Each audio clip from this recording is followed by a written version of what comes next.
So recap. How Spirit works. Parent flight got switched. They almost tried to switch it back, but if they would have, they wouldn't have been able to come because Argentina is just now shut down their borders because Israel fucked up in Brazil and they've isolated themselves to protect themselves. And now her mom and dad are coming and might be here for a while. They are saying there's a planetary threat from Brazil. That if it's not contained, what's happening in Brazil, it's just gonna take over the whole. And they're not talking about it on the Western News or nothing. And so Argentina indeed is closing its own border for good. Although Argentina has had the longest quarantine, the longest country in quarantine besides the islands, you know? And yeah, it's closing its borders, but I wanted to listen to this.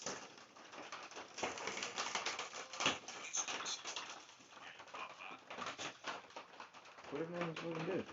Put it on disc, please. Put it on disc. It refract the sound. Inside the disc, there's a sound speaker that will refract.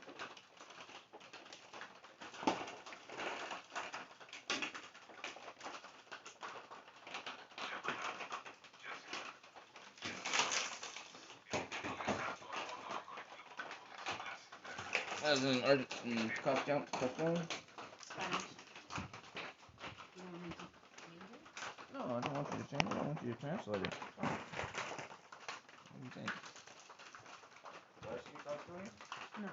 It's a... Is it Mexican? Huh? Is it Mexican or Australian? No, it's Castellano.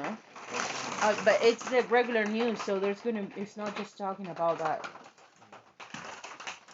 28 años, policía, una hija.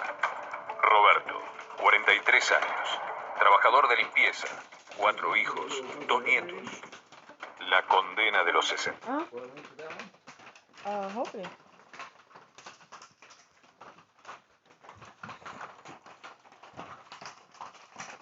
It did at some point connected to all. I don't know why is that acting out.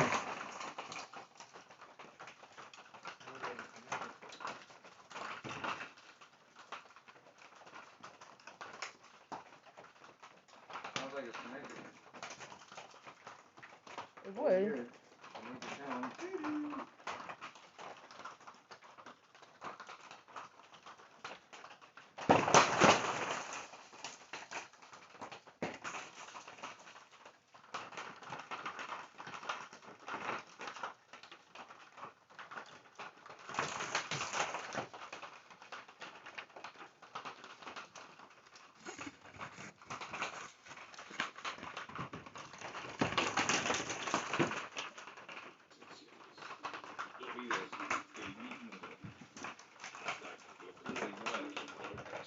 Like this speaker and the other speaker, they make a sound Hola, and muy tell buenas you noches y cómo when you estás. link to it, honey. Don't keep pushing the buttons and shit like you're doing. No, I hear the sound. Bienvenidos a Telefe Noticias. Buenas noches, país. Gracias por estar ahí. Ellos ya no se ilusionan con volver al cole.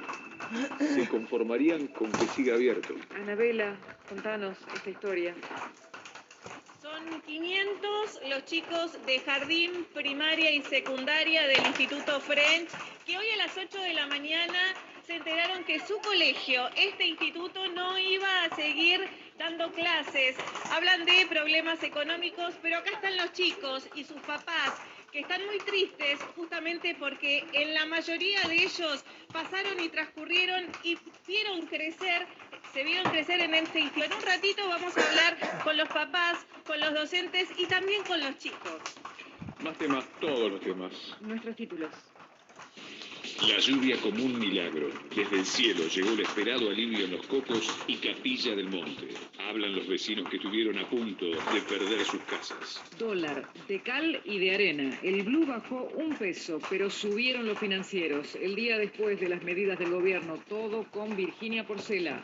La primavera de los corralones. Radiografía del inesperado boom de las construcciones y refacciones en casas. Un combo que incluye cuarentena, precios y vacaciones suspendidas.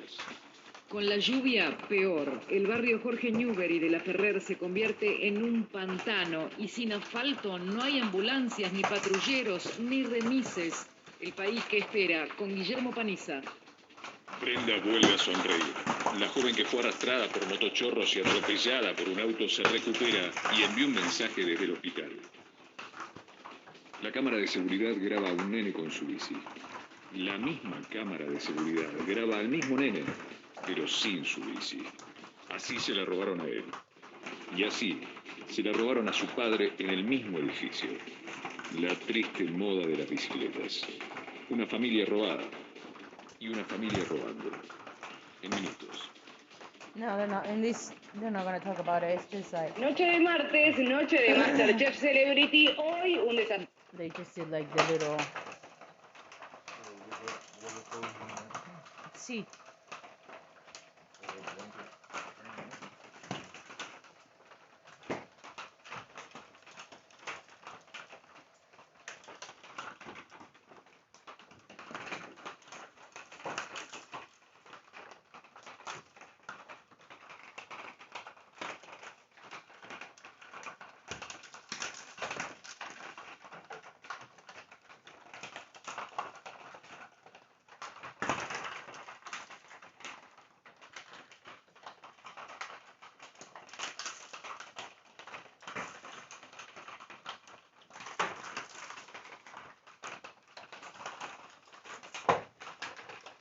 You want me to stop everything?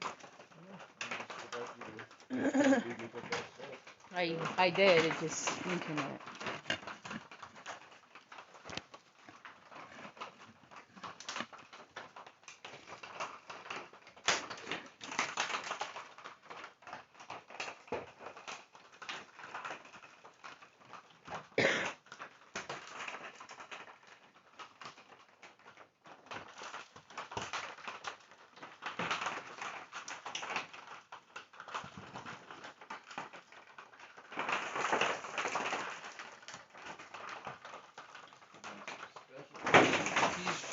Virus program for fucking pea shit they name. Spraying that bullshit everywhere and fucking the fuck out of them people.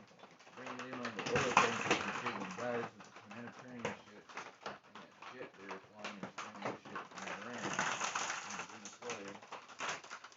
And Russia and fucking China. Also to their spaceport.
Either Argentina got knocked the fuck down or something.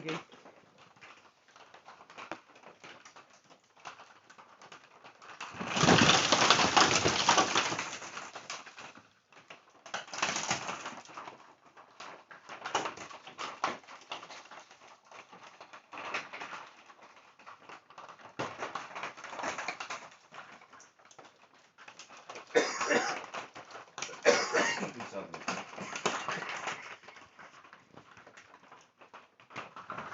did you say?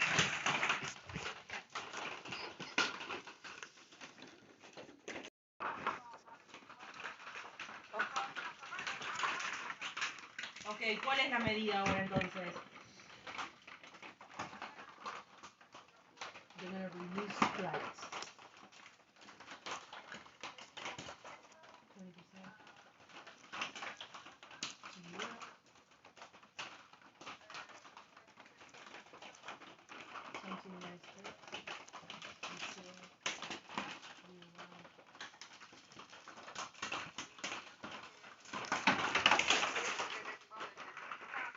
Cuando llegué, pero no van a cerrar. Ah, ¿y por qué no van a cerrar? Y van a ser más estrictos los controles al regreso, especialmente los controles de los que vienen de Uruguay y de Brasil. Ok. Porque la gente no era responsable y entonces venían y, viste, en vez de hacer la cuarentena, andaban por la calle, qué sé yo. Ahora, a mí, viste, cuando vine el año pasado me fueron a buscar a la oficina. Sí. So my mom is explaining what they Martín decided. le dijo, Voy a traducir. Martín, My mom said, explained that what they decided is instead of closing the borders, is that they're going to be more strict with persecuting people if they don't do the quarantine when they coming back, especially because in Argentina the tourism is to Uruguay and to Brazil, so they're going to make sure that people quarantine. And she's explaining that last year they went and looked for her in the office to see if she was working in the time that she should be in quarantine, and she wasn't working, she quarantined. Yeah. ¿Y Martín qué? y nada, Martín le dijo, no están acá, Yeah, my este es el lugar cousin de said no, trabajo, they're están en su quarantining. casa. Muy bien, señora. Sí, así que, bueno, nada, supongo que ahora encararán esa misma medida, algo semejante, supongo, digo yo, no sé. Entonces, ¿qué noticia dijiste que ves? A24. A24, o si no, el que es muy bueno, pero es muy político, es el de La Nación. La Nación Más tiene un canal que están los mejores periodistas, que es muy bueno, ese lo ve mucho papá. O TN. Bueno, te dejo, ma. Gracias. ¡Ay, qué bueno! Besito, chau, chau. No me voy a tener que comer la miel. Gordita, chao. Chau, besitos, chau. She was like, oh, I'm not going to have to eat the honey all by myself. Because Juani sent her a jar of honey for us.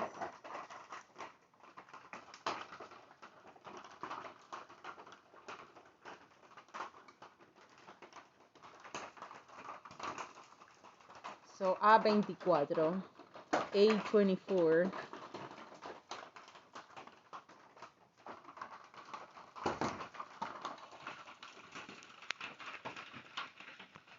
That's how you go to the library. You were so funny.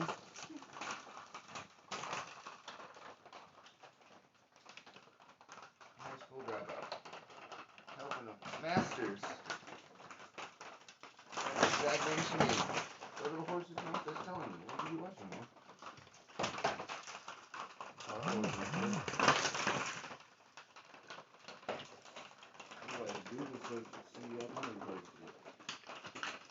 Oh, they're gonna try to show me tiny houses in Argentina.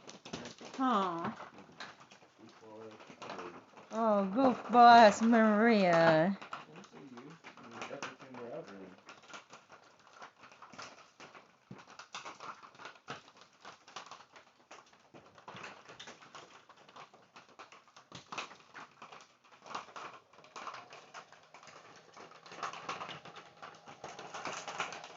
Hey, let's show you something from a year ago. Look at it. If you've ever wondered how Mint Mobile can be any good for just $15 a month, consider that we don't spend millions of dollars.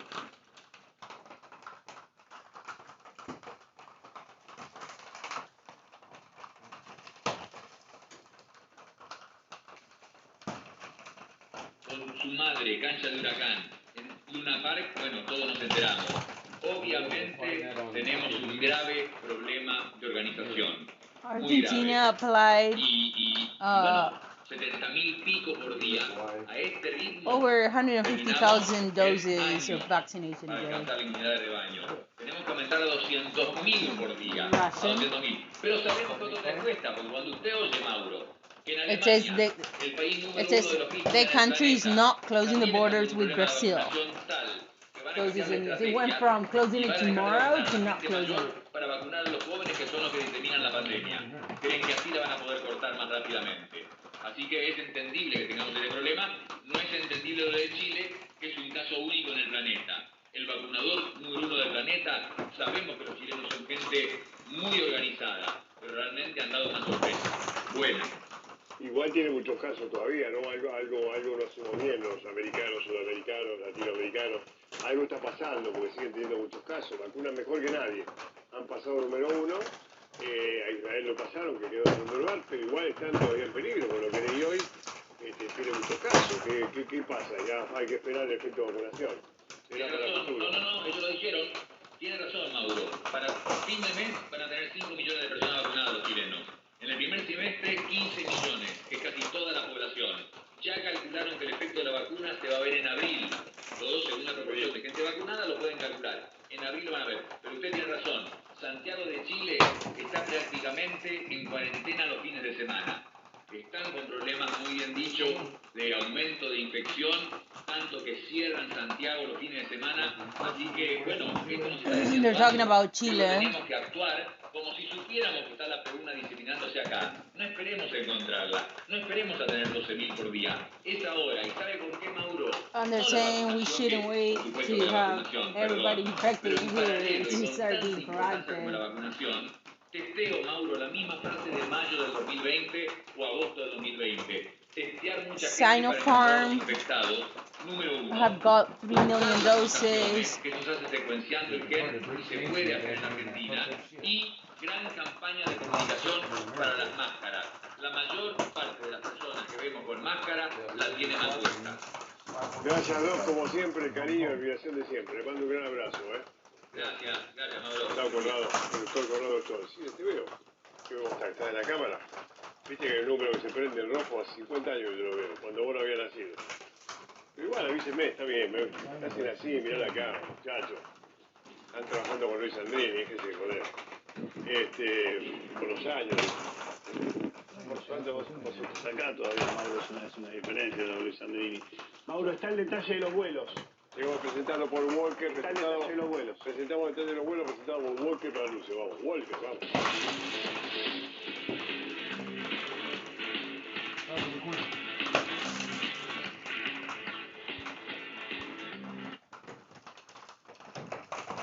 Todavía no saben cuál es, pero va a fijar un criterio Argentina restrictivo para los vuelos a Europa. It's going to restrict flights to Europe, United States, Brasil, Brazil, Perú, Ecuador, Colombia, México y Chile. Pero ¿qué hacemos? No cerramos, pero reducimos. No cerramos, pero se va a fijar un criterio. Yo supongo que el criterio va a ser cantidad de vuelos y /vos. Personas que tengan certificado de vacunación, si tenés certificado de vacunación. ¿Pero por qué no cerramos? No va a haber. No quieren cerrar. Se habló de cerrar, pero no quieren cerrar. Pero repito la lista: Europa, Estados Unidos, Brasil, me parece lo más importante, lo más significativo. Perú, Ecuador, Colombia, México y Chile. No está Paraguay, por ejemplo. No está Uruguay. Están todos los médicos diciendo que lo que viene es una catástrofe. Bueno.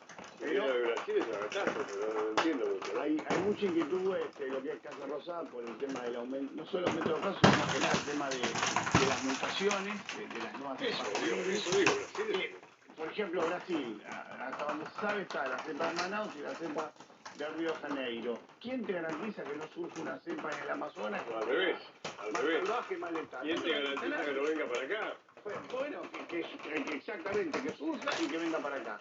Y que de repente un brasilero que estuvo en el Amazonas haya contraído el coronavirus con esa cepa y no viaje a Argentina. Vamos con Brasil de vuelta. Bueno, entonces, repito los países, Europa, Estados Unidos, hay que ver por cuánto tiempo.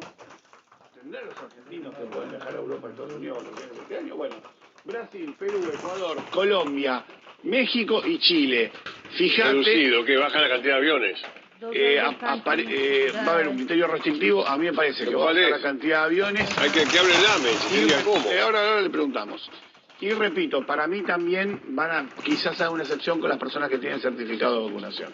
Sí, no, usted está claro, como todas las cosas que hacemos acá. No, sabemos. No, venían 8 aviones, vienen 7, es lo mismo, hermano. Que lo están definiendo en este momento. Ahora. Pero si el ingreso de los extranjeros no residentes ya estaba prohibido. De alguno de esos. Sí, eso ya no está permitido. No, argentinos que viajan y vuelven. Chacho, Brasil es una bomba. Por eso. Pero Brasil es una bomba, una hora de viaje, sobre todo con Brasil, que es una bomba en el mundo. Bueno, te pregunto por los sardos, mañana lo habrán presentado antes por el mejor para cobrar. Ser paleta por no ser cobrable y tenés una deuda, el sistema de paleta es único en el mundo, venga.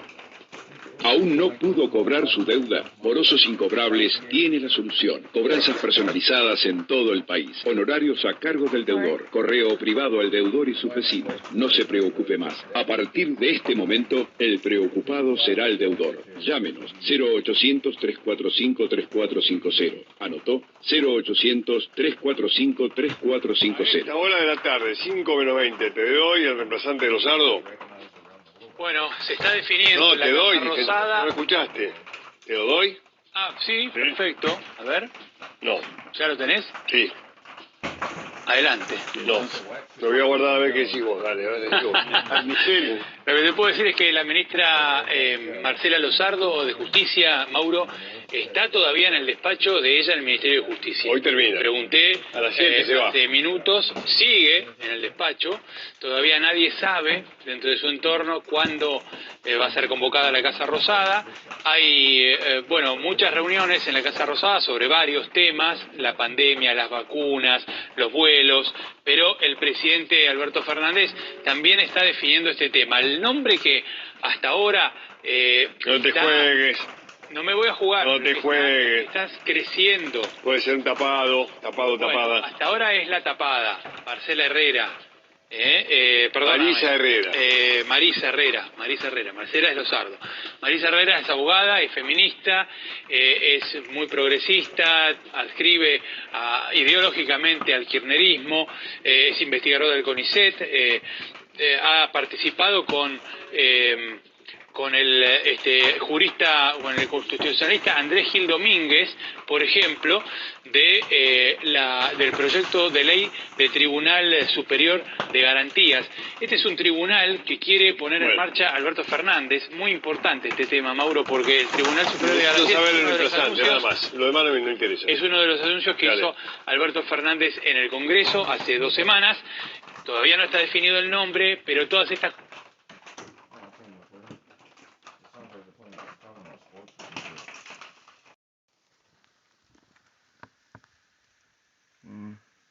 It's over an imp.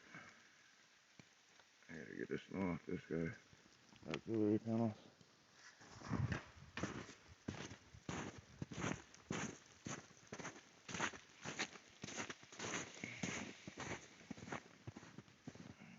Not in.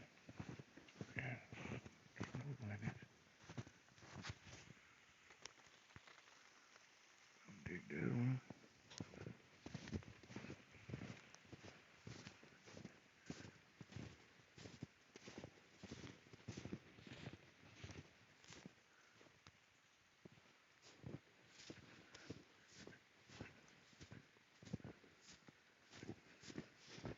These guys dug out.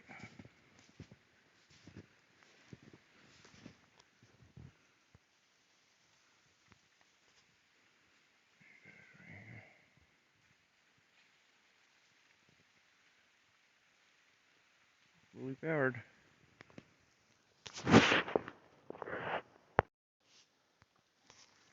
Getting it in. Getting them dug out.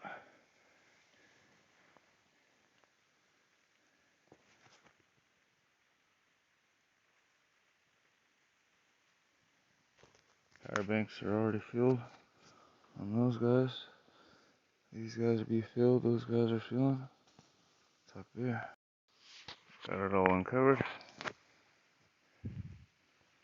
Pretty much. 5%.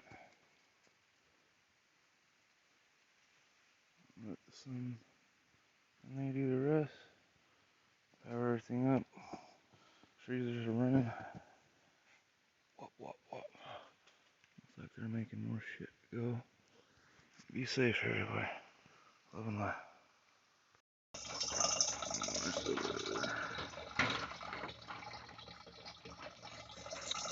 EP882. Any other things programmed into it? Alright, kids. There we go. Now, here in a second. A bunch of fallen trees still dipped on the lower road, so I'm not going to take that, but I got the chainsaw and 2 shovels with me. And chain. So we're going to have to go out that way. And do a mile through the snow. It's going to be fun. Instead of just going down that way and taking more time to cut the trees up and other things like that. Because you got to stop and you might get stuck. I think it's safer to go this way home. Yeah, so I was looking down the road and there's trees all falling. And still drooped with snow weight.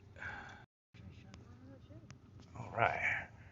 First try didn't work because the cat wouldn't get off to the end right there. Yeah, no speed. I just went straight into the tree, so we're going to try again. Try that one again. So, try number 11. If the trailer wasn't right here, we have a straight shot. But, looks like I think we're going to be going down the hill instead of that way. And coming back up that way, hopefully. Because we ain't getting back up this way. So, we can go down, and we'll have to come back this way. And so, I'll try a couple more times going that way. Should we wait? Oh my god, you're the one that's fucking having me right here, dude? Yeah, but I didn't think it was It's the same snow as before, Marie. I don't mean to be a dickhole to you, but fuck. But it's like, come on, dude, common sense. Hello? You make it and put this stress on me to where it's like it has to be done right motherfucking now. So here I am doing this right here. You understand? When it doesn't need to be done? Oh my god. It does. Okay, so that's why I understand. So I'm trying to get us up to say. We gonna get down there. Here we go. Damn sure. Don't put that on me, because Grandpa will get us there. It's about getting back. Which I'll get us back. It just might take a minute. But if it's frivolous, we ain't got to. Alright. So, got a couple trees out of the way. We're gonna go down. Hopefully we can get back over the little hill that's over there. That's why I was doing the new driveway entrance. Up here. Stuck. Right there. Watch out. I don't want to lose a car. I ain't gonna lose a car. Hold on, so I can try. Slow.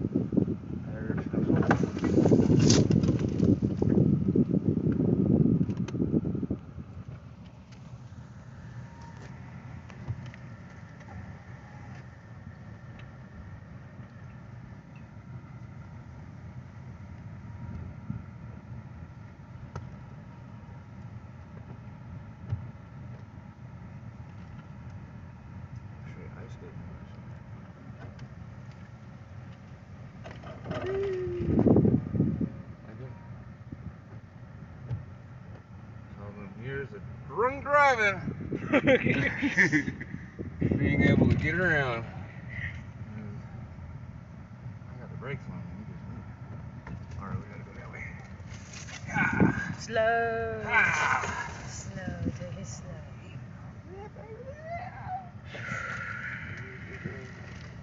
Stop here. Oh my goodness. This whole place is beautiful. Allahu Akbar. This whole place is incredible, beautiful, and nerve-wracking. Alright, here, take this one. Take this. Figure out how to stop. The gate. And I go through the gate. Come on, buddy, stop.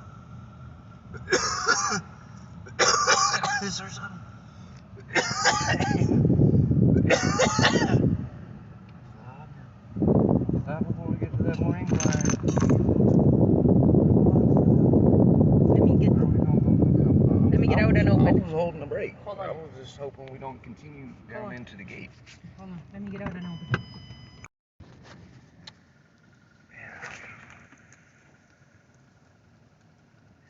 2 years in a row now. We weren't up to see it last year. This year we are.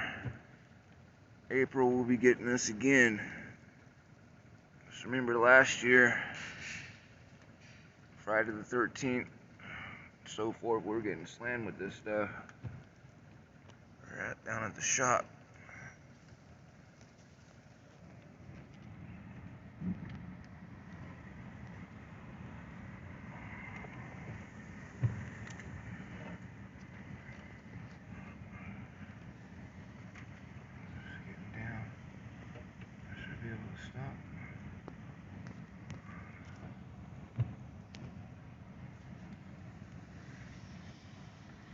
Stop when we get down here. Come on, buddy. There you go. You got traction now.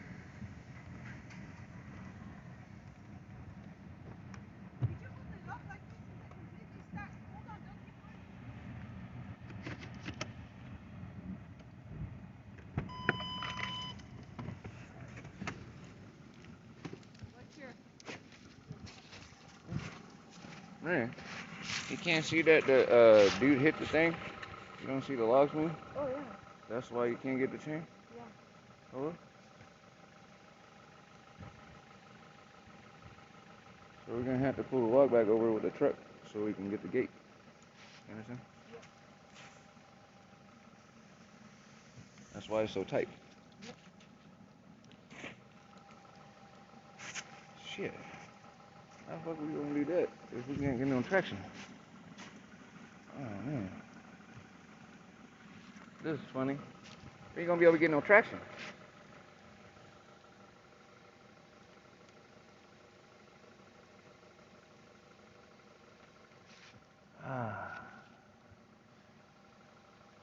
I'll send this somebody with a truck to come by here in a little bit so we can hook the tow chain to them and pull this way back where it's supposed to be at. Otherwise, can you unlock it?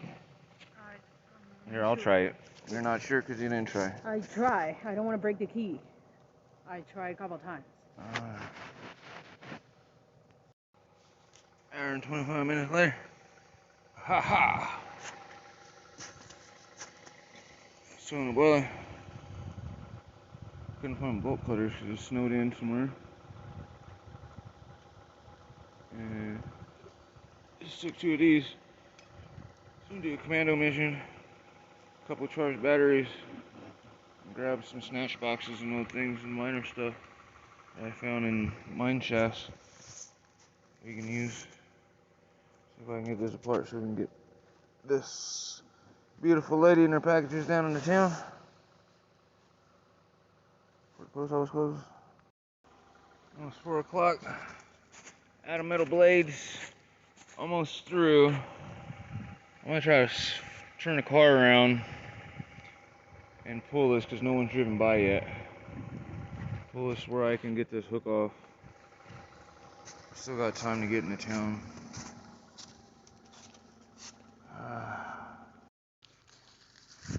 Got this thing turned around. Let's do it. And this little space right here. Excuse me. I'm gonna try to pull this wire just a little bit so I can get this bolt off.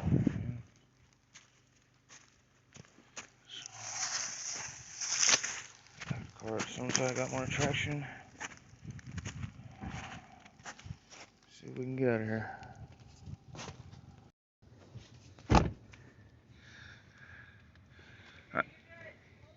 Unhook the chain, love.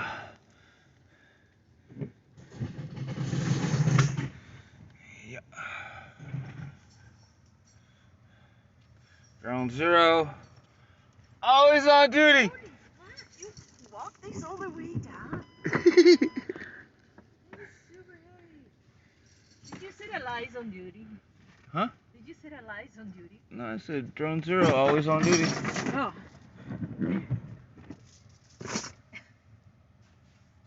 I'm back up. I'm backing up to the street.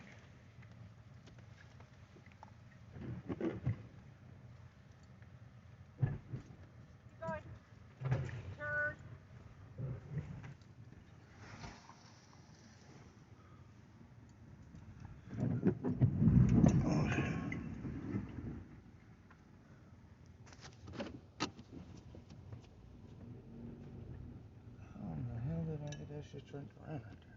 Why?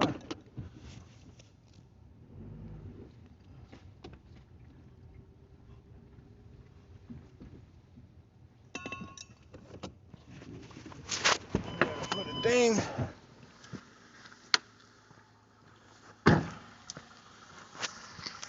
Gotta put a thing there, dude. Hit that damn shit. Hit it. Let me hit the damn thing and try this. I almost tried this. This took me a minute. Had to figure out how to do that. Had to do that there. Alright, we got 4:10. We got 40 minutes to get them to the precious cargo. Did my job. I know she can get us there. I want to be driving like a motherfucker.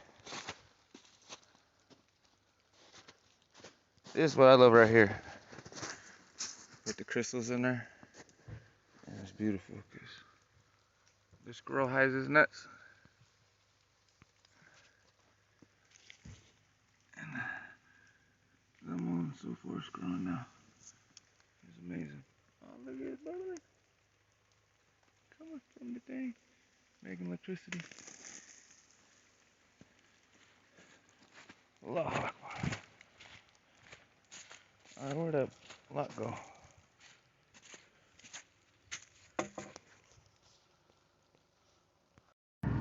Yeah. If I couldn't have turned around right there, that 27-point turn with the fucking thing on the back, I probably could have got around that 3-point turn if I would have got out and not been lazy and activated lazy and took off the ramp thing with the gas cans and just stuck it back on easily. Could have removed like 22 of the fucking turns that I had to go forward and backwards. That's what was stopping me. It wasn't the least. I was stuck on the back of the hillside because I got the thing on the back. Yeah, I didn't realize that. I was just being lazy. I knew. It's like, let's see what we can do. Add yourself another 3 feet. Let's see how much clutter I can make. Just in case if this was a Suburban, and for some dumbass reason I couldn't attach a chain to the Suburban's front end like this one. I need to be able to tell somebody they can do it. Not possible, but yeah, just in case. You can do it. I did it. Why don't I do it? Violation. The what? The windshield. What? Is it? Something on the inside. That's you, man. You're the driver, homie. You the driver, man. I just drove it the first time with the new windshield right now. Yeah, they just appear, that's what I'm saying. Oh, here. Looks like from the cat or something in here. We're wiping the windshield, which is not me. It looks like sweater-like arm stuff. Because you know me, I don't touch the windshield. I'm the only one that actually cleans the inside of the windshield.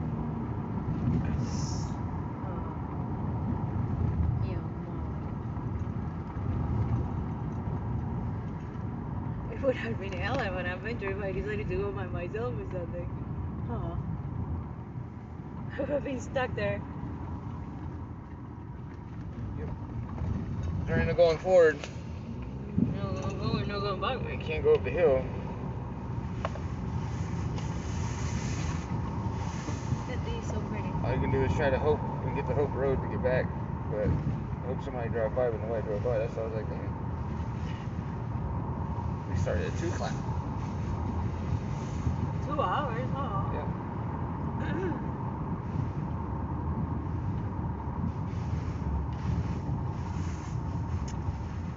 It was alright though. Was shown what wire to cut. Bomb was defused. Remember, always cut the side away from the side that gets done because you broke the key off in there. that unside part wouldn't come out, as you notice. So it would have been a waste of time. The part that you were thinking that you were gonna get off and it was like spinning where you were like, oh, it's gonna come out. That's the other side. You understand what I mean? Pop that side and notch it, and you can just pull it against this tensile strength and shear it, like what just happened. Nothing.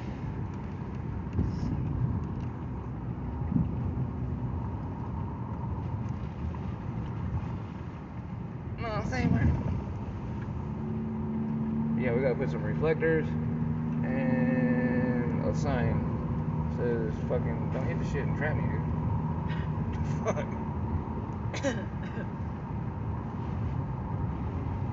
You just forced us to have to do some shit that we don't have to do. Now I gotta figure out how to pull the log back over with ice on the road with the car so that we can put the gate back. Or lock the gate, like it was.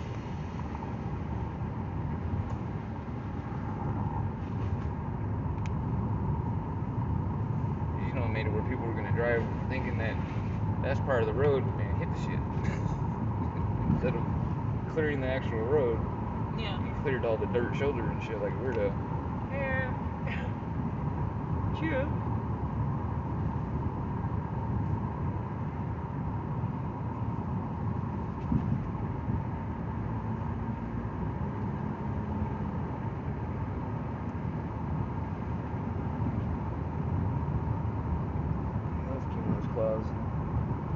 Ain't sunny today over there.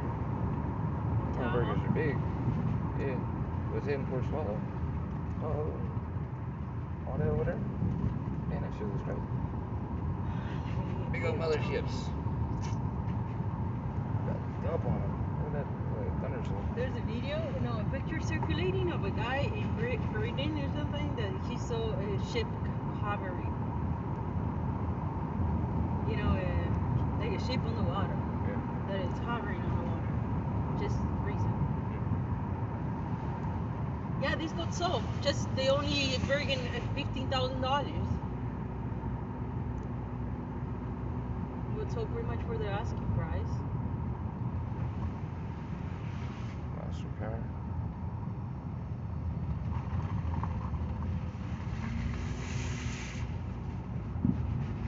I don't see CJ Struck over there no more. No, wasn't him working on track. He was like, I'm not dating her no more. I was like, alright. Power must be out.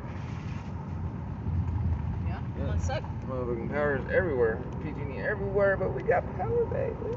I know, baby, huh? We got power.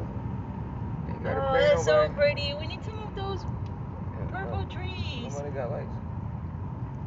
Ain't gotta pay nobody $100 an hour or nothing shit. like that to And come people's get us. driveway, too. We got power. We got power.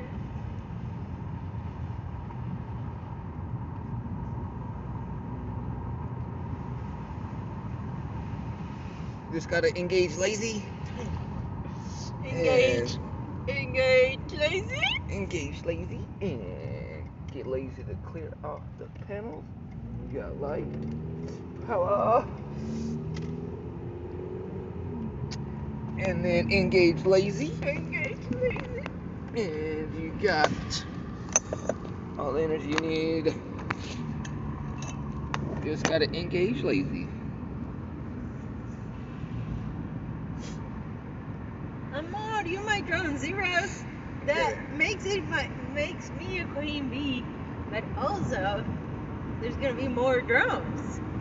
There's gonna be more drones, huh? Because there's not only one drone that goes to the queen. Drone zero, drone zero. Do you copy? That's such a pretty house. I like that house. Yeah, the way you got that deck.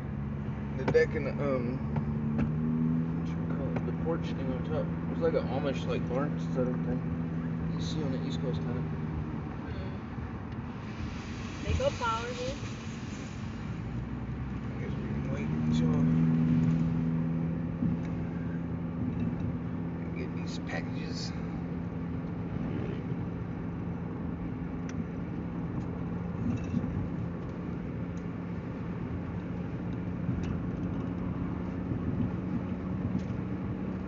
block though. Yeah.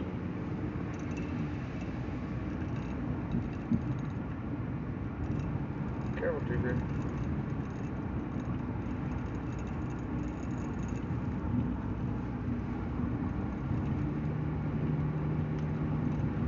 Yeah, that don't look like no sunshine. Damn. Wow, look at everything covered in snow. That look like it's about to fuck us off again.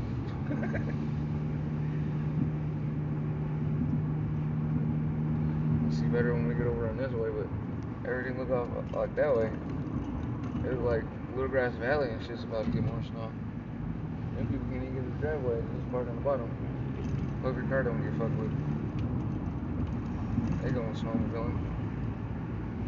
That's what PG&E had with one of those snowcat things, dude. That shit's cool. Swing that shit. Fuck with that. I hurt myself right now. A little go-kart, dude. I would have a lot of We're out fun. there doing some sand dunes. I would have a lot of fun. Sand reel. That thing I was pointing at, man. Fuck, I shit about that shit, dude. That was in, oh shit. Whatchamacallit?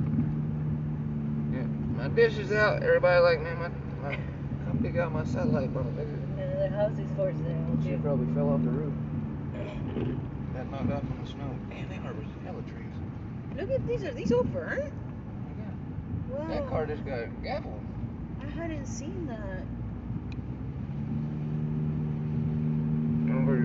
Took the wheels, everything out that little cord, whatever the fuck. You got recycled. Danias, huh? They got recycled. They can't leave shit out here. She got recycled. When do people get out? Come out and take your shit. Recycled. Damn, that tree fell over recent. Recycled. This is gonna fall. That's all, man.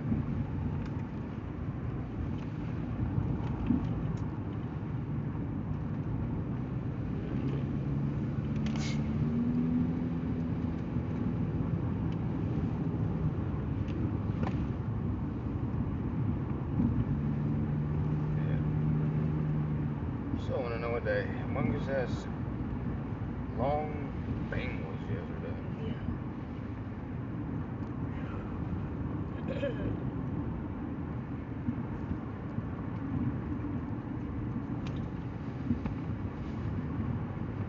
That was like a fucking avalanche or something going on.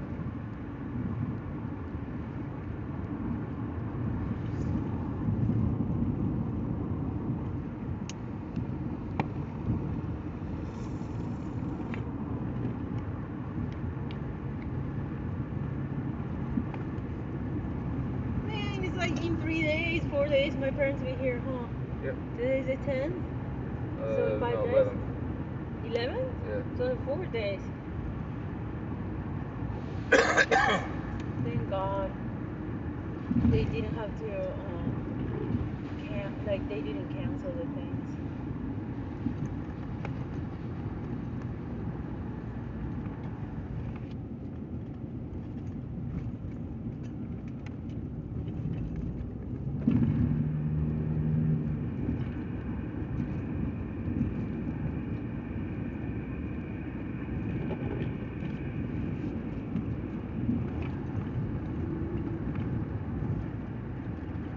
Man, slow this motherfucker down.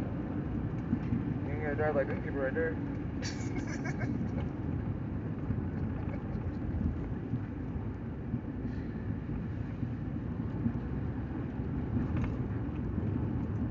Oh shit.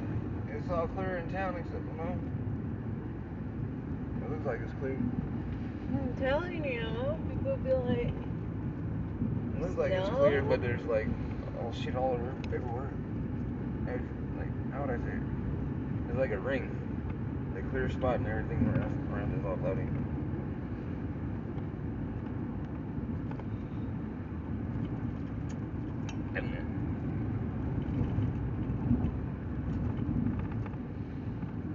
Yet, there's still all that white shit in the air, man.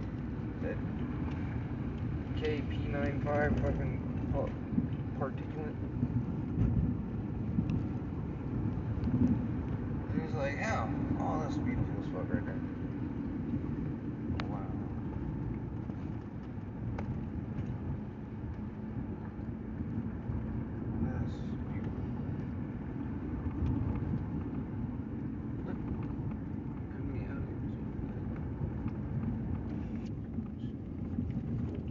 are steep up here, huh? I don't know how people build their houses.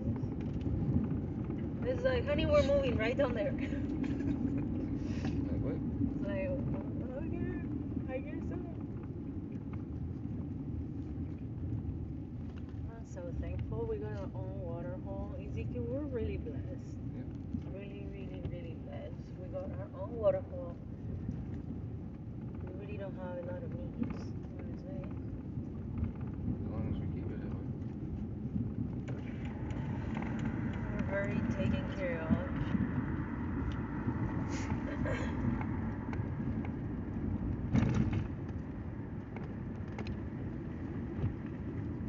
That way, when the problems pop up, they're hella simple and easy to take care of. Keep everything simple. And everything arises simple. You ain't gotta worry about no complex fucking hard shit, because you ain't fucking around with no stupid shit that's trying to fuck you up.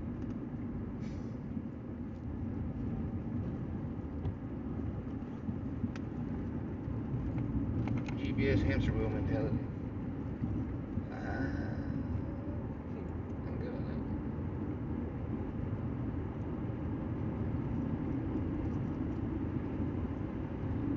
that. No more for me. I say thank you. I've gotten off that ride. I like to enjoy life, wake up with pain, and give thanks for it. Instead of taking something and making the pain go away, or cursing the pain. When the pain brings me memory, be it good or bad or sad, I'm still alive, and I get to feel it. But if I take pills, then I don't feel it. If I take things to mask it, then I don't. And that's what's life. A compromising mask upon mask upon mask. No, thank you. Not anymore for me. I had my feel.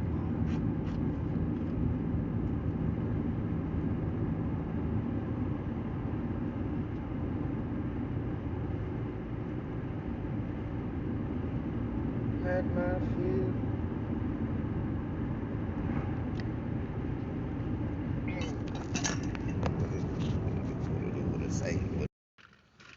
That was done. Package is away. At the post office, been delivered.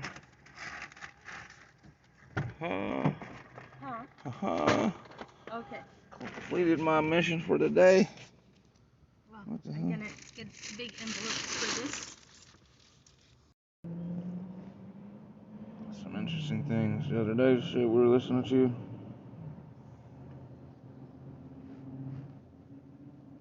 People were joking, saying stuff's just gonna last forever.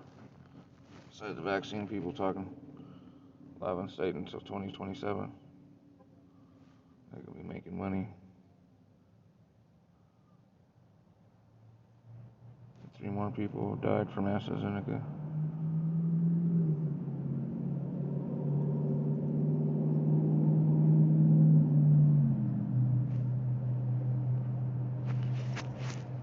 Remember, Keith turns into the man in 10 days.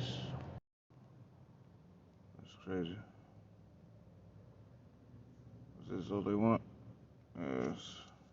These fools coming out with gummies and fucking pills for people to take with AIDS medications that don't do nothing but mutate the virus like they did AIDS.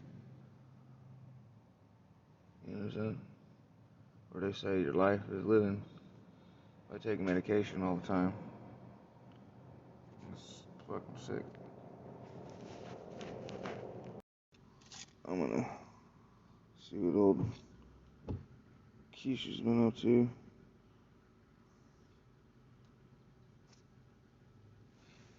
Keisha talk for today. Download it and see what this moron got going on.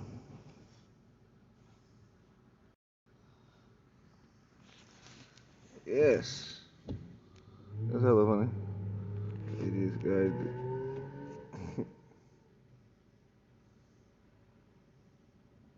Still ain't got them fucking health right there.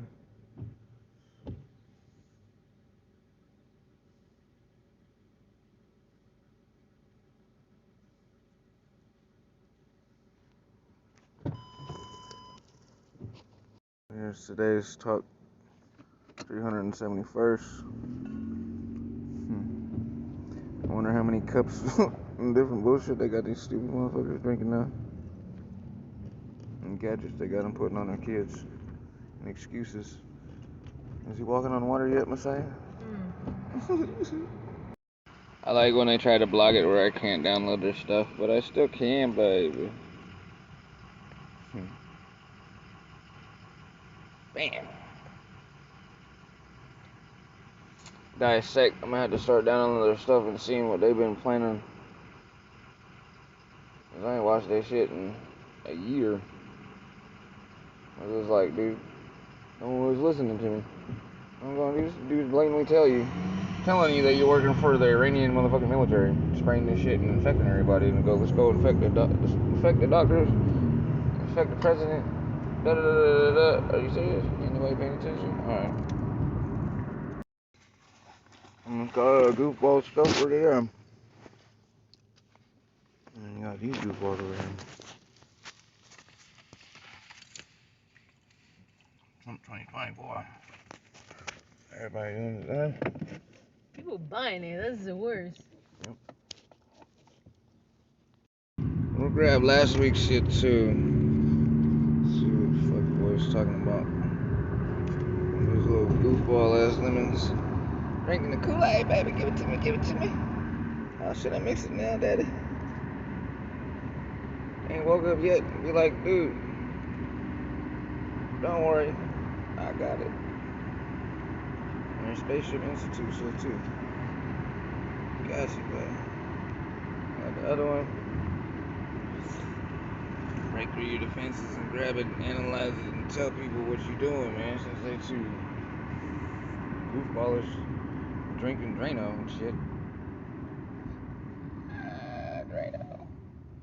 Oh, that's a crazy thing right there. Radar or some shit on you? Right. The last time I listened to this idiot was when Thraxin B was given to the third doctor that tried to come out and save the world and help people, but ended up getting fucking a hyper skin pigmentation fucking reaction to the shit. This idiot started giving people in Iran the same shit, and then making a video of it, and you're supposed to go that way. Or you can go this way. Either or. Either or is fine. And telling people, guess what? You're returning back to Africa. Black people are just gonna die, and other people are gonna turn different shades of color to the colortrans as they regress through their genetic genome. And I was like, dude, okay. Oh my goodness. No, that was in May. As a wheat regress. That was the last time I watched it because it was in May. Because that's when I fucking. The wheat regressed to grass. May 18th. Because I fucking watched this shit and I dissected this stuff and published this shit showing that they're fucking retarded and information showing like factual doctor fucking information that they're dumb as shit and for some reason doing what they're doing and listening, but for some reason.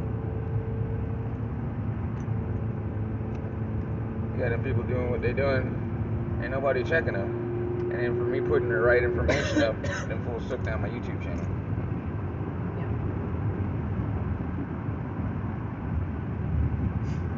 Because the video of them posting the repost of a Brazilian dude saying that fucking peace shield bullshit of them spraying the stuff around and had the babies doing all that. And what's going on there now? It's crazy, man. We got one up. I had to delete the video I'm doing right now, uploading. Do the key stuff. By 370th. If I get to that. We got this Tuesday's space bullshit they're talking about. Last year they was telling people you gotta make your plasma shit with carbon, and it's best to make it like literally underneath your carbon cells. I was like, okay. I know y'all was making this stuff for peace and all that to make the planet better, but you're terraforming it bullshit. Why they always want people to use plastics? They blatantly tell you what to do. It's the carbon 14, but it's not in there. But they want you to use the carbon bottles, so you always get all these plastics, and they don't. want you to actually use anything that doesn't have plastics to get healthy. It's crazy. I started to riff from the root. The naturals versus the plastics. But still, there's more plastic dummies. And they still do their stuff with sodium chloride because they can't figure out how to do liners without it. Sad.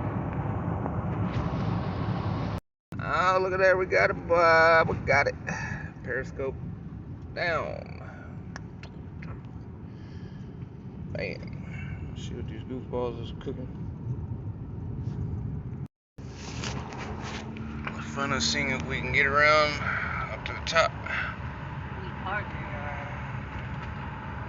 We can get through the other driveway and get in up over the hill. That we couldn't get out. And I did hit a tree.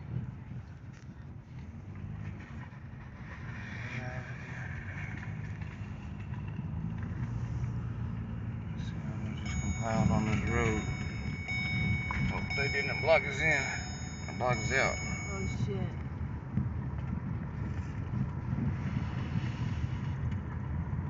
You got it. Snaking shit.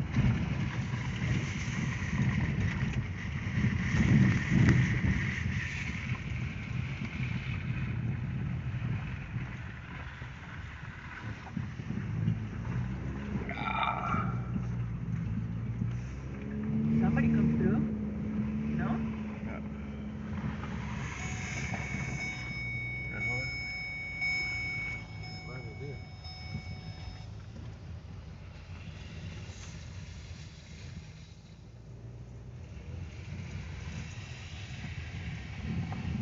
It's looking good. Somehow this face didn't go much snow, huh? They didn't go all the way back. They stopped. See, the trucks are done. Turned around. Is it hope?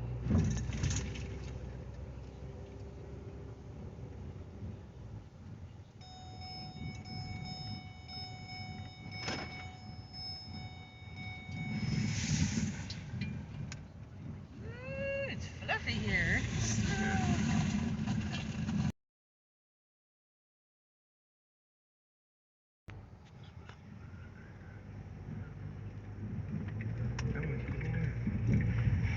Come on. What are you gonna do? Take us home.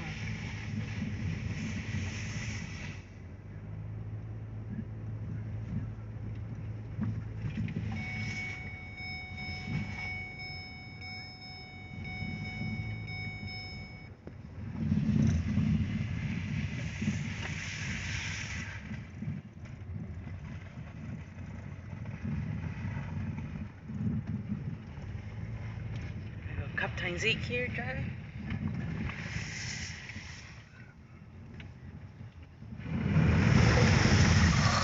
Ice.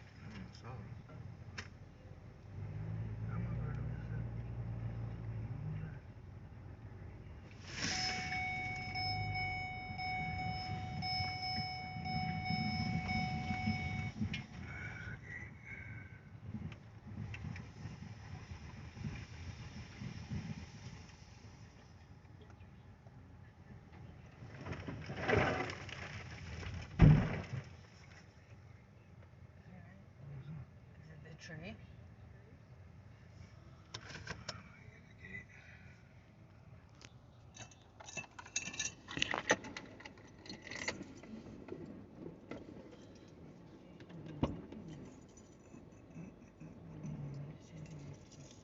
That was scary. He was super fluffy. And no trucks. Okay, we'll stop. Yeah, if I get stuck right there.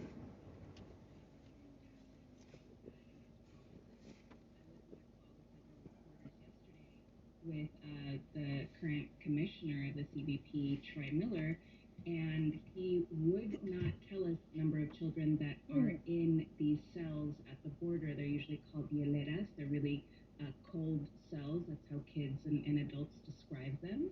And he wouldn't tell us the number. He said that he couldn't share because it was law enforcement sensitive. He was pressed on this, and he told us that it was that multiple agencies were involved. Again, that doesn't explain why he couldn't tell us the number of children that were there. As you mentioned, several reporters gotten their hands on internal numbers, and so it seems to be about 3,200 children are in these cells. I can't imagine the reason why this would be law enforcement sensitive. And I, as a reporter, can think of the reasons why people want to know. So I think, at a very basic level, we should at least know. I'm so excited. Children that are being kept in different facilities. I'm so excited. I love it where we live at. And also in shelters. That would be. It's just the fucking threshold. You see our neighbors? They had no snow in their driveway. Our last neighbors right there. Can you explain how the pandemic is impacting the ways in which children are being held? I mean, is it taking longer to release them as a result of the pandemic? And explain what article. Do you remember it? You know it by heart. I you see this? A title. So Title 42 is the public health title. You see the gravel? It's a practice that keeps, I would stick to the public health. To the right, to the very. You would stick to the right or in the inside left? Very, very inside here. No, like the left. But I'll suck to the right, so I gotta go to the right and try to catch the left, so that I can stay to the right when I go up to the hill. Yeah, because the snow would direct you. Yeah. We'll see how it goes. Felt the need to close the border for that reason. That's still in place. Even when Trump is still in office, but certainly now that Biden is in office. But people are still being barred from entering. What? There is a public health concern, and there absolutely is. There absolutely is a public health concern. People are still unfortunately dying from what is now a preventable disease because we do have a vaccine. And so people are still being barred.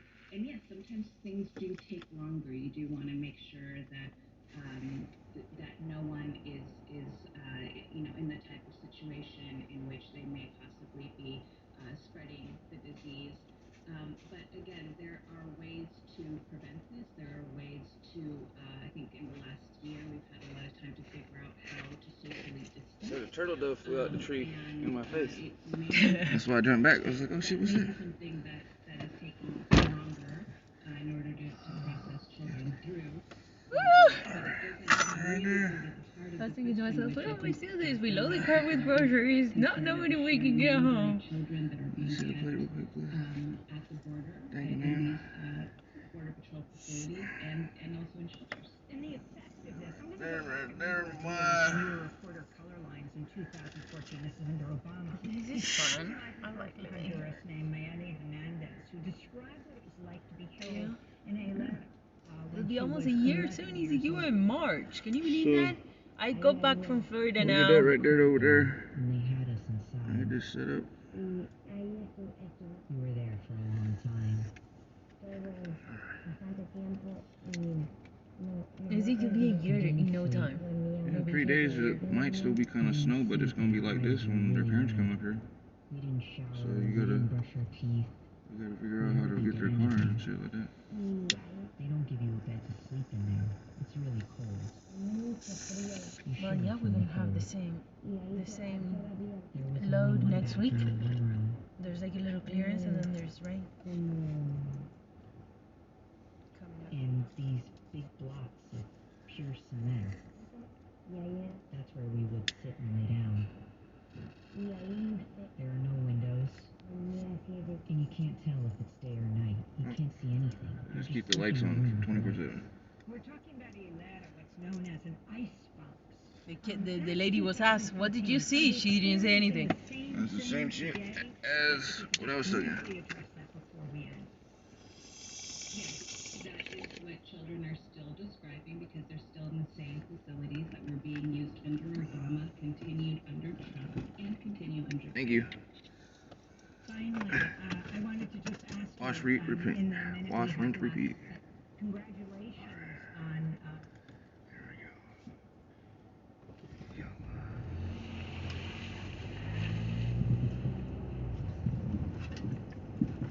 There you got it. Punch it.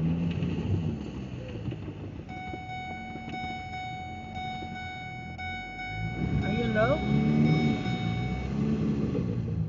You got it. Punch it. Be over it. Oh, no. Here, Lieutenant! Made it one more time. A little sideways. We're still going it. Okay, slow down here because, you know, we don't have brakes coming down. And we can end up in the fucking car. I'm just pumping it to get it to go to this big ass home. Because, like you were saying over there, that's over there we can get to it. This is thick. I got the brakes on. We just going back to being stuck in the driveway. Oh. I gotta figure Nice out. that you did all those tracks, though. Yeah, I gotta figure out how to turn this son of a bitch around. Without getting stuck. Yeah.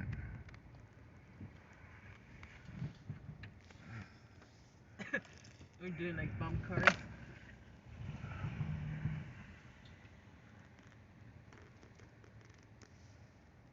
See, that's what I need to do.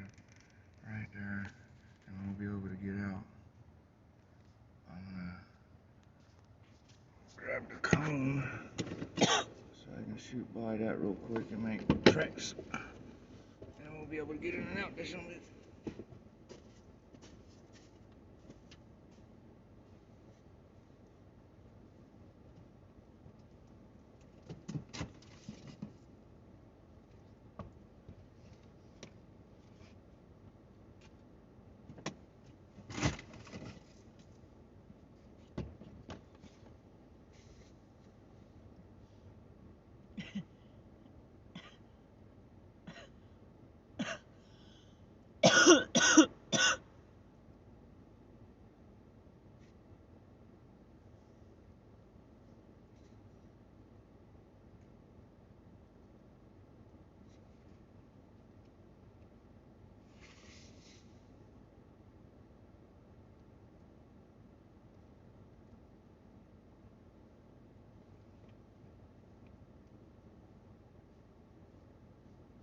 Is it hard to drive with those boots? No. I had them on. You're feeling? Better than the steel toes. Oh. Nice. On your feet still dry?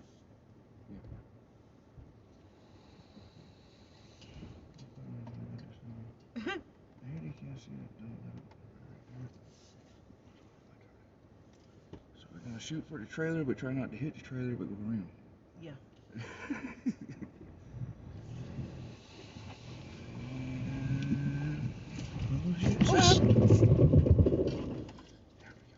Oh my god. Whew.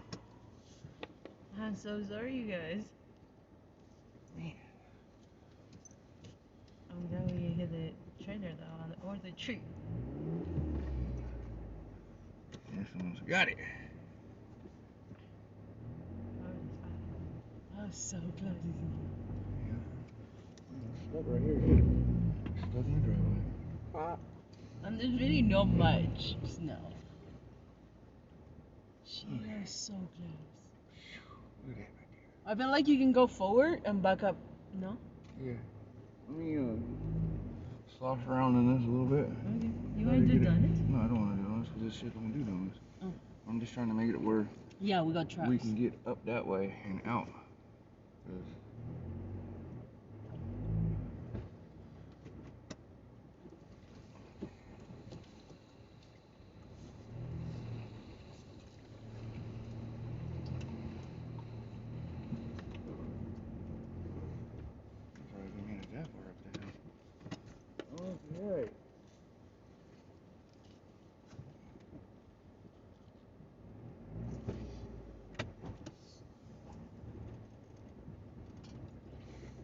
You good here? If you can move.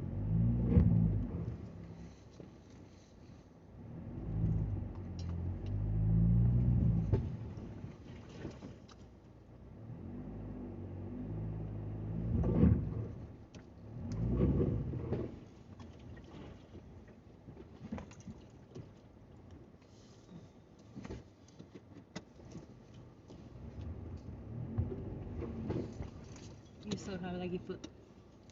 Thank you. What you doing, Romeo? Watch out, buddy. I looked for brushes. They didn't have any in grocery outlet. Baby. Holy fuck! Alright. Yeah, I know everything's okay.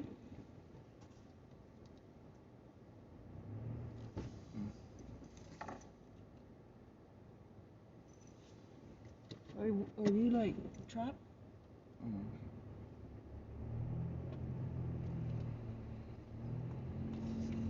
Alright, so we're back right here. Can you buck up? Yeah, I'm gonna take off that thing instead of being lazy. I'm gonna take the thing off the back of the car. And this one. Here, can you put the weed in the house? So get that thing situated. What's that, bro? Even better than the first idea. You just unload the car because the car's right here. And I'll wait till in the morning.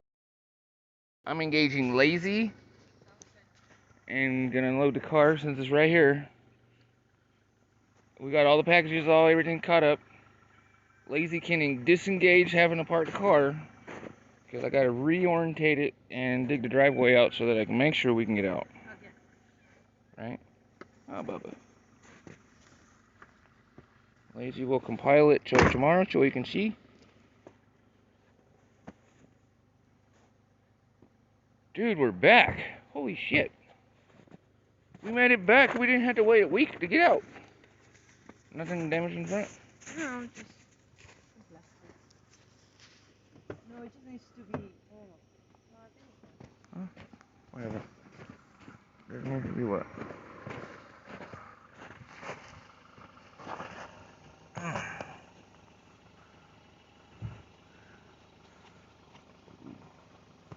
Sorry, dear.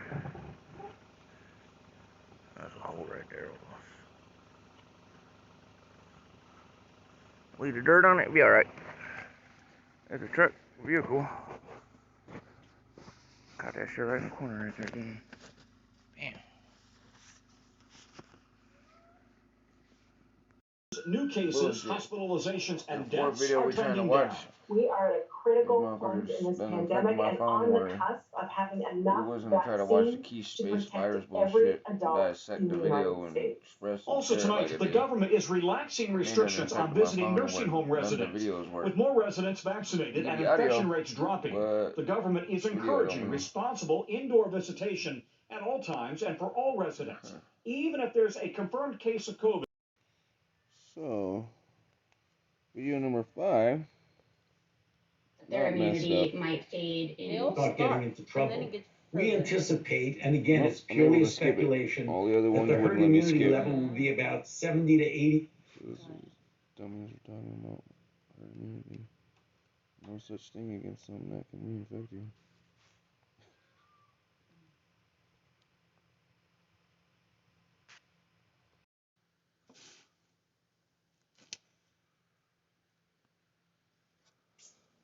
Thank you, Andy. It's a pleasure to be back with you today. Let's take a look at the current state of the pandemic. CDC's most recent data indicate that the recent plateau of cases may be again starting to trend downward, with a 7-day average now of 56,000 cases per day. We also continue to see decreases in new hospital admissions for the most recent week. An average of 4,900 patients with COVID-19 were admitted per day in the most recent week. And while we have seen deaths hovering around 2,000 deaths per day in recent weeks, the latest 7-day average is now down to 1,600 deaths per day. Earlier this week, we saw the number of deaths per day drop below 1,000 for the first time since November. All of this is really good news. And while these trends are starting to head in the right direction, the number of cases, hospitalizations, and deaths still remain too high and are somber reminders that we must remain vigilant as we work to scale up our vaccination efforts across this country. We must continue to use proven prevention measures to slow the spread of COVID-19. They are getting us closer to the end of this pandemic. As I discussed on Monday, CDC released initial guidance on activities fully vaccinated people can resume safely while limiting risks to themselves and others. To help this important information out to the medical community and to the public, today the Journal of the American Medical Association published a scientific commentary from CDC. In the commentary, we again summarize the new recommendations from CDC, that fully vaccinated people can visit with other fully vaccinated people in small gatherings without wearing masks or physical distancing, that fully vaccinated people can also visit with unvaccinated people from one other household without wearing masks or distancing, as long as no member of the unvaccinated household is at high risk of severe illness. Because you're an asymptomatic spreader. And that fully vaccinated people do not need to quarantine or get tested following contact with someone who has COVID-19, as long as the fully vaccinated person is asymptomatic. We also reiterate that in other scenarios, including public settings and travel, people who have been fully vaccinated should continue to wear masks and practice safe public health precautions, just like people who have not yet been vaccinated. In addition, the commentary includes information about the scientific basis for CDC's new recommendations that balance the risk of fully vaccinated individuals with the risk of infection and spread among the still 90% of the American public not yet protected by a COVID-19 vaccine. The commentary also describes the outstanding scientific questions we are working to answer to inform future guidance people keep dying and get from people back AstraZeneca. to their everyday activities. Sinovac. Key among them are questions about Moderna. the risk of vaccinated people transmitting the virus to others if they have a vaccine breakthrough and become infected, how long protection from vaccine lasts, and how well the vaccine work against the circulating virus variants. While we are starting to see emerging evidence that the vaccines remain effective against circulating variants and that the risk of breakthrough infections in vaccinated persons and spreading the virus to others is low, we must be resolute in our efforts to fully answer these critical questions. So please get your When shot so you answered, can they help will us. inform the future guidance that will enable us to safely resume activities while also protecting others who remain vulnerable to this disease. We are working across the government and with many scientific partners to answer these questions as quickly as we can. And I'm committed to updating our guidance as new scientific information becomes available and, importantly, as more people get vaccinated. I want to close by reiterating that our actions this week represent a first step, not our final destination. We are at a critical point in this pandemic and on the cusp of having enough vaccine to protect every adult in the United States. What about the world? We ask for your patience in practicing proven prevention measures for just a little while longer. We ask for your participation by rolling up your sleeve when it is your turn to be vaccinated. And we ask for your leadership in helping others do both of the same. With the above actions, we are so very close. We can turn the tide on this pandemic. Thank you. I look forward to your questions, and I'll now turn things over to Dr. Putch. VP 882. Thank you very much, Dr. Walensky. What I'd like to do over the next couple of minutes is talk a bit about what we refer to as special populations. So if I could have the first slide. Many of you are very familiar with this slide. It is a slide of the phased vaccine distribution that has been put out by the CDC. If you look at these from the phase 1A, B, C, and 2, what is not specifically mentioned here are pregnant women and pediatric individuals, namely people from age 6 months to 16 to 18. Also, in the third panel on phase 1C, we refer to as high-risk conditions. So I'm going to get a little bit more granular on that with you. If I could have the next slide, please.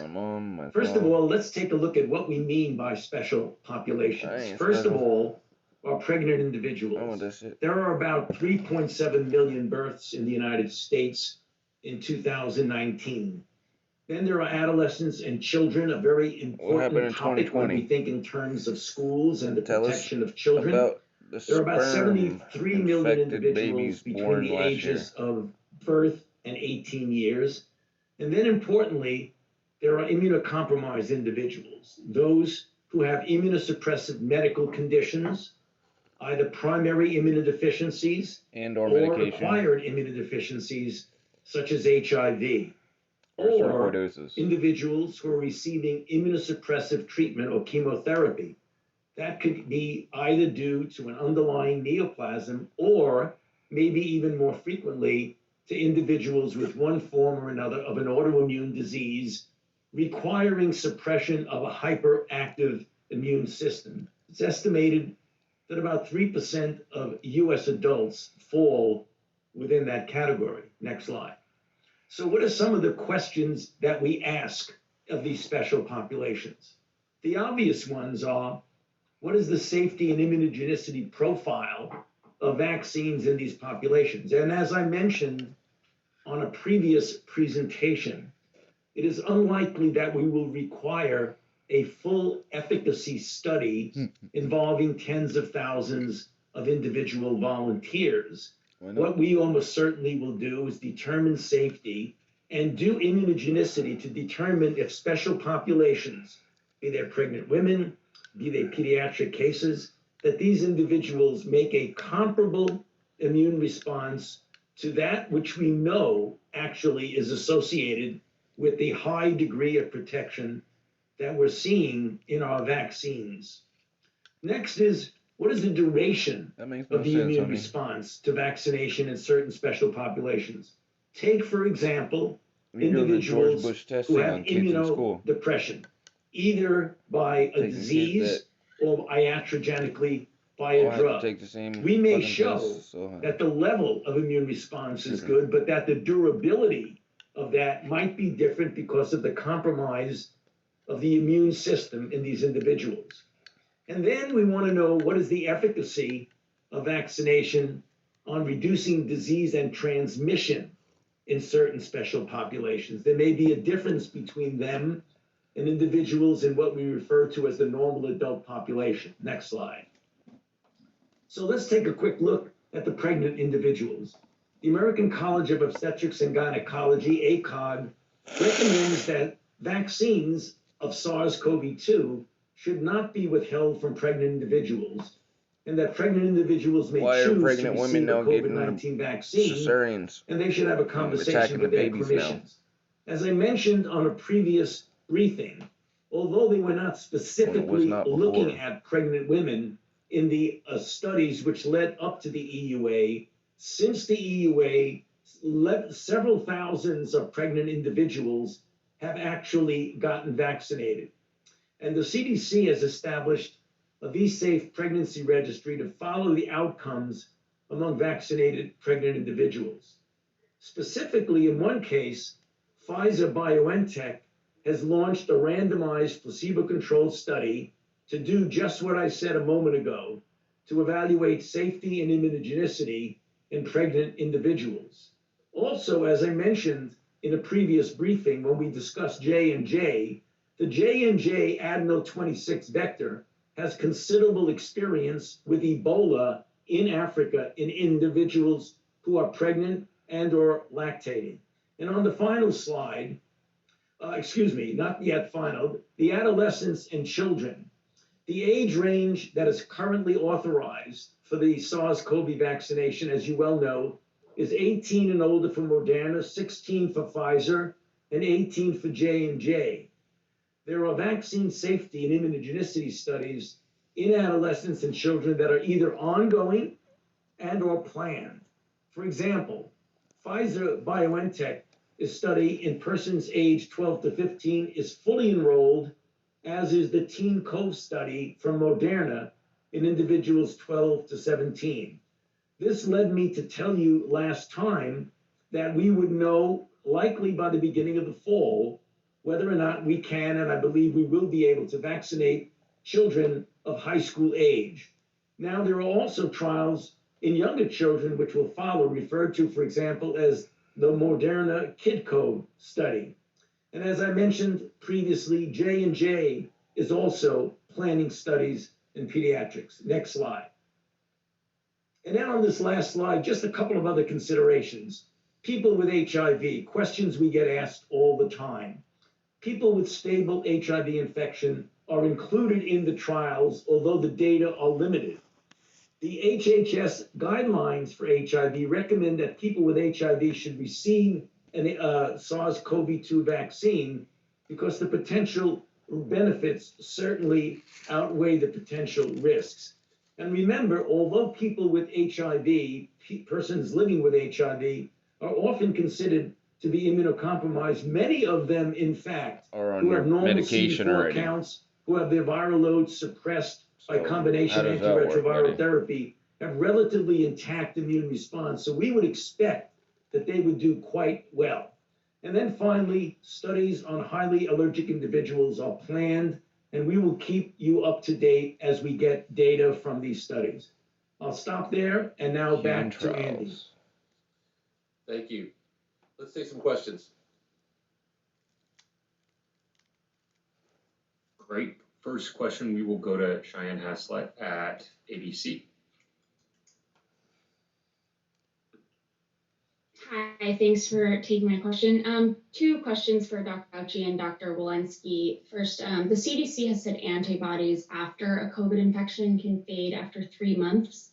Should vaccinated people be concerned about that their immunity might fade in such a short period of time? And then the second question is how concerned people should be about breakthrough infections. Thank you for that question. Go ahead. Our current guidance says that that shows you that you're 3 a months vector is point the data that we for have a so far. mutation. So we are waiting for data to emerge about how durable quarantine yourself your away. protection is beyond 3 months. And so this is exactly among the reasons why we want to be cautious as we take these first steps in our guidance post-vaccination. The durability and the protection in the context of variants are among the areas we're watching the evidence very carefully. Yeah, one of the things we want to emphasize that there is not a direct linear correlation between the level of antibody and the degree of protection, as Dr. Walensky says. Also, measuring antibody does not necessarily get the entirety of the immune response. We know now, and we're learning more and more, that the T cell responses, both CD4 and CD8, may also contribute significantly to the durability of protection.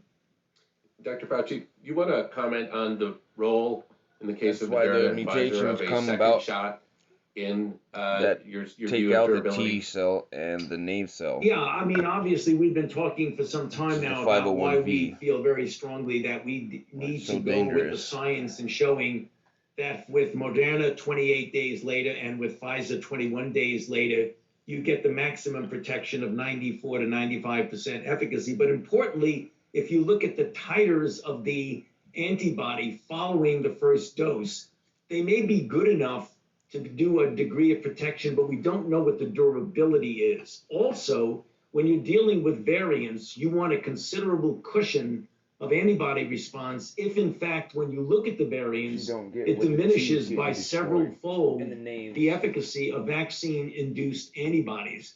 And if it diminishes it by several fold, you want to still stay within the range of protection as opposed to essentially falling off the grid, as it were, if you get it so low. So that's the reason why we continue to maintain that recommendation. Thank you. The next question, please. So we'll go to Caitlin Collins at CNN. Thank you, and thank you for doing this briefing. My question is for Dr. Walensky regarding the new CDC guidance on what vaccinated people can do. We know that the risk of infection during air travel is low when everyone is wearing a mask. So wouldn't it be lower for people who are fully vaccinated? And if so, why did you not change the travel guidance for vaccinated people? Thank you for that question, Caitlin. What we have seen is that we have surges after people start traveling. We saw it after July 4th, we saw it after Labor Day, we saw it after the Christmas holidays. Currently, 90% of people are still unprotected and not yet vaccinated. So we are really looking forward to updating this guidance as we have more protection across the communities and across the population. Next question, please. Next, we'll go to April Ryan with the Grio. Thank you so much. I have a couple of questions. One dealing with the vaccination of pregnant women. Once the pregnant women are vaccinated, will the vaccination by any chance transfer into the unborn child and give them antibodies? Have you found that as well? And also on the issue of herd immunity. They have found that the new Dr. variants are Fauci, I would killing like the to babies, get if this not from the you if woman, if possible. not causing cesareans, What and are is killing the both and are just the anticipation child. in the midst of all of these vaccines flooding the zone of herd immunity? What's the timetable? And do you think that you will reach that timetable as you have certain communities that still are not participating in the majority way for this effort? Thank you. Thank you, April. But very quickly, with regard to your first question, that you would definitely expect, and we've seen this with many other vaccines, that when you vaccinate a mother during pregnancy, that there's transplacental transfer of antibody, IgG, from the mother to the baby, and also in breast milk if a mother decides that she wants to breastfeed. So that is a very good way where you can get protection of the mother during pregnancy and also get a transfer of protection to the infant, which will last for a few months following the birth of the infant. With regard to your question about herd immunity, as I mentioned, you can only make a calculation of what the percentage of the population that would have to be vaccinated plus those who have been infected and would assume to be protected for at least for a limited period of time. We don't know what that number is, but you can calculate based on, for example, extrapolations from diseases like measles and the vaccine protection of measles and the transmissibility of measles, which is very, very high. The herd immunity level for measles is around 90%. Once you get into the 80s, then you could start getting into trouble. We anticipate, and again, it's purely a speculation, that the herd immunity level will be about 70 to 85%. And that's the time that we believe, if you look at the planned rollout of the vaccines, that we would hopefully get to that point somewhere by the end of the summer and the early fall. You're absolutely correct.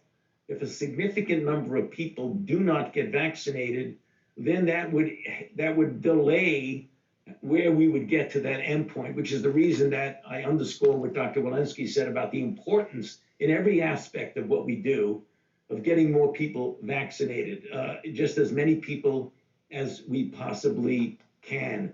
I want to also mention that we don't want to get too hung up on reaching this end game of herd immunity, because every day that you put 2 million to 3 million vaccinations into people makes society be more and more protected. So you don't have to wait until you get full herd immunity to get a really profound effect on what you could do. For example, as Dr. Walensky said, she keeps her eye on that very carefully as they reevaluate the guidelines. So you can get 20, 30, 40, 50% of the people vaccinated, not yet quite meet the empiric number that we're talking about, and still get a very favorable effect from vaccines. Maybe I'll just add that the point is incredibly important that these are local rates as well. So if you have a population rate that is 85% protected across the country, but a community that's only 50% protected, you can have outbreaks in that community. And so really we need this level of protection pervasive across all communities across the country. Thank you. Kevin, let's take another question. All right. Last question will go to Shannon Petty-Peace at NBC. Hi. First of all, I was wondering if you could give a bit of the timeline on these new J&J vaccine doses that you're talking about. Is that going to, when would you get those? Is that going to speed how quickly we can get every American vaccinated? And secondly, I know you guys have talked before about when we're going to get to the point where we have more supply than demand for the vaccine.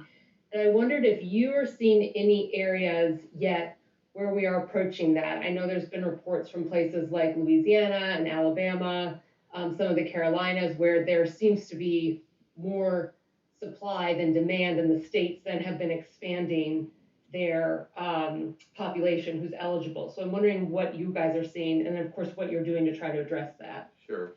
And maybe for your second question, I'll also invite Dr. Walensky to add a comment about how she's thinking about this at the CDC, and of course, Dr. Fauci, if you want to add as well.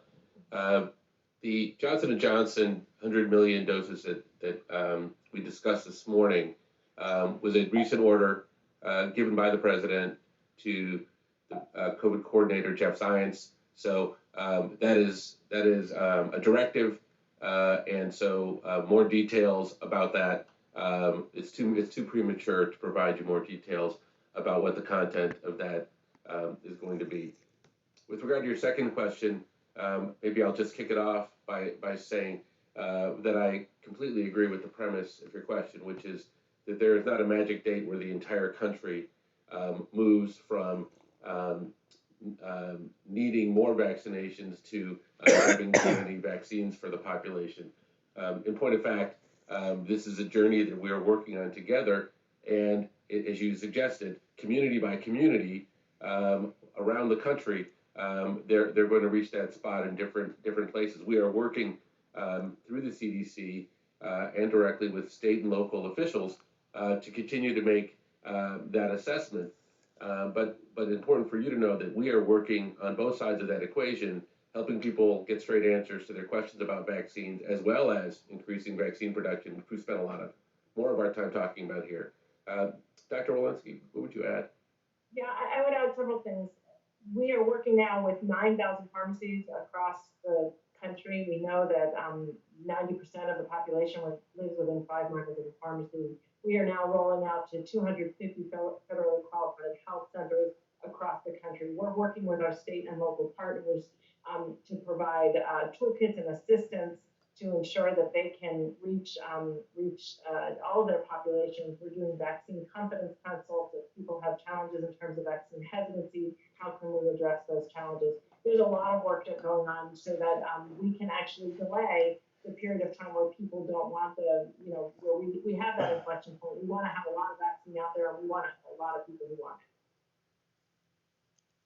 it. Yes, and I would add that the track record of these vaccines is so good from a safety and efficacy standpoint that simply making sure people have access to correct information and not misleading information is the most important thing, and making sure that local trusted people have access to that information as we continue to make vaccines more broadly available. Dr. Fauci, is there anything you wanted to add on that? No further comment, Andy. Thank you. Great.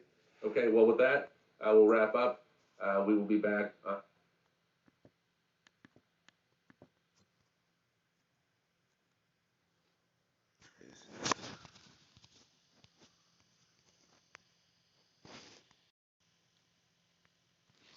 Has climbed above 2,000 people for the first time. Over 270,000 people there have now lost their lives to the coronavirus. Trying to shut its borders, only by the United States. But not. Scientists say Brazil's current wave of infections and deaths is being fueled by a more contagious virus variant. It started in early January in the Amazonian city of Manaus. Hospitals ran out of oxygen and people died waiting for medical attention. But health experts now say complacency has set in, and it could lead to more virus mutations developing and spreading. DW reporter Johan Ramirez traveled to Manaus to assess the situation. Lucilene da Silva is back to living a normal life.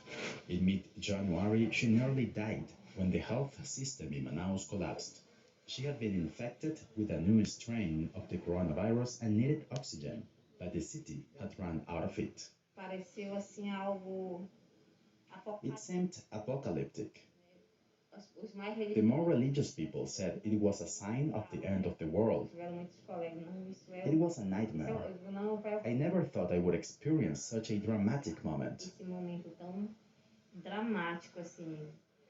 It's a moment the city seems to have forgotten. This is the main market in Manaus. Even though stores and businesses are only allowed to operate at 50% of their normal capacity, and despite scientists' warnings about the emergence of more and more dangerous variants, the market is always overcrowded.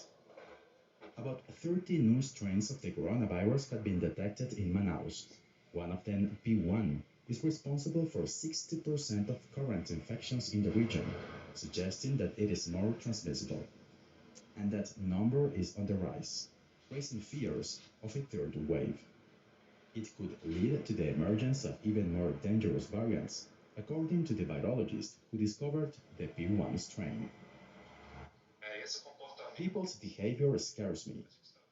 because they are seeing the situation worsen and yet they continue to live as if things are normal. That could mean that we will soon have a much more serious situation. According to the studies by the Fiocruz Research Foundation, the current vaccines are still effective against the P1 strain. This vaccination center can administer thousands of doses per day, but even here, the authorities are unable to implement physical distancing. When vaccination starts, there are always a lot of people, but then the crowding goes down. When older people come for vaccination, they bring one or two relatives, and that's what causes the crowding. With more than 7% of its inhabitants vaccinated, the state of Amazonas, where Manaus is located, has administered the most doses to date in Brazil. However, it is still far from containing the virus. Without social distancing, people will continue to die from the virus. Mutation's happening. The city has made space for 22,000 new graves in the cemetery. It's an horrific forecast of what the new COVID variants could bring to Manaus in the near future. And journalist Sam Cowie joins me now from Sao Paulo for more. Sam, as the U.S. and parts of Europe start to get things more under control, Brazil appears to be going in the wrong direction with these crushing case numbers. How did things get so out of control in Brazil? Good morning, Claire. Yeah, it's a really dire situation here. What we've seen in Manaus is essentially now spreading across the country. Where I am here in Sao Paulo, which is Brazil's wealthiest and most developed state, there are no more ICU beds right now. There are thousands of people, 1,000 people in fact, waiting in the queue. Some people have died in the queue. At least a dozen people that we know of have died in the queue. You know, Sao Paulo is a huge state, 44 million people, but it really sets the tone if the richest and most developed state in the country is at full capacity. Essentially, there are three main problems here right now.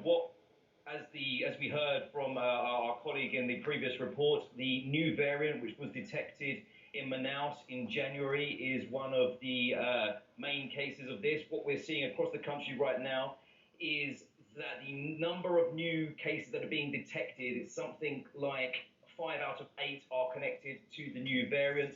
It hasn't been proven necessarily that the new variant in itself is more deadly, but it is more contagious. It's twice as contagious as the original coronavirus.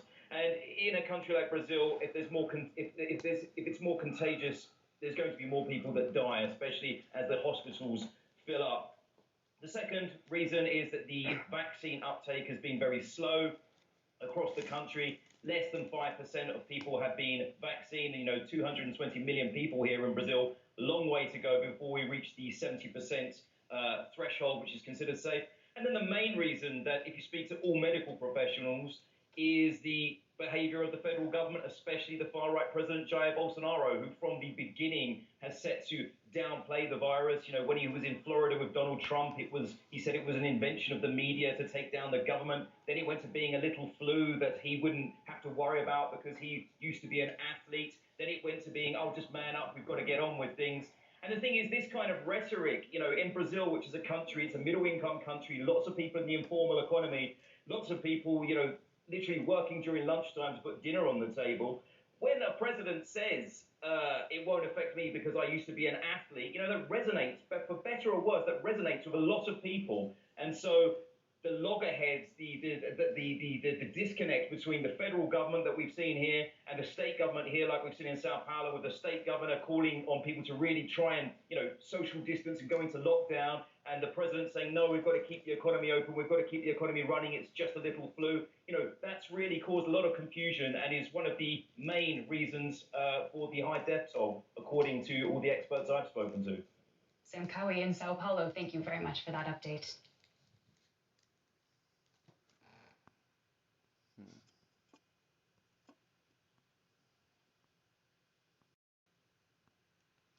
For the worst, a field hospital under construction as the specter of a third wave grows.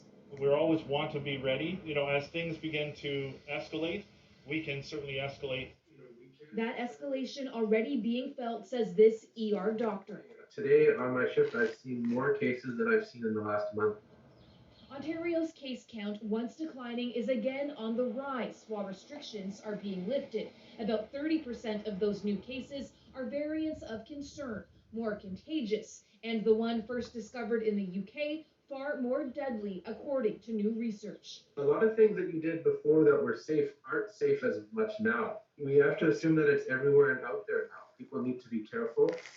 That's what Sadia Beg has been doing for a year. On dialysis, she's at a much higher risk of a bad outcome with COVID.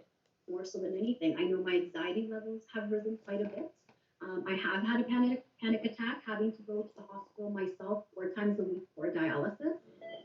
ICUs across Ontario have remained under stress. More than 300 patients are receiving critical care. You go into an intensive care unit anywhere in Ontario, but especially in our hotspots, and it is a war zone still. One hotspot, Thunder Bay in northern Ontario. We are in the worst situation we have ever experienced here so far in this pandemic. That puts pressure on the province's already criticized vaccine rollout. The best hope that any third wave will be less deadly. Warmer weather helps too. Everyone hold tight and really accelerate the vaccine rollout. Get all of the doses into people's arms, and then we'll get through this. And summer will be a great time. It can't come soon enough for this Toronto area mom. Her son has autism. The past year, robbed of routine, has been tough. I'm hoping that we don't go into a third wave. I don't know how I would be able to handle it. Ellen Morrow, CBC News, Toronto.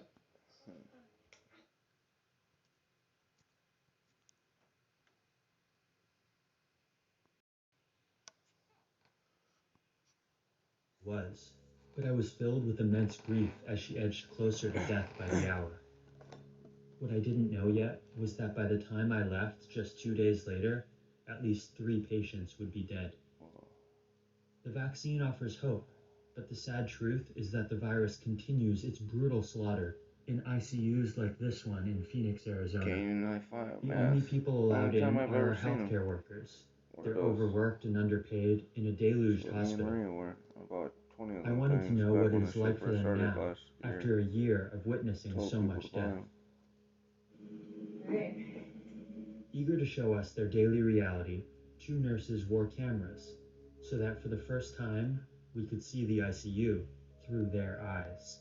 We use those respirators. Unless you're actually in there, you have no idea. Nobody can ever even imagine what goes on in there.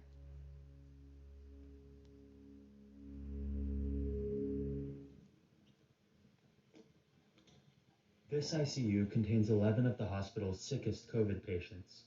Most of them are in their 40s and 50s, and they are all on death's door. It's an incredibly depressing place. I blurred the patients' faces to protect their privacy, but I also worried that blurring would rob them of their humanity. The family of this patient, the one who was rapidly declining, allowed her face to be shown, and they readily told me about her. Her name is Ana Maria Aragon. She's a school administrator and a 65-year-old grandmother. Sarah Reynolds, the nurse in charge of this ICU, organized a video call with Ana's family to give them a chance to be with her, just in case she didn't make it. It just breaks my heart when I hear families saying goodbye.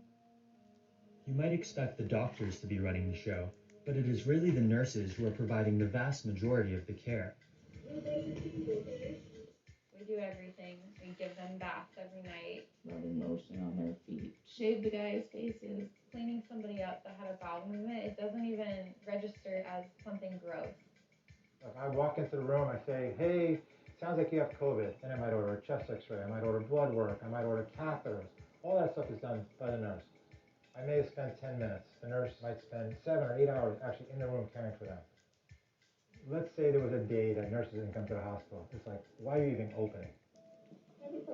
12-hour-plus shifts, isolated in this windowless room. These nurses survive by taking care of each other. You guys need your papers away? Oh, thank you. And by finding small doses of levity.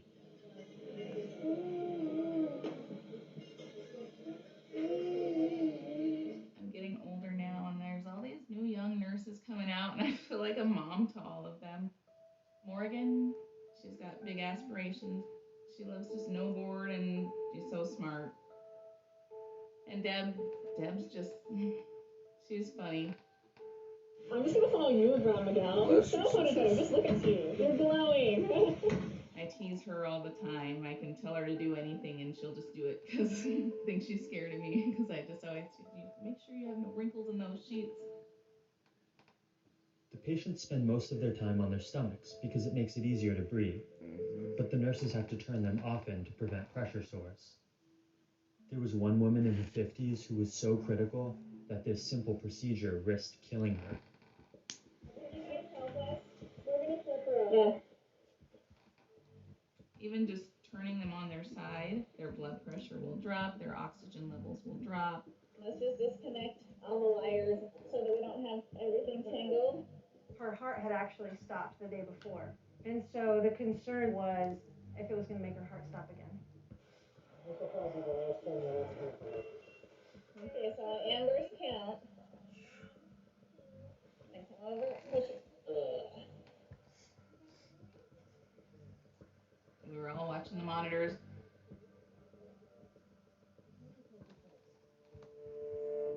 Good.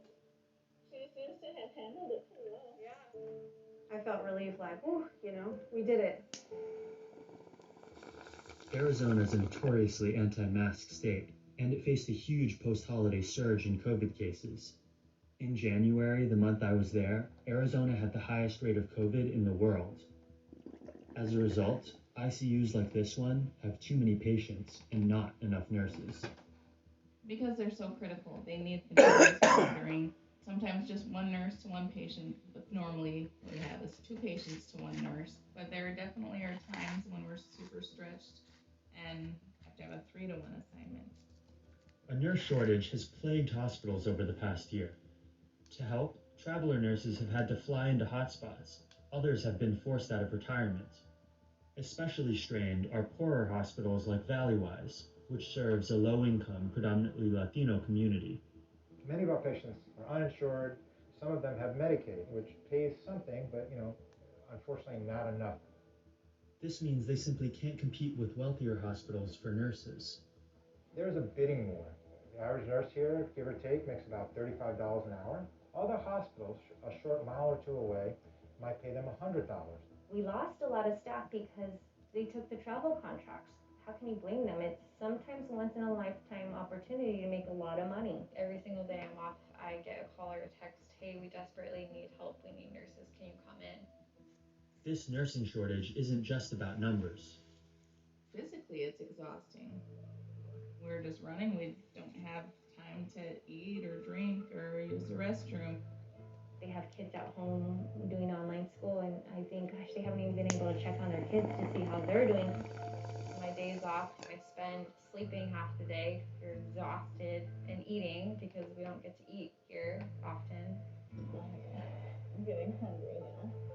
Nurses have been proud to be ranked the most trusted profession in America for nearly 2 decades. But during COVID, many worry they aren't able to uphold the standards that earn them such respect. I can't give the quality of care that I normally would give. It's absolutely dangerous. That's demoralizing because we care. We're nurses. It's our DNA. Anna had been in the hospital for over a month. Her family told me she was born in Mexico. She came to the States 34 years ago, first working in the fields before eventually landing her dream job in education. She's beloved at her school. Former students often stop her in town and excitedly shout, "Miss Anita." She was very cautious about COVID. She demanded her family always wear a mask and yelled at them to stay home. Yet tragically, she somehow still caught it. She had been declining over the course of several days. It's a picture we've seen far too often that we know, okay, this one's gonna be coming soon. Because there's no cure for COVID, the staff can only do so much. Once all the ventilator settings and the medications are maxed out, keeping a patient alive will only do more harm than good. So Anna's family was forced to make a tough decision. They talked to family and let them know that we've offered her, we've given, we've done everything that we can. There's nothing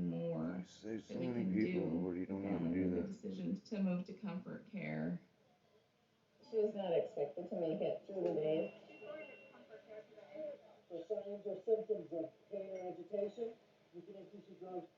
Okay. You want people to good, yeah. Be comfortable. Let him die. The priest is on the phone, and we're gonna hold it to her ear so he can give last rites.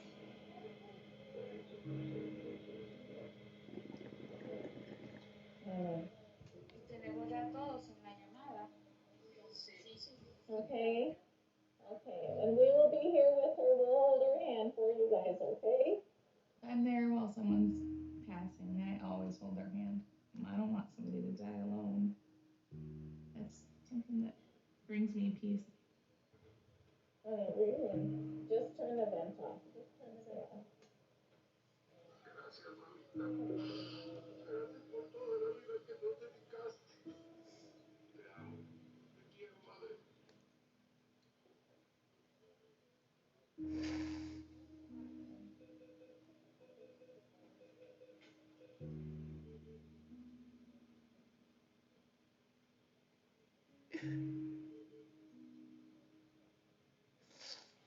Okay.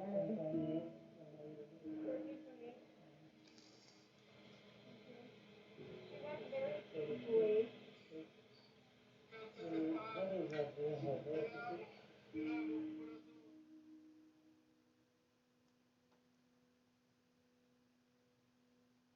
Dance floors packed, people hugging, holding hands, and almost no one wearing a face mask. I think, like many healthcare workers, I'm angry a lot, and kind of my faith in humanity has dwindled. How can you think this isn't a real thing? How can you think that it's not a big deal? Arizona Governor Doug Ducey has advocated for personal responsibility over mask mandates, even though he's been photographed maskless at a gathering, and his son posted a video of a crowded dance party. Even on the outside, they go, I don't care, I'm not wearing a mask, I'm not getting the vaccine. That's bullshit. The second they come into the hospital, they want to be safe. Never do they say, I made a decision, I'm accepting this, don't do anything, doctor. 500,000 people in this country have died from COVID. Many have been in ICUs, with nurses, not family members, holding patients' hands. I always wonder, is going to be there when I get to work? It's on my mind when I get home. Are they going to make it through the night? There's one that I can think of right now. One patient in his late 50s was so critical that he required constant supervision. Each of his breaths looked painful. There was one day that he was looking a little bit better, and so he was able to shake his head and smile, and we set up a video call for him, and it was just the sweetest thing ever. I could hear his little grandson. He was probably like 4 years old or so. I saw him on the screen too, and he was just jumping up and down, so excited. You're doing it, Grandpa. You're doing it. We love you. Look at you. You're getting better. It just broke my heart. It broke my heart. He's one that I don't think is going to be there when I get back on Sunday. But I'd already been told something Sarah hadn't. The patient's family had decided to take him off life support. Okay. Yesterday they did.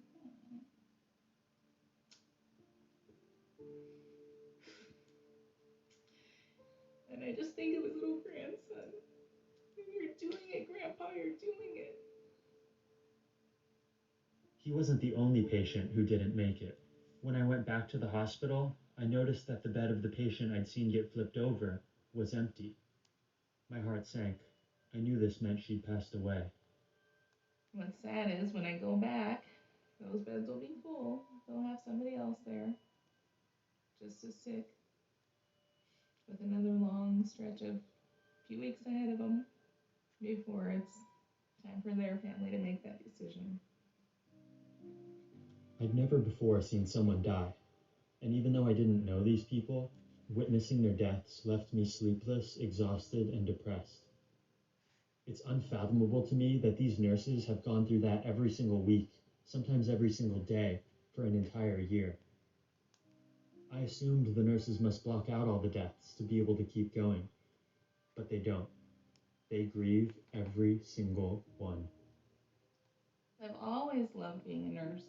It's what I've always wanted to do, and these last couple months, it's definitely definitely made me question my career choice. And what makes their situation so tragic is that many of these nurses hide their trauma, leaving them feeling isolated and alone. We're the only ones that know what we're going through.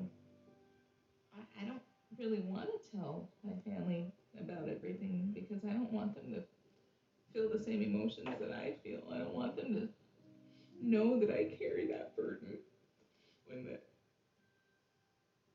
it is a lot. I'm mom, I'm strong, I can do anything, and I don't want them to see that. Leadership in the pandemic hasn't come from elected officials or spiritual guides, but from a group that is underpaid, overworked, and considered secondary even in their own workplaces. As so many others have dropped the ball, nurses have worked tirelessly out of the spotlight to save lives, often showing more concern for their patients than for themselves. I worry their trauma will persist long after we re-emerge from hibernation. COVID's legacy will include a mass PTSD on a scale not felt since World War II. This burden should not be ignored. Something you can say to all the other ICU nurses around the country if you have the chance. Thank you. Thank you. I feel ya. And you're all amazing.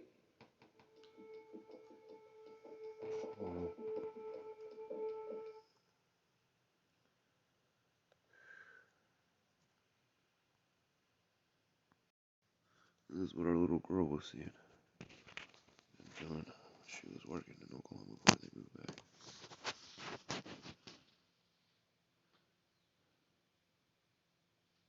I'm so glad my mother didn't die by herself.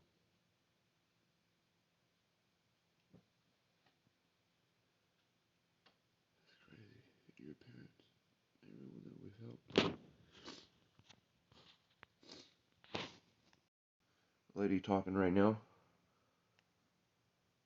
Look into her. That's Cinnamon. It's my Aunt Kathy. So on and so forth people that hold your hand when you go. It's the last face you see. First client of our crystal shop was one of those ladies. She walked away. Not from our shop, but from her job and went to Grass Valley. Because of this type of shit that they was doing when COVID first started. You look at her and it's Cinnamon talking right there. She's so smart. And Deb's just... That's why she left. She's funny. She was in control of soul. I'm just gonna follow you around now. You're so photogenic. Just look at you. You're glowing.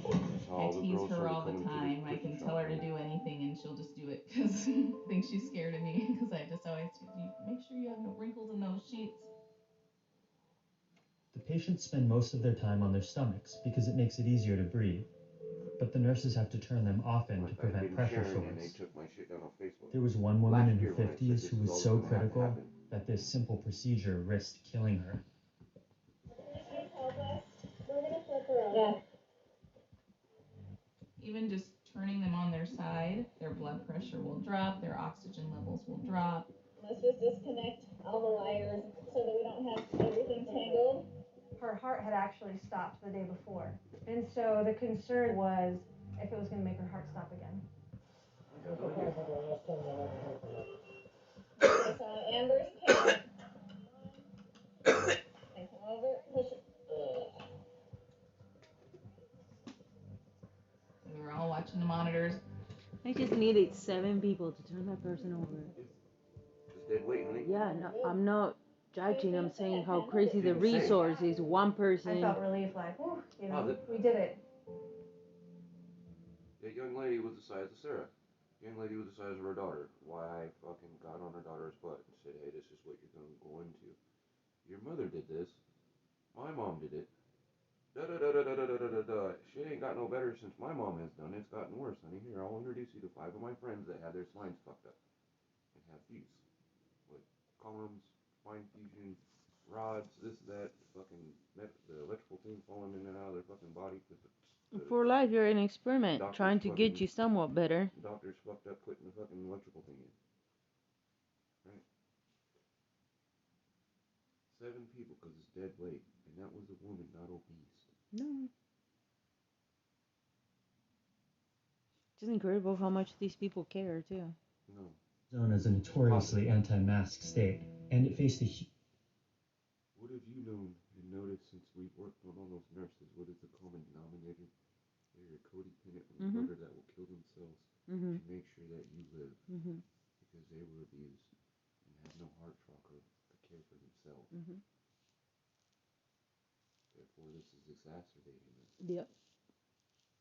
It's like having them go maniac, too. Because they're feeling like they're so essential. And because there's no way for them to decompress to their family like a police officer or a soldier. There's no decompression. This will be imprinted on the eggs of all these nurses and male nurses, their sperm. This is a traumatic event that will be numerically passed. And people aren't understanding that. If trauma from the fucking Auschwitz can be passed to the Jews that they were showing, but they don't realize that it happened with the slaves too. This is a worldwide event. That'll be traumatic orders in our stuff. cellular memory. Yes, Mama. Yes. If we're able to survive through this. This will be one of those things that red before yellow kills a fellow type fucking thing. That you don't have to have a nursery rhyme or some shit that people don't tell people no more. That when you see fucking red before yellow, your genes tell you epigenetically to fuck away from it because it's poison. It's fresh water. I mean, please stop. It's the whole thing that I have an issue with is that they're drinking water. There's the whole fucking ground out there with snow.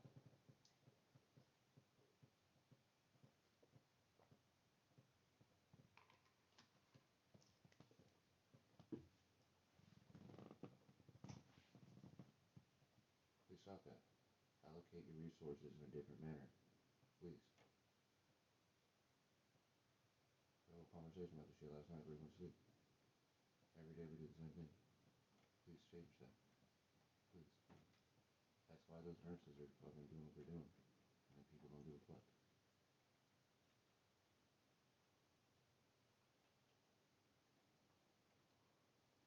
Yeah, this shit is going to numerically be placed into their DNA. Besides it already being in their DNA. From it going into the sperm.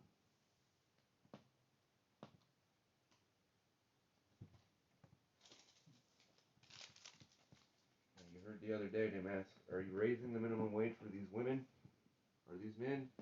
No. Nobody's doing shit anywhere. Wars? Nope. They got a tax hike. They haven't even moved through giving them the fucking, like, either a hazardous pay, you know, they were saying of giving them $15,000, which is fucking less than it's like $1,000 a month for what these people went through in a whole fucking year. It's like less than a fucking $3 a day. Why don't you give them at least the hazard pay that security guards in prisons Exactly, get? for overpay and shit like that, yeah. Well, the dude's supposed to be making... Yeah, because they, you know for a fact that they are getting... A guy's supposed to be making $60,000 a year after 3 or 4 years of work there. His first year with some overtime, he's making $150,000. Yeah, that's gross. I mean, when I was in prison, they showed the head warden, not head warden. But Ezekiel, how can you... The thing was making... No, here, listen to me.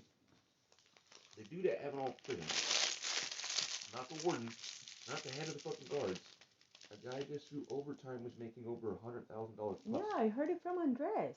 I heard it from the horse's mouth. He said, I left the force because it disgusted me how manipulative the guards themselves would be to enrich themselves even more.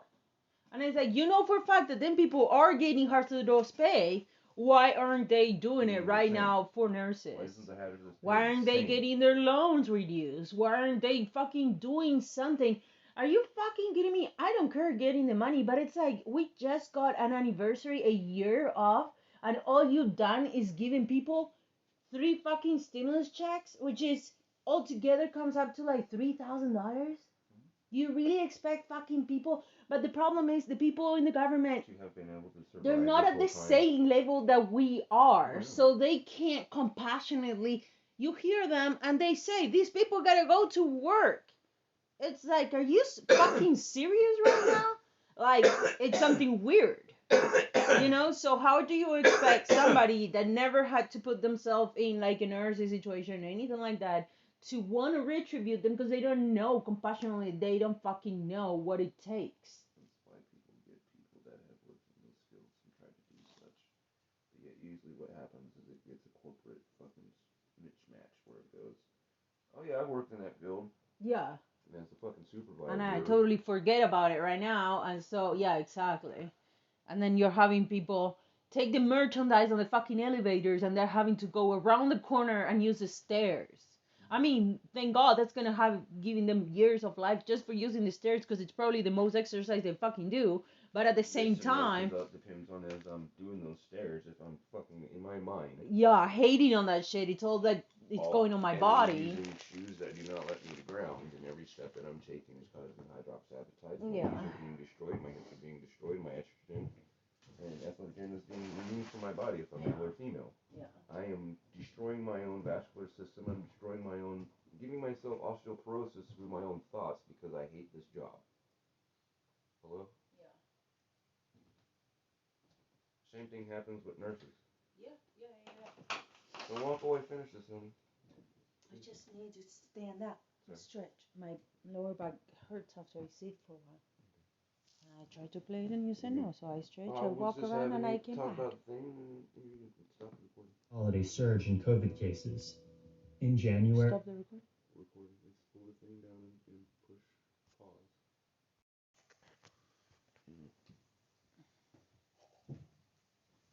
Pray. You got people getting fired because they're bringing crystals in, healing, fucking so forth, all the shit that we heard. But no, go back to that beautiful brother that saved his mother the day they walked in. The mighty brother. Hunter. Yeah, there's nothing we can do for your mom. We're gonna take her off the thing. Fucking singing bowl, bro. The woman's alive because of the singing bowl. Mm-hmm. Okay. Understand what comfort care is. The people don't realize what it is. They'll push you to the fact stating that there ain't shit they can do or your family member's dead. Ain't nothing happen. You gotta pull the plug. And then that's it. So many times. So my mother, me, family members, that's why I was like, no, fuck that. What'd your mom like when she was little, man? Why don't you take that in the hospital room and watch? Just try it, brother. Just try it. Just try it. From your fucking heart, just try it. And make the decision if you want your loved one to go or to stay when you do it. What you gonna do? But it's also beautiful because it's like, who is the universe gonna put right there for you? Like, what seeds have you planted? And like, kind of like a full circle, like, what are you gonna get? No? Because it's like how we see it with the drivers, you know, kind of thing. Like, who comes to our project or whatnot. Yeah. I see it as, but that's why the importance of ourselves to water the seed when somebody has that thought of that belief, because then it comes back to us. It can be us on those tables, and we were the ones that had given the crystals to those like nurse's son or daughter, you know, and coming, yeah. Instead of, no, don't let the person die, or, just push them off because they're dead. But not just that, even like that alternative, like it's so important to feed and cultivate that alternative form, because it's like you can end up in a facility like that, God forbid, but it's like you need that extra sense of what you believe in. Shock trauma like I did. Exactly. You know what I'm saying? And who did you put yourself? Why were those people there? What, you know what I'm saying? Like, why? It could have been anybody else, and they wouldn't have given you that. Yeah, exactly. So, it's like, do you feel you had put them there for yourself? Do you think the universe sent them there? Because what fucked me up right there, right?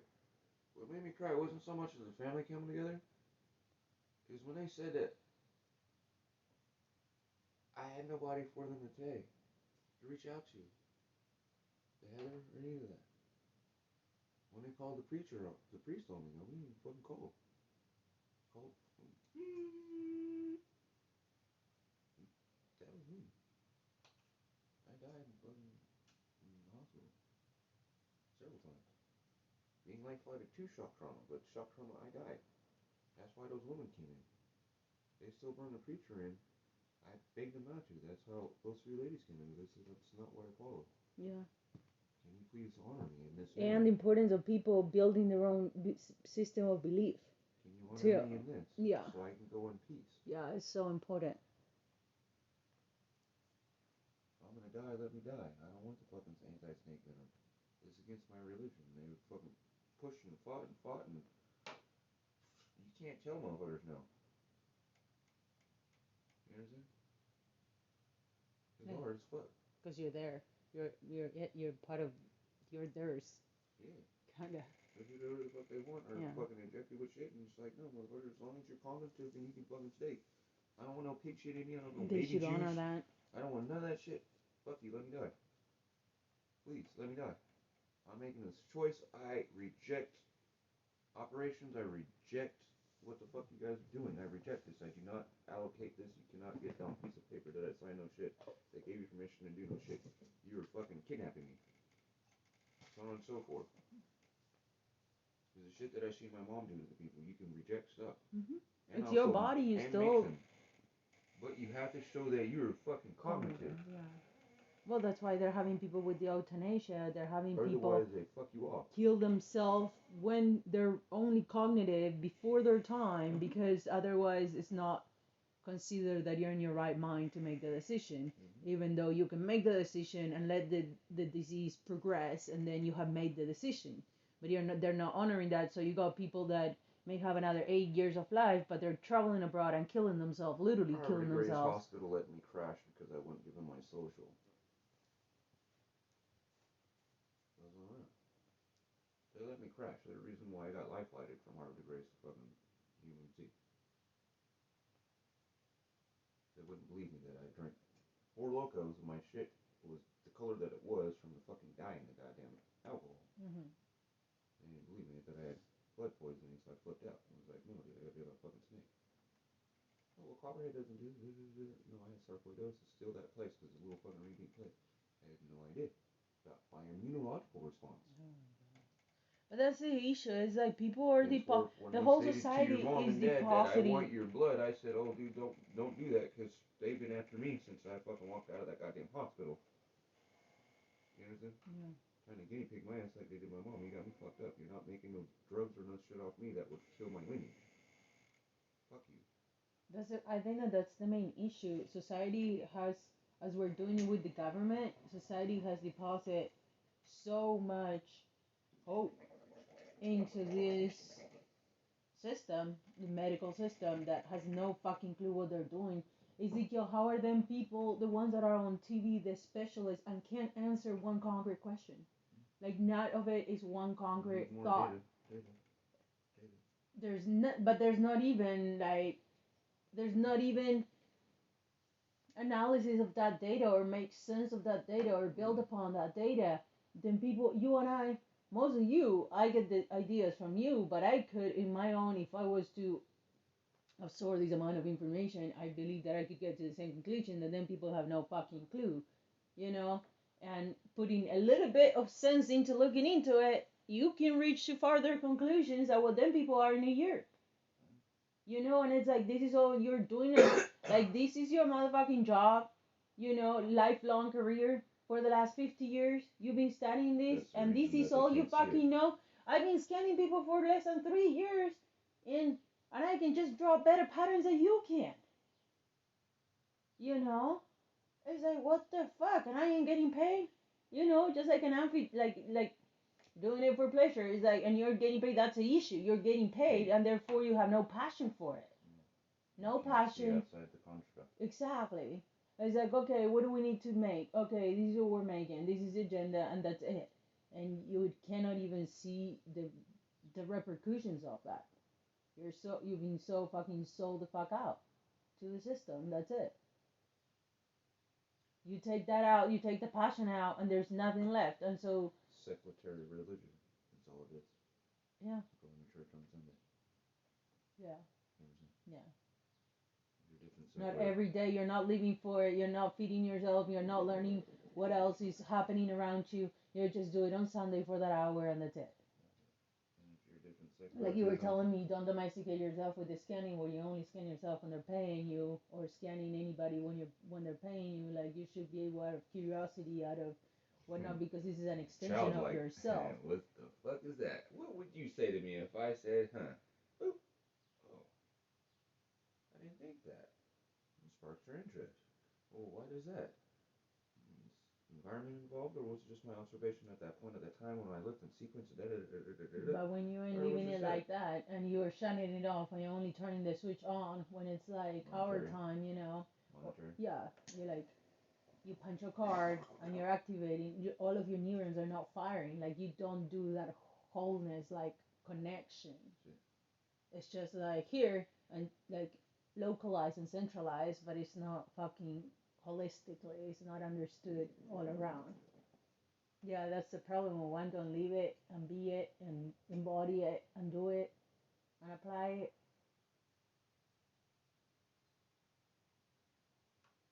Yeah.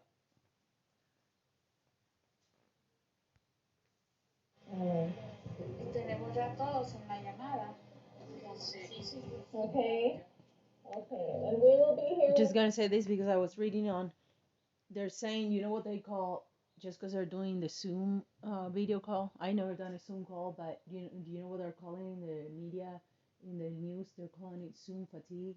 Now they're saying how the simple video calls on Zoom, how they're altering people's hormones, and they're getting this not a fatigue. It's basically Addison's disease, which is people speeding up their adrenals, where they're releasing too much cortisol, and they're just tiring themselves, because it's not normal, this form of interaction. Like it gets you anxiety to have to sort of like present yourself in this way.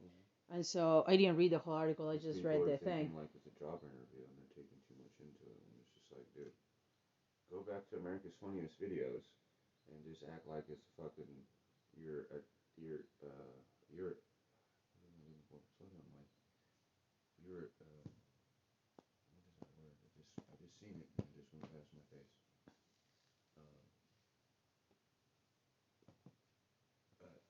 Rehearsal. Like a play role you're gonna play? Or like a job.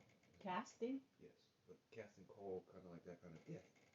But not casting, to be picked, to go on to. A play. Like when you're gonna do the role, playing for the role to see if you get. It was, you were selected. Yeah, America's see if you get video selected. was just us putting in like the cat farting and the dog falling off the roof, right?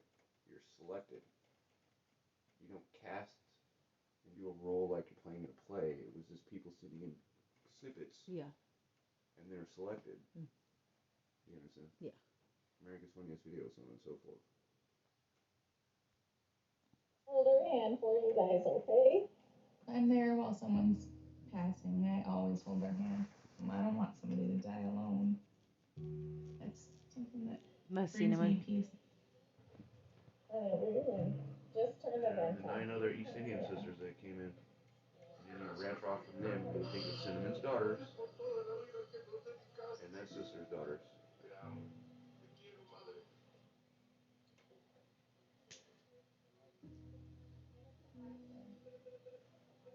I couldn't do it. it. It's gonna fuck you up, honey. It's gonna make you appreciate mom and dad coming. And them still being alive. And the power of the things that you open yourself up to. Otherwise they'd be right there. Gone. Already. As my mother's been gone for 3 months now. You understand?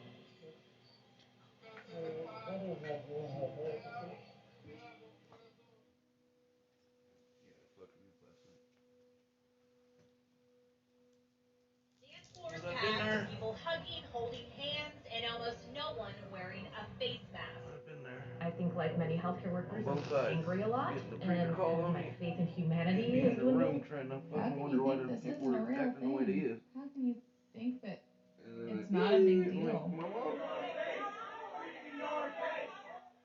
Arizona Governor Doug Ducey has advocated for personal responsibility over mask mandates, even though he's been photographed maskless at a gathering, and his son posted a video of a crowded dance party. Even on the outside, they go, I don't care, I'm not wearing a mask, I'm not getting the vaccine. That's bullshit. The second they get into the hospital, they want to be safe. Never do they say, I made the decision, I'm accepting this, don't do anything, doctor. Fuck, I was tricked and saved me because Trump fucking tricked me. 500,000 people in this country have died from COVID. Many have been in ICUs, with nurses, not family members, holding patients' hands. I always wonder, are they still going to be there when I get to work? It's on my mind when I get home. Are they going to make it through the night? There's one that I can think of right now. One patient in his late 50s was so critical that he required constant supervision. Each of his breaths smelled painful. There was one day that he was looking a little bit better, so he was able to shake his head and smile, and we set up a video call for him, and it was just the sweetest thing ever. I could hear his little grandson. He was probably like 4 years old, so I saw him on the screen too, and he was just jumping up and down, so excited. You're doing it, you're doing it. We love you. Look at you. You're getting better. I wish I would have gave her that Tourmaline. It just broke my heart. It broke my heart. He's one that I don't think is going to be there when I get back on Sunday. But I'd already been told something, so I hadn't. The patient's family had decided to take him off life support. The family was tricked. Yesterday they did.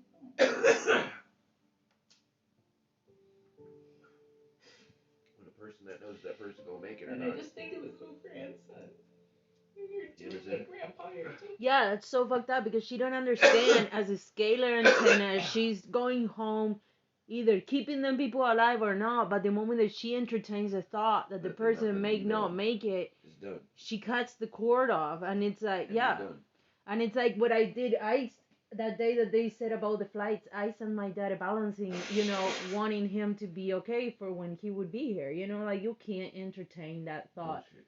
Yeah, you can't, and they don't understand how powerful they are and how connected they are, more connected than their own family, because their own family, they haven't been in contact with the person, so it's harder to keep that connection, because they have their own life and their own needs, but these people are like their lifeline, and they don't understand that. They don't understand. Can't disconnect. He wasn't the only patient who didn't make it. When I went back to the hospital, I noticed that the bed of the patient I'd seen get flipped over was empty. My heart sank. I knew this meant she'd passed away. What's sad is when I go back, those beds will be full. They'll have somebody else there. You see, like her, she's having those thoughts. It's like with another long stretch of a few weeks ahead of them before it's time for their family to make that decision. I'd never before seen someone die, and even though I didn't know these people, witnessing their deaths left me sleepless, exhausted, and depressed. It's unfathomable to me that these nurses have gone through that every single week, sometimes every single day, for an entire year. I assumed the nurses must block out all the deaths to be able to keep going, but they don't. They grieve every single one. I've always loved being a nurse. It's what I've always wanted to do, and these last couple months, it's definitely made me question my career choice. And what makes their situation so tragic is that many of these nurses hide their trauma, leaving them feeling isolated and alone. We're the only ones that know what we're going through. I don't really want to tell my family about everything because I don't want them to feel the same emotions that I feel. I don't want them to know that I carry that burden when that it is a lot. I'm mom, I'm strong, I can do anything, and I don't want them to see that. Leadership in the pandemic hasn't come from elected officials or spiritual guides, but from a group that is underpaid, overworked, and considered secondary even in their own workplaces. As so many others have dropped the ball, nurses have worked tirelessly out of the spotlight to save lives, often showing more concern for their patients than for themselves. I worry their trauma will persist long after we re-emerge from hibernation. COVID's legacy will include a mass PTSD on a scale not felt since World War II. This burden should not be ignored. Just something you would say to all the other ICU nurses around the country if you had the chance. Thank you. Thank you, nurse. I feel ya. And you're all amazing.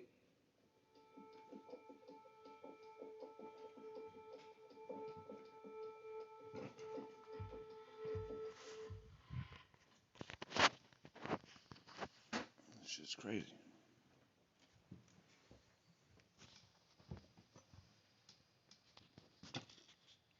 Politicization of wearing a mask, not wearing a mask, who's getting the vaccine, who's not getting the vaccine.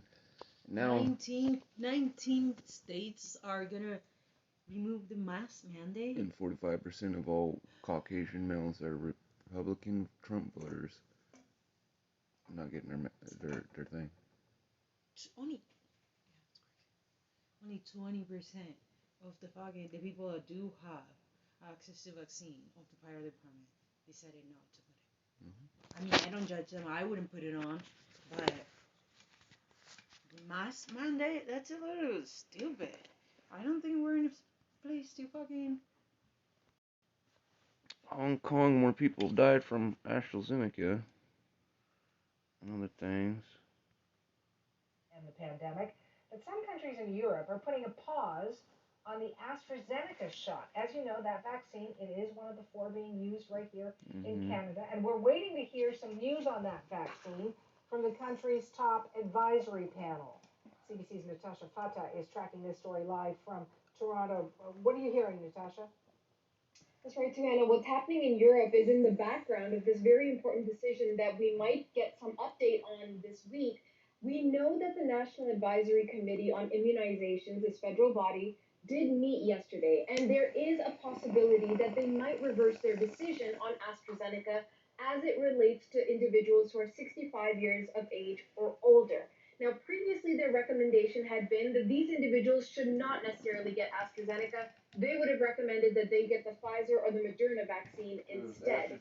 But now there's a possibility that they might have changed their mind on this. Now, we don't have any official confirmation on that point as of yet, and we're waiting to find out and putting in calls on that front.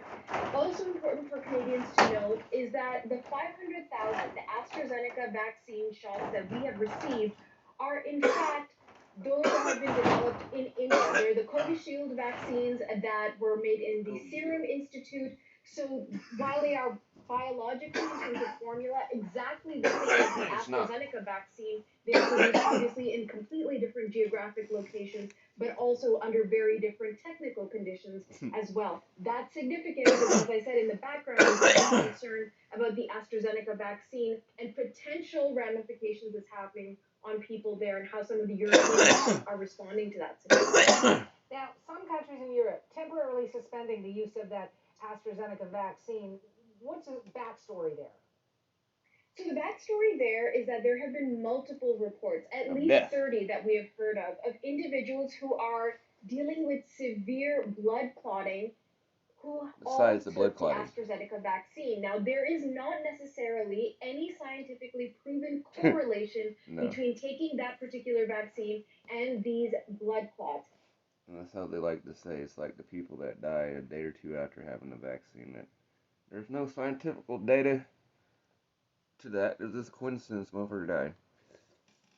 This is a coincidence the 30 people caught fucking blood clots and shit. Thrombolysis and the whole 9 yards. Just that all at the same time. They're all different ages, but for some reason there's no scientific proof. The only fucking correlate and fucking thing that's mitigating in between them in the crime scene is fucking the shot in the arm. But we're gonna say scientifically there's no proof that the blood clots came from that. We still gotta rule out some stuff and tell you some more fucking bullshit. Oh shit. Nevertheless, it is posing a number of questions. It's not the type of thing where most people want to say, well, let's just see what happens. And in fact, there has been one report of one of those individuals dying as a result.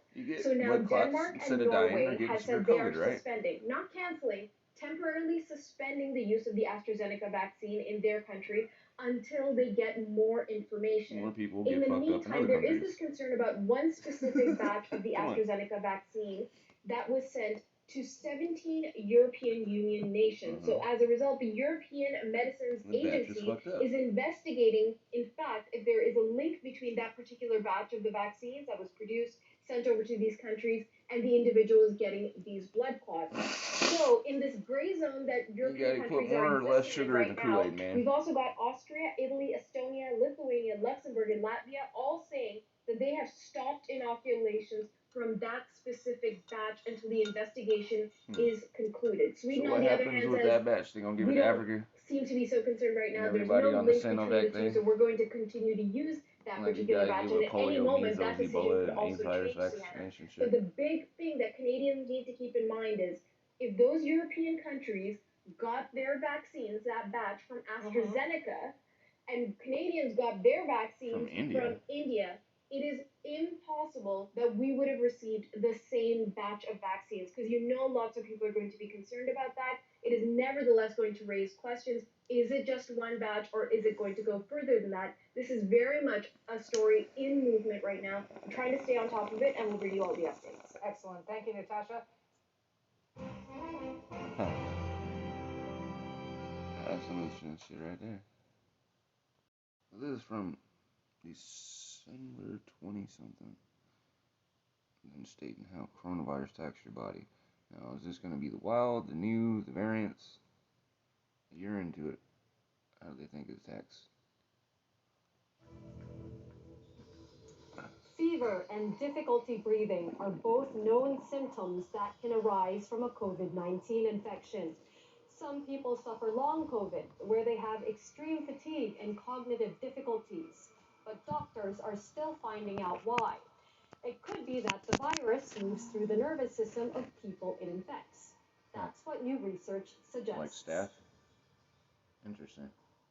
And that's research we're going to be looking into later with an expert who studied the neurological impact of COVID-19.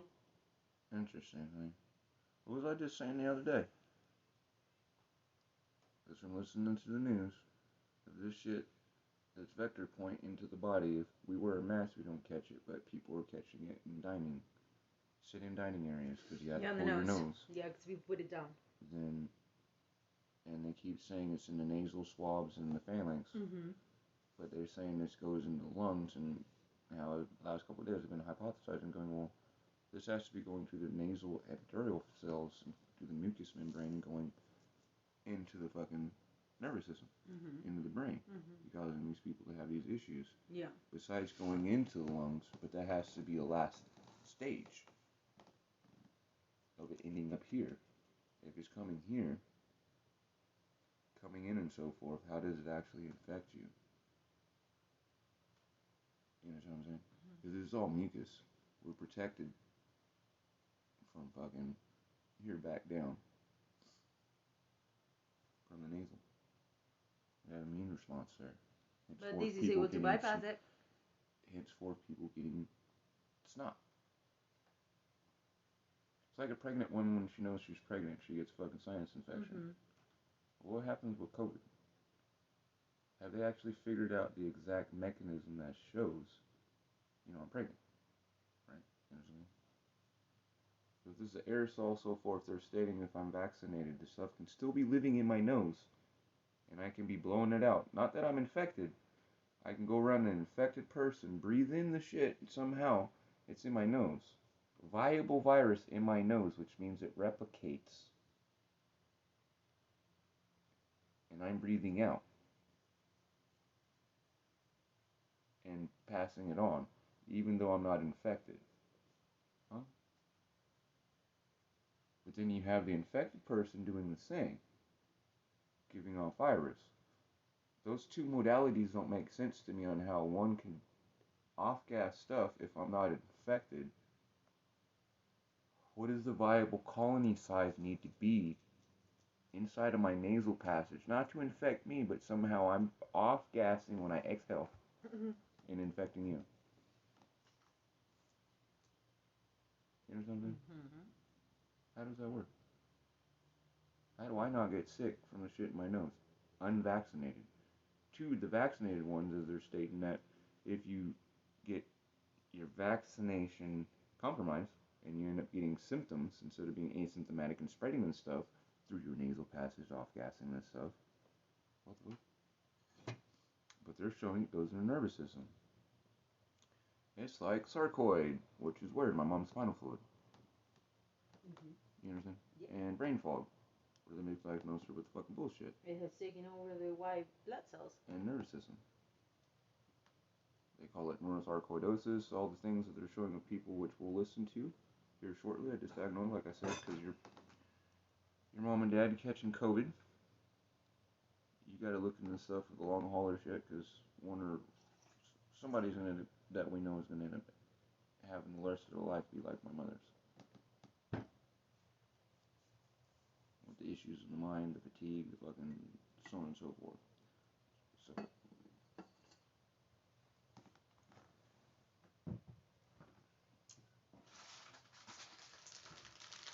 It is scaring me because I think these motherfuckers caused my mom to get this shit from giving her the AIDS medications, and now they're going to do AIDS medications on this, and I really think, like, first came out of my mouth is the airborne AIDS. Yeah.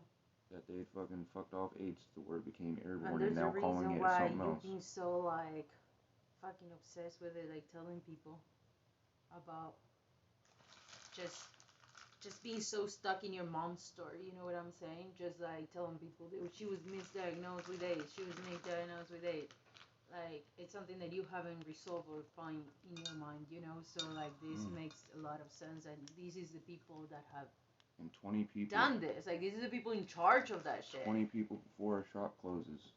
Yeah, there were newcomers, sarcoidosis induced. So, induced from operations. Which is acquired immune deficiency. They were not born with it. This was not genetically passed. Nope. It was acquired. And they were not given immunosuppressant drugs. It was from surgeries. How the fuck? You understand?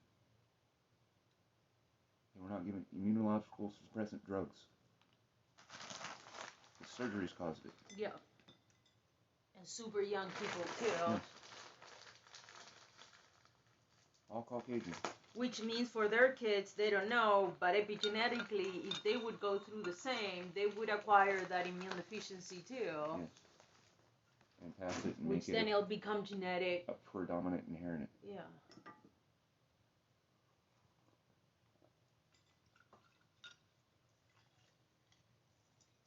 As 3 of the 20 people had red hair. The one woman actually had to laugh. She said, "It's funny that you said that because I actually thought I was white, but I had to look into my family lineage and seen that we're from a woo-wop." And I was like, huh, yeah.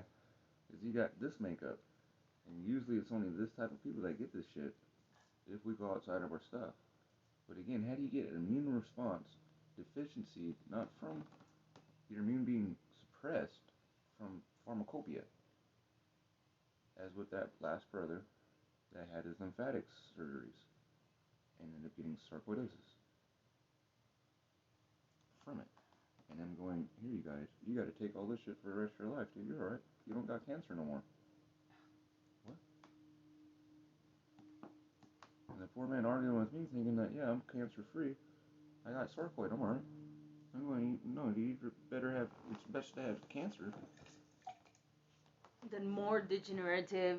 Then have autoimmune response disease that you have that fucking the cat sneezes next to you or fucking whatever else happens, you can die. Yeah. Or not die, but have your body evolve a fucking big old granuloma or some weird ass shit right there because it's a potentiation point. And all they're gonna do is give you immune response, steroids and fucking cortisols and other things to suppress your immune system, which makes your myokine, interferon, myokine, interferons, myokine, cytokine, and so forth fucking freak the fuck out and continually be in a cyclic circle. And it's worth how you got sarcoid from them fucking giving you the surgeries they did. Like poor Sarah, her getting her breast removed and causing her to go into the sarcoid response and is radiating the fuck out of her, dude.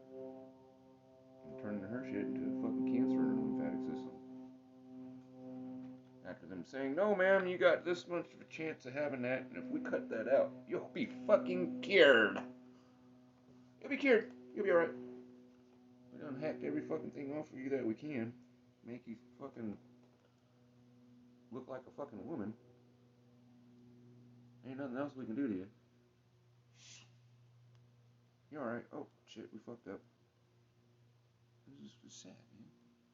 It's like Fauci up there saying this shit. How the fuck you say that's life? People are taking the fucking shit from the rest of their motherfucking life. Yet they miss a pill. It's not. Or administration comes in, or dude does like fucking change the price tag of it. Or Medical don't want to pay some shit.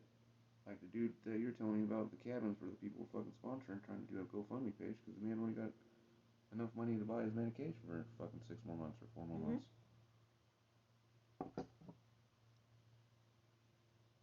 And that's what the future is for fucking people now. With the stocks, these motherfuckers making jokes and shit talking about it's a historic event. Biden got 2 companies that are supposedly motherfucking rivals to say, hey man, we can make more profit together if we fucking fuck these motherfuckers together instead of fucking against it, you know. Hey, look at, now they're both making the fucking stuff that no one knows the backdoor deal fucking deals on. Okay, you get your first shot free, but fucking 2 years from now, it's $2,000. And the shot's only good for 3 months. Right? So you're at 4 shots a fucking year. You understand what I'm saying? What the fuck do you do? It's that movie With that the everybody passport. is dressed in white and their houses all look the same and they don't leave their house unless they get vaccinated and an apple. Remember that movie? It's the movie Gattaca. Is that what it is? No, I'm saying we're living the movie Remember Gattaca. that movie? Yeah. But this is the movie Gattaca. Where you gotta walk around and swab motherfuckers and to go to a little test lab to see what diseases and shit they got. You know what I'm saying?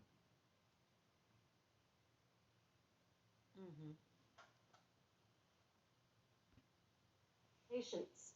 But first, let's zoom out. What happens to the human body when infected by the coronavirus? We know much more about that now than we did at the beginning of the pandemic. Take a look. It's not just coughing and sneezing that are dangerous, but also speaking and singing. Tiny droplets and aerosols loaded with the virus float invisibly through the air and are inhaled. Hours. Coronaviruses can reach the mucous membranes in the throat and nestle in there. Bam. This is the beginning of the infection. Right. So, like I was saying, this is the first time you've seen this, honey. So you get infected through the epithelial mucus cells, not into the areola. So COVID is that coming in, gets into your cells there, if not the phalanx. Henceforth, why they state the nasal swab is the thing to do. So it has to mutate from that somehow. But why were they talking about it penetrating the areola of the fucking lungs? And why is it attacking the areola and the alveoli and so forth of the lungs if they're saying its first attachment point is the epithelial mucus cells in the fucking throat, right? How does it cascade and cause the reaction it does in the lungs if it's already attached to my epithelial cells?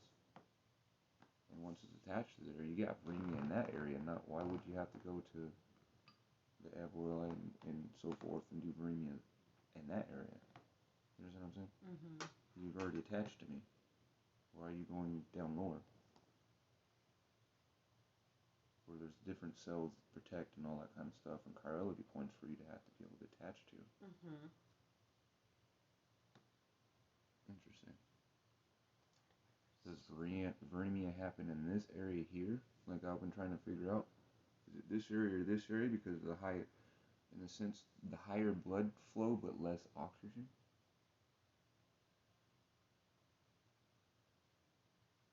Is the warp is different? Oh yeah, a whole ecosystem, a whole different ecosystem. You understand what I'm saying? Because once this connects to you, it's no longer the disease that it was. It has to evolve because now it's in a water fucking area, going into a substrate which is outside the body into the body, which is 5 atmospheres. You're now going from a gas to a liquid. People don't fucking comprehend or think about that shit. Then come the symptoms, but those aren't that unusual for most people. They might feel like a normal cold. A runny nose, a cough, feeling sick, fatigue, high fever, it can all be there. Another thing is a loss of taste. Most infected people, around 80%, will have mild symptoms which go away after a few days. That must be why they started looking into that, because so many people losing their taste cells and so forth, because there's only certain, like, heavy-duty fucking illnesses that make you lose your hearing and taste. Which is in the brain.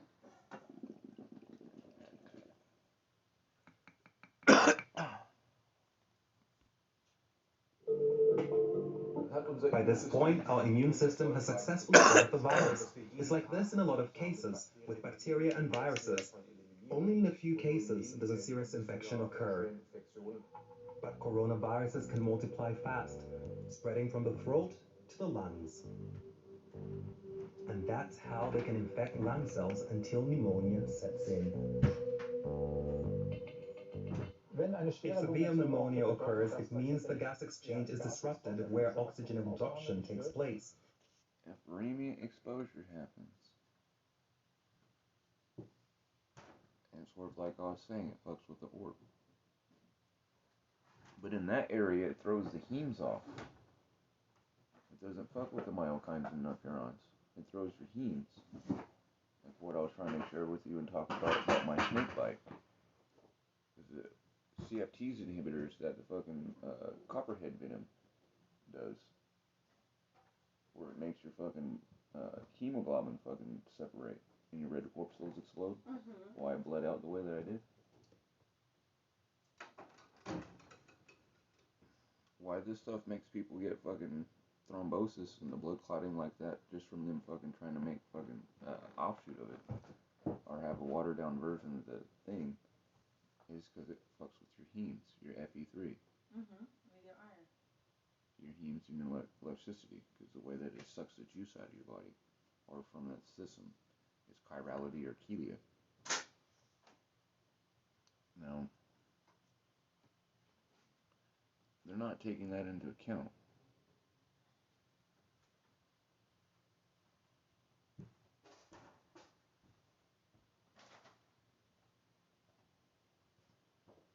I think my mom got sick with this shit twice already.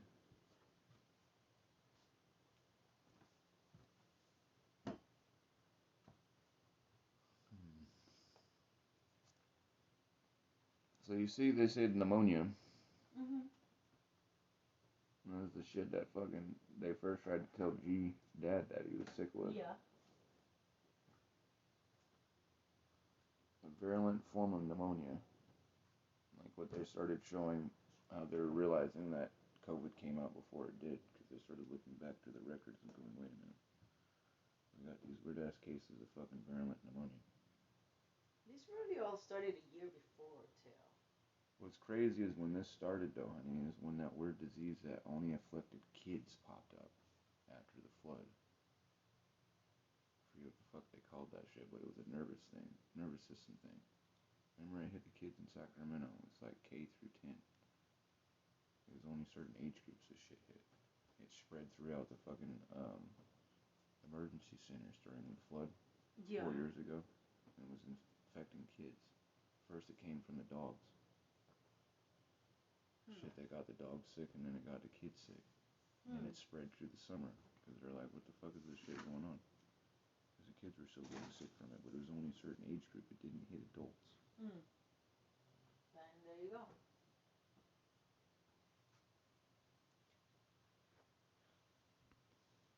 The patient needs supplementary oxygen.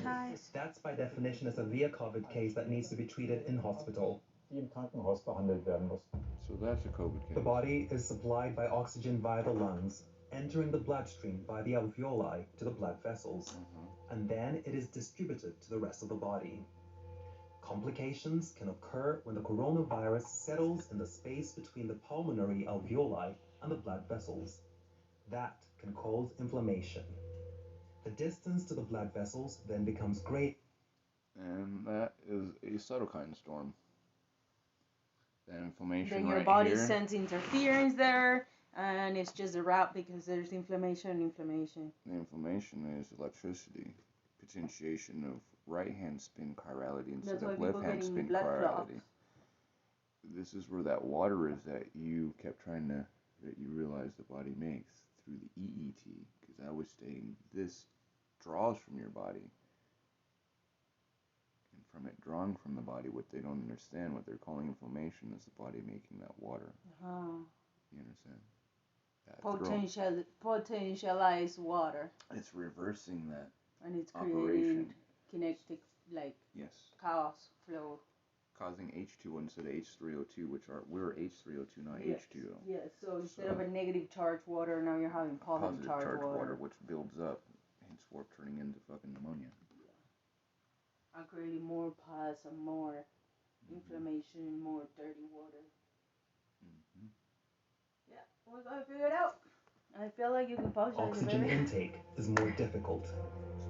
Yeah. When organs are deprived of oxygen, breathing is labored. And then respiratory muscles are quickly... It causes that it does. Because why is that? It strips you not of just that, because they're not putting that together. They're fucking up missing something. It strips you of your lithium, your copper. The copper ion isolate is used within that exchange in the alveoli and so forth. That's what they're not figuring out and seeing. Because it's a gastral, what is the body being stripped of? Again, it's carbon, it's lithium, it's copper, it's selenium, and there is one more. Zinc. Those right there, removed from the body, all have to do with that right there, but also immunological response and cellular response of electrostatic conductivity against, across and against the cell membrane, and also the van der Waals effect of going in through the blood cells itself. Henceforth, in stating what it is said, and the blood gets coagulated, because you've changed the kinetic energy, or the, what do you mean by that? And friction, in a sense, is fluidity. But 14 macronanometers is the best optimum for red blood cells to be away from each other. If you change electrostatic conductivity, there's more clutter. Because the charge is off. Yeah. When you change the charge inside, which that is doing by stripping the body of doing the sense that it's doing, again, that's how it fucks off the hemes, because it changes the heme charge of your Fe3. Because it's a riboflavin. It's an iron oxide.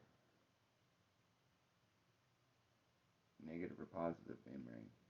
Negative or positive membrane. The iron oxide? Negative. So when it gets in an area where you have to have a positive exchange, what do you think would happen? It's like a little miniature magnet, as they just showed in the Ebola. It's just fucking simple, dude. Let me see what? I want to stretch. Especially in the elderly.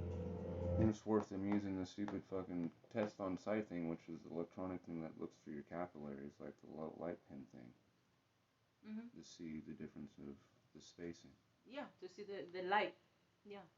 The spacing between the capillaries. And the conjunction of such, to see the hydrostatic induction, if it's actually flowing properly or not. Makes sense. But yet, don't work on colored people, because the infrared light that they use for it fucking the melanin don't refracts it. Yeah. Therefore, pick up properly. People crash early. It's off. People crash when the black folks, because airflow is off, and you don't realize it until actually they crash. And because they were getting a false reading. Yep. And they still ain't really like fucking applied that. Let's retard. Or better it. That's what I'm saying, is apply that knowledge to better it, make it efficient where people aren't dying. Because for 6 hours out of the day, I'm coming by and checking you, and it says your oxygen's alright. So those 6 hours, your oxygen wasn't alright. So when we come in and try to revive you, we come in a certain way, but yet you've already crashed, and we cause you to actually fucking cut the cable on your elevator and fucking hit the floor. Which, if the person would just take the time to know themselves and the signs that they get, they would be way more accurate than relying on that fucking machine. No? take the time to know themselves. Yeah. You get a lightheaded, you get signs, you get little, you know what I'm saying? Instead of like ramming your body and shit because you're relying on this little device telling you how you're feeling. I agree with you there partly.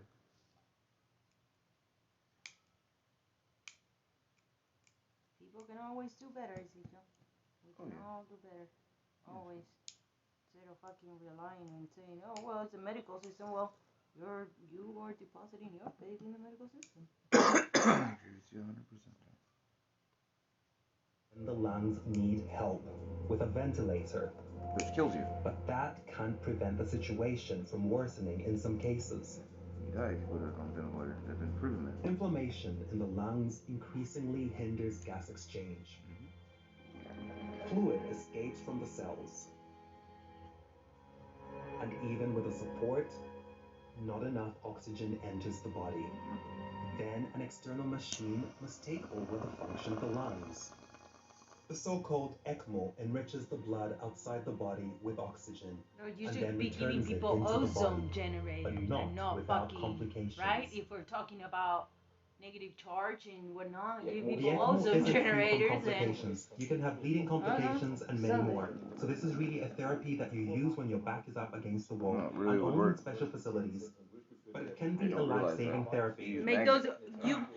Could you pause it for me, please? You use magnets to do the same. Pause that for a second. Ezekiel, they would Immune get system Apollo then- lights in the hospital rooms. They treat those, you know, like in spans of 15 minutes. And they generate ozone and kill all that fucking UV light. You know, it's like a UV treatment in the air circulation. This would be such a more harmonious world if people would just have that kind of shit, you know, in their institutions. No? Hanging from there. Say right there that this showed the people's blood being taken out of their body because it's to that point that when that ventilator doesn't work, they literally have to do a blood exchange and gas exchange on you. But again, the body really can't take it in because the hemes are fucked up. Yeah. That's electrical conductivity. Yeah. It's always stating they need to use applied magnetics and electricity. Yeah, to redo The body's voltage. Yeah.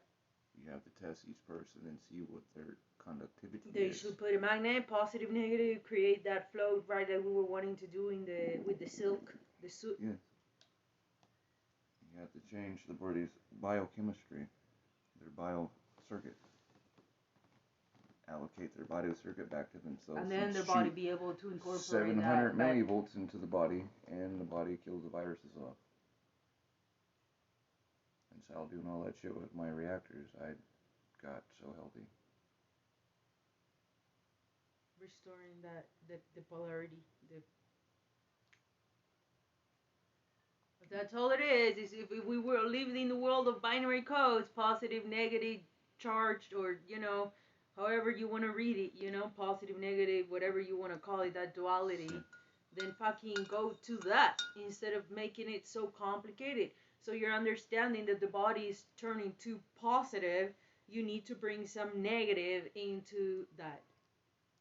There she is. Right? Is that what we're saying? Triggering a massive inflammation as a reaction. But yes.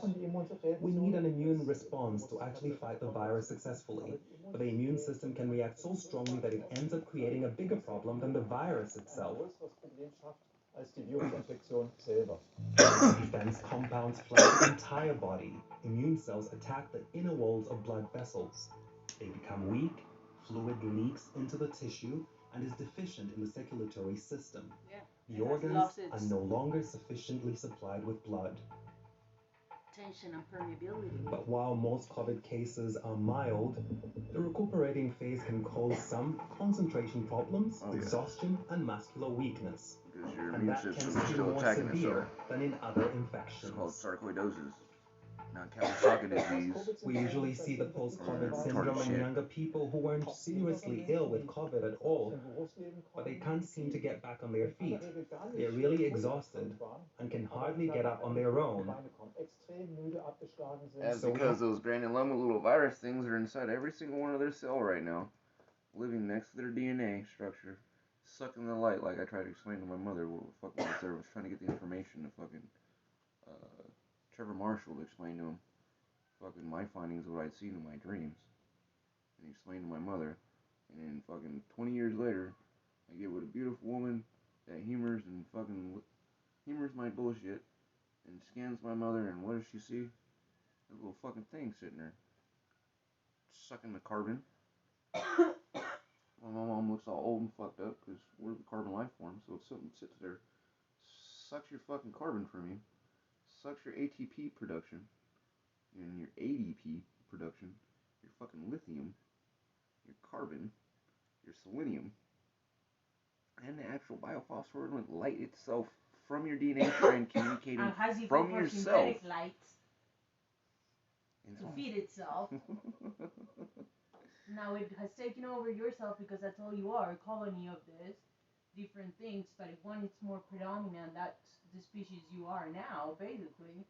And it's the species you have to fucking fight with because again we and are it wants less to feed than itself, one. it wants to survive. Again, so it's gonna have you be we are not less yourself. than 1% human species that makes us what we are. Yeah, and it's gonna have you do shit, you know, and then you find yourself in that cycle. If you don't override it, you're sort of you're the a slave bitch. of it. You're Keeping it alive, feeding yourself sugars and lights and things that it wants to do it. That's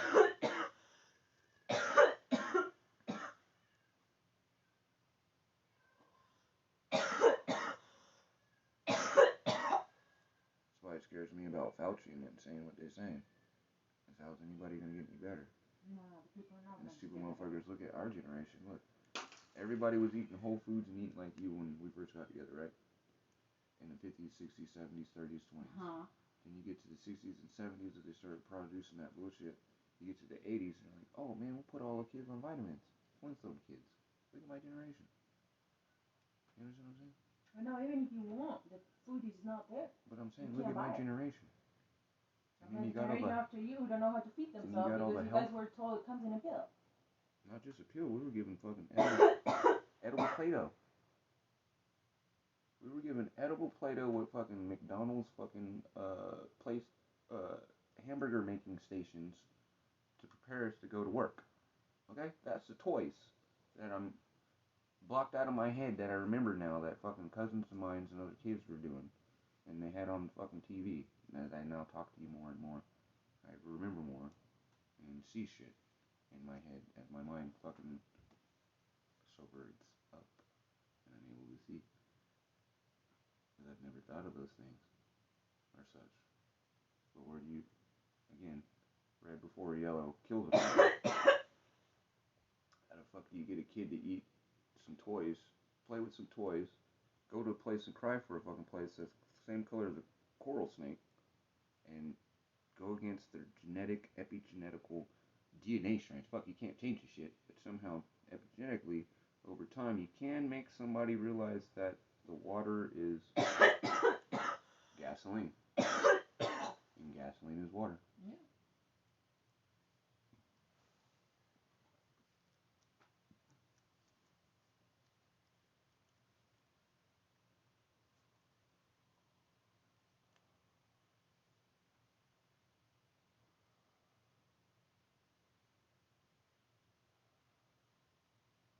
Henceforth, why Spirit had me do what I was doing with the plasma, because the H4 is going to kill the shit. Keep it out of the water. We had electrolysis, HHO fucking things going in our septic, as they keep stating. We're able to track where the virus is or the variants by testing the fucking water, the sewer systems.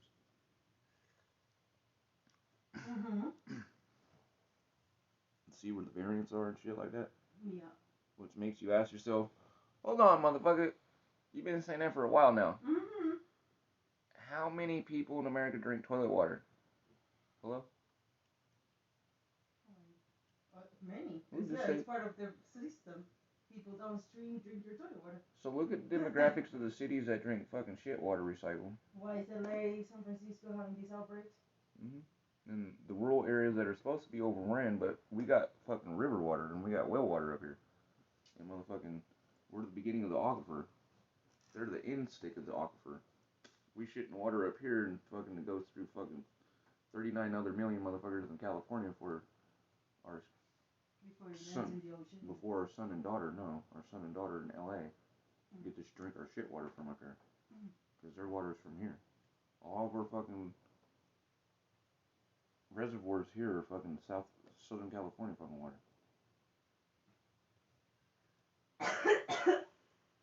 None of this water up here in these reservoirs that we had to pay fucking flood shit for is ours. It's down there. But back to the closed loop system and then fucking doing this testing. And back to that weird ass fire stat popped up. Because that was the thing, as I said. Because they went closed loop system when Kiswick Dam overflowed. And Knight's Landing fucking started getting infected with the shit that started with a small town up by Kiswick Dam, which is next to Shasta Dam. Because they had to move all those people downwards because there's no fucking levees and it's just all rice fields. But every single septic city thing there got fucking overran. Why they had to move those people all lower down, lower down, lower down. They couldn't go up, but they had to come down. That weird ass virus that hit the dogs. And it went into the kids. It was like a meningitis type weird ass fucking thing.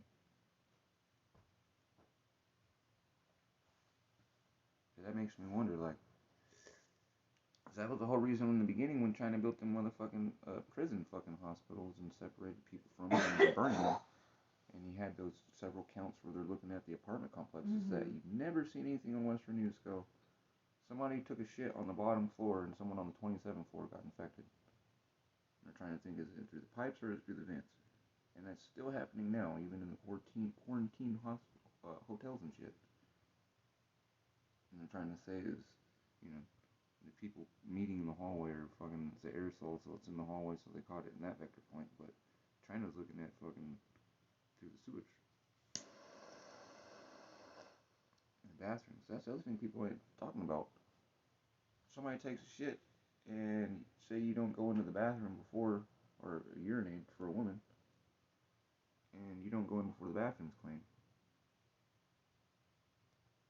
Or what are they using to disinfect to clean this shit? Because, like they showed, this shit can live through bleach and some more shit and boiled water. So.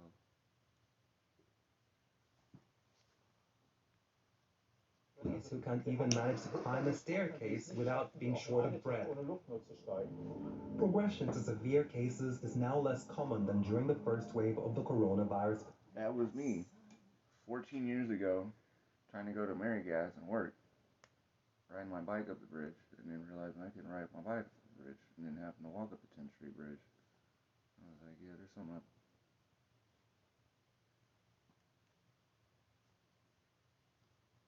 And people can beat it, man. Just to tell you, your lungs are fucked up like they did me. Shit, my wife was scanning and it showed I had a hole in my shit. She was like, baby, you need to go to the doctor because you sound like shit when you cough. You sound like a fucked up fucking pink whoopee cushion getting sat on. No, I don't sound like that anymore. Shit don't scan. Don't get stuff. Y'all can do it too, man.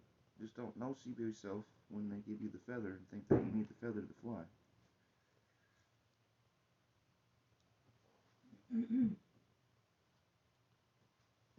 This could be due to mask usage. It may contribute to a smaller amount of the infection in the air, making the disease less deadly. What are you talking about? Now, there's the long-term effects of COVID on your body, and that can include the impact on the brain. To help us understand this better, Frank Heppner is joining us now. He's the head of the neuropathology department at Berlin Charité University Hospital. This is new information I'm seeing. So, 1 in 3 of COVID patients suffers neurological issues. That's the thing of long haul. They just showed the secret of long haul, honey. You understand? Mm-hmm. Because 1 out of 3 people get long haul. That just shows that the shit goes in the spinal fluid, goes into your nervous system to hide and protect itself away from the fucking cortisols and the fucking steroid immunosuppressant shit that you use. Crazy. Wyatt, first thing out of my mouth to G about her dad was fucking take this, get this crystals and this into your body, and do this with your diet. The same with your mom and dad and with mine, because fucking that long haul. but be able to get it out of your fucking nervous system.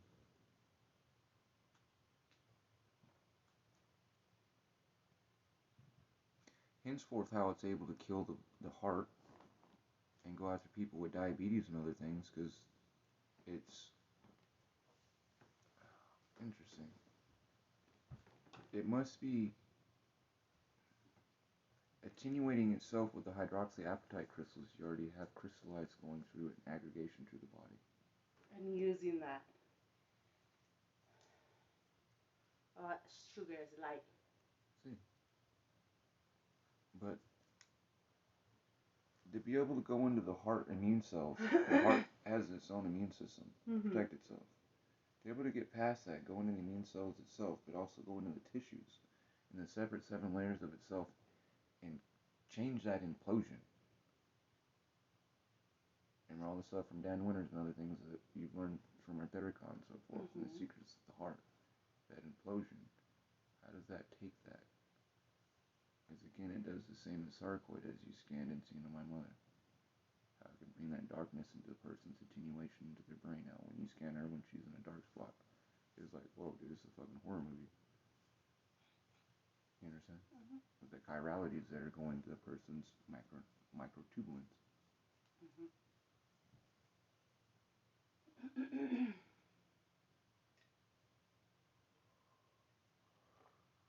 That's why I wish this whole time fucking Miss Lunkley would be in the discussion where we fucking bounce this shit off that woman's head and be like, look, yo, I know you got some coworkers, nigga, that fucking you can talk to, and we can end this shit right now, but... Is this possible? Like, is this happening? This is what I see happening. Can you confirm this? Can you confirm this for me? Look at this. And push they this. Need like the right fucking. And push this, because I'm a high school dropout, but you're an accredited scientist, honey, and I'm breaking your own work down for you. Share this, because your mechanism is what I'm using, applying in understanding this stuff. Do you understand? Why I said it's so important what she fucking figured out?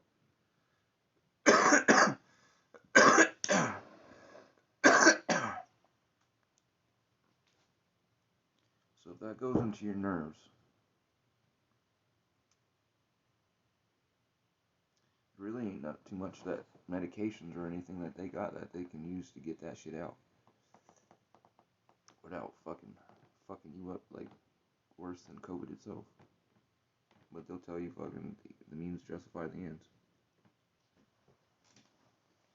And I say, you don't want to take that because you're going through my mom did when she was your age, honey. And that shit was fucked up. And that's why she's having the side effects she's having now, where they're like, oh yeah, you had a stroke. And it's like, no, it's medication. Is that shit still active? That you gave me.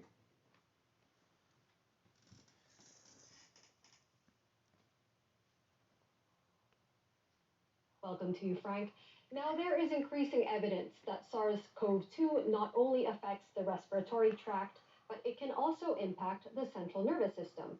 What is the likelihood of that happening? Well, we know from... So the doctor that you scanned, that was part of the fucking... What the fuck is that fool? That made the Bill Gates shit? The shit from Netflix that was on Democracy Now? And we scanned? You had seen in her neurological shit that she had some of the similarity things like my mom, with the staph and so forth, and meningitis. This was tripping me out is when when sarcoidosis goes into your neurological system as the pathological fucking, as the pathologies have suggested and pointed to, and all the information from my mom giving me that information at one time when she gave me, that I put in her fucking, in the kinetic energy groups. If you look at the fucking PDFs and the stuff that are there, where they say what neural sarcoid is, once it goes into your nervous system and spinal fluid and all that kind of stuff, it's now meningitis and staph, what you kept scanning for and showing. And strep, because it's evolved. If COVID's going into the nervous system, it has to evolve in the same way. If not, it shows up in the same manner for your scans. Because it has to become the same. They have the same chirality.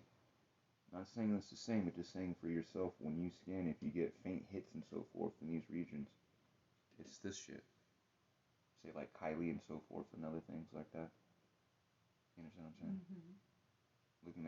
back at Sarah's fucking scan, her mother, when she caught COVID, the first person in our area to get that shit. Mm-hmm. You understand what I'm saying? Mm-hmm.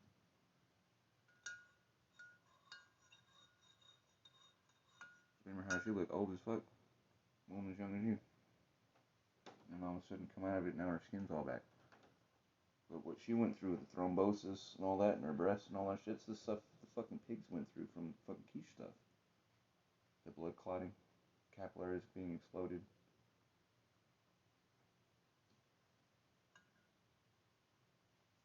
Now what's interesting is we did do the balancing and so forth. We'll just go with the simple teas and the nutrients that the woman took in. She has no fatigue, other things. But the main thing about that woman is, if you remember, she has AIDS from doing her old job that she had, from compromising herself for being sexually molested when she was a child. We got 4 out of 12 or 13 people that you've helped with sarcoid that have immunological issues.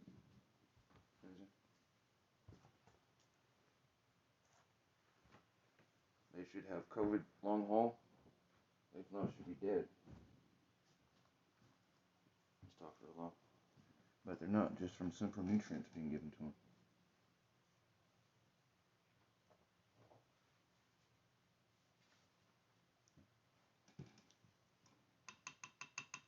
That's all I was saying. I wish mom and dad would have did that video diary.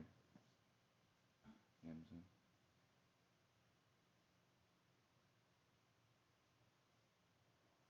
At least there'll be a recollection or something left behind when we die. After they fucking for 30 fucking years have been fucking people off, if we're not able to get this information out, if we're not killed, or I don't end up fucking killing myself, because I'm just like, it's so annoying seeing the shit. I'm like, fuck. Simple food will heal you. Simple mind frame will heal you. But yet, that's not happening. The paradigm shift is going towards, as they remade the song Hallelujah, the fucking Holla Jab you.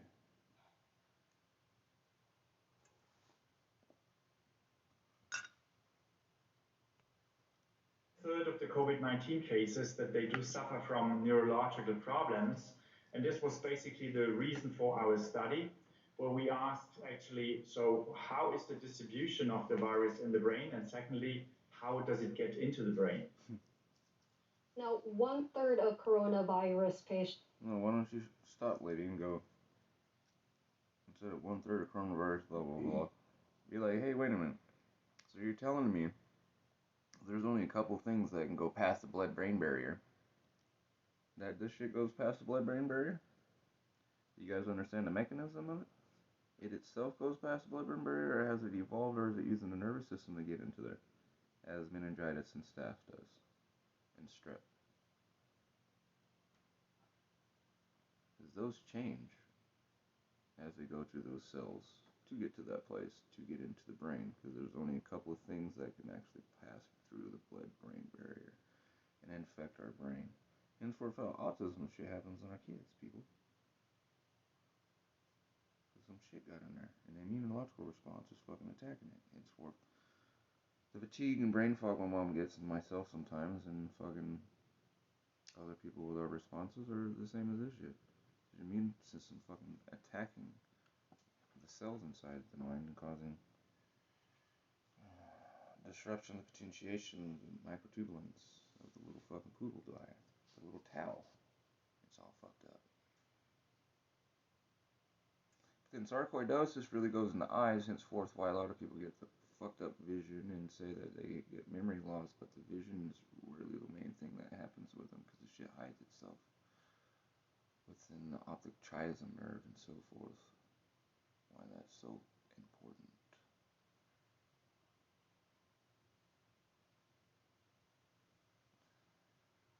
The splitting of the hemispheres of the mind, where the two twins come together as one body. Is a significant proportion. A holoblastic cleavage point. Which you start seeing a lot of interesting things happen with this next generation. Because it was interesting, Dr. Fauci said 3.7 million kids were born in 2019 in America, but he would not show that shit for last year. or through the year, or in the first quarter of this one. How come we get the statistics of last year's fucking growth rate?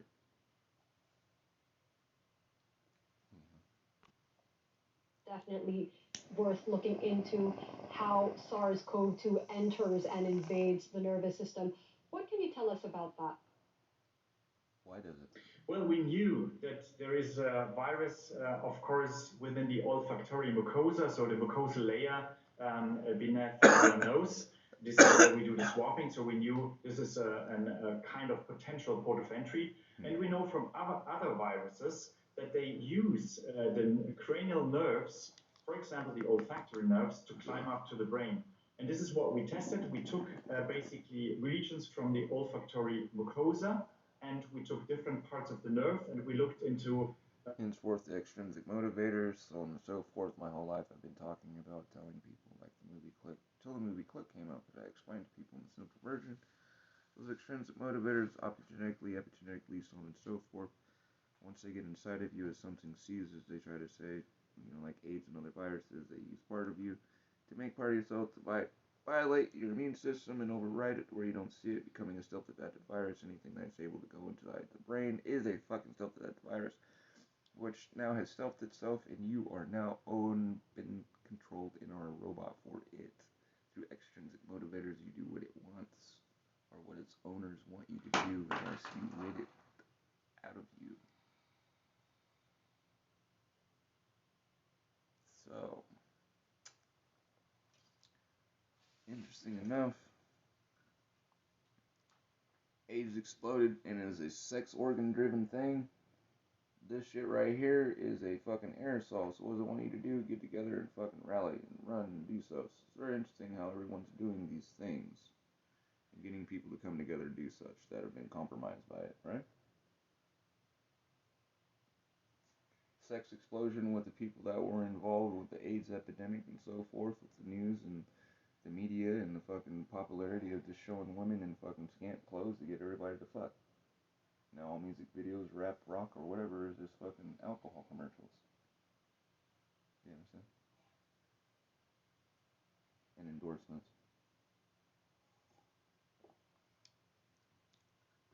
Pushing for people to fuck and drink a whole bunch of what? Sugar that the body does not metabolize properly, so you can catch something that has itself fucking covered in human glucose. That was the other thing, thank you for all that. That this shit does is it fucks up your vitamin D issue, D2, D3, D4. Therefore, because, why, in the beginning they stated it has, what, similarities to AIDS, because it has glucose and other things on it, glucose means? Probably, if you think about it, everybody that had got infected that we know, alcohol's been involved. Yeah. My mom on Christmas dinner, fucking Todd in the bar, G's dad on dinner. Your mom probably not alcohol, but she was out and about. No. The person she was talking to. That's the issue. She has her veterans come over that drink. Yep. Spirits.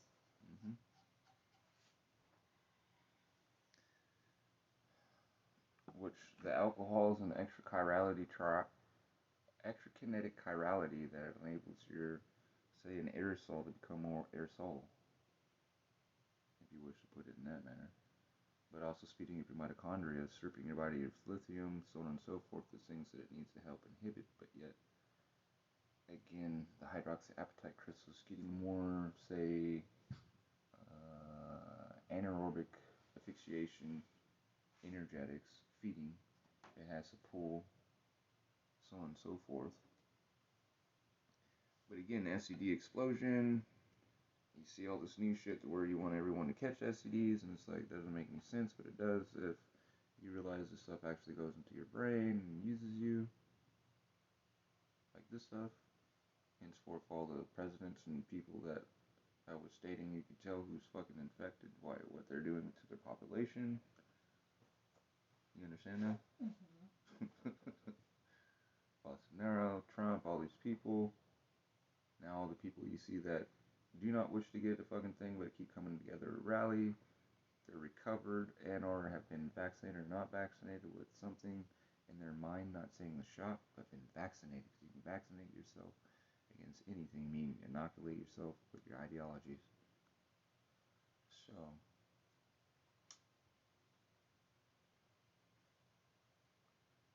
who's controlling what, and when do the lights come? As old Keshe stated as they're opening the village doors, inviting something to dinner. Respective connections in the brain, and indeed we found with different methods that the virus apparently uses the olfactory nerves to get into the brain. What does this mean in terms of... What does this mean? What I've been saying for a year now, that you should do aerosols, onyx silvers, flushes with UVC or far infrared light, nasal flushes and so forth, and nose, since that's where it goes into. What the fuck is wrong with you people? Hello, you've known this for how long? The very first people to catch COVID were like, dude, my taste went away.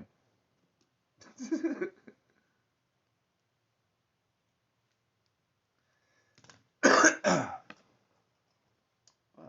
I mean, there's all fucking chefs and shit right now coming together because they lost their taste. And they're like, we gotta redo the thing, but they're actually gonna make a whole bunch of money because if a third of the motherfucking people infected right now ain't got no taste, and 2/3 of them people don't regain their shit because they still don't know what the fucking shit does, there's a whole lot of world that's going to be eating cardboard, but they're over-consuming because their body strips is coming in because people are going to have to eat a bunch.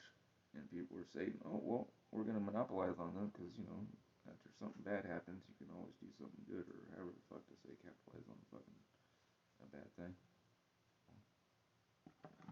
They make food for people that have lost their taste for fucking COVID. People have already jumped on that notion.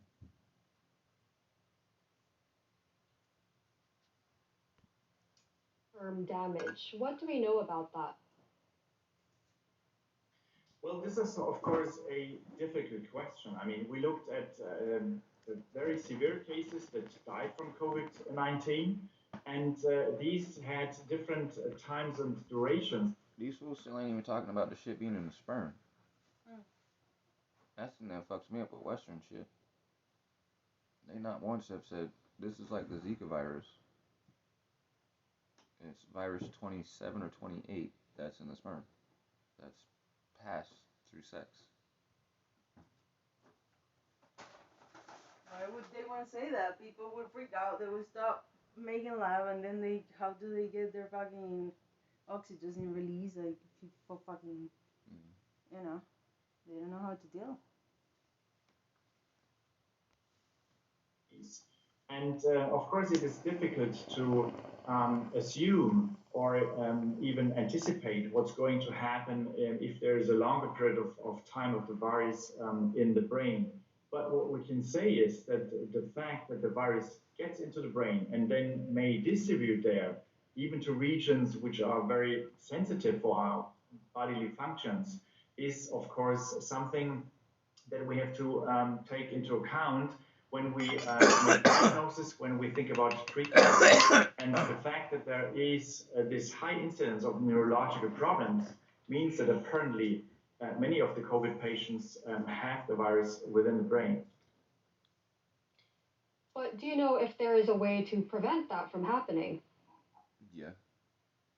Well, of course, right now, not. What we did is just to diagnose or to make this diagnostic approach to learn how the entry is. And this kind of is a typical approach in medicine and in life science research. We first have to understand what kind of cascades are used, for example, in this case, from an infectious agent, to learn about the potential bottlenecks, to then know where to interfere later on when we have something at hand to tackle the virus. Thank you very much. Frank Heppner heads the neuropathology department at Berlin Charité University Hospital. Thank you very much for your insights today.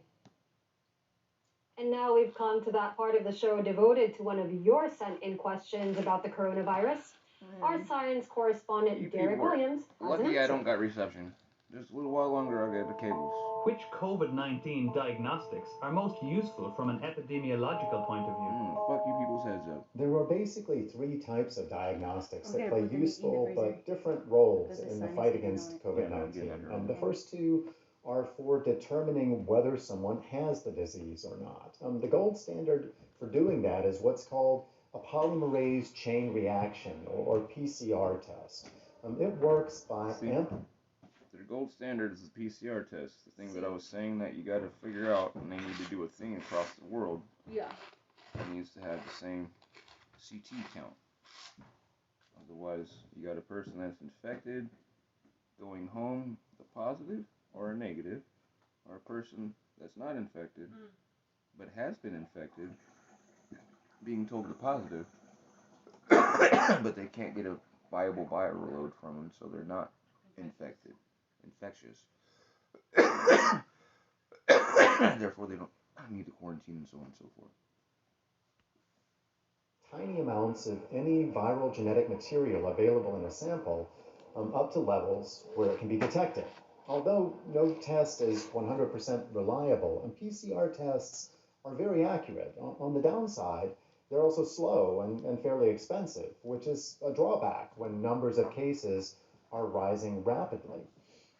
The second class of detection diagnostics, called antigen tests, work by detecting viral proteins directly. Antigen tests are cheaper and they can deliver a result in minutes, but they're also less accurate than PCR tests, which is a particular problem when it comes to what are called false negative results. That's when people actually have the virus, but because the test says they don't isolate. Still, the speed and low cost make antigen tests important tools in scenarios where infections are spiking, and a lot of people need to be tested quickly, and they can often be performed on site, so samples don't have to be sent off to specialized labs.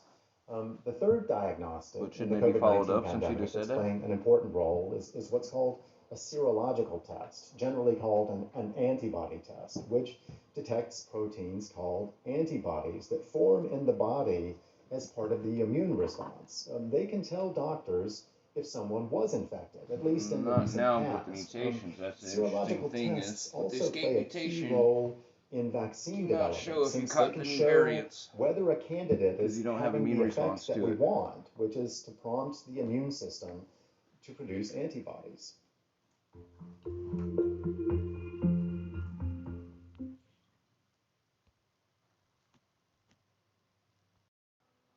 This is hopeful, right? To end? That's the question on everyone's minds after a full year living through the COVID-19 pandemic. The new administration does not have a clear timeline. We are not in a place where we can predict exactly when everybody will feel normal again. When do I think things will get back to normal? I've been cautioned not to give an answer to that because we don't know for sure. But some public health experts say we do have an answer, and you're not going to like it. COVID-19 is never going to end. You know, we've been told that this virus will disappear, but it will not. This is a virus like other viruses that's now part of our ecosystem. It's part of our environment. We need to control it. We need to diminish its impact, but it's going to be around hassling us for the foreseeable future. And by that I mean years. The World Health Organization declared COVID-19 a pandemic on March 11, 2020. Pandemic is not a word to use lightly or carelessly. Today, scientists say this pandemic is on its way to the next level, an endemic disease. There are three words we use. Epidemics, where the virus can affect a very large proportion of our national population. There's the pandemic. That's when entirely new viruses come on the global scene.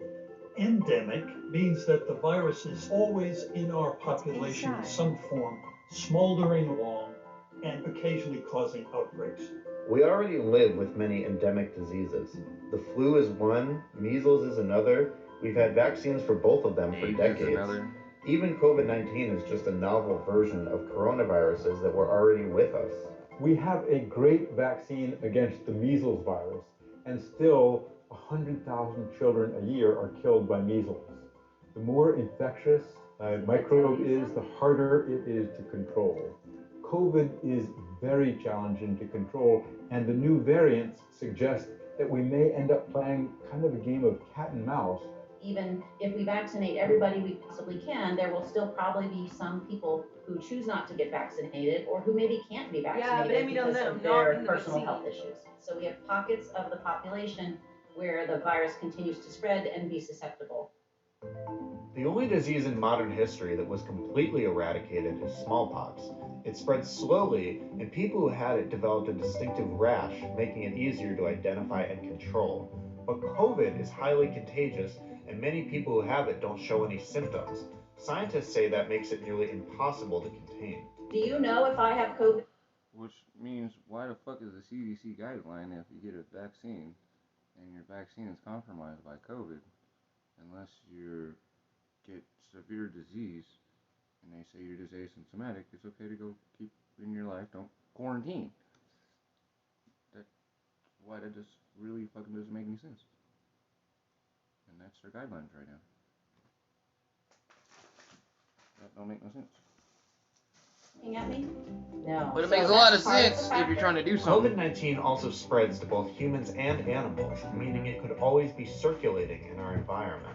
We have given it back to other animals, and so now we have not only its original animal reservoir, but also... That's an L452R, which fucked off California and came to California from Denmark.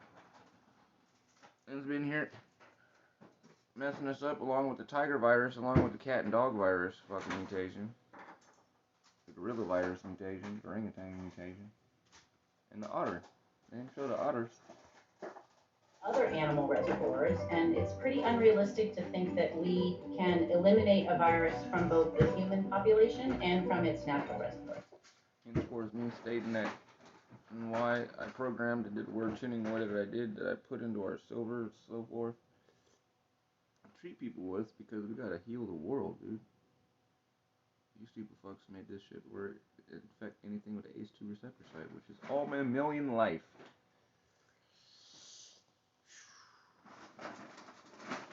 And these AIDS virus shit's gonna make it where fish gonna catch it now. Fucking whack drugs. But this doesn't mean COVID will always disrupt our lives like it does now. Like any other endemic disease, it's something we can learn to live with. Flu is a really serious, nasty virus. Makes many people sick each year, kills many people, but familiarity breeds, if not contempt, at least a certain nonchalance. Could it be, down the road, that we become so familiar with COVID that we develop a certain nonchalance about it also? Yes, we tend to do that in the United States. So what does our future look like with COVID-19? The third, fourth, and... Yeah, it took a fucking year for these idiots to go 70,000 people infected a day to 50,000 people infected a day to 2,000 people dying. It's alright. We're going to take the mask away and all this kind of stuff because it's alright. That's acceptable numbers for us to take. We can see if we got herd immunity or if we're going to get a mass away from the shit or not. It's alright. Even though when we were tapered off at 20,000 infections a day, we realized that that was too much, but we still reversed course, and that's why we at this motherfucking number we're at right now, but we're going to do this at this number and see what we get. I'm like, man, either you guys are going to try to force it to where it's a mandated vaccine in the United States from these idiots doing this shit, because we're just going to spiral out like a fucking, like, the plane's already on fire and we're fucking going down, but these fools are like, fuck it, let's try to restart the engine and pull down, man, pull down! We'll make it to the ground faster, we'll survive. Yeah. Fuck. Yeah, it's totally suicidal. But the experts are saying so. You know what I'm saying? So everybody's just like, fuck it. The experts said it. I feel like we're in Auschwitz, man.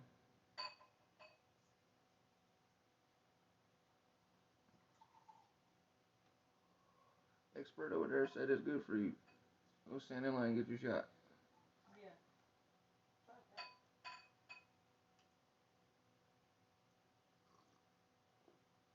You get your shot, you get to leave the fucking quarantine area that they're gonna stick us in. passport shit and all that kind of bullshit.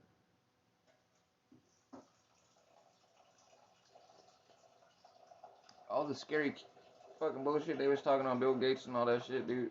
That shit's all right now reality. With the fucking vaccine passport and all that they were saying in the beginning when this shit came out, and there was like, oh, this dude's just pushing for this. Oh, the chip. Not the chip, the passport. Oh, yeah. There's like 20 countries doing this shit. Israel just pushed it out. China's doing it.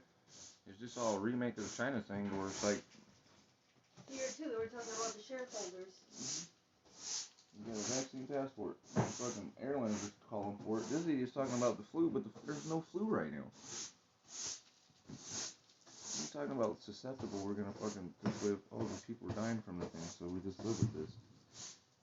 That flu came from a time when we didn't have media and shit like this, in a sense. You know what I'm saying? Mm-hmm. If people actually understood, in a sense, like now with information, but also with the misinformation that's being spread, but at least the information and intuitiveness to fucking look into it. If they had that back when the flu that they're talking about that came from the fucking 1918 flu came about.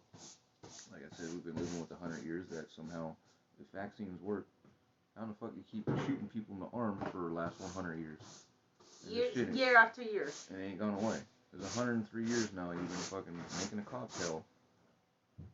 But yet, not your cocktail vaccine made the shit go away. Fucking people putting masks on the social distancing made the flu go away. Man, eat healthy, you'll There's no flu. This last year, from them doing such with these people saying this shit. That the vaccine got rid of it. Just like what them saying about measles, but then, so I thought it was odd is, just before this happened, the island of Samoa got a bad batch of fucking measles vaccine. And everyone that got the vaccine on Samoa got the measles. You understand? Mm-hmm. I shared and talked about that with people going, what the hell's going on?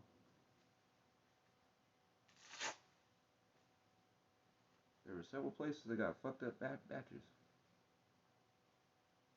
It's like now they're talking about fucking Canada.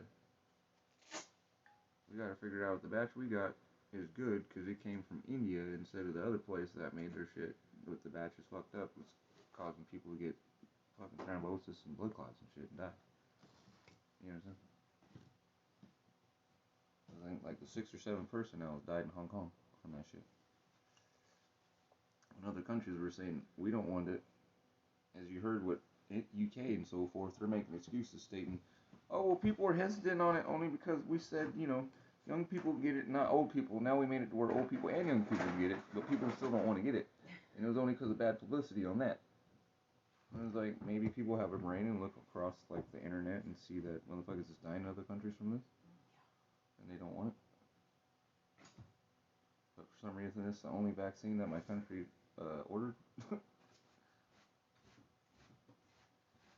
It's not like we're a third world country, if you wish to throw that in, but right. We're a first world country, and it's like, I don't want that shit. Now you're doing a campaign to say, there's nothing different between the vaccines, but yeah, take whatever is available. Every person you hear, they're all scripted to say, take shit. Take what it's available. Take what's available. I would take whatever is available. Right. Because the means justify the ends. You don't want to catch COVID and die. It'll keep you from dying and it'll keep you from catching extreme COVID. Otherwise, you're still infected. You're going to take medication the rest of your life. And you affect your friends and family and those you say you love. Unless they catch the vaccine virus and you guys just keep spreading it to each other. Being asymptomatic, like with the flu, until someone catches it and they say, oh, we got to change the vaccine. I mean, it's a fucking whack script, dude. They just told us what's been going on for the last 100 years. And like, you take that and apply it to every vaccine? Man, that's some fucked up shit. There's a blatant fucking lie in front of your face. And they're openly telling you.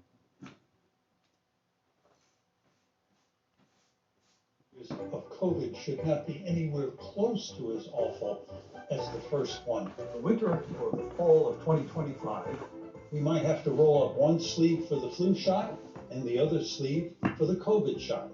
We'll have Thanksgiving, Christmas, New Year's celebration altogether, but we'll be more attentive as to who attends, and we'll make sure that everyone's vaccinated. Senior citizens, people with underlying illnesses might indeed start wearing the masks much more often. Many of us will no longer be quite as carefree as we used to be.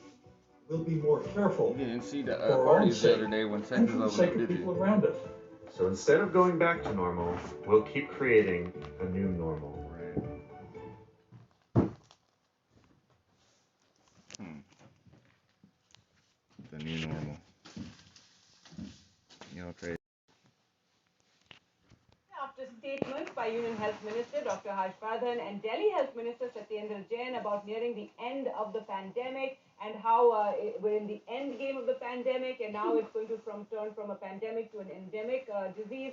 The Indian Medical Association, however, has cautioned politicians and the We government rounded the about corner, everybody. invoking a false sense of We security. rounded that The motherfucking IMA bolt has so urged much, citizens you to can't be get it vigilant off. about wearing So you masks stuck with it. and physical distancing, so warning everyone to Made you want to slap continue somebody that taking say you're care, right in the corner, don't you? despite the fact that ministers are claiming that perhaps we're seeing a light at the end of the tunnel. Well, to talk more about this, we're joined by Dr. Dinesh Lele, Secretary General of the Make you IMA, want to and slap Dr. somebody. Salman Singh, Director AIMS Bhopal and Senior Virologist. Dr. We have Dinesh Lele, defeated the first to pandemic you by about making this it an warning. endemic. If you could tell us more, and some would just say that, the talking ministers about? and the Union Health Minister are trying to, give a note of optimism to the people to, hold on. There is the light at the end of the tunnel. The pandemic is coming to an end. Yeah, we're just Yeah, I dealing with think it. so. At this moment of time, we are definitely You not fucks all have that just clear said we're when giving the up. pandemic will end, number one. Yep. Number two, the vaccination, we are approaching very fast through our private sector, private hospitals and increased vaccination. The second dose also, most of the healthcare workers have taken, senior citizens are taking. At the same time, there are some miscreants that they are not following the rules and regulation of this game, wherein the social distancing, masking, they are not protecting. So just saying such statements that it should not land up all these people in the problem, because you have seen that last 1 month, 6 to 7 states, the increased number of cases across. India also, the number of cases have increased. What we saw in the month of Jan, Feb, now Canada's this like, March yeah, has we're already alright increased. because we got And your we vaccine. are sure definitely that this But social you're shooting distancing, everybody with the that shit people and are Sputnik. very quite, And they will Moderna get and AstraZeneca. important that the But your shit's minister is going. declaring that we should not follow this. Vaccination is there, but you know very well that vaccination results are still, even if the vaccine has been taken, somebody can infect others. So we have to follow social distancing. We have to be very cautious, and such Never say statements that in American still news. time to come to the straightforward. field that the pandemic is there. So I Just feel got a that it is a vaccination, little you can still premature infect statement at this somebody. moment of time. I can say that. What's the point of me All getting a right, vaccination? Dr. Salman Singh, your view of the statement that was made by the ministers, and then, of course, the warning from the IMA that, please 2 don't minutes and let your 35 guard seconds down in. at this The point. truth. Yeah, I think the last phrase you used, I would, without going this side or that side, I would say that definitely the time has not yet come that we should, lower our guards, and we should continue with the mass masking and the physical distancing and all appropriate behaviors, including the, not gathering in the, crowds and all these kinds of things. The issue is that, whether it is ending right now or not, I would not like to comment anything on that. Because they're doing that bullshit like here where fucking they're saying we got herd immunity because we vaccinated this many people and, we lied to you on how many people actually were infected. So if we actually put the number of Americans that are actually infected plus the people vaccinated that probably are infected and the 3 month out or 4 month out, or we don't know how long fucking your immune works against this stuff, just like with the vaccine. We're at herd immunity here by May 1st. Yeah. Or the end of May if we vaccinate all these people. And that's what these motherfuckers are saying, because they've only vaccinated 2 million people out of 1.4 billion. And saying that the vaccine is making their numbers go down. Yeah, whatever. No, it's a fucking new variant that has everybody Because infected.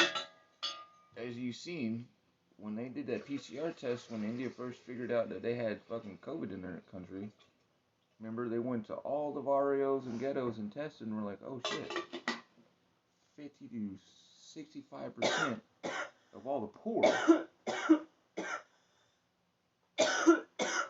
got immune response with this, that they've already had COVID and are asymptomatic. Or have been in contact with it, yeah. They're asymptomatic. Because they were like, oh my god, Africa and India are going to get overwhelmed because they fucking got this healthcare system where they got all these poverty people. Well, that's not what happened. That wasn't the case.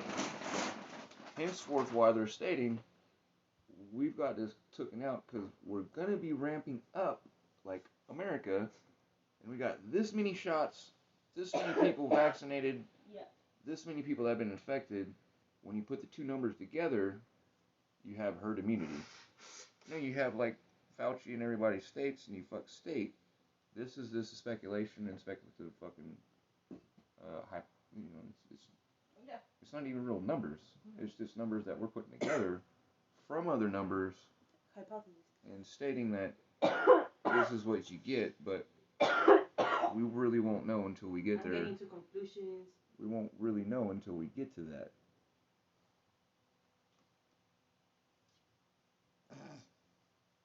It's just crazy. But definitely the corona is still there, until from all countries it is banishes. We cannot say it has ended. So probably I don't know in what context our honorable minister said, but definitely I think to be fair, he is the best person to clarify. Right, to be fair, he did say the end game is near, but we must, follow the science. We must ensure that our near and dear ones get vaccinated. But of course, the headline end game means no more, man. You guys are talking like quiche. We have cured COVID by turning it into another disease. Election right now. So while all of you can continue with your social distancing and mask wearing, we cured swine flu by turning it to PSRV and blue ear. Of these huge crowd gathering, just made two different diseases from a different one, and you still got the old original. Gathering with no sort of protocols in place. So what would you say about that when it comes to messaging right now? Yeah, definitely. I don't know, the media sometimes, the TRP plays very important role. I'm not sure that, in what context he said, but definitely you guys have given I'm up. sure that he himself is a doctor and he is a well-meaning minister. There's still places in the world that have mean that, not we should not, lower our guard, and there is no need of mask and there is no need of any precautions. He has been saying, and I am sure that vaccine, maybe in what context he said, but definitely I want to, and I have been saying whenever I am on any platform here. Okay, let me I have put been that saying, question. Dr. Lele, what he's saying that we should. This is showing you the 6 nations or 6 portals in the world there took and hold. Because as they stated in their own thing that you can look up, we get those 6 nations, they make up over half the world's population, and if we can get control of them and their own fucking shit that they have on Google stating, then no other countries, no one can say no, because we have the amount of people that we need to do. And we have the United Nations seats, we have this, we have that, so on and so forth, and the military might, if not the economic oppressions and tariffs and taxes to fucking make you do what the fuck we want, when we want, how we want. As you see what's going on now. Everything that dude said talk shit on Bill Gates and had his people sign stuff and made that man look like he was evil as fuck and so forth. They're doing it. Of course. Of course. I mean, this shit's a trip. Relax and there's no time to be, complacent. No complacency. All right, Dr. Lele, to you that question regarding, these visuals on the media of all the massive campaigns, and you've had big campaign, BJP campaign in Kolkata, you have Mamata Banerjee holding a big campaign in the south, in Tamil Nadu, big campaigns and large gatherings. So there's a lot of mixed messaging going around from our political leadership. Yeah, I think so. This kind of mass gatherings, and we can see in that mass gathering in your visuals, hardly anybody is using the mask. And you will come to the effect of this after 15 days. And definitely, if you recollect the incidents which occurred in the US, that one Negro was headed, violence was there, and after violence, such a entire America, the cases increased. George And Floyd. so I agree with Dr. Sir that definitely we have to be very, very careful, and let us understand that see, another most important thing is our George, all the Black Lives Matter movements and so forth, why they allowed it to happen. Because again, who was getting sick? Yeah, the black people. And minorities. Mm-hmm. Why I was disgusted and why I got off Facebook, because everyone that was Caucasian or thought they were Caucasian or was a trumpeter, all the memes and stuff that they were sharing or looking on the walls, all they had was depictions and fucked up things of Black Lives Matter, in the sense of, see, this about COVID, saying, see, if this was really about COVID, you wouldn't be locked in your house. Look what they get to do. Yeah. Do you see any masks? Do you see any social distancing? Blase, shit like that. That caused the division and so forth that we have now. Totally. Where it said, look, doesn't your life matter? Look what they get to do. If this was really a COVID, and as bad as they say they would, how come they get to go out and do all the stuff that they're doing? Mm-hmm. People not realizing, yeah, people were going out there and fucking risking their lives to change something for the future. Let to do that. But orchestrated, as I was stating to you. This shit is fucking JSOC's operation. And be it that they know that a certain demographic of genome types is going to die from this shit, why wouldn't you allow those people to get together and fucking do what they doing and stoke the fire to make them stay out there and make it spread like wildfire for your own thing, when right after and during that is when they started stating we're calling for herd immunity.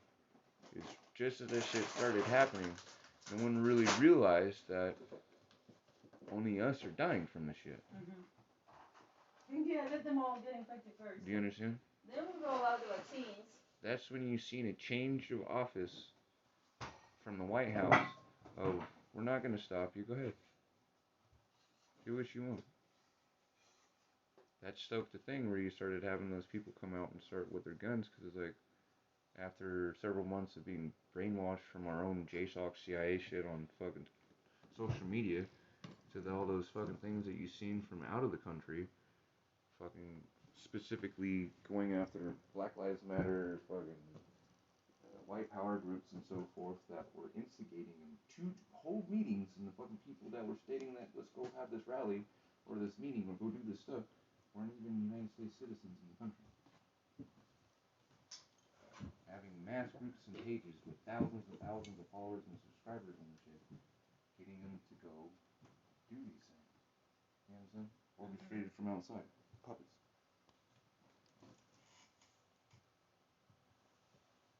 That seriously stoked the division.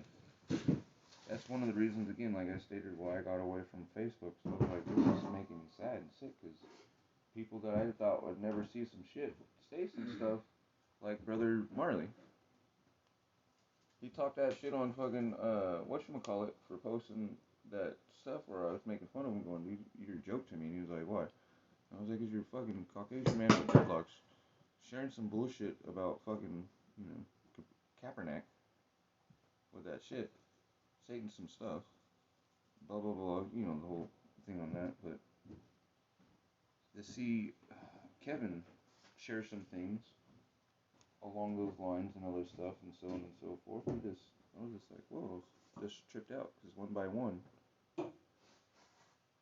they started sharing those things as optogenetics and echo chamber algorithms were just infecting them. Well, something's been shown to them and they resonated with it. Mm-hmm. Enough to share it. But I'm just like, how?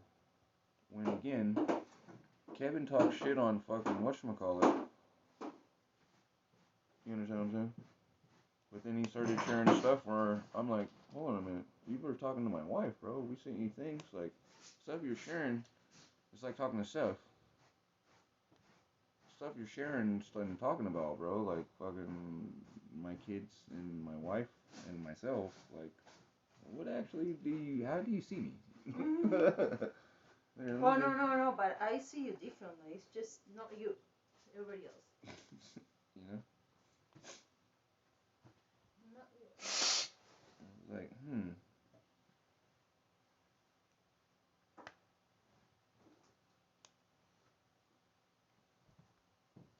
Population is there in India. You go to any small village and small place and small town, the crowd is there. So, I mean, the social distancing, if you allow this to happen and if you increase the disease after 15 days, whom to blame for this purpose? Vaccination still it is not gone to peak. We have not achieved the herd immunity. Still a lot of time is there to get herd immunity. So we should be very slow. Yes, vaccination we increase all private sectors, we increase all small hospitals where can be given. So intensity will increase naturally. To get herd immunity, it is going to take some more time. So this kind of a crowd without the masking is very bad. All right. Well, thank you so much for joining us on this topic. Thank you so much, Dr. Sarwan Singh and Dr. Lele. Do stay on for our viewer question segment. Well, let's now take a look at some questions posed by our viewers. Let's listen into that first question, and Dr. Lele will answer that question. My question is, what is the chances a person shall contract the virus even after getting 2 doses of the vaccine? Essentially, because there were some cases reported of people contracting the virus even after getting the vaccine.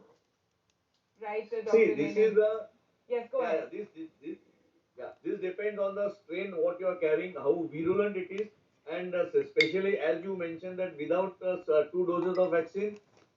no, he said with both doses. Because what they tried to say is,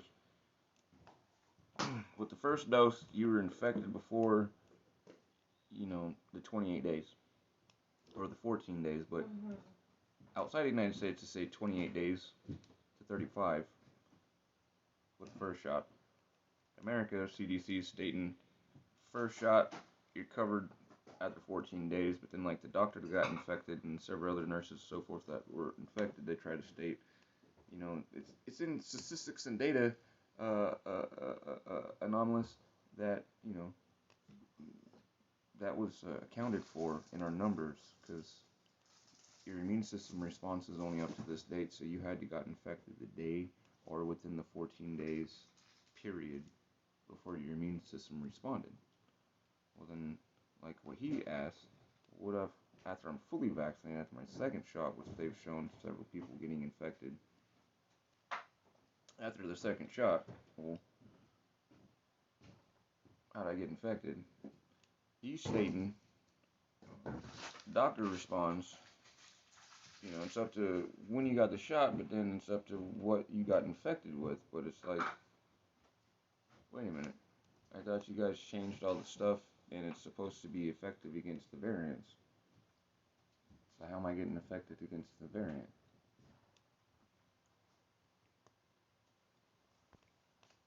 Having any mask and this thing, there are chances definitely. When you have met the person concerned who has suffered from the disease, how infective is, what day you have met him, and what kind of a contact you are used to nearby. So all that will depend on that. So that is why I see that on that in the beginning when we had discussed that contact of say 4 to 5 hours the virus remains on the utility, on the paper, even right in the beginning when we are using, exchanging the clothes, exchanging the utensils or anything. So we have to be very careful. Slowly now after the newer research. I mean, touched on something America has never talked about: sharing of food and clothing. This constitutes laundry and taking care of somebody, or washing the dishes after somebody's had COVID. Does it die in the sink? You know what I'm saying? Why, when people come and use our utensils, what do I do with them? I take them in the fire. And UVC lights. You get looked at like I'm a weirdo. I'm like, what are you doing? I kick myself in the ass for not getting that Sonic motherfucking cleanser from whatchamacallit a couple years back when I should have. Hustle, Charlie? Huh? Charlie Hustle? No. Oh. From the Habitat for Humanity. Oh. The sterilizer. The Oh, Sonic yeah. sterilizer. The industrial fucking sterilizer.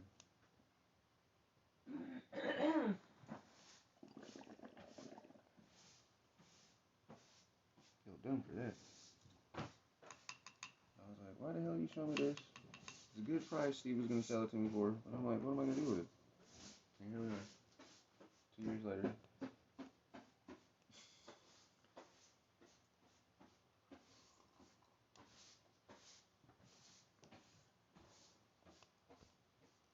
We have come to know that at least 4 to 5 hours the vaccine can remain live. So you have to be very careful, avoid the contact, and that's why again I must say that wash hands repeatedly, avoid social distancing at least 1 meter away from the person concerned, and especially if you the person may use the shield also. In that case, suppose there is a more gathering. So these three things will give you more protection without the vaccine. All right. Well, let's listen into the next question. My question is that with the rollout of the two Indian vaccines, the Covaxin and the Covishield, the ambiguity around their safety and effectiveness has created various myths about them. According to your expert opinion, are these vaccines safe enough to be administered? And if given a choice, which one should we choose? Okay, talk to me. See, right now you have already seen that the Covaxin and Covishield, they are derived from a different kind of a process. But at the same time, what is the immunity level? What is the antibodies you are going to get? So right now, Covishield was made available in India, across India, most of the centers. That Covishield results are very much available. What we see day in and out that I have got a report that many doctor friends who took on the first day took the second dose after exactly 1 month, and after 15 days there was a variation of antibodies. So ultimately this is an immunological response. So that it will go on the immunology person to person how much antibody is developing. So at this moment I would say that Covaxin and Covishield are equally effective. Covaxin, some results are awaited. Covishield, good results have come. Immunity has definitely shown to be increased after 6 weeks after the doses of 6 vaccination. weeks. So I would say that even if you get a Covaxin, you can take it. There is no harm. You will get the immunity because first and two trials have been successful. So in between the 6-week period, you can get And infected. with the third phase also being available within a short time, you will definitely get both the vaccines in a good immunity purpose, and good antibody will be developed. All right. So basically, just get vaccinated. Don't worry about which one you're getting. Thank you so much, Dr. Lele, for answering those questions for us. Just get it. So, all those mercies, I was just thinking, because I keep talking about nasal cleansing. How is this spreading amongst the Islamic world? You understand what I mean? Mm-hmm. And the means of if someone's doing wudu, Yeah, the water is. how would I say it properly? In the demographics of such, we're in the cities where people say aren't doing wudu as much, to say, Abrahamic cultrified, not westernized in any way. If someone's always keeping their wudu up, what's the demographics that's showing who's gotten COVID or severe COVID because of that nasal cleanse? You understand what I mean?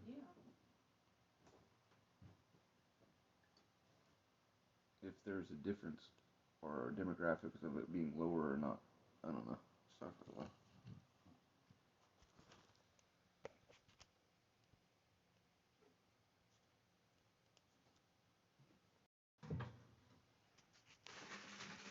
Well, up first, let's focus on the latest vaccine news. And Covaxin, the homegrown coronavirus vaccine that was authorized for use in January before full clinical trial data was available, has been declared safe, immunogenic, with no serious side effects by Lancet, that has published its phase 2 results, which means that finally the phase 2 results have been peer-reviewed and published in a leading medical journal. Lancet has said that efficacy cannot, however, be determined by the phase 2 trials, but the vaccine made by Hyderabad-based Bharat Biotech is safe and immunogenic. The Lancet report says the results reported in the study of phase 2 results do not permit efficacy assessment, and further corroboration with phase 3 safety results is required. Remember, a couple of days ago, in fact, Bharat Biotech itself released interim data on its phase 3 trials that claimed the efficacy was 81%. However, no data has been published for peer review yet.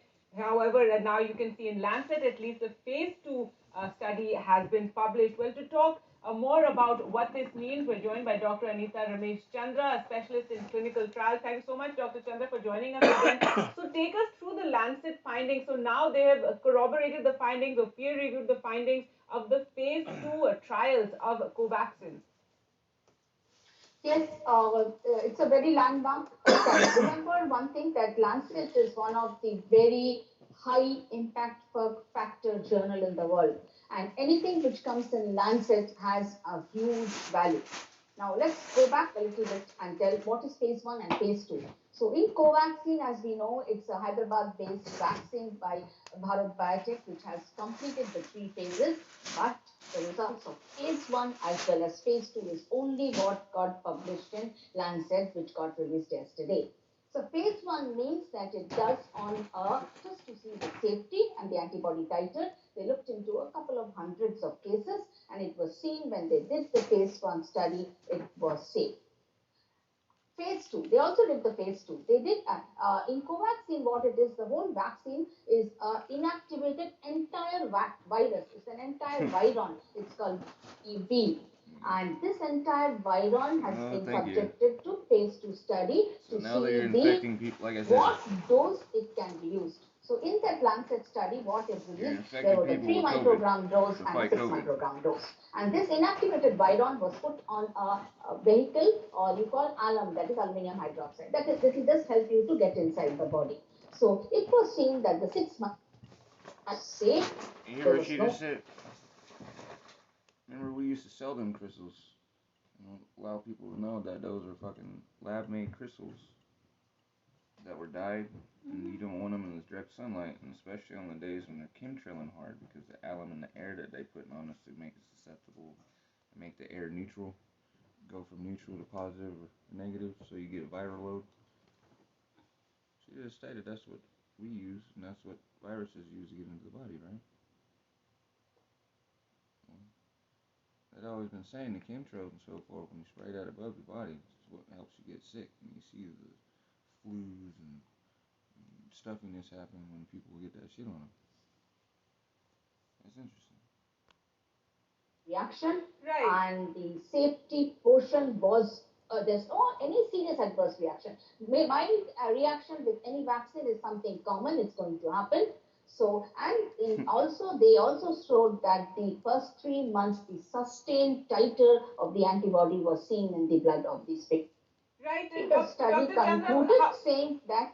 Right, but at the same time, we're still awaiting the phase 3 trial data. And, at the time that the vaccine received the emergency use authorization, many around the world were actually shocked that India would go ahead. While it's a huge achievement, of course, this is our homegrown vaccine. However, unnecessarily, don't you feel that a cloud, came over this with the rush sort of allowing of it to be used, the emergency use authorization? Even now, we're still awaiting those phase 3 trial data. However, even if they announced in the interim, they announced interim data, and that was also just a publicity announcement, a media announcement. They didn't actually publish the data of the phase 3 trials yet. So this is something that so far has not been seen in the world, that you go ahead with millions being vaccinated without the phase 3 trial data in place.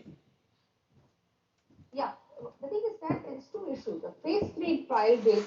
I agree, Covaxin had an emergency approval because we need something at that point of time. And it's not that the vaccine has not been tested. When the emergency approval it got in the month of January, more than 22,500 people were tested.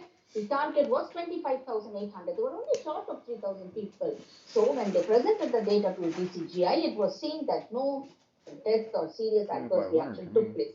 And yes, government has the right to give approval to drugs and vaccine on an emergency use, because we are in a pandemic situation, we need to get something. And that's why it has been given.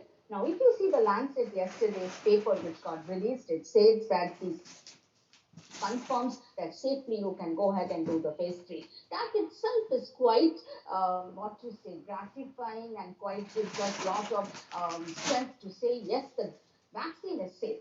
And let's move on. And we know already, not yet, publication has not happened. And remember, publication takes time. to publish the results of it. It has been in oncology, anything to get published, minimum 2 months, 3 months. It takes, particularly journal like Lancet, but I know the process is speed enough. I'm sure results lately, shortly rather. But the phase 3 data, which is also available in public domain, that there is 81% efficacy with this Covaxin, not much of side effects because Right. So we know that it's safe. so it's just the efficacy right now that we don't know for sure. We only have that interim data that claims it's 81%. Yes, that's we don't know, but we know it is a safe vaccine. The data says is highly, rather they quote it is more efficacious than the Covishield. And another important thing of this particular vaccine is they have used the entire viron inactivated. So you can use for patients in allergy safely. So use for any mutant strain which is coming, because the whole virus is producing the antibody. It's not a part of the virus like say mRNA or viral vector. So it has two big advantage. Yes, you are right. I agree with all the viewers. Phase 3 data is needed, but how did at you guys times of obtain emergency, this you can have an emergency COVID approval virus because that this is is life safe. docile? All right. Well, thank you so much, Dr. Chandra, for joining us, and hopefully we will have that data soon. Thanks so much. How did you obtain a docile COVID? The other issue we're discussing today, after statements by Union Health Minister Dr. Harshvardhan and Delhi Health Minister Satyendra Jain about nearing the end of the pandemic and how we're in the end game of the pandemic and now it's going to turn from a pandemic to an endemic disease. The Indian Medical Association, however, has cautioned politicians and the government about invoking a false sense of security. The IMA has urged fellow citizens to be vigilant about wearing masks and physical distancing. So warning. Wait a minute. You guys get a sense of security from them changing the fucking pandemic to an endemic? I'm terrified. I thought I was terrified before, dude, and had fucking shit was creeping up on the back of my head, but goddamn. You get security from somebody saying, no, dude, the pandemic's over. It's an endemic. We're living with it, right? We're alright, man. We good. This shit's never going away. People get solace in that? What the fuck, dude? What kind of life have I been living? What the fuck? What kind of life have I been living? You get security from somebody stating that something that can infect and end mankind went from fucking that, still to that, to we're giving up and we're gonna live with it. And it can still kill us, everybody, but you get security from them just changing the name of it. I mean, it didn't start with an A, it starts with end. It's not like fucking we're the start of something new, it's the end. Endemic. There's something wrong with somebody getting solace with like an end. It doesn't mean that it's the end of the disease, motherfuckers. Shit, dude. To continue taking care despite the fact that ministers are claiming that perhaps we're seeing the light at the end of the tunnel. Well, to talk more about this, we're joined by Dr. Jayesh Lele, Secretary General of the IMA, and Dr. Sarman Singh, Director AIMS Bhopal and Senior Virologist. Dr. Jayesh Lele, first to you about this warning. If you could tell us more, and some would just say that the ministers and the Union Health Minister are trying to give a note of optimism to the people to hold on. There is the light at the end of the tunnel. The pandemic is coming. Rounded to an that end. corner, bitches. Don't worry. We can't change the Yeah, I fucking think boat. so. At this moment of time, we are definitely not all that clear when the pandemic will end. Number one. Talk about Number two, the head off vaccination. and We are fucking recapping approaching and dying very and fast shit through before we our can private use it. sector, We private just rounded the hospitals, bolt and increased and we can't get it vaccination. off. The I'm second sorry. dose also, most of the healthcare workers Let's taken. move on. Senior on. citizens are taking. At the same time, there are some miscreants that they are not following the rules and regulation of this game, wherein the social distancing, masking, they are not protecting. So just saying such statement that it should not land up all these people in the problem, because you have seen that last 1 month, 6 to 7 states, the increased number of cases across. India also the number of cases have increased. What we saw in the month of Jan, Feb, now this March it has already increased. And we are sure definitely that this social distancing, the people are quite, they will get important that minister is declaring that we should not follow this. Vaccination is there, but you know very well that vaccination results are still, even if the vaccine has been taken, somebody can infect others. So we have to follow social distancing. We have to be very cautious. And such statement, still time to come to the stage that the pandemic is there. So I feel that it is a little premature statement at this moment of time. I can say that. All right, Dr. Salman Singh, your view of the statement that was made by the ministers, and then, of course, the warning from the IMA that, please don't let your guard down at this point. Yeah, I think the last phrase you. That one I got.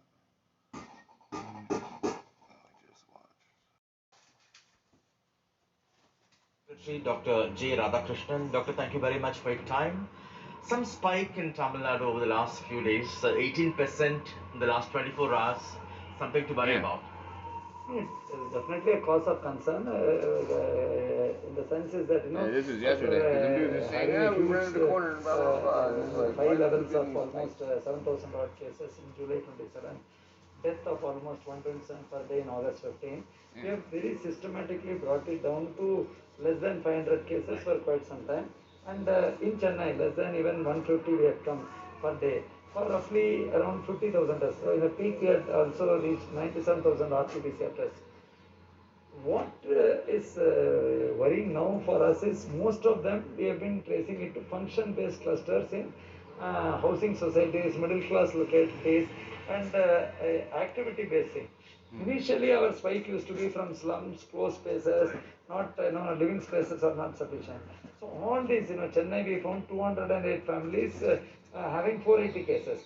Second thing, which we also had the support of the central team and all, the containment. The two mistakes which people are making is that even though the marriages were permitted, but it has to be with a 50% capacity in a closed hall with a maximum ceiling of 600. People claiming to stagger are trying to fool themselves by bringing in more people by saying that we are staggering, not more than 600, but actually it is more. So these, again, you have to have a mask. That is being done. So very active IEC campaign and the penalty campaign has also been started to ensure that this is not done. Second is, again, while we track every case in our 24-hour report, quite a lot of people are going back to home quarantine, mild and asymptomatic. But in olden times, whenever they are doing home quarantine, they were maintaining it. So within home, fresh cases are coming. So now we are telling them that. Interesting. So again, that fucktard talking about if you're asymptomatic, doesn't matter, is retarded. It's like this guy saying in the beginning, people were going home, quarantining because they were sick. Realized they were sick. Now the issue is motherfuckers going out, getting sick, being asymptomatic, going home and quarantining, but not actually staying home and quarantining because they're asymptomatic and thinking they're okay. And infecting other people and infecting people that are coming home because the people don't realize they're sick and having people come over. Quarantine will also be very strictly monitored within the house if the spread of cases are. All of them will be taken back, and to the extent possible, since so many beds are vacant, we should advise institutional quarantine. Spikes major, while we had come down to less than 1% with the state is now hovering around 1.1%. But the major rise has been in Chennai, Coimbatore, which is around 2%. Then Kanjipuram, Tiruvallur, Chengalpet, and Tirupur, which is around 1.3 to 1.5%. Percentage-wise, it is not much, but each one can be a spreader. So we are pushing in back to the basics of masking and social distancing, and all eligible people who are now permitted for vaccination, they should take advantage. Luckily, that drive in the second phase, Tamil Nadu has been doing well, whereas the first phase, the response was lukewarm, where it was restricted to healthcare workers. So now we have finished those targets. But the elderly and the comorbid are taking it in a very much more positive way. The app is also comparatively, not many technical issues are not there. Supply is sufficient from Government of India. We are also getting public health expert advice in Government of India. Also, large gatherings at political meetings, be it road shows or public meetings, how much do these attribute to? Definitely, this will be a important cause of concern. We have told, under the chief electoral officer, all political parties also we have told clearly that that any gathering. So political gathering is not separate from other gathering. No, not having mask and again the gatherings, even the meetings are supposed to be in open spaces, specified spaces where they have to follow the COVID appropriate protocol. Not following it or having these rallies to come and this thing, that strictly the district election officers have been directed through the CEO to monitor that the health protocols are not compromised, which is definitely can be equally important cause of spurt. But at present, the last 15 days, particularly February, a lot of marriages have taken place despite our strict advice to them not to flout the protocol. It is so that is why the penalty which we have already levied penalty on almost 14 lakh people, roughly 13.72 crores. But that had come down in the month of December and January. We are revising it back and saying that we can't just be appealing, but it is openly being brought as bus local body. And of course, obviously political parties cannot be taken and kept outside and say they are insulated. So even we have asked that their activities also should be monitored on COVID appropriate protocols and necessary at the time of permission also undertaking should be okay. And in case something goes wrong and you find a gross violation, they have to through like the Rose Garden, through proper election procedure actions to be taken. Any SOP put in place for these political meetings? So we find physical distancing being compromised, people don't wear masks. Actually, if you look at the MHA gives an overall guideline. Apart from that, the state under the overall guidelines has issued SOP for political, cultural, social, whatever applies to political parties also. It's not that they will be having a special guideline. So anywhere it's a closed space means it should be 50% of the capacity of the closed space and with a ceiling of 600 members. In an open space, any gathering, it has to be 50% of the capacity of open space. And mask is a national, directive, that you have to have face coverings and social distancing and all. So we are also during the meetings, the DEOs have been asked that they should be continuously sensitized to this. It has to be a two-way process. They should continuously sensitize them. In case of floating, they should point it out also to them and appropriate penalties for not having followed, as we levied in the commercial spaces and other public places. Lastly, there's a 47% rise since the 1st of March. For an ordinary person, what is the risk we are looking at? Help them to understand what will happen if it's a kind of an exponential. First, one we should understand that unlike last March, we shouldn't create an unnecessary panic because that time the diagnostic facilities were not there, adequate beds were not there, oxygen facilities were not there. In fact, most important intervention, vaccine for vulnerable was not there. All of them are in place. We are not dismantled it. But the fact is that we do only RT-PCR tests. So 50,000 RT-PCR tests on an average we were doing. This used to throw up 1% positivity, which used to be 500. So now we have come to 65,000 average. So obviously, suddenly it will not come down to less than 500, it will be 650. So that will give you an increase of, from 450 to 650. If you look at percentage terms, it will go. That is one part of it. Second part of it is, whenever we get a cluster, we have to do containment.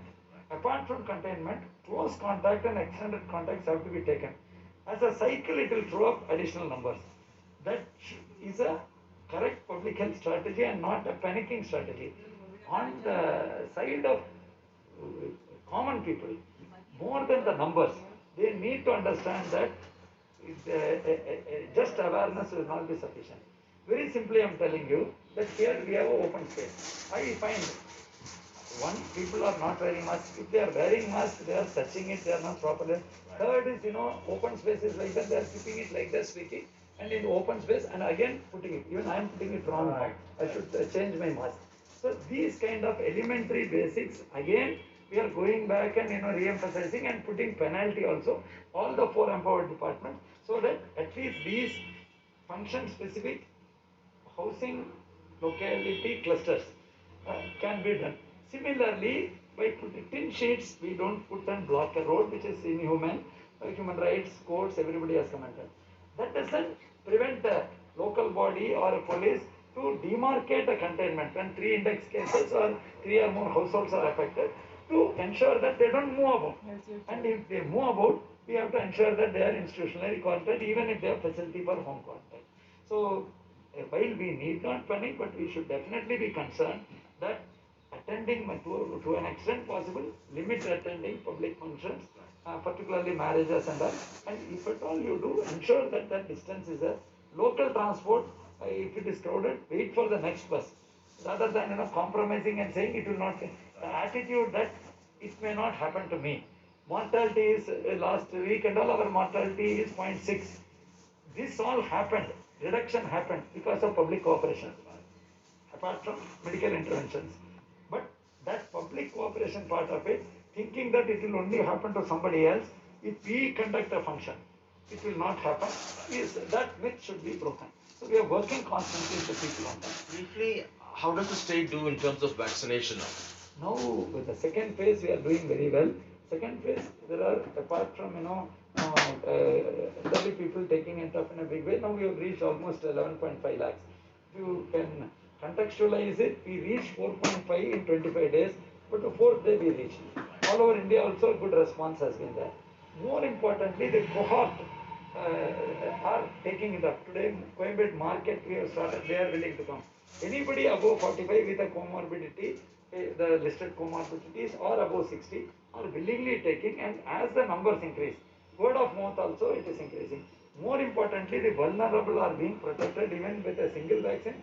Some amount of protection develops very easily, but as always they say, the social vaccine of masking should never be forgotten for the next few months. The March is going to be a very critical month for us because of increased political activity and increased functions. Suddenly, it's a sense of freedom. People feel that everything is over. Tamil Nadu is only less than 500, and 0.47% only is active case. Less than we have around 4,300 active cases compared to 1.32 lakh beds. Without understanding that this can grow exponentially by even 1% being careless. Thank you so much, Doctor, for your time. That was Tamil Nadu Health Secretary Dr. J. Radhakrishnan talking to us on the recent spike in Tamil Nadu, the government intervention, and the need for public cooperation. In Chennai with Suresh, Sam Daniel, Find It TV. In the long haul stuff.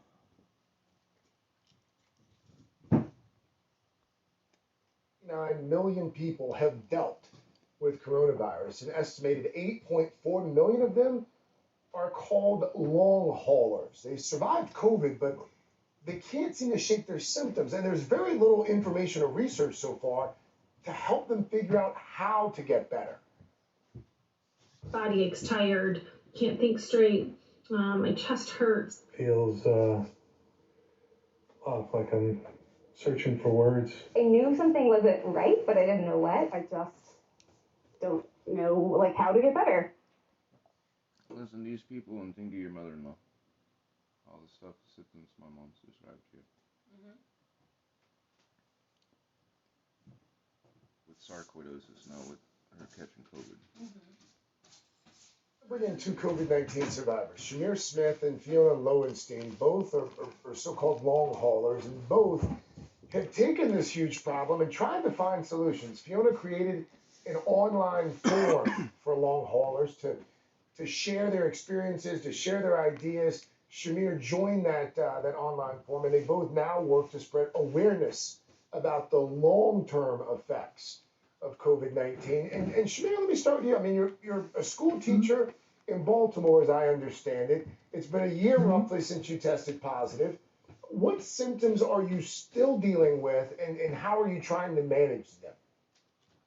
Well, let me first say I'm honored to be here with you today as a DC native. I got to tell you that my family wants you to know they said hello. So I'm glad to be here with you. I never tested positive. I've had about 13 or 14 tests, and each of those tests, sadly, all came back negative, and that's been a part of the problem. And so over the course of the entire rest of 2020 after March, I experienced vision loss for 5 months due to an inflamed cornea that caused me to have cataract surgery. Inflamed cornea.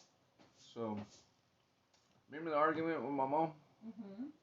Me trying to break it down and explain to her the medication she was on and all that and so on and so forth in 1997. In 1997, when I explained to my mom that just before Michaela was born, you remember you lost your sight, Mom?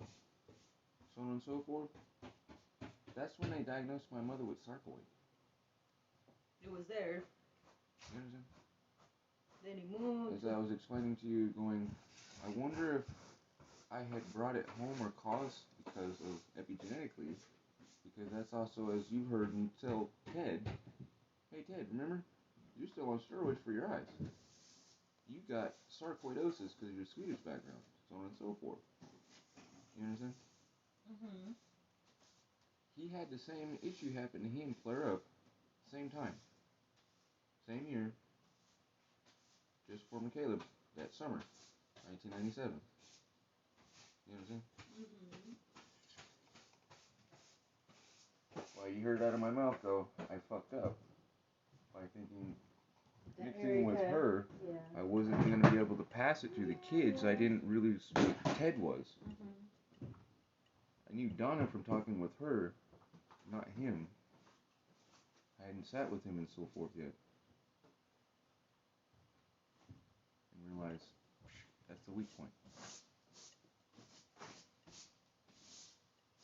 She got sarcoid. First thing it went to is your eyes. It's like with the babies. I'm going to call them Kawasaki disease.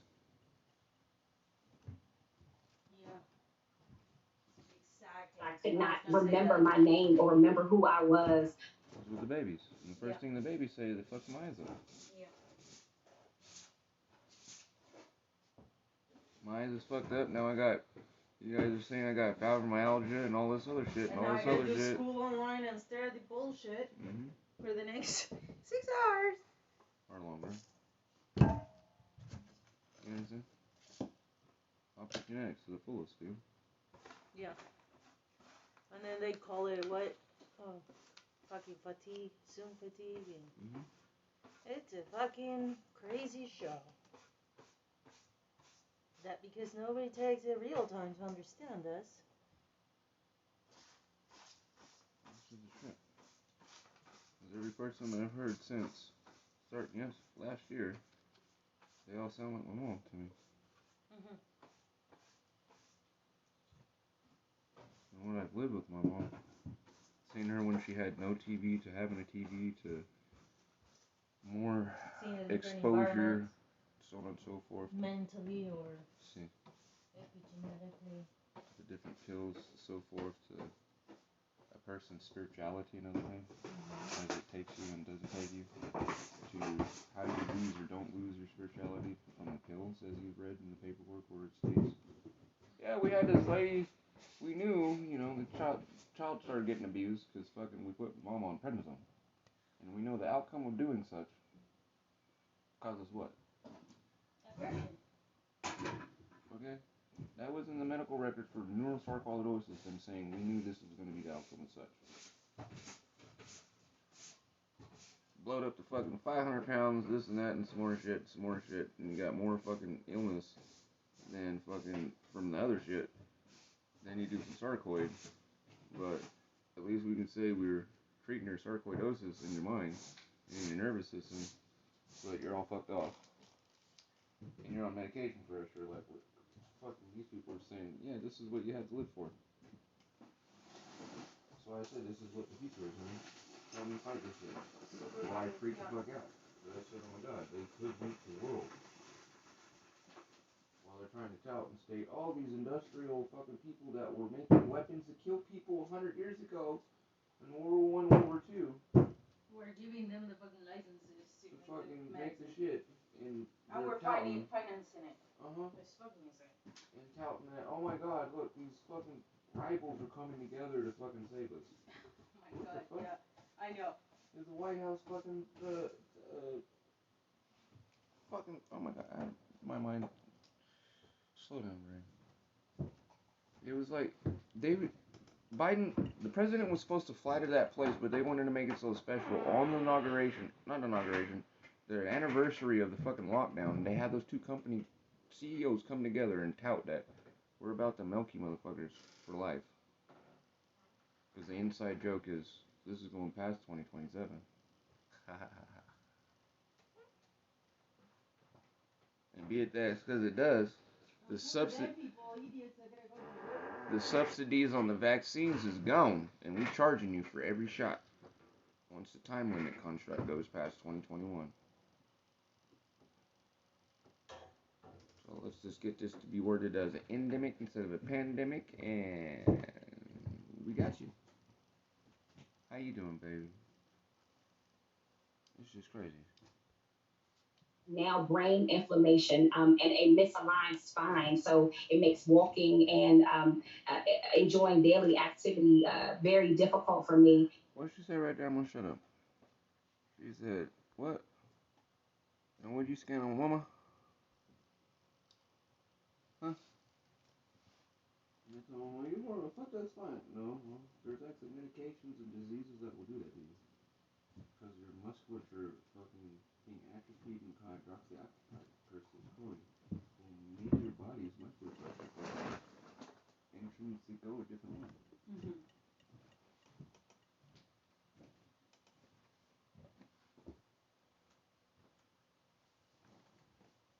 I mean, several people like that. And shit, that beautiful man that came in that had that tumor. The hernia? Hernia? Dead? The burn is the lavender things? See. It was all had to set like this that we've seen for years.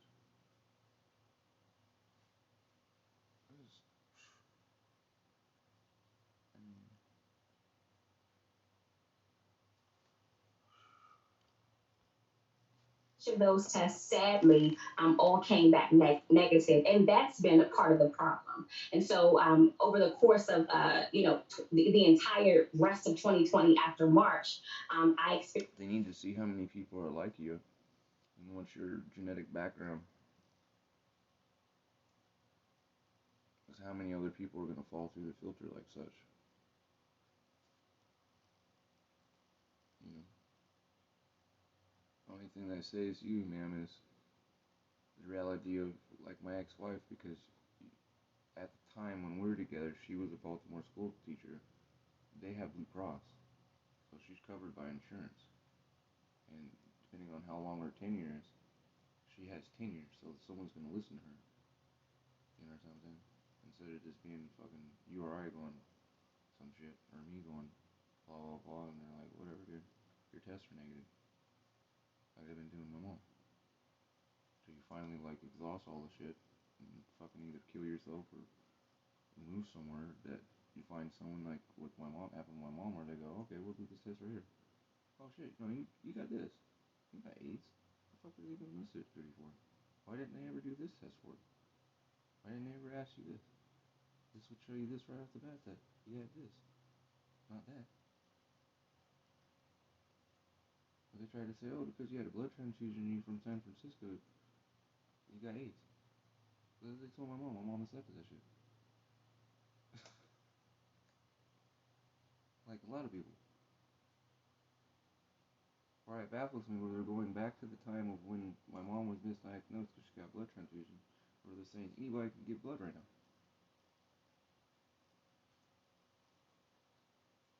You know what I'm saying? You relax the thing here. Let's throw some more shit in the fucking soup and see what happens. Crazy. vision loss for 5 months due to an inflamed cornea that caused me to have cataract surgery.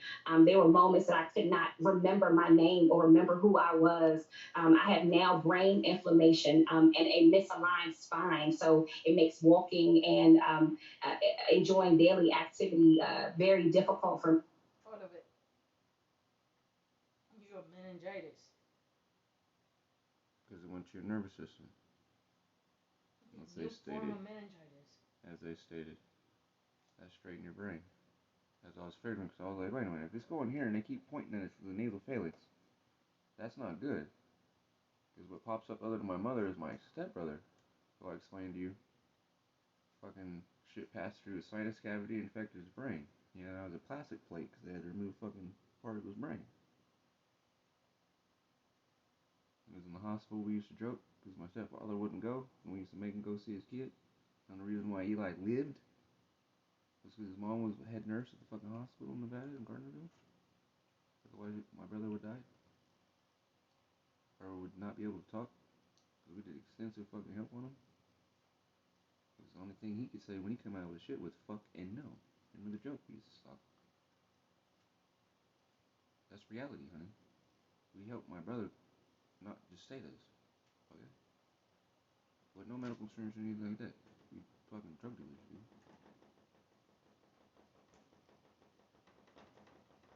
Gonna have to put the wood up there. Cause they gonna smack us. Blow the roof off tonight. And that's what that pre-warning is right there. Yeah. Activate Daisy. Yep.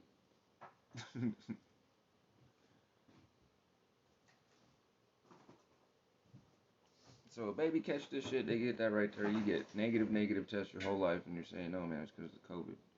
Or because you're a child, you don't realize it, and none of this is talked about in means, and you have no idea that you're messed up like we showed with NUK, where he got the polio vaccine from the inert viral load like they're doing right now in India and passing around the world to people, and you're infected from the vaccine for life.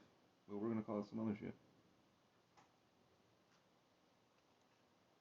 You understand? That's why I say, what did you get? Because you got the same shot as my mom.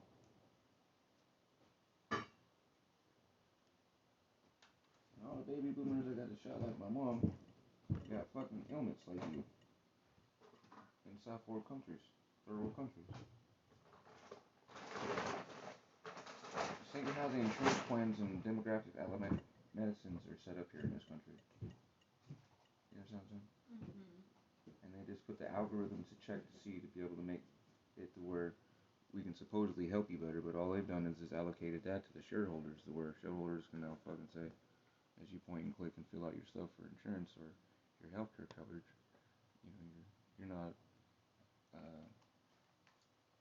you're ineligible or not eligible because the statistical rating is stating this demographic of people because of, you know, fingernail biting passed through a family. If you eat the same food, then you're going to get this ailment. So no, your rates are going to be higher. You know what I'm saying? Yeah. Or lower. But it's not real world observations.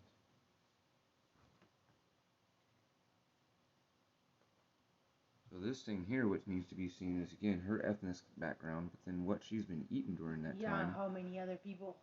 And what immunological suppressants, which they don't realize that they're giving or state to you that they give to you. Medication she's on. Which is the steroids and so forth, which they don't explain to you. It looks like she's inflamed already. Is immunosuppressant. They don't explain to you that is. But you're only allocated certain things. That's all I was saying is, she got this exposure because she's got Blue Cross. Totally. I only know that because of my ex, but then, like, when I got beaten to death, I didn't get the fucking no help because it's only in Maryland.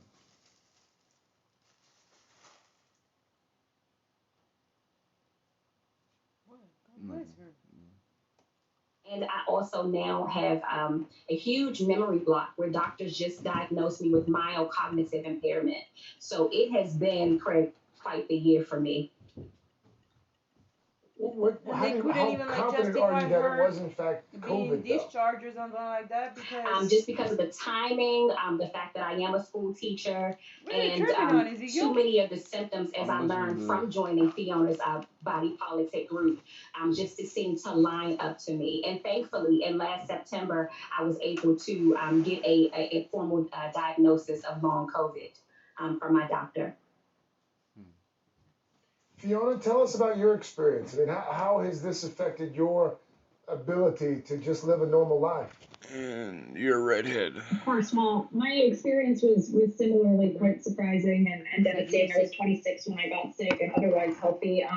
But in many ways, it was also a best case scenario because I was able to access testing early on when many other patients like Shamir were not. And that's because I was hospitalized. I had severe shortness of breath that required me to be put on supplemental oxygen briefly. It wasn't the girl that And when I was discharged abroad from the hospital, that she my lost symptoms seemed to be getting better, and so they let me go home. And that was when I started to develop a whole host of new symptoms, from GI issues to dermatological issues to the cognitive impairments that Shamir was describing. But again, my situation was better than many patients because I was taken seriously when I went to the hospital and tried to access care, which was not the case for many others. And I was able to access that positive test. And similarly, I had the financial privilege to quit a lot of my paid work and really take that time to recover, rest, pace. And I think that's, largely why I have made at this point, after many months, a mostly full recovery. But that's not the case for many patients. They don't have those same options. And many patients were not able to secure that positive test result early on, both due to overwhelmed healthcare systems and due to medical bias and discrimination. In that recovery. How did your experience, Fiona, lead you to start the online forum? And what have you learned since you started it from other long haulers like Shamir? Well, in those early weeks and months, there was very little information out there. The CDC list of symptoms was still mostly focusing on the respiratory issues. There was not new information being dispersed. Obviously, we still haven't had in-depth scientific research on this condition. So I was turning to other patients for answers. I publicized my experience very early on via a New York Times op-ed, and so patients were connecting with me on social media, and they needed emotional support, but they also had very tangible questions about, what did they do for you when you went to the hospital, and how did you get that COVID test? And so it was clear to me that both that patients needed a space and a group in which to exchange information, but also that we as a patient group needed to advocate for ourselves, that no one else was going to do it for us, that the emphasis was still mostly on rates of infections, hospitalizations, and deaths. We're still not tracking long COVID on a national level in any way, which we need to be doing. And so we've started advocating. And I think one thing else that has become clear through talking to other patients, we now have, 10,000 group members on Slack in this body politic COVID-19 support group. COVID-19 impacts every system of a patient's body, but it also impacts every aspect of a patient's life. So that is financial issues, emotional issues, gaslighting from family and friends and employers and doctors. So it's really a fully systemic issue, both physically and in terms of the societal and economic impact. Shamir, really quickly, I mean, as you know, the National Institutes of Health is spending more than $1 billion on this multi-year project to try and learn more about folks like you, long haulers, about their symptoms and potential treatments. How much hope does that give you? I'm quite hopeful about the future of the research and the treatment, but I am still a little cautious to really relish in that kind of hope because in June of last year, I had to fight my way through hospitals and doctors who called me aggressive, who used microaggressive language with me to discount and dismiss my symptoms. And I still find a year later that there is still not a focus and a specific research and treatment that's being. So what you got to witness, honey? What that lady said, my mom? Yeah, microaggression. I don't know her. When you got to witness that lady before they gave my mom that morphine. When that lady placated my mom to give her the drugs, and my mom got fucking all weirded out. Yeah. But before such, what you say, my mom? You can leave it if you don't like these services. Yeah, what the whole. With an attitude and so forth. You can go die outside.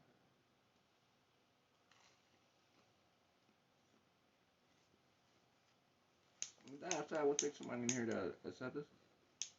what I'm trying to do. Well, you gotta take both sides. The lady's burnt, you know. Fucking, she's trying to press on something, and you know, it's just.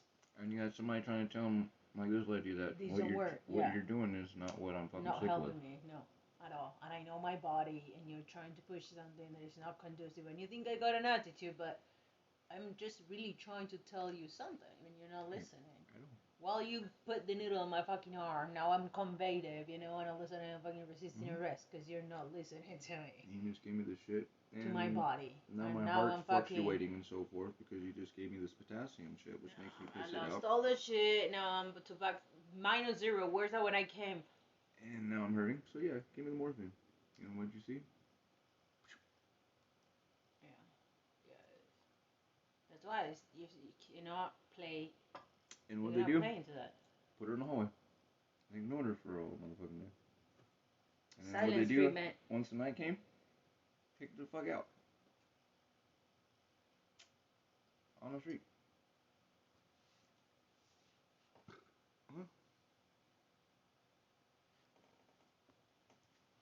Patients. And so one thing I'm proud about with working with Fiona is that Body Politic has always welcomed me into their support group. I've never had to worry about the fact that even though I am one of the few Black people in the group, about whether I was welcomed. But my fear now is that $1.15 billion will not go into areas hardest hit like mine in Baltimore, Maryland, where we have astronomical COVID cases and infections in Black people. So I am really, really hoping that organizations that are focused on long COVID will focus primarily, will put some of their focus on how this affects Black people in urban communities. And I'm proud of the work that Fiona and I are starting to do and that she's been doing for the entire year. And I'm proud of what I've been able to do to save my own life now. We reach out to these sisters and scan Fiona, and show them. Lowenstein, thank you. And, like and I was Shamir, trying to say to you last year. Shamir, thank you. And please we give my love to your people there in DC. I missed that area. So thank you both for coming on, and best of luck to both of you as well. Thank you. Thank you. If we don't, thank you very much. Thank all of you out there. If we don't, there is no future.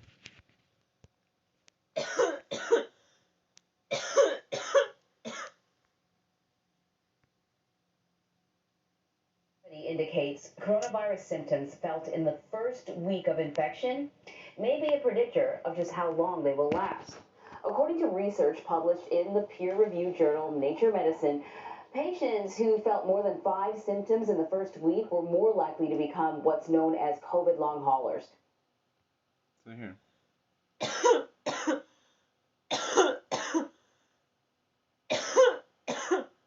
Your mom got 3 of the 2. If not, she got 4 to 5. You talked to her, I didn't. She get a fucked up voice? Yeah. Like it mildly.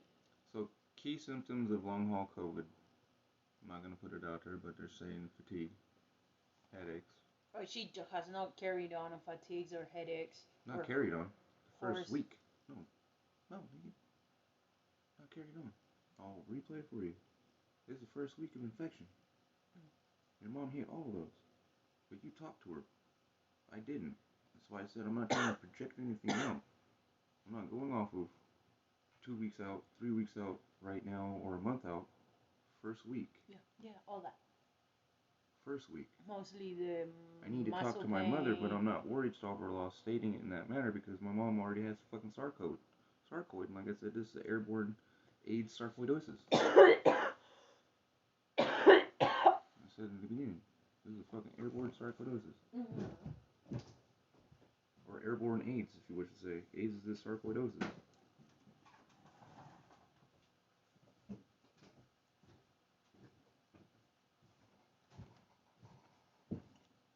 Yes, my mom felt all that.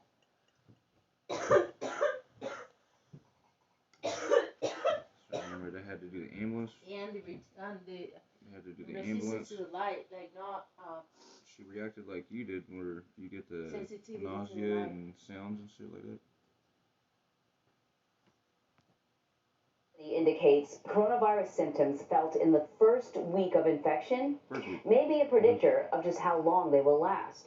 According to research published in the peer-reviewed journal Nature Medicine, patients who felt more than 5 symptoms in the first week were more likely to become what's known as COVID long haulers. Those symptoms include fatigue, headache, hoarse voice, muscle pain, and difficulty breathing.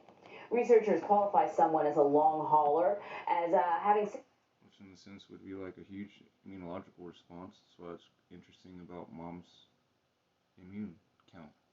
We gotta figure that out. Antibody count. See. She's having her test right now at 4. But you understand what I'm saying? We gotta figure it out. That's why I'm on your butt about it. Going, we gotta figure this out so that no one that we love turns into one of these, like my mother. You don't want to go through like what I did with my mom. You got to see you got to meet my mom later on in life and fighting this stuff. Seeing a person go from, say, their normal reality to this. You understand? You don't want to go through it. Yeah. You don't want to go through it. Not at all. Longer than 28 days. So Ann Wallace detailed her experience suffering from COVID-19 for almost a year in a recent Huffington Post article. She's an associate professor of English at New Jersey City University, and she is joining us now. I'm really, really glad that we are talking to you. I was listening in on a conversation with a number of doctors, and many of them had said that we are not talking enough about long haulers. There's not enough research into... Turn the screen this way, turn the brightness up. Let me see this chick's hairstyle. What's her hair? A fucking another redhead. Yeah. And she looks like with European genes. Another redhead.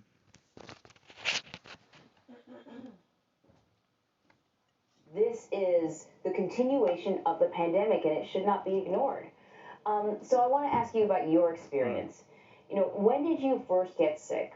And what have your symptoms been like? What were they like when you, in the sort of the crucial first few weeks, and what have they been like since? Sure. Well, first of all, thank you for having me here. I really appreciate it. I fell ill in March of last year. It's been just about 1 year now for me. And in that first, my acute stage of illness lasted about 2 months. It was another person. Now they're, not to stop it again, but we have another teacher who got affected in the beginning, and they wanted to reopen schools and trying to say in the beginning the kids weren't even getting infected from the teachers, and the teachers weren't getting infected from the kids.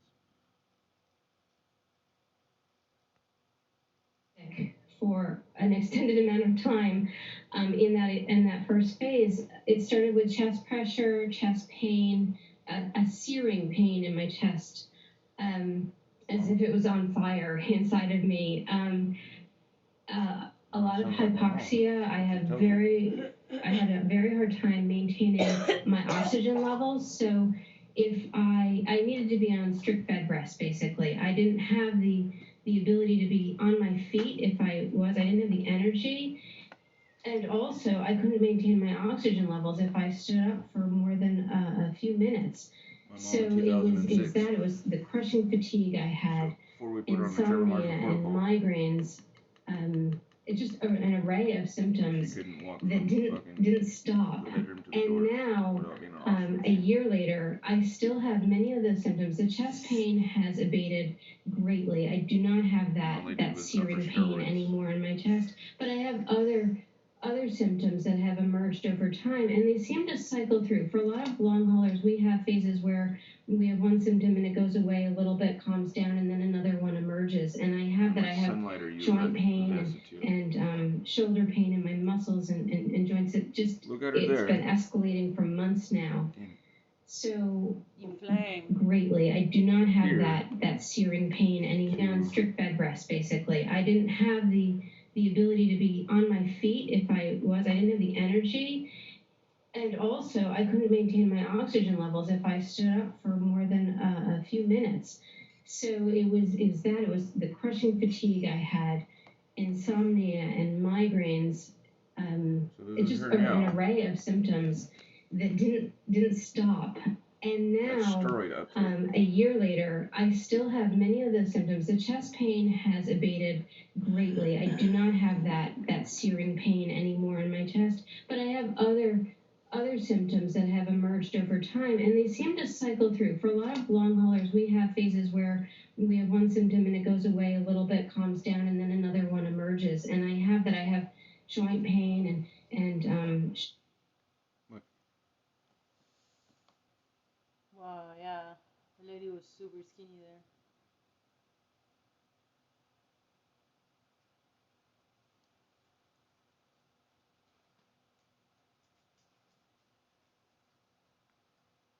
my muscles and joints. It's been escalating for months now.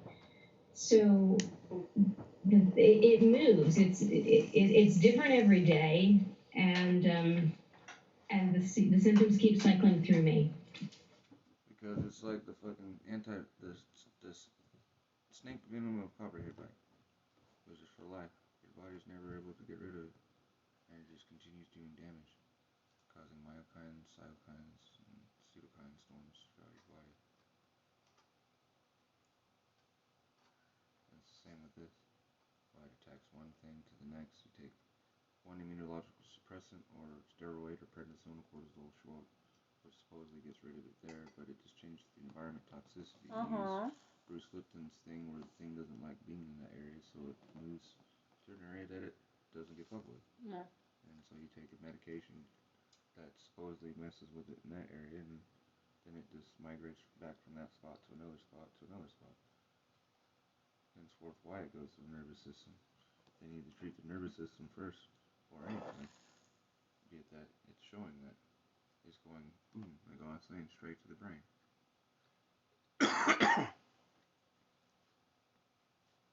So, Professor, you've recently received your first dose of the coronavirus vaccine, and some COVID long haulers have reported improvements in their symptoms since becoming vaccinated. Have you noticed a change in your symptoms at all? I have not yet, so I haven't had my second dose. I'm hopeful that one might be the golden ticket. Regardless, the vaccine is crucial, right? Everybody should get vaccinated. So I'm glad to have had my first dose. I did have an escalation of my symptoms in the first week or so after that, but that's calmed back down to my baseline of long haul symptoms. Maybe after the second one, things will improve. For a lot of people, that has been the case. So I'm hopeful. Talking to other long haulers and talking about it, it occurs to me, and I've said this before, that it sort of reminds me of some people who suffer from various autoimmune diseases, whether it's fibromyalgia or chronic fatigue syndrome. They're these kind of illnesses that there isn't a test for. So it's hard to sort of confirm that you have it. And with COVID, there's a test. You take the test, you get, you get the scrape up your nose, whatever. It says you have it or you don't have it. And if you don't, then you should be in the clear. I'm wondering what this journey has been like for you in terms of the doctors that you've dealt with. Was it difficult to convince people, no, you're still sick, even though the test says otherwise? What do me and my mom argue about? My mom goes, you haven't had what specific test? You gotta have what kind of test? Boy, you didn't have that test done. What test, honey? Yeah, because you say you got sarcoidosis. It's genetic. The nucleotide. It was the ACE receptor. The ACE test. You haven't had it done. I have. Henceforth, the fucking post on fucking Facebook showing my blood vials and shit done when I was on fucking East Coast. Why I want to come back here? I was on my last leg, motherfucker. I was trying to kill myself because I didn't want to fucking go through the medications and shit because that was my only option that was imprinted and shown to me to do. Hello? Or no? Fuck. Since you got a connection, you can look right now on Facebook on my shit and fucking look up and see a vial with my arm. My last fucking uptake. Thing having a fucking scan done and see where my shit was at. After having fucking getting out of the fucking snake bit. Because the motherfucker started asking me questions going on. I said, no, I don't want to be part of that study. I got kids. I don't want my kids fucking. No. I understand what you motherfuckers are doing. Because my mom's part of the studies. I don't want that. I'm the opposite of my mom. I have an overactive immune. She has no immune. And so why they thought she had AIDS. You know what I'm saying? And try to say I had AIDS because I got all these links.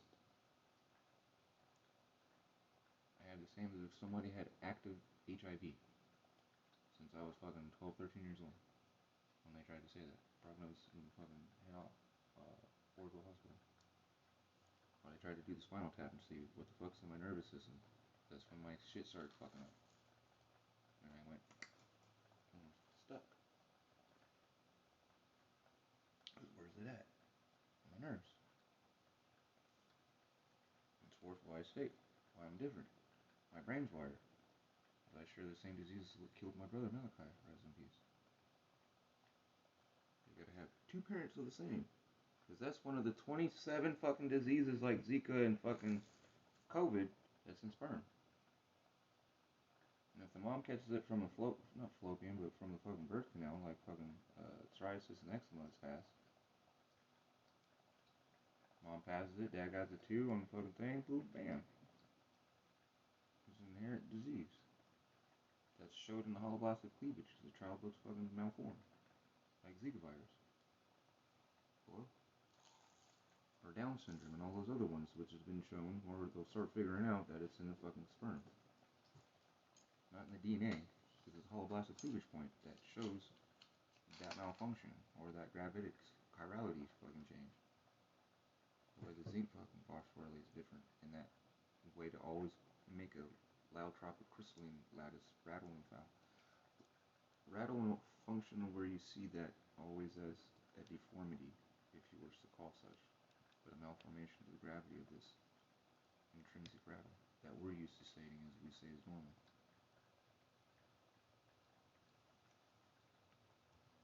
Well, first of all, I want to say I was incredibly lucky to even qualify for a test back in March. A lot of long haulers were never tested because tests were in short supply. My own daughter, she tested negative because she was tested too late. We were tested at the same time, but I became infected from her. So by the time we got tested, the viral load had already cleared out of her system, even though she was still very sick. So she's a negative. She doesn't go in our case counts, right? There are lots of people like that who don't have a confirmed case. Now, also, so that's one thing that long haulers face, that many of the people ill from last March, it's very hard for them to convince their doctors because they don't have that test result. I'm fortunate. I do have that test result. And I'm also fortunate because my doctors have been incredibly supportive. They've been watching me from before I got the test. They insisted I get the test. They made me, they encouraged me to go out of my way to track down a test at a time when it was so difficult. The real disparity you guys are really going to see come up. And they didn't have them themselves, so they couldn't test me. It wasn't that they were unwilling. They didn't have tests in my primary care doctor's office. It is difficult for a lot of people, even with as fortunate as I've been with my doctors believing me. I've also seen doctors who don't believe that my symptoms are COVID related, and yet we have the evidence. A lot of long haulers have been putting in the research, doing the studies because the medical community, well, they've been strapped. They've been trying to keep people alive. So I understand their priorities. They've been developing the vaccine. This is a full-on onslaught, right, that we've been facing. So long haulers have been doing a lot of this research themselves, and it's been vitally important, and it's now being recognized by the medical community. Thank goodness. And so we are seeing progress now. A lot of doctors are recognizing that people didn't get the test result right away, and yet they can be considered a presumed positive case, to have had the presumed positive case.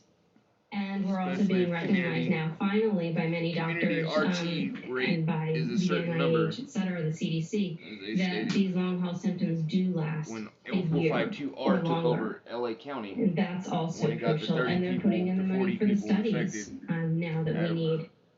So I am optimistic for the future, but in the meantime, we do feel like we're very much in limbo. And on the individual level, our families often don't believe us, our employers don't believe us, our friends, our our doctors, it's a push, and it's demoralizing and it's exhausting to have to tell your story again and again and again, in the hopes that somebody will believe you or advocate for you. So, in a piece that you wrote for the Huffington Post, which we referenced, you say prolonged illness is not new territory for you. Having survived ovarian cancer and living with multiple sclerosis for the past decade.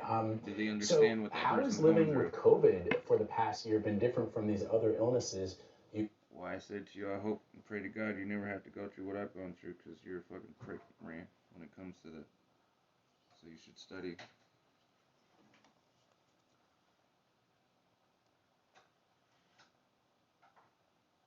If you don't advocate for your family, you understand what the hell is going on. These fucking whack jobs just hook them to a machine and steal their soul.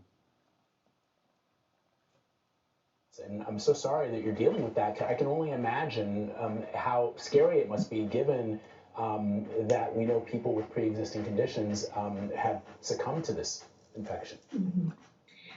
Yes, it has been. It was absolutely very scary in the beginning, and it was one of the reasons why my doctors were so, my primary care doctor was so insistent on me getting tested, and had a caseworker call me every day, for instance, because I do have a pre-existing condition, and I know they were for the Trevor Marshall protocol. Very worried for me. So, but this has been quite different than having ovarian, for instance, ovarian cancer. I had it in my 20s. It's a deadly disease. Long haul, COVID. At the time, people died, survived. I was very lucky to have had a fantastic doctor and some good luck on my side, so I survived. But the difference for me from that, for instance, is that my doctor was a trained gynecological oncologist. She had years of training dealing with ovarian cancer. She knew what to do. It was not a new disease. As deadly as it was, she had strategies. She had a plan A and a plan B for me of what to do. I had surgery, I had chemo. If the chemo didn't work, she had another regimen of chemo she was going to put me on. And I had that, and it was successful, and it was over. COVID is completely different from that for me. Thankfully, my cancer story was finite in that way.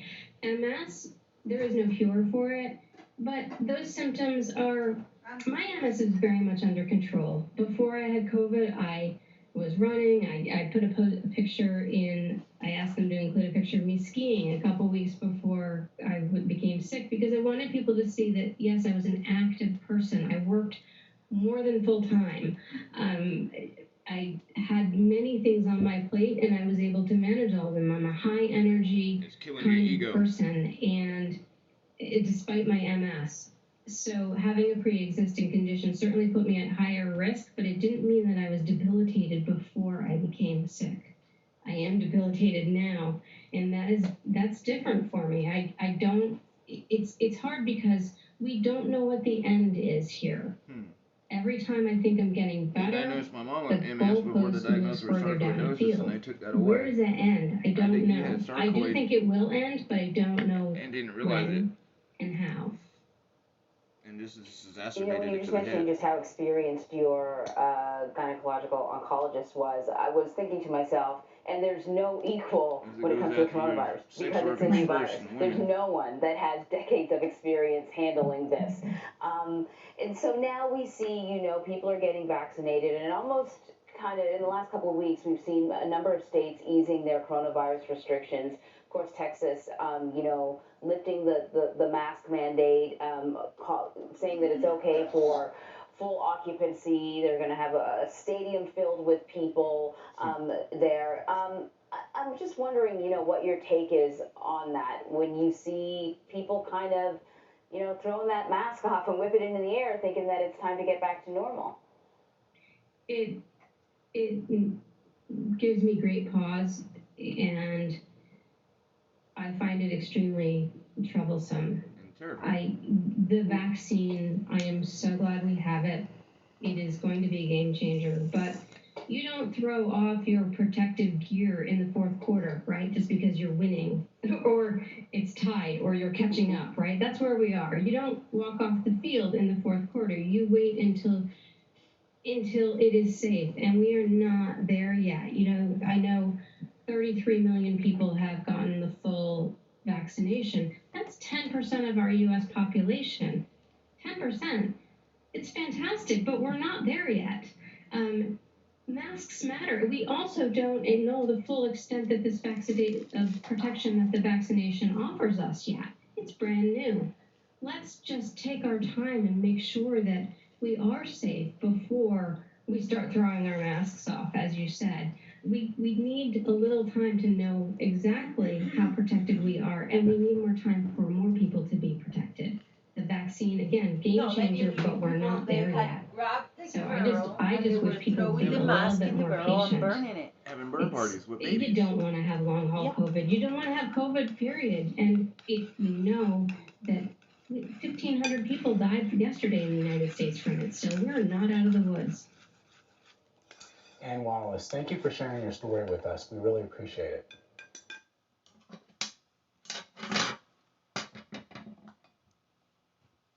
All this is Dr. Mobeen Sayed from drbean.com. I know that we have presidential debate today, but I wanted to talk about the brain fog and the other neurological symptoms for long haulers by COVID-19.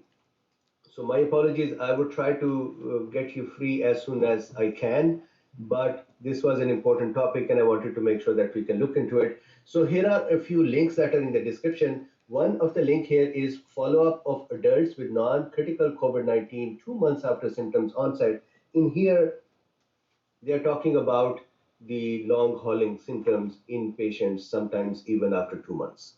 Then here is the important one to look at. This is into the looking glass, post-viral syndrome, post-COVID-19. So post-viral syndrome is what we are calling long hauler. So this is an important one, and I'll be discussing this letter. Syndrome. It's not a study, it's a letter. Then that letter is based on this set of medical concepts which are called lymphatic system of the brain. So we're going to talk about that. And then here are another few additional links that may be useful. For example, how to assess physically the patients who may develop neurological symptoms. Then the lymphatic system itself, how does it look like? And then cerebrospinal fluid, how does that look like? At the end of the discussion, we would also discuss how can a person who has neurological symptoms because of long hauling, how can they help themselves and start becoming better? And I'm going to give you the example of this case in here, in this paper or this letter. They have a case of a 42-year-old male who had developed long hauling symptoms and how they help them. And there is no medicine other than melatonin that would be needed. So I think it would be interesting to watch out for what is the solution. Again, that solution is not going to be for all long hauling symptoms or issues, but for the neurological, you would see that there is a decent outcome. So with this, let's start. Thank you everyone for joining while we have a presidential debate going on as well. Let's discuss this. And again, I'm going to try to be as fast and quick as possible. So brain fog, myalgias are muscle pain, depression, fatigue, and other such symptoms that have occurred to many. And this is not just for COVID-19. This can happen to other. This can happen after other viral infections as well. Normally, these are called chronic fatigue syndrome or myalgic encephalomyelitis. So we'll talk about these things today. Basic concept to grasp here is that reduction in lymphatic system function may be responsible for this outcome. That is a basic thing. What does that mean? The lymphatics of the brain, they are not draining correctly. And because of that, there are cytokines accumulating in the brain and the fluids accumulating in the brain that then cause the long hauling symptoms. So the concepts we're going to discuss today are the following. Which is that inflammation that they were showing in the water, that the stagnation of the virus in between. But yet, no. Think of my mother's scan when you scanned and you showed the aggregates coming from in between the spinal fluid trying to go into her brain and exiting. The toxicity. The canals. Yeah. that's what's getting blocked and so forth. You got lymph ducts, you got like lymph channels, you got. That's what's being used and disused, but also being implemented where the stuff can't pass back through the cell membrane or the blood-brain barrier. So it And can't creates leak that chaos. because it's been depolarized in the proper states. It's stuck inside there, so you get the inflammation, if you wish to call it that, or the non-draining ability, because again, the top of the brain is higher than the heart, so 60 millivolts top of the skull or crown chakra is like 300 millivolt, you understand? It has to depolarize or change to be able to go through the aggregate and so forth, or non-aggregates. Henceforth, black turmeric and so forth helps with those kind of things, because the natural phenokines and other things like such from the age of it. And the natural plant dyes and pigmentations give that phosphorylation, but again, that kinetic energy for depolarization of ground to non-ground to neutral. Being able to discharge that van der Waals effect, dipole to dipole, plus the negative south, repulsion, explosion, repulsion, and attraction. That shit throws it off in the heme, especially when it goes into the brain. And with the cytokines, like as you see with the cytokine storm, it's just a cytokine storm happening in the brain where you're having too much H2O or malfunction. In a sense of malnutrition, where you get the leaky gut, you're getting leaky in the brain. But a reverse aggregation where it's not able to drain just because it's becoming too coagulated or too crystalline. Is you have certain extrinsic and intrinsic ports that allow the fluid in and out. If it doesn't have the right polarization, it can't activate the intrinsic. So you have to force it to do extrinsic.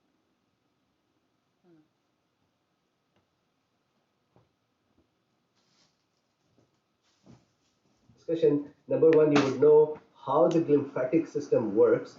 Number two, you would know why in COVID-19 it becomes disrupted. And number three, you would know how do we help the situation.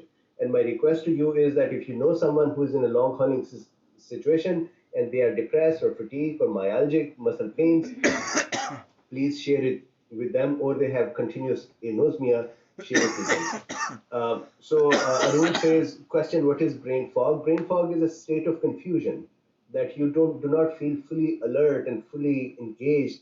There is a continuous dark type feeling and confused feeling. So let's look at the basic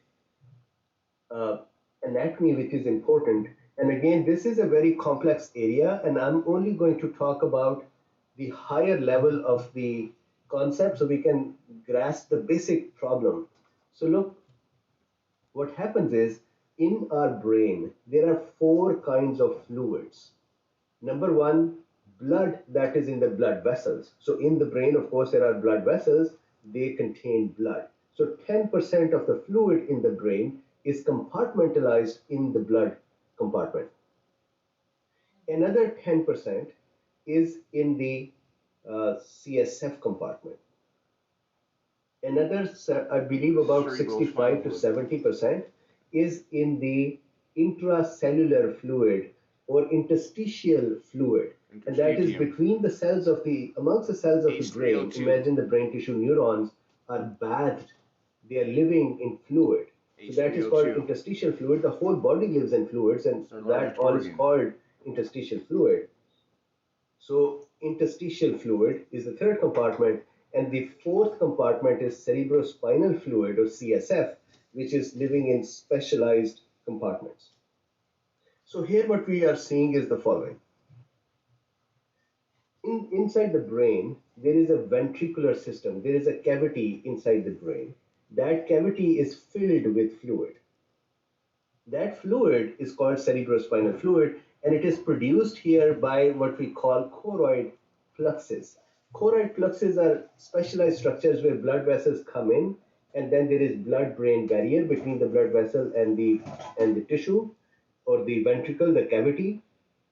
And then there is a filtration of the blood with some active transport. That means we exert energy to pull some things from the blood and bring them into the CSF, but we do not let everything come in. I have discussed the blood-brain barrier once before as well. So these are those places. This is a third ventricle. This is the roof of the.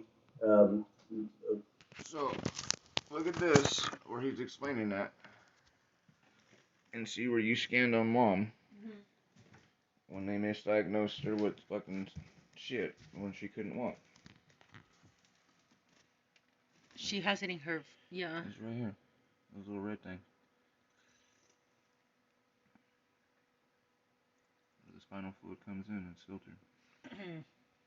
But as he just stated, you have to exert energy to pull in what you want, but also block in that area. If something's able to throw off the hemes, but you're always actively trying to get stuff because that's your red blood cell, and also doing your FE2 to FE3, your release is such, which your copper and zinc allows you to know if you're having to release more or not. Somehow it exploits that in between those areas. But yet, that's how it gets in past the blood-brain barrier. That which what you scanned on my mom, and then went to the frontal lobe.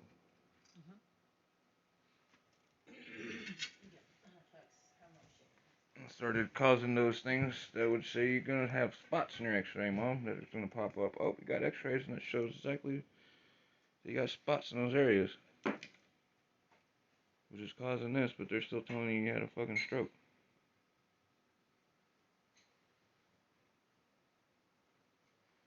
Then here is the fourth ventricle. So there are the this is fourth ventricle right here. So in the ventricle there is cerebrospinal fluid making processes which or structures that are called choroid fluxes. These choroid fluxes fill these ventricles. The blue things here are the ventricles. So this is the lateral ventricle. Then we have third ventricle, and then we have aqueduct or a small cavity in the brain, and then we have the fourth ventricle. This is the fourth ventricle, and then fourth ventricle then continues downward as a small tube that is in the center of the spinal cord as well. Central canal, we call it. The fourth ventricle in turn has three holes in which can be born in some kids to where it's the thing that they remove the tube that comes out, run on the outside of the ear like the other one, where they'll do a surgery where it runs like this underneath the skin and drains into the stomach. Like the spinal fluid doesn't. We had 2 clients at the shop that are like that. Their kids are born.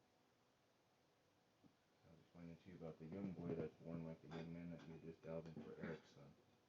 They do a corrective surgery to mitigate the water in the ear by doing a bypassing tube that comes down like such. And they do it over the chest, you can see it, comes down and goes in the stomach. If you have one of those issues, you have to wear, I don't know about now, but the couple kids that I've come across growing up, they had to wear helmets as they do surgery as such. It takes a minute when they get into high school year, or they do the same for the ear, but have the same that comes out that runs and drains into the stomach. If not, they'll bypass it, depending on the severity of the excess or blockage of fluid being created by those.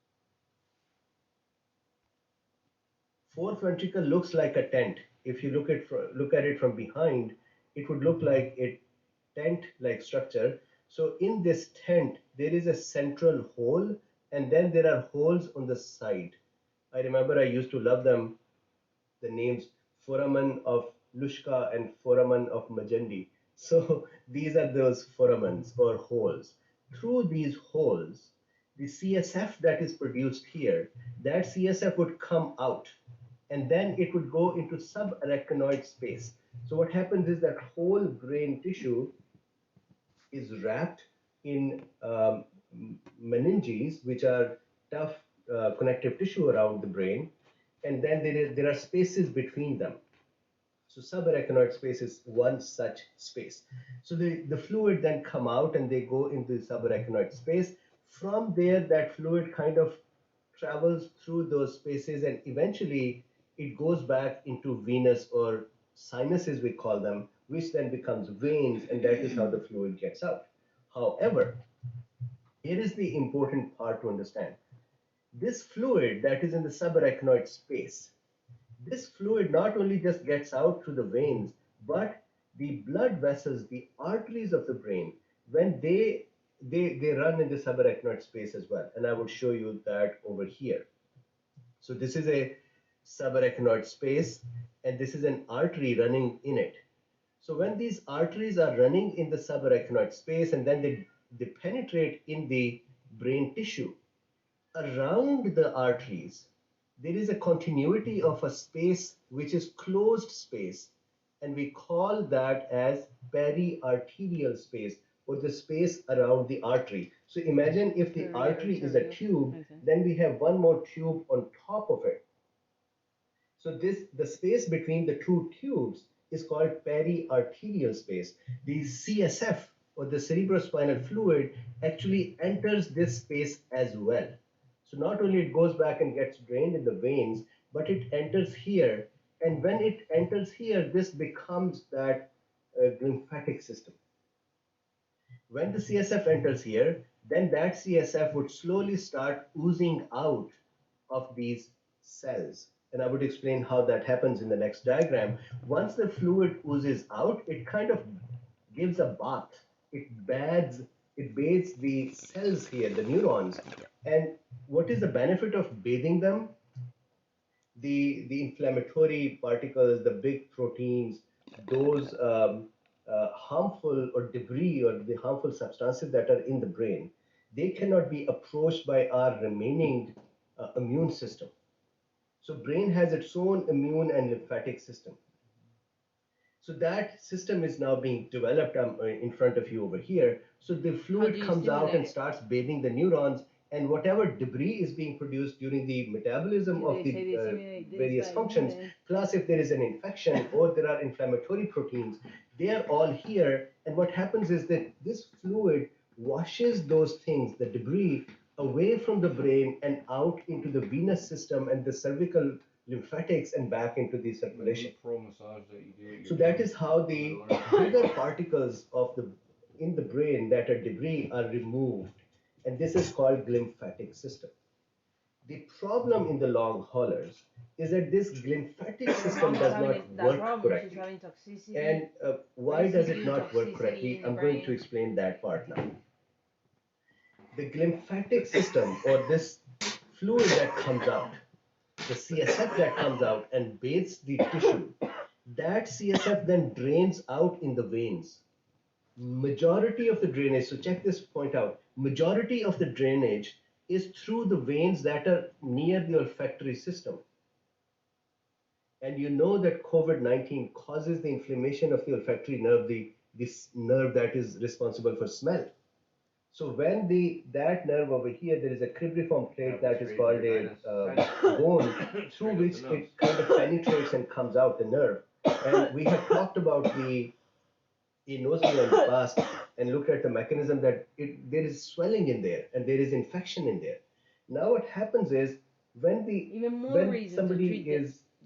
somebody's olfactory nerve is infected, that causes a blockade in that area because the treatment for it is fucking from the nose. Nebulizations of silver. I think. Oh, so stupid just came to me taking this script, but they're trying to say that the fucked up vaccinated trials on pigs, right, caused the fucking shit that they're seeing in China. Think of this. What has a smell, olfactory better than a dog? A pig. Use a pig to find trouble and shit. Right? Well, pigs close to a human. That's why they use and they develop organs and so forth off of them. And grow human organs inside of pigs, right? And the nose of the snout of a pig is better than a dog. But yet, how does it get sick from a respiratory? Because it don't breathe through its mouth. It breathes through its nose. So how are we getting sick? I don't know.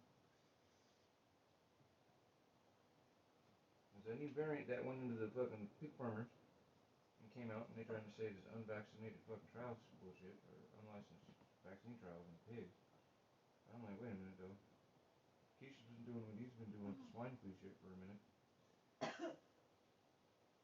This shit mimics all the stuff that goes into such, and if you look into the genus, it's the same. They're the same family. But yet, through having me get videos, but I was extrapolating on myself that it's through this passage. Now these videos are giving key points that are hinting the same as I'm fucking, rambling to myself going, huh. Then I'm thinking, pigs have always been the fucking key point. But again, if a pig gets infected through its nose, through these elements, because it has to pass. But then it's a nerve thing, right?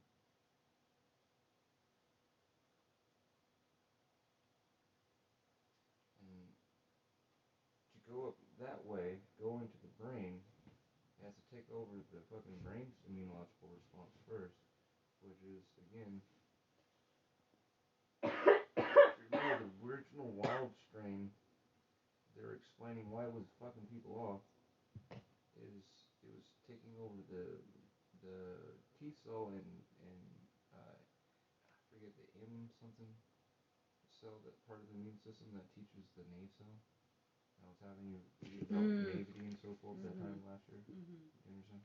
I was saying it's hard that it was doing such, and that was last year, and they weren't calling it an escape mutation, but that thing that was able to do such by it, knocking away that immune cell that's already been in response to COVID, it's not able to teach the next immune response. Therefore, you have the same response, henceforth why you have the storm happening in the body, where it's just a cascade effect, because it's always been able to suppress, now that I'm thinking about it, your immune response, or subjugate the immune response to cells from being able to teach the younger cell, or new cell that's made to go against it, what it is. That's why plasma therapy would never work. When they were doing that.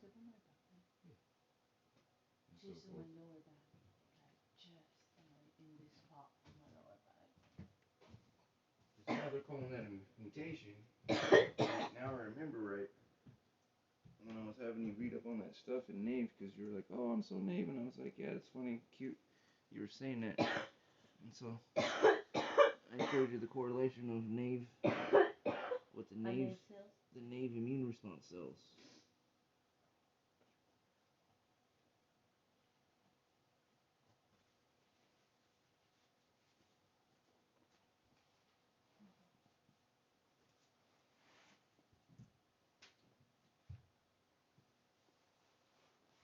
This shit goes to your nerves and everything else. What they're fucking doing is fucking retarded. They need to tell people that. You're like, do not let your fucking nose, your mask go down, because that's what's retarded. Is the main thing you see people do. Every cashier and everything you see them they have their nose exposed. Yeah. It's the main focal point. Yeah. In fact, they should come out with filters just for the nose. That's what I've been saying. Is that mask thing we're gonna have your parents do, but they had those things that you've seen for swimmers that block your nose where you don't have to hold it. You can do one of those with a UVC light, or if not, fucking silver on it, and stick it in your nose, and do a nasal flush. You know what I'm saying? It's a trip.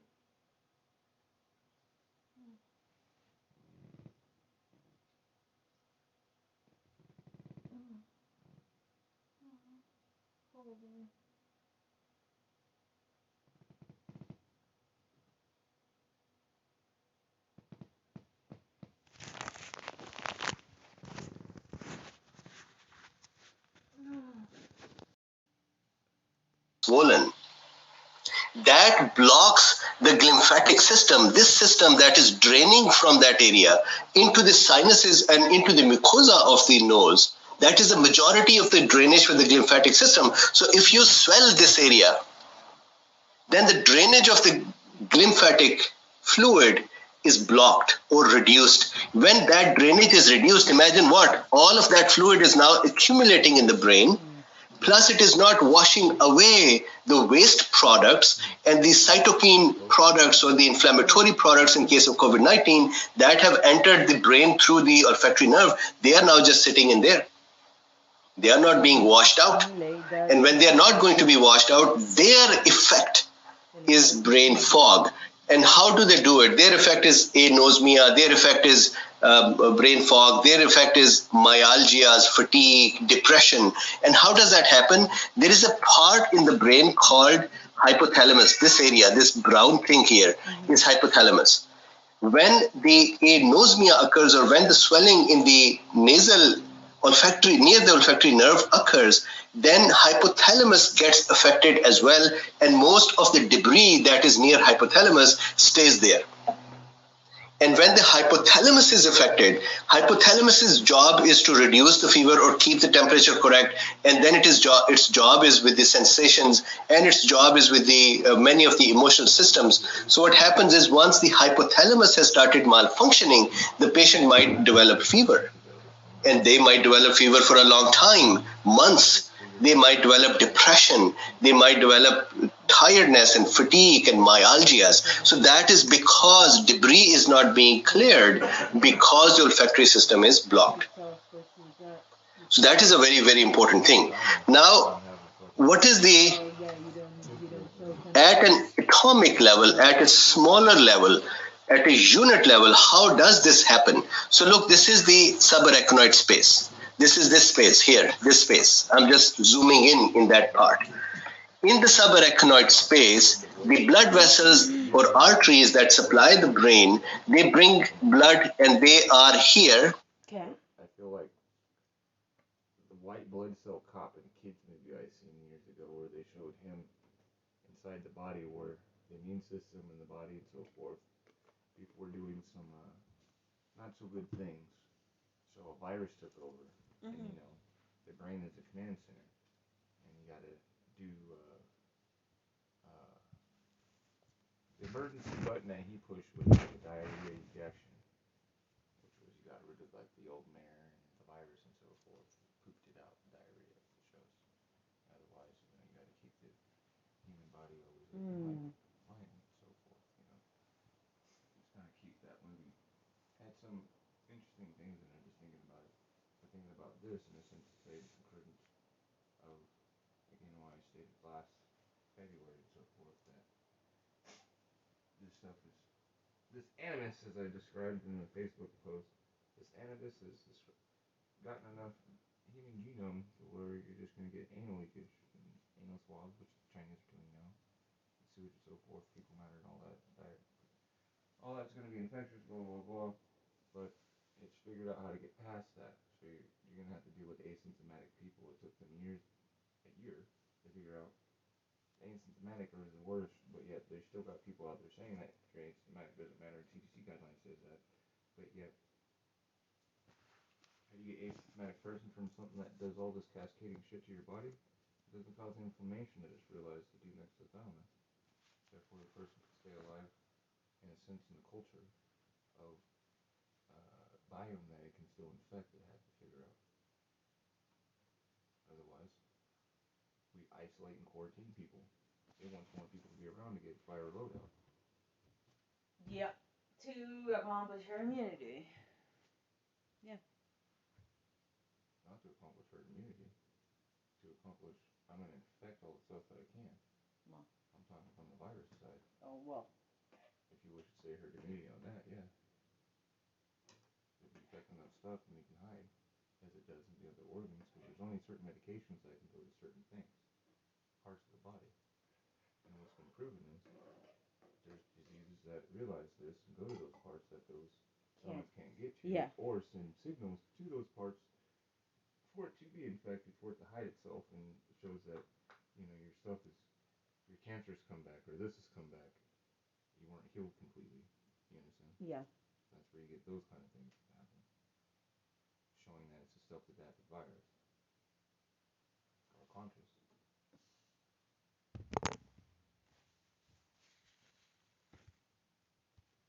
And then from here, they would enter the brain tissue. And if you see here, these green cells around the blood vessels are called astrocytes. Astrocyte has foot processes, or they have dilated feet. But it makes sense, a type of massage like you're saying, because if this is called something arachnoid, Arachnoid matter. well, it's like a pre-arachnoid or something. See, arachnoid matter is that which is the spider webbing neurons that go between those areas, so forth. Yet you have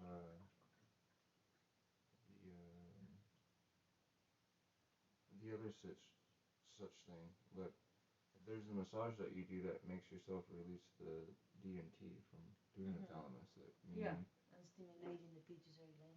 The brother we're talking about that you can do, that also helps with that.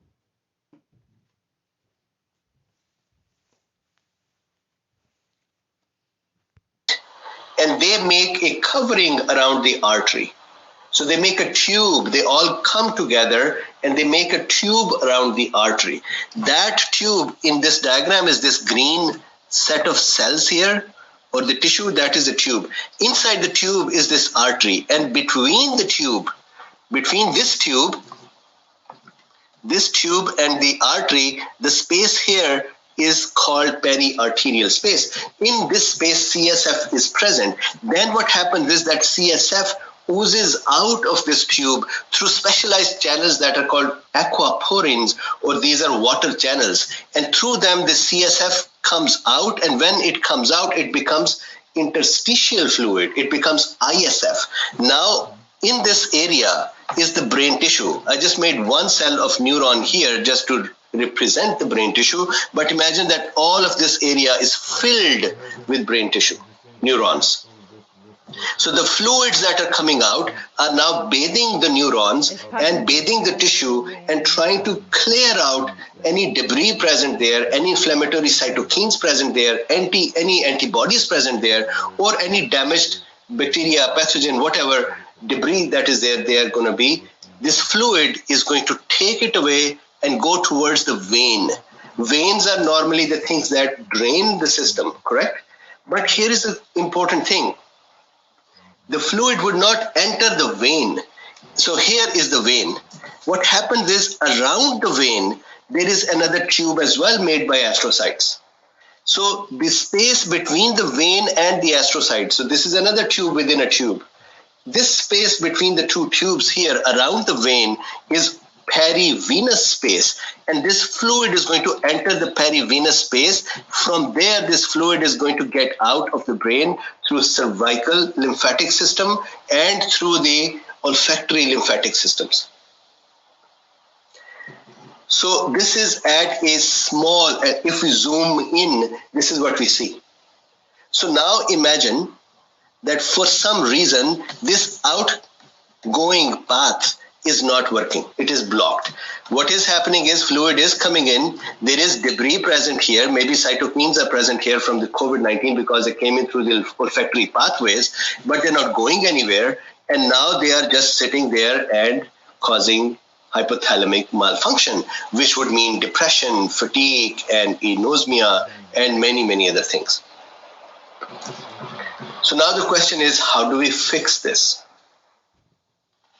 Fixing this is actually a simple process, fortunately. And I'm going to give you the example of this patient here. So this is a 42-year-old male, excuse me, who developed this fatigue syndrome after COVID-19. And how did they manage him? Look, it's very, very simple. Number one, they asked him to do central lymphatic drainage. That is this cervical area, you drain it. Normally, they would ask you to drain it like this. And you can do Google and you would see many of the videos that allow you to see how to do the central lymphatic drainage. So one thing they asked him to do was to do central lymphatic drainage. First, they treated him in the clinic with massage to show him how to do, and then they asked him to do it by himself. So central drainage is one. That would take the lymphatics of the brain out and reduce the pressure plus the debris in the brain.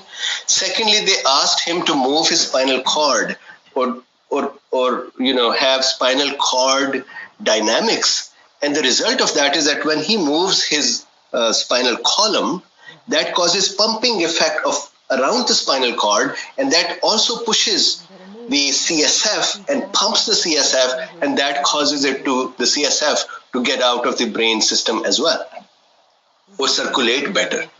So these were the two things. And the third thing, you would love this one.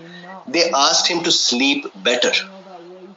And why is that? So let me explain this last part, and then we are done with the discussion. What happens is that they found that when somebody sleeps well, do you know that this is such a beautiful thing? This glymphatic system only operates when we are sleeping. During our waking hours, it stops operating. So that means the longer you are awake, the longer the debris and all the cytokines and inflammatory things are just accumulating, waiting to be drained when you will go to sleep. The question is why during the sleep and why not now, for example, in all of us. The reason is very simple. When we are awake and we are alert, we have norepinephrine, which is a hormone or neurotransmitter as well. It is released. Norepinephrine, epinephrine are related to fight and fright kind of behaviors. They keep us alert and they keep us toned up and they keep us moving. So when our brain cells have norepinephrine available because we are awake, the brain cells swell up a little bit. They function more, they metabolize things more, and they kind of become bigger at a microscopic level.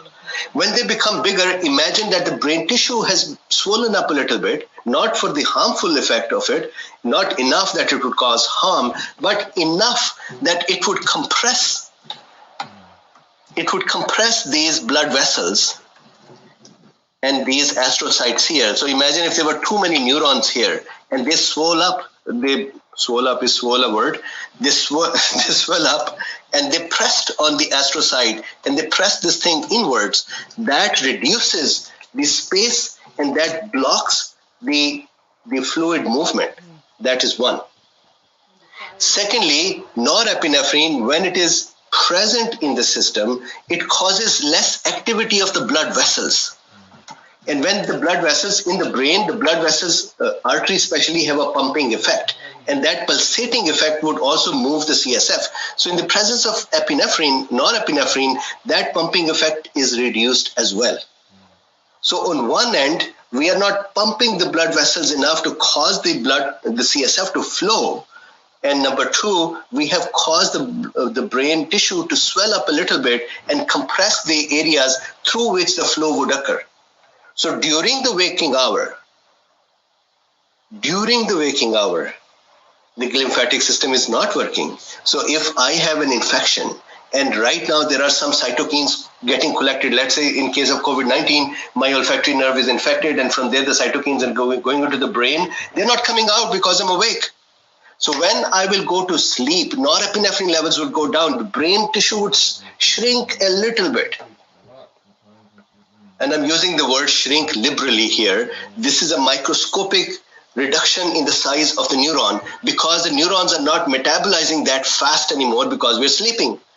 And that opens up these spaces. And that causes the pulsation to occur as well. And number three, the CSF production increases because the arterial pulsation increases, the choroid plexus work more, and CSF production is increased. So you can say that janitors come in when we are sleeping and they mop up the whole brain tissue and take the debris out and take the cytokines out and they clean it up and they make it shiny and pristine again. And that is what makes us less depressed. That is what makes us less depressed and tired and dizzy and brain fog or confused or myalgic. So simple solution for those long haulers who have neurological symptoms. Of course, they have to go to the neurologist and look at what is going on. But at the same time, central massage, that is one. Spinal cord pumping, that is two. And sleeping better. Sleeping better is for all of us. It is not necessary that we have COVID-19 to sleep better. We should sleep better every day anyways, because when we are not sleeping, our brain's debris is not getting removed. And if we are not sleeping enough, it would not have enough time to remove the debris. It would stay there. And I saw a paper today which connected this phenomena of less sleep to Alzheimer's and to other dementia states, because they are saying that because we're sleeping less, that means that the lymphatic system is working less, and that means that we are keeping the debris, including beta amyloids that are responsible for Alzheimer, in the brain. They're not washing away, they're not being mopped away, and that causes brain damage, which causes memory loss, which causes dementia, which causes Alzheimer's. And final comment, and then we stop. The papers found out that it does not matter how you sleep. Do you sleep naturally, or do you take something and sleep? As long as brain is sleeping, as long as it is at rest, it allows the lymphatic system to work and brain to be cleared out of the debris. So that means if you cannot naturally sleep well, then take melatonin. Melatonin is good for COVID-19's prophylaxis anyways. So take melatonin and sleep well. If you can sleep well without a sleep help, then sleep well. So that is the discussion for today. Please make sure that you like, subscribe, and share with those who may have long hauling symptoms, especially neurological symptoms. I think this is a very useful thing for them to look at. And That's gonna go backwards when he tell people to get melatonin. In a good note, though, I give him that. I think that should be in the media. To help people with sleep. There's nothing telling people you can do these at home. Help yourself doing this, give them that understanding. Yeah. Everything is like you're a victim. You ready for the White House briefing from yesterday? White House briefing?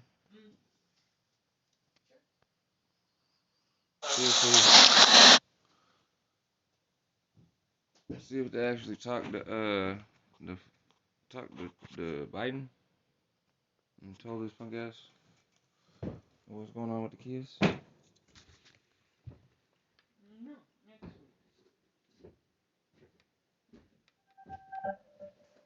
Sounds good.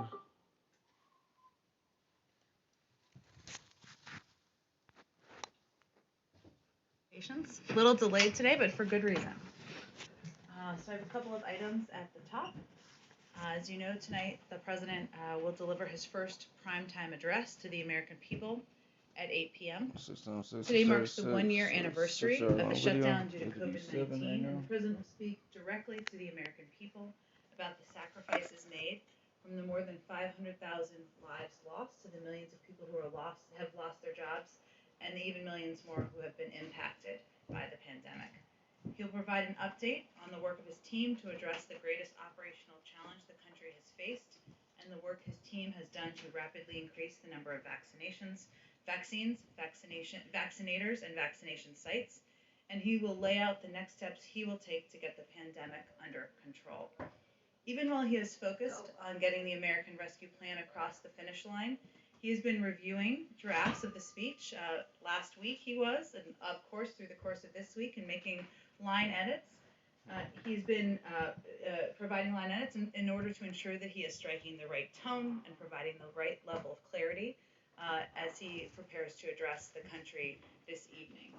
He plans to provide a clear outline of his approach, level with the American people about what is required of them, but also provide a sense of hope of what is possible. I wanted to provide a little bit more on upcoming travel. Of all of our principles, as we prepare to go out and engage with the American people about what is in the rescue plan.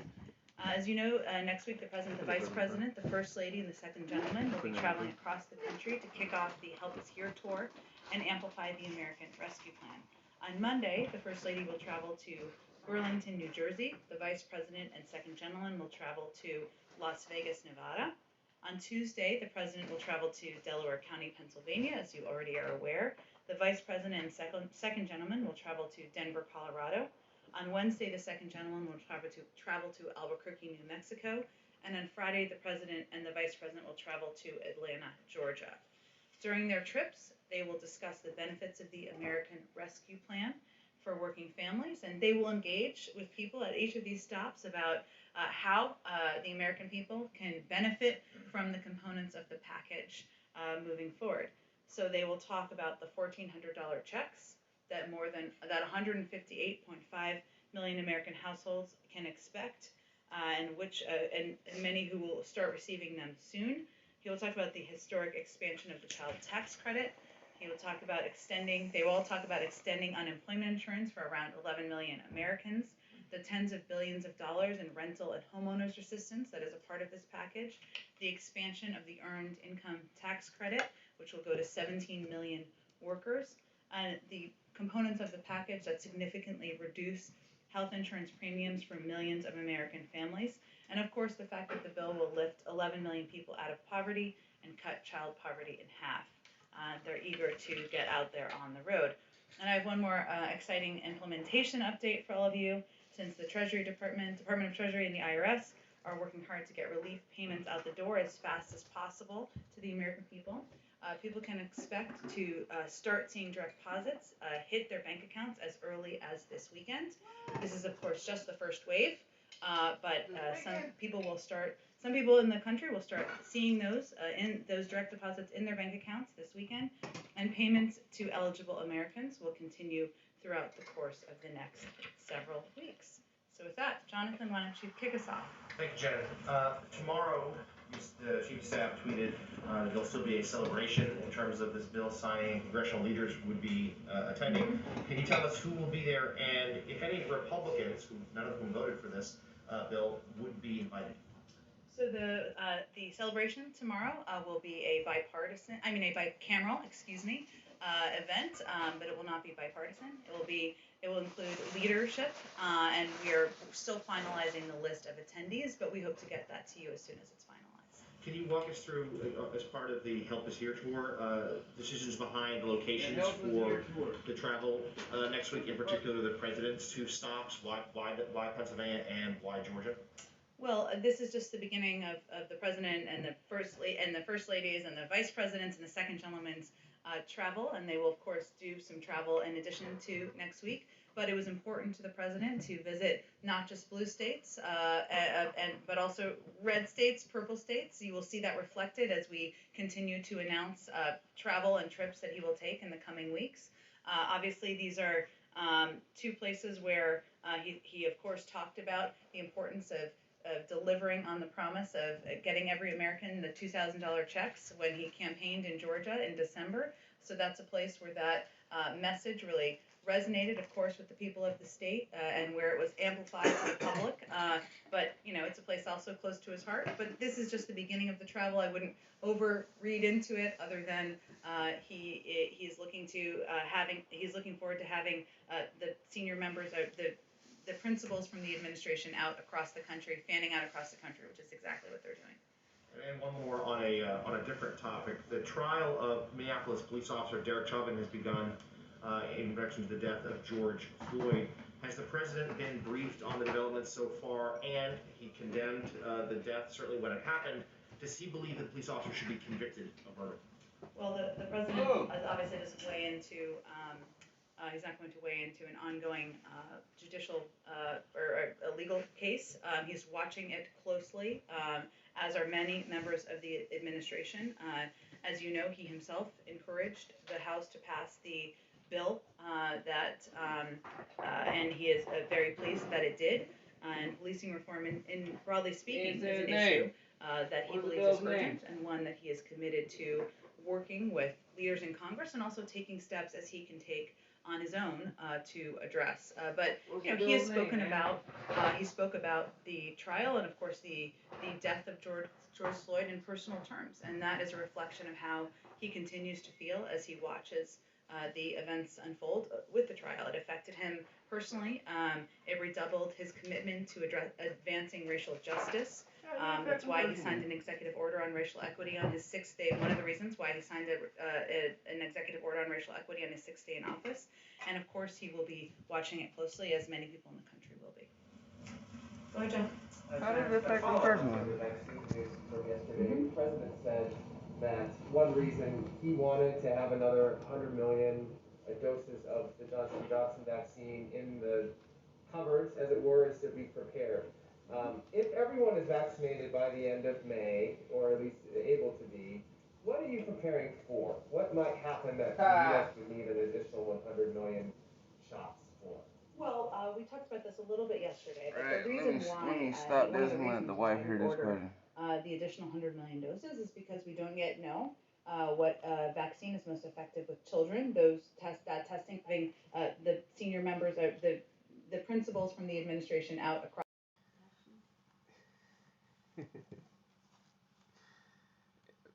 Just laughing because the reason why I was sitting there just sweating to death is just running simulations of things. What is it, Buggy? Look at the booger. Because this is a long Okay, thing. it's What? Just talking to you about something. When I go green, black on my face, you tell me to clean it up. Tell me. I don't tell you to clean it up. I just said you had something on your face, honey. Well, you had Is to all go I said. from here to here. I was just helping. It was the thing. Share it with me. Your I'm cousin. trying to. Not my cousin. I didn't say shit about that. I didn't say nothing about my cousin.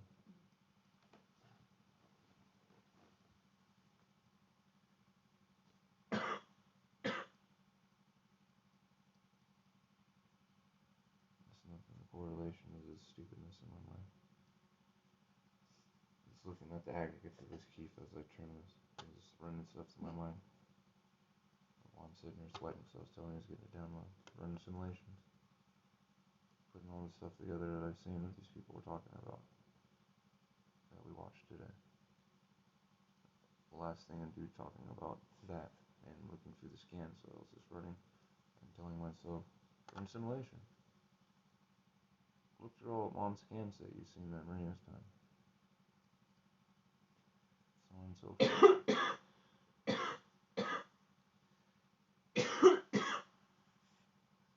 Oh, the smell.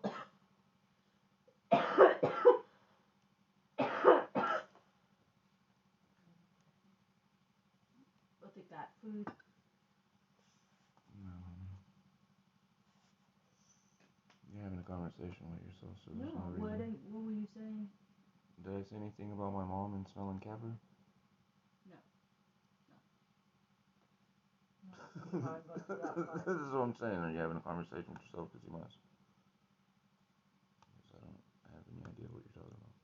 No, because one instance we were saying like how bad it was that your mom was there in the house with the cat. Was it cat food? Was it cat litter and all of that? And we were talking about.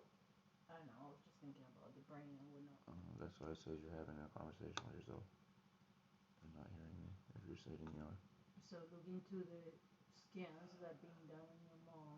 Yeah, I was saying to myself that I was running a simulation. That's why I asked you if you could close the door. And you said you were taking that stuff out, because as you see, I was sitting here sweating. And it's cold. It's fucking snow on the ground. So, it's not because I have an infection or anything like that. It's because it usually happens when I get a download. That's why I was running stuff. And playing the music helps me, my mind focus in a sense where it slows down, so on and so forth in a sense. Again, saying, watching the aggregate, the vibrations, so forth and such, and this, going with pattern, blah, blah, blah, blah, blah, fucking nonsense. Doesn't matter. Anyhow, things that I specifically spoke out loud to, kind of like about your nephew, our nephew, like pregnant women, all that kind of stuff. I was laughing about, in a fucked up way, about seeing my mom act like the cats and these people. If what he was describing of the ear is kind of like the child that has Eric's son, correlation to Eric's son, you just got to see what's going on. But with that same thing, the instant of saying when I was talking about cat food, I was laughing, I was thinking about when our cats that we had ate more dog food pedigree, my stepfather didn't buy cheap dog food, he bought pedigree back in the day. Pedigree for the Rottweiler and the pug. The cats started walking sideways, walking in the shit. It was funny at first, but my parents, as I stated out loud, had taken the cat to the veterinarian and did run tests. What they found was the cats were lacking in certain vitamins that you can't get in dog food. Correlation as such is I remember the piss being different, all that kind of stuff, so on and so forth, cat litter box. Run 25 years later, running a crystal shop, and the young African American sister that came in talking about her cat peeing out crystals. Of her prioritizing the cat. See, okay, move past that part, but focalize on the cat pissing out crystals from its diet. But then apply it to the young lady and a person and what we just watched about someone getting such because it's something blocking its crystal that in a shape that blocks that, or those fluids aren't able to come out. So it causes these type of issues. Happens in animals, happens in us. We are in a million. Myself, I witnessed this in the canine and dog, and also my mom and several other people having those fluid and those ducts blocked. You've seen it in my mother, and also scanned and seen it blocked, but also seen her physically when she's having one of those flares. You understand? Yeah. The issues of either not having the ability to stand up straight, vertigo, or the use of limbs. Yeah. You understand? Yeah. The common denominator, which I was stating about these things, since it's stating it goes with the olfactory, is this thing, because the nervous system is dielectric, it would drastically have to change its work to get on the nervous system, to use the nervous system to go through it, to go into the brain. So, as you see with my mother and other people that are talking about, it's exacerbating like people with diabetes and other issues as such, where you have the mylar and myokine issue eating up the nervous system or nerve endings or nerve systems insulation. It's using that to transverse through the body. Our receptor point, what it's going into on the olfactory nerve. I'm just hypothesizing right now, but looking at the things and what they're talking about and seeing stuff that I've witnessed in real life observation and seeing paperwork or whatnot, and now understanding differently and putting it together with an adult's outlook by having all those years of experience in the sense of seeing these different things and going, interesting. So, anyhow.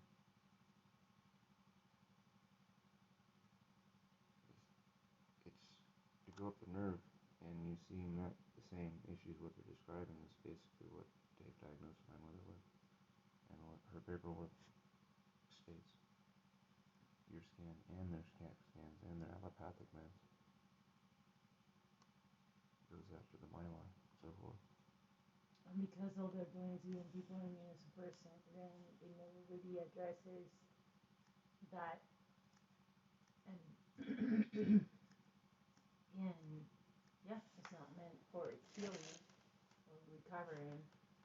So what should be looked at is a way of blocking it from being able to get onto such. It'd be interesting to see persons infected by if they're grounded or non-grounded, and what is their how would you say, their body's millivolts or their blood's millivolts. You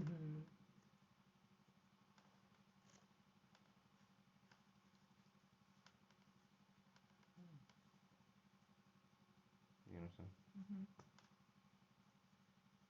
It's like, you know how your mother dresses, and I know how my mother dresses, or what her environment is like. You understand?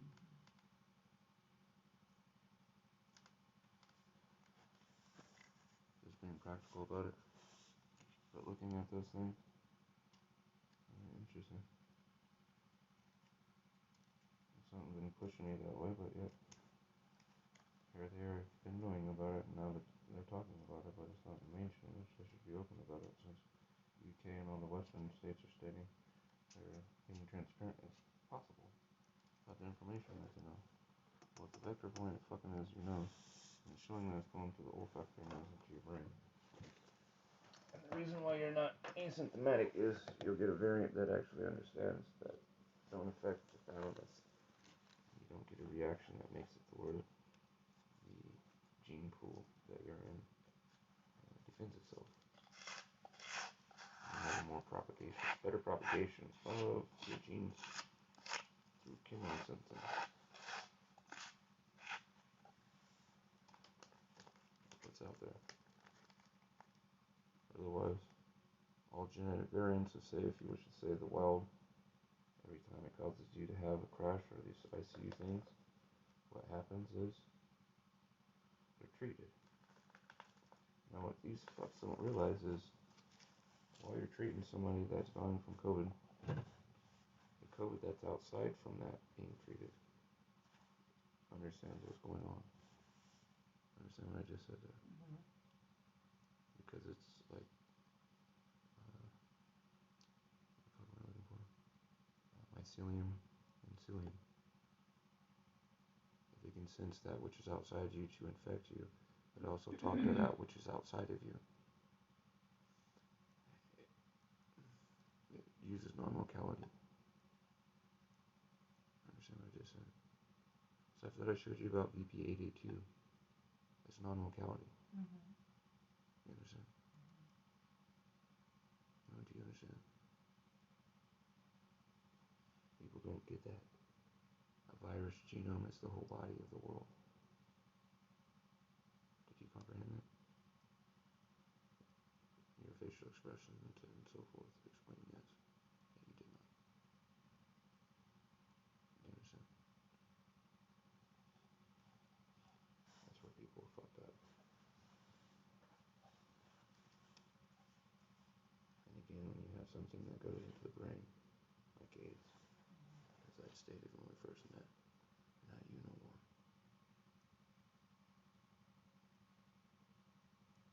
Okay. Fuckboy stating with the health eggs that will also use satellites to beam over you and fucking draw the energetics that the fucking virus pulled from your body out of it. But you still have the virus. We just have to keep tuning you up. Okay? Also fucked up in vampirism. Not the same as taking the pill. But again, you have to accept evil and open the door for it. Can't do it to you. That's how sick this is. Why they're making people do it to each other. And family members like a fucking pedophile raping the fucking sibling.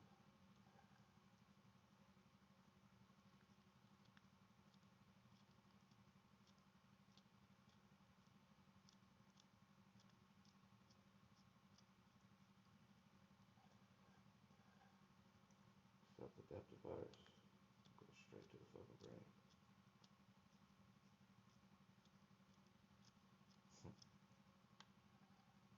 And the reason why you know that you got it is because it fucks up your lungs and whatnot through its mutation of taking over your whole body. Otherwise, you got it. We got it. You just don't know it. Like sarcoidosis, like I've been telling people. You got it until it flares up on your fucking ass. And they'll call it something what it's not. Because anytime you got inflammation in the body, it's sarcoidosis. Because it's the mother of all T1 inflammations, inflammatory disease, or disruption in intrinsic rattle in the body. Mm-hmm. But we'll call all those T1 inflammatories fibromyalgia, Malaysia, fucking brain fog, fucking fatigue, fucking MS, fucking this, fucking that, fucking some more shit, polio, blah blah blah, blah blah blah, diabetes, it's fucking, you know what I mean, killing you. I'm not turning on. Mm-hmm. The only thing you can do is suppress it, which doesn't do anything. You have to ask yourself why and what triggered it. And it's very simple. Otherwise, because they still don't understand how the immune system completely works, and don't work on the operation of the less than 1% human species that were cohabitating in this body or this vessel, that the domino effect that they're talking about, and keep slamming this shit with these things, and now are using a variant that's supposed to be like docile, like the polio vaccine. That's why I said the only thing that they're gonna be doing is these weird fucking shit that they're doing, and the old way. NHK's in the bed for us with life because they got polio from the vaccine. Because they used a vector variant, a docile polio variant, which, huh? Well, shit, I mean, they're gonna polio. They tell them. But he got all the old symptoms before they changed the shit. As he went and looked up and studied and sent to us after we said, no, dude, you got this. What did you have in your body? Man, got a cause to him. Only issue is by his village, as they showed in the paperwork he showed to us. They just changed the name. And say, hey, we eradicated polio in this part of India. But you got this huge influx of this other shit. Huh. What was that other shit? No, it just popped up. That's what I'm saying. With the old vaccines, they just changed names. There's a huge explosion of stuff that popped up once they started the vaccination programs back in the day. They're just very similar to the original stuff. You look back at the context of what this stuff was listed as, and then the abbreviation, add on, and or it might be this. That's why now it takes so long for you to know exactly what the fuck is wrong with you. Like Cousin Osakwe. And we told him what was wrong with him. But the man got put on all those medications. They didn't allow him to go outside. Let him do anything. They took his kids from him. Man almost died because of his heart. And they told him it's this, it's that, it's this, and another. Take this medication. All you can do is fucking, agree with him, because I mean, fuck. What else can you do? Know any better. That's what he's seen from my, that's what he's seen from my aunt and so. It was like, you got 3 girls, you're trying to get your kids back in your life, but you can't even walk to the fucking bus stop. Let alone sit in the bus stop, because they done took the bus stop fucking cover off. In the sun, because I'm on hot meds that I can't be outside in direct sun, otherwise it makes me go woo. Or certain overhead lights that produces the same potentiation as the sun. I go woo, like the courts and rooms and the places they would make him sit in the thing, and he would go woo, not just a seizure. He would get brain fog and so forth, like Gary from that damn fucking Gabby Benton shit.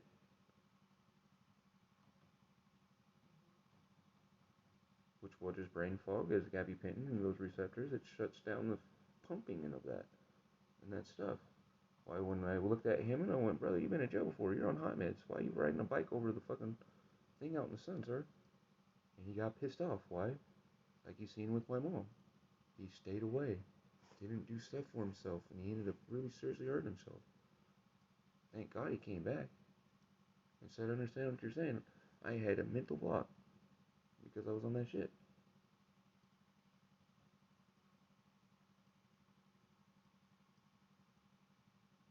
That's why I used to talk with you and say, don't accept what my mom is saying, or myself when I was going through the same shit. Please, I'm not saying this to you. Don't accept this stuff. I'm spitting out there. Otherwise, it'll go in the interstitial. We'll keep a biome where this stuff just stays in the fucking. And it evolves itself. But it is. For it to over and over and over and over again keep fucking coming up, that this stuff is destroying my mom's nervous system. And her to share that stuff with me finally. And that stuff she was able to break through for a click moment. But this shit has had her in for fucking decades. And these people She shared that. It correlates with what you, yeah, what these people were talking about. It all goes together. Point of entry, what fucking flu goes into your nose, nervous system, and infects you throughout your body? The thing that we watch that it goes into your motherfucking throat cell and then into your fucking lung cells. No, the people right there shows no. You get infected through your nose, through smelling. Henceforth why you lose fucking sense of smell. Because it's caused what? A diabetic response, if you wish to say, of neuropathy right there on the olfactory nerve. Understand? Because it's attacked that and cause like what diabetics have, neuropathy. Which is that block and causing water like what happens in the lungs. Once it's gone into the nervous system, how do you attack something like that when you don't have any pills? There's no medications, there's no treatments of allopathic medicine that specifically treats the fucking nervous system. Yeah. Or addresses specific types of nervous systems, nerve cells, or spinal fluid, or CFS, and so forth, because it separates itself. Do you understand? Yeah. We have nothing to do such, or have any matter of doing such.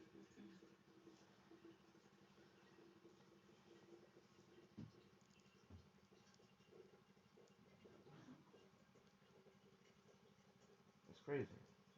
But no, I was just thinking of the cat. For some reason, Spirit is having me fucking lost in my head for a second.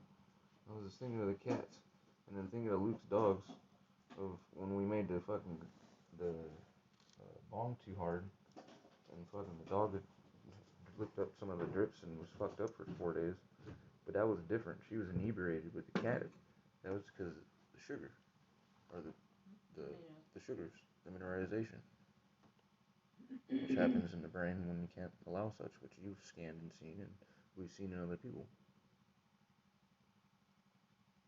But that attack on the mylar and so forth, the nervous system, and the nerves insulation, which causes the fucking limb fuck up, the brain fog, the fucking loss of sight of vision, fucking the whole 9 yards that you've seen fucking encapsulated my mom fucking over the 8 years that you've been in my life.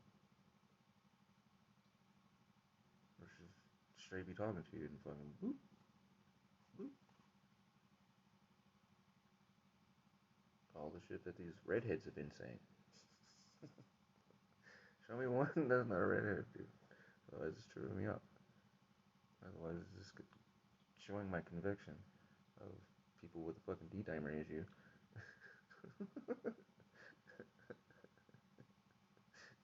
From certain ethnicities, as these fucks keep being asked, is there a thing about certain? No. Are you sure about that? No. Yeah, we're sure. No one's. You sure about that? It's not certain ethnic backgrounds. Fucking, they're more susceptible. It's not just a blank statement. Black people and this and that. Because why is it not killing Africans? It's just fucking up African Americans. Yeah. You understand? Ask yourself that. Because it's like India where they were like, oh, it's a poor country, it's going to be ordering and all this shit. And that didn't happen at all. More people died from the lockdowns than fucking COVID. Before the variants came, you know what I'm saying? Mm-hmm. Before the variants, they're like open again. They're like, you're tripping. Now the variants came after you guys been seeing all your vaccine trials and studied over there. Guess what? Now they're sick. And it's like, oh, dude. It's a fucking no-brainer what you guys did.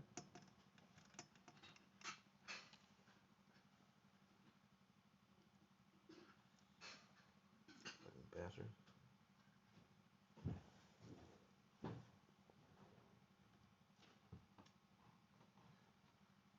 So ask yourself in this nature, since they've known that it goes up the nasal, I'm about aerosols. They tried to say that the perfect environment for this thing to live as an aerosol without people dumb fuck spraying the salts around like they were doing, but show that that thing water buried itself, if you do such, is able to live outside a whole lot longer if you do that.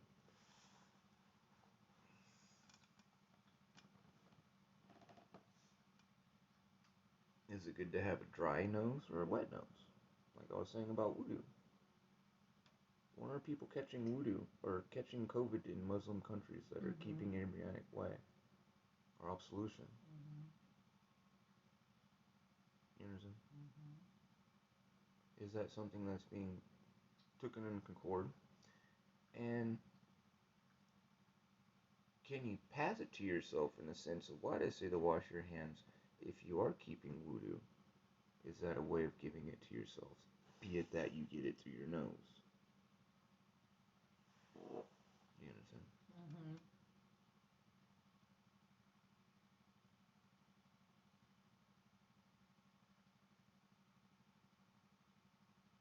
One needs to use the UVC light and electricity and so forth to sterilize the water. Otherwise, as they've shown, if they're taking a shit samples and fucking septic samples and they're showing that this shit's in the fucking water living, then it's living in the water that you're drinking out of the pot. Henceforth, we're talking about, well, what's going on with the fucking shit water that's recycled? How are they fucking screening that out? You understand what I'm saying? Yeah. But They're not. so if I just do absolution with water and I ain't caught COVID, but then I do such, but then they're showing fucking poor slums where it's mostly Muslim, where the people didn't die and they were expressed to COVID. Because there's dry voodoo and there's wet voodoo. And absolution. Or I should say just absolution cleansing. Yeah, we haven't seen many news of. But you understand what I'm saying? No. Since this uses that, does that change the aggressiveness or whatnot? Because to live in the water, it has to already change itself and then rechange itself back. Out here, it's, I guess, in a sense, more aggressive the way that it connects to you. If it's in the water, you understand what I'm getting at? Because the brain's encased with water. For it to flow for those different things and be in your blood and then be out in the air, its membrane is fucking has all these different potentiations and mannerisms of which to go through and or be as such. Henceforth, sarcoid being scanned as sarcoid, but once it goes into certain parts of the body, it comes up as something different. It has to evolve, as I've been stating, or de-evolve, which shows that it's aware.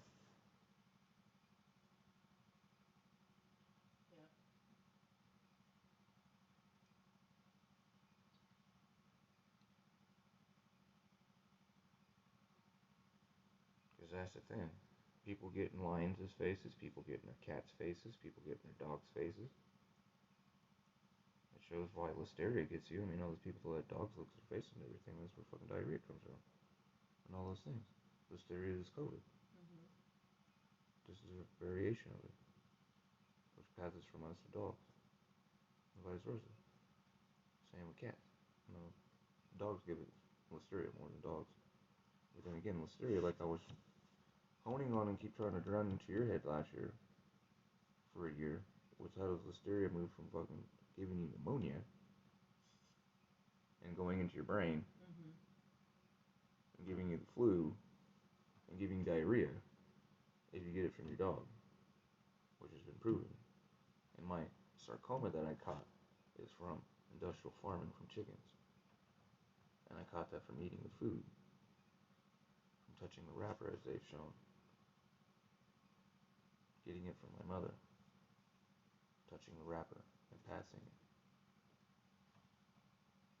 Now you can get STDs and shit, but back then you didn't get those from fucking food wrappers. Oh yeah. Right. What the fuck?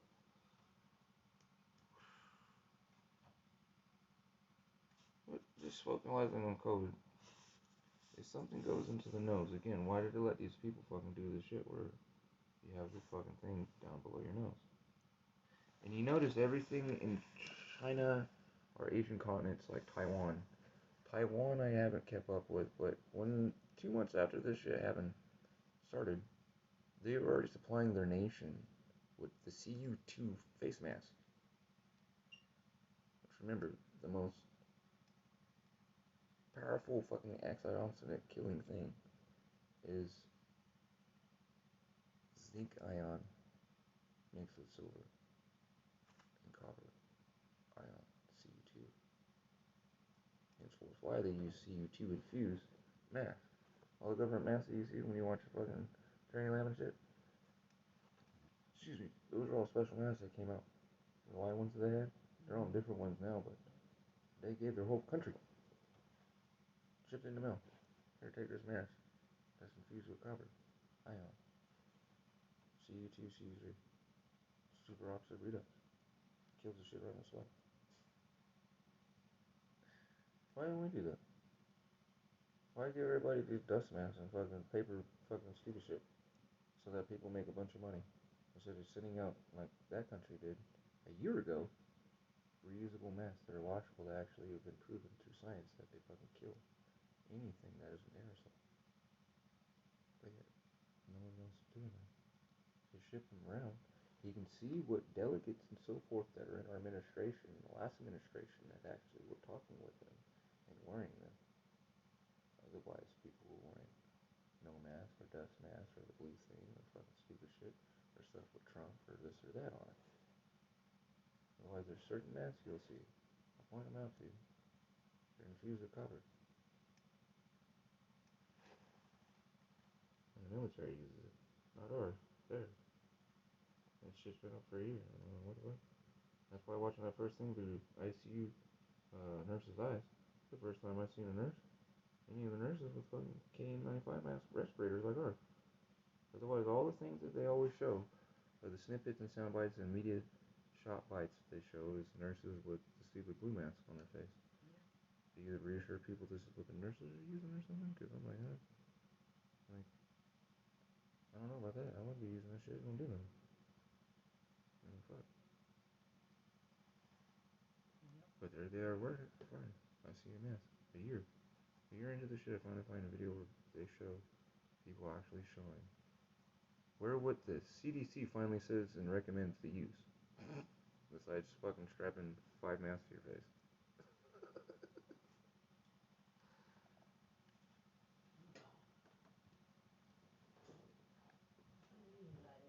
But still though, even if you strap 5 to your face, if you pull them down, like dude did today on the Indian news, it was like, I'm not wearing my mask right. A lot of people aren't wearing their mask right. Well, what do you mean by people aren't wearing their mask right? Because as he stated, when it's below your nose. Well, explain why that is, sir. That this shit infects you through your olfactory nerve and spreads through your body.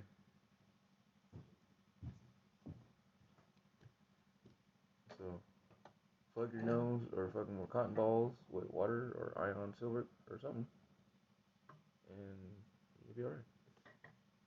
So make sure you breathe through a filter. Otherwise, you do get it, but it's breathing through your mouth and it goes through the epidural mucus spot on your throat and it goes such. Yeah. And that's where you get the sickness. That's what's interesting. So they kind of describe why asymptomatic people, as they showed, where you get the long haulers, so forth, is it gets you through your nose. Otherwise, if it gets you in your mouth and develops in your throat, then you get the horse throat, so forth, and from it off gassing, it goes into your lungs. Otherwise, asymptomatic and so forth, people, it's because it went into your nerves, it entered your body through your olfactory nerve.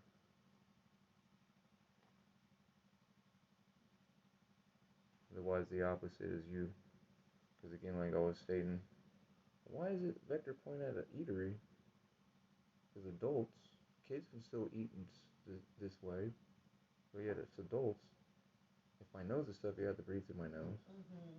So if I'm eating something, then I have to, okay, so it's showing the explosion. So that's meaning, all those people out of that are getting asymptomatic because it's going into such. And it's only those that are really, really catching it hard that you're seeing that thing to where they're saying, okay, it's the clusters, because they name them as clusters, not things. They have to go trace the people down, because it's only once someone actually really catches it, till they go, oh shit. And then have to do contact trace, you understand what I'm saying?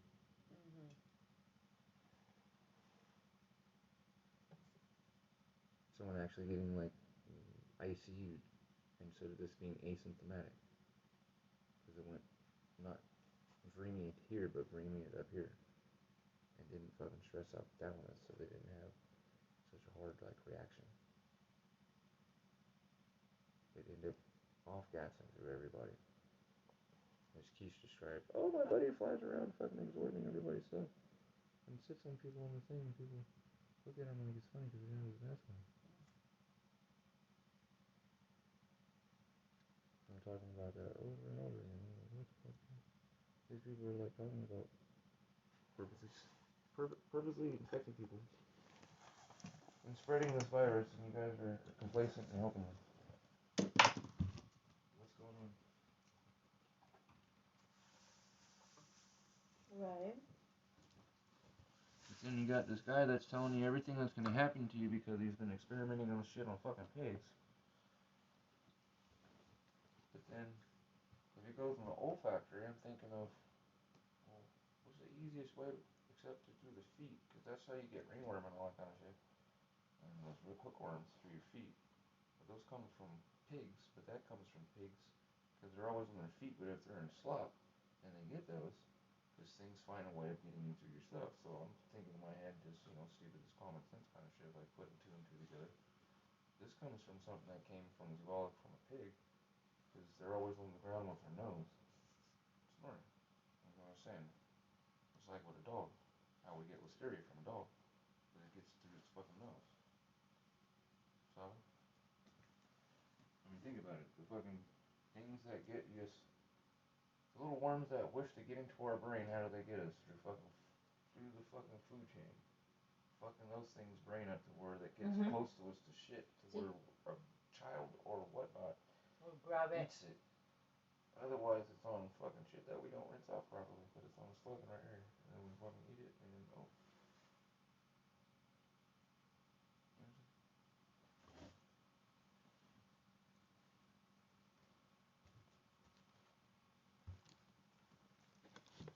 That's why dogs do that shit, because they're always fucking in shit. But the same with pigs.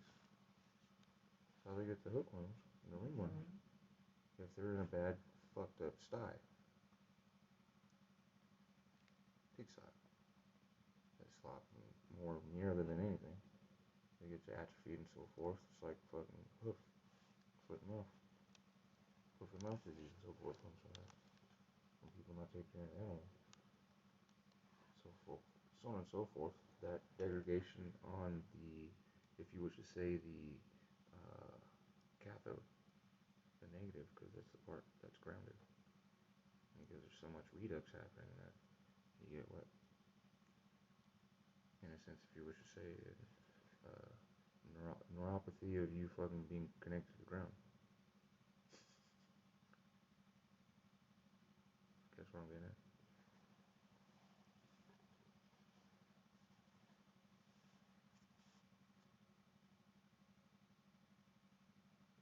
I'm just rambling, because there's so much shit passing through before my face right now. I'm just like, whoa. Trying to pick and make a sentence.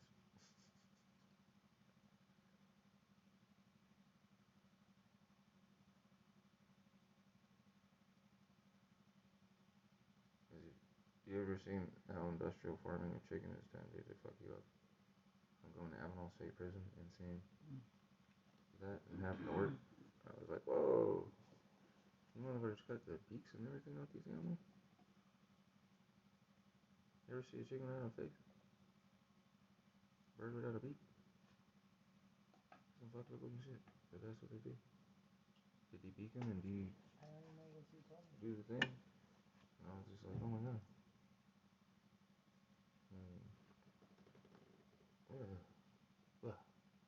Turn that memory on.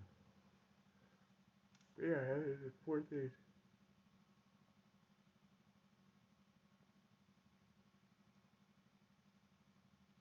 Now they just done it to us. Milk the world! Just guess what, baby? It's living. Taking a pill every day.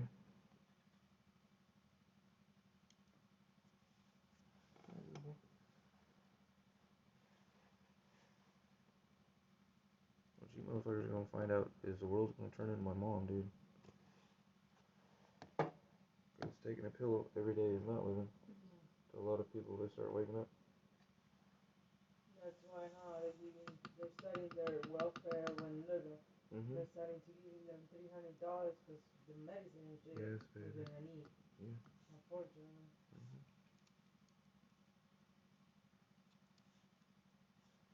I realize that. No thanks. I don't need it. No, because it goes back to them.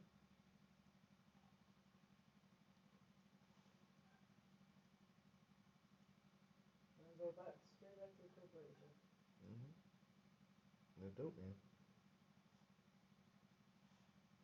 He who releases the serotonin gets the dollar. That's what I mean by the dope man. In a world of just everybody feeling incomplete.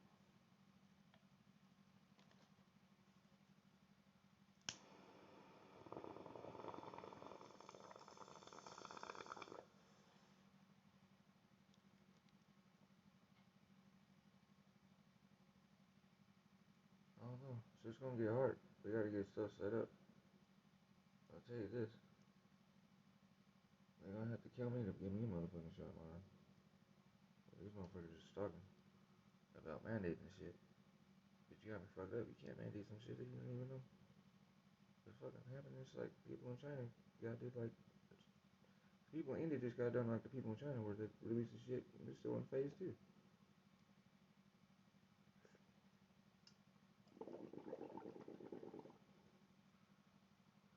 People in fucking Canada are like, yeah, we got that one. You don't even know what the fucking shit is.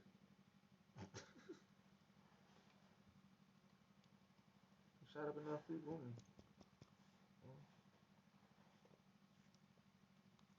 but that's what your phenotype. What happens when the mitochondria uptake that shit over on that other side of the world? That's what I keep telling people, dude. You are not, you know, I mean, you can say you're human, but over there, those people's fucking mitochondria is different. They operate on that cellular level and so forth, and use those enzymes and fucking metals and all that kind of shit. A whole lot different than the people in India. Besides the diet, which plays a whole huge part in all this. But every time the motherfuckers get asked that, no, man, you're tripping. Next question. Ain't motherfuckers gonna see, man. The vaccine ain't gonna do shit. You guys realize that, and you got hoodwink people and then told them fucking, we got the shot and we're gone. Now you motherfuckers just brainwashing niggas to be fucking, what that guy say is like collateral damage. We got expendable people. You got me fucked up, man. That's sick. You know, enough shit has happened where we see it like the flu. You just have to live with it. Are you tripping, dude?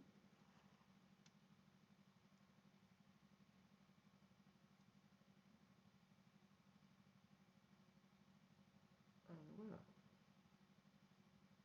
I mean, it's just as bad as the people reprimanding the fucking Prime Minister of India saying, you know, we've made it to the end of the pandemic. It's an endemic.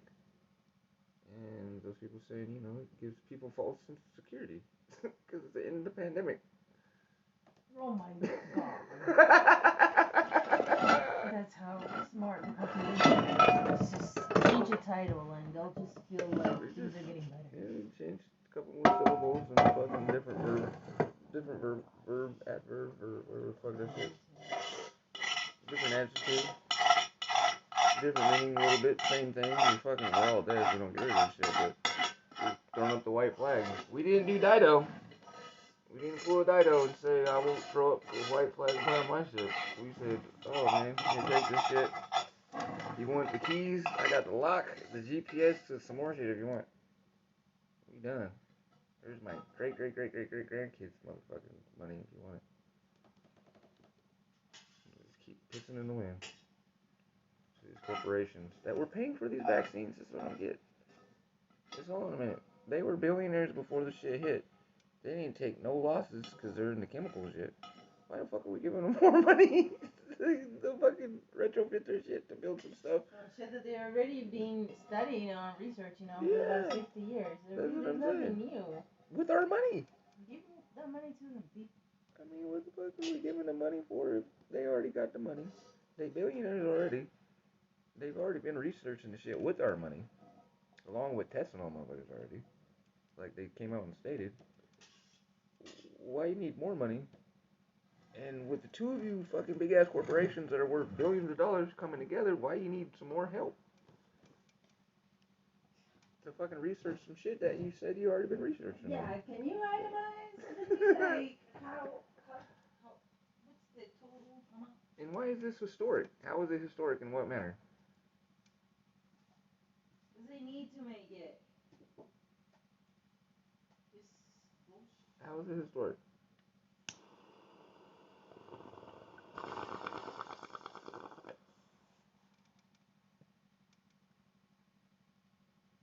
As they talked about, Ford's, back in the war, Ford's competitors started making Ford trucks and things and Jeeps. So that, okay, well, after the war happened, did those competitors stay together? Did they get more money? Or did they get fucking gobbled up by them? I mean, fuck about that. That's a corporation. What was up with the Jeep? Is the Jeep still around or has it turned into a plastic piece of shit that you can't drive over a fucking sandbar with? Right? When it used to be something you take duct tape and some tarp, man, you had a fucking boat. I'm being serious. You can't fucking fuck with an old Jeep, man. As long as you kept the motor running, you kept the thing. Otherwise, if you didn't want it to float, you put a snorkel on the shit and you tried the motherfucker to the lake. It motherfucker keep running. As long as you had airflow through the motor.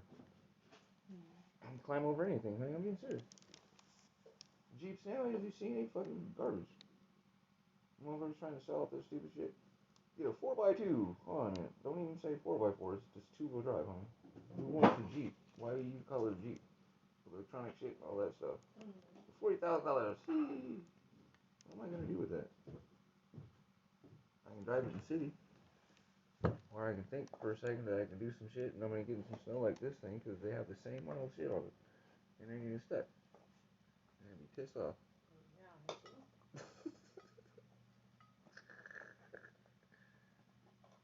It ain't 6 or 9,000, insane. Oh, that's why you seen a Jeep go from a Jeep to the bullshit that it is now, and I don't know how they call it a Jeep.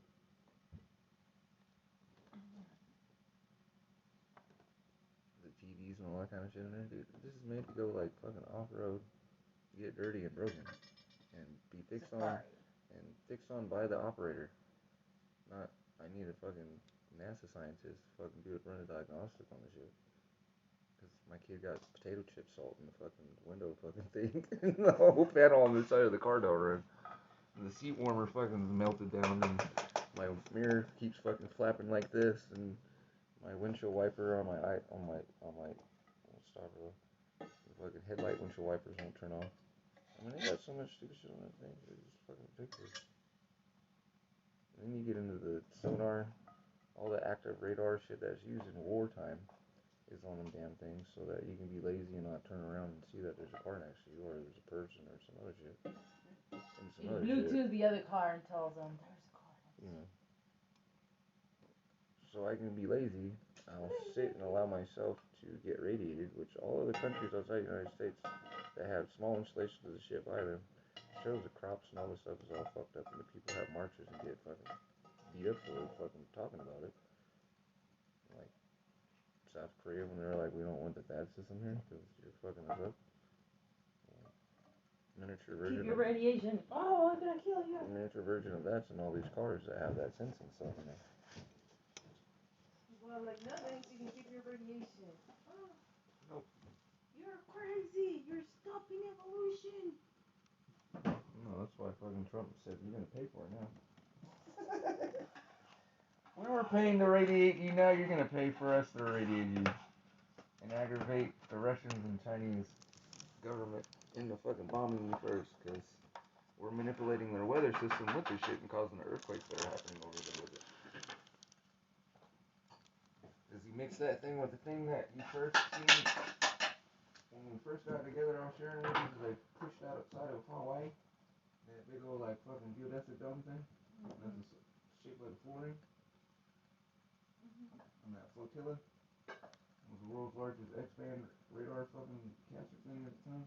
Now they got a bunch of them fucking things. Ever since they pushed that shit over towards that region of the Earth, the weather system's been like it has. And Ring of Fire and these atmospheric rivers of fucking bullshit. And these cold snaps were colder than fucking Mars and shit. Happen.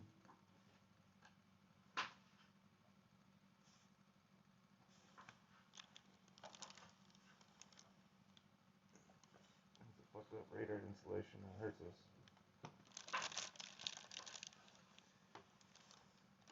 Used in conjunction with Tule base, below for the base. Fucking blase. Gamma rays, huh? No.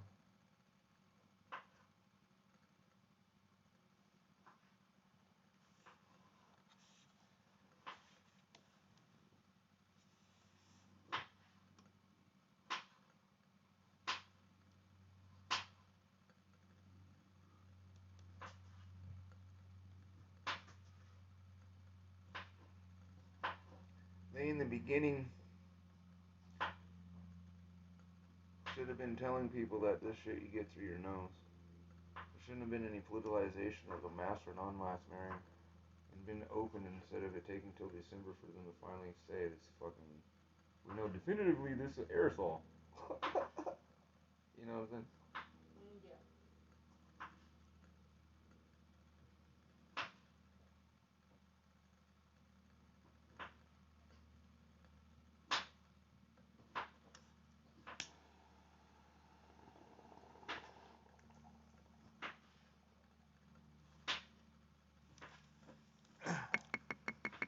Definitively that is an aerosol. Oh, now that you're in here, I'll play the White House review. This chick said some shit. I was like, wait a minute, dude. I'm bringing you guys to hear this because this is insane.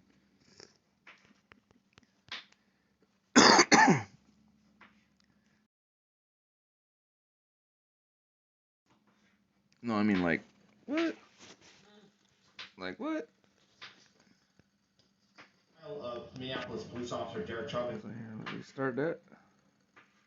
I was like, wait a minute. What? So 48 is to be like an 8-9 hour video. Love and light, everybody. I love y'all. Look at what I'm talking about, man. Otherwise, I know I'm crazy in high school dropout, but everything else I've been talking about and so forth over the last year, man. These people that's getting paid money keep echoing my words a year later. And now I'm putting this together from looking at their stuff that they putting out there, but they keep hinting and hiding it. And as you hear them when they fuck up on their words, when like vaccine, or virus, vaccine. I was like, hold on a minute. You looking at how We giving you the infection, the vaccination. And you look at what's actually happening to people and what goes on with a person, and or how the vaccine has been made or administered into the body. It's kind of interesting, along with the mutations and so forth that always keep arising when a new vaccine pops out.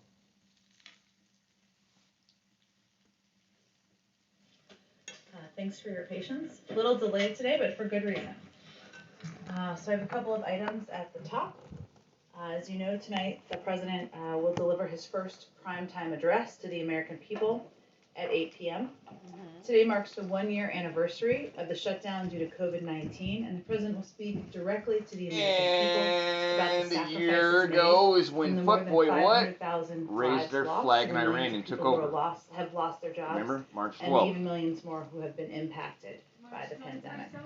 He'll provide an March update 12th, on the work of his team to address the greatest operational challenge the raised country their has faced, flag in Iran and the work his team has done to rapidly increase the number of Took over and vaccinations, infected everybody underneath the vaccinators, and vaccination sites. And he will lay out the next steps he will take to get the pandemic under control. Even while he is focused on getting the American Rescue Plan across the finish line, He has been reviewing drafts of the speech. Last week he was, and of course through the course of this week, and making line edits. He's been providing line edits in order to ensure that he is striking the right tone and providing the right level of clarity as he prepares to address the country this evening. He plans to provide a clear outline of his approach, level with the American people about what is required of them, but also provide a sense of hope of what is possible. I wanted to provide a little bit more on upcoming travel. Of all of our principles, as we prepare to go out and engage with the American people about what is in the rescue plan. As you know, next week the President, the Vice President, the First Lady, and the Second Gentleman will be traveling across the country to kick off the Help Is Here tour and amplify the American Rescue Plan. On Monday, the First Lady will travel to Burlington, New Jersey. The Vice President and Second Gentleman will travel to Las Vegas, Nevada. On Tuesday, the President will travel to Delaware County, Pennsylvania, as you already are aware. The Vice President and Second Gentleman will travel to Denver, Colorado. On Wednesday, the Second Gentleman will travel to Albuquerque, New Mexico. And on Friday, the President and the Vice President will travel to Atlanta, Georgia. During their trips, they will discuss the benefits of the American Rescue Plan for working families, and they will engage with people at each of these stops about how the American people can benefit from the components of the package moving forward. So they will talk about the $1,400 checks that 158.5 million American households can expect, and many who will start receiving them soon. He will talk about the historic expansion of the child tax credit. He will talk about they will all talk about extending unemployment insurance for around 11 million Americans, the tens of billions of dollars in rental and homeowners assistance that is a part of this package, the expansion of the earned income tax credit, which will go to 17 million workers, and the components of the package that significantly reduce health insurance premiums for millions of American families, and of course the fact that the bill will lift 11 million people out of poverty and cut child poverty in half. They're eager to get out there on the road. And I have one more exciting implementation update for all of you. Since the Department of Treasury and the IRS are working hard to get relief payments out the door as fast as possible to the American people, people can expect to start seeing direct deposits hit their bank accounts as early as this weekend. This is, of course, just the first wave, but some people in the country will start seeing those direct deposits in their bank accounts this weekend. And payments to eligible Americans will continue throughout the course of the next several weeks. So with that, Jonathan, why don't you kick us off? Thank you, Jen. Tomorrow, the Chief of Staff tweeted there'll still be a celebration in terms of this bill signing. Congressional leaders would be attending. Can you tell us who will be there, and if any Republicans, none of whom voted for this bill, would be invited?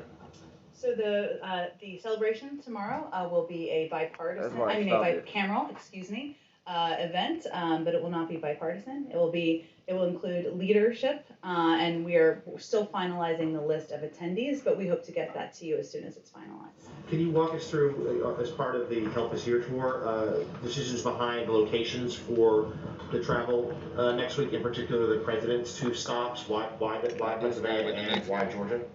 Well, this is just the beginning of the President and the First Ladies and the Vice Presidents and the Second Gentleman's travel, and they will, of course, do some travel in addition to next week. But it was important to the President to visit not just blue states, but also red states, purple states. You will see that reflected as we continue to announce travel and trips that he will take in the coming weeks. Obviously, these are two places where he, of course, talked about the importance of delivering on the promise of getting every American the $2,000 checks when he campaigned in Georgia in December. So that's a place where that message really resonated, of course, with the people of the state and where it was amplified to the public.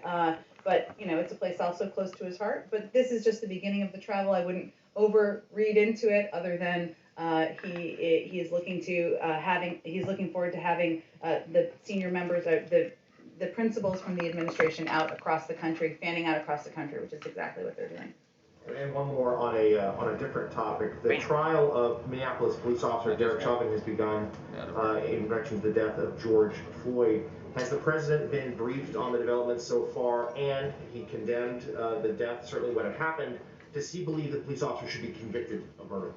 Well, the president obviously doesn't weigh into, he's not going to weigh into an ongoing judicial or a legal case. He's watching it closely, as are many members of the administration. As you know, he himself encouraged the House to pass the bill and he is very pleased that it did. And policing reform, in broadly speaking, is an issue that he believes is urgent and one that he is committed to working with leaders in Congress and also taking steps as he can take on his own to address. But you know, he has spoken about he spoke about the trial and of course the death of George Floyd in personal terms, and that is a reflection of how he continues to feel as he watches the events unfold with the trial. It affected him personally. It redoubled his commitment to advancing racial justice. That's why he signed an executive order on racial equity on his 6th day. One of the reasons why he signed an executive order on racial equity on his 6th day in office. And of course, he will be watching it closely, as many people in the country will be. Go ahead, Jeff. Jen, just a follow-up on some of the vaccine news from yesterday. The president said that one reason he wanted to have another 100 million doses of the Johnson. Another reason why he wanted to have.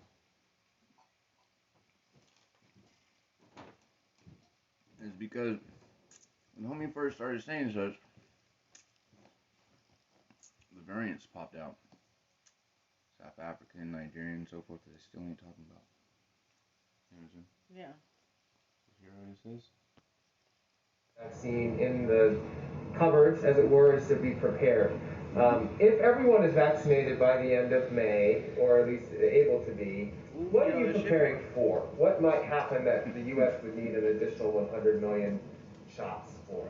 Well, we talked about this a little bit yesterday, but the reason why one of the reasons why we ordered the additional 100 million doses is because we don't yet know what vaccine is most effective with children. That testing is still happening with the FDA as we speak. As you noted, he wants to be over-prepared and oversupplied. We're still looking at the impact of variants. This order of doses can also be used for booster shots, which is something that's also under review by the FDA. So he's just preparing to ensure we are ready for every contingency here in the United States. Of course, we want to be a part of the effort around the world to vaccinate people around the world in a range of countries. That's why we've provided $2 billion to COVAX with another $2 billion committed. We are the largest funder of global health in the world, and we've invested over $150 billion in global health activities since 2000. We re-engaged on day one with the World Health Organization, and we're continuing to engage. He is personally, and many levels of our administration are engaged personally with their counterparts about addressing this pandemic globally. But his first priority and focus is on ensuring that the American people are vaccinated, and once we are at that point, we will have a discussion about what's next. My understanding is the president directed this to happen yesterday, but the deal is not with J&J isn't yet in place. When do you expect the deal to be made? As soon I can get you an update, I can check with our team and see if there's what the final details are. The other part of that question should be is, does this by us doing such throw off the world's vaccine supply in any manner, or does it bump anybody down on the line because we have supposed more money or more credit or whatever the fuck you wish to say, or we just might bomb a motherfucker if they don't give us the shit? I'm being serious, because us starting that bullshit and denied Mexico, you seen the European Union started until Australia. I'm sorry, I can't help you. I mean, everybody started doing this little trade union shit to where UK's not getting stuff. This person's not getting their shit. Canada didn't get their shit. People were going, hold on, man, dude, you better fucking give us our stuff. Well, what are you going to do? It's a corporation. And if you act up, they got the vaccine. And if you act up, I take your stealth fighters. Your base that I want. Yeah. I take your shit, I catch you put on credit for me. Just to cover my ass. I was like, hold on a minute, dude. You're what now? You made a vaccine place, but you used to make, what? You've been doing this for how long? No, they own national resources. Sounds like y'all part of the fucking global fucking people they've been talking about that's been Plus the fucking subsidy we're giving you. placed around the world where now, you know, you guys are just fucking arms of fucking Cobra are just coming together and doing Hydra. And shit. So everybody, we gotta wait for ourselves, Well, again, what does that 100 million doses do in the world's fucking fight against this shit? If that's one shot and basically room temperature is like a glass of water. You understand what I'm saying? Does that keep the rest of the world that we're stating we already got vaccinated, we're pushed ahead, we got all this shit, we're gonna take up more? Is that like a year's worth of supply that it takes for them to produce that? Do we bump other people away? Because that vaccine, totally. all No, the they got poor that, countries are trying to go for that because, again, it's like a glass of water. It doesn't have to be frozen like the snow. It don't require much infrastructure No. and things.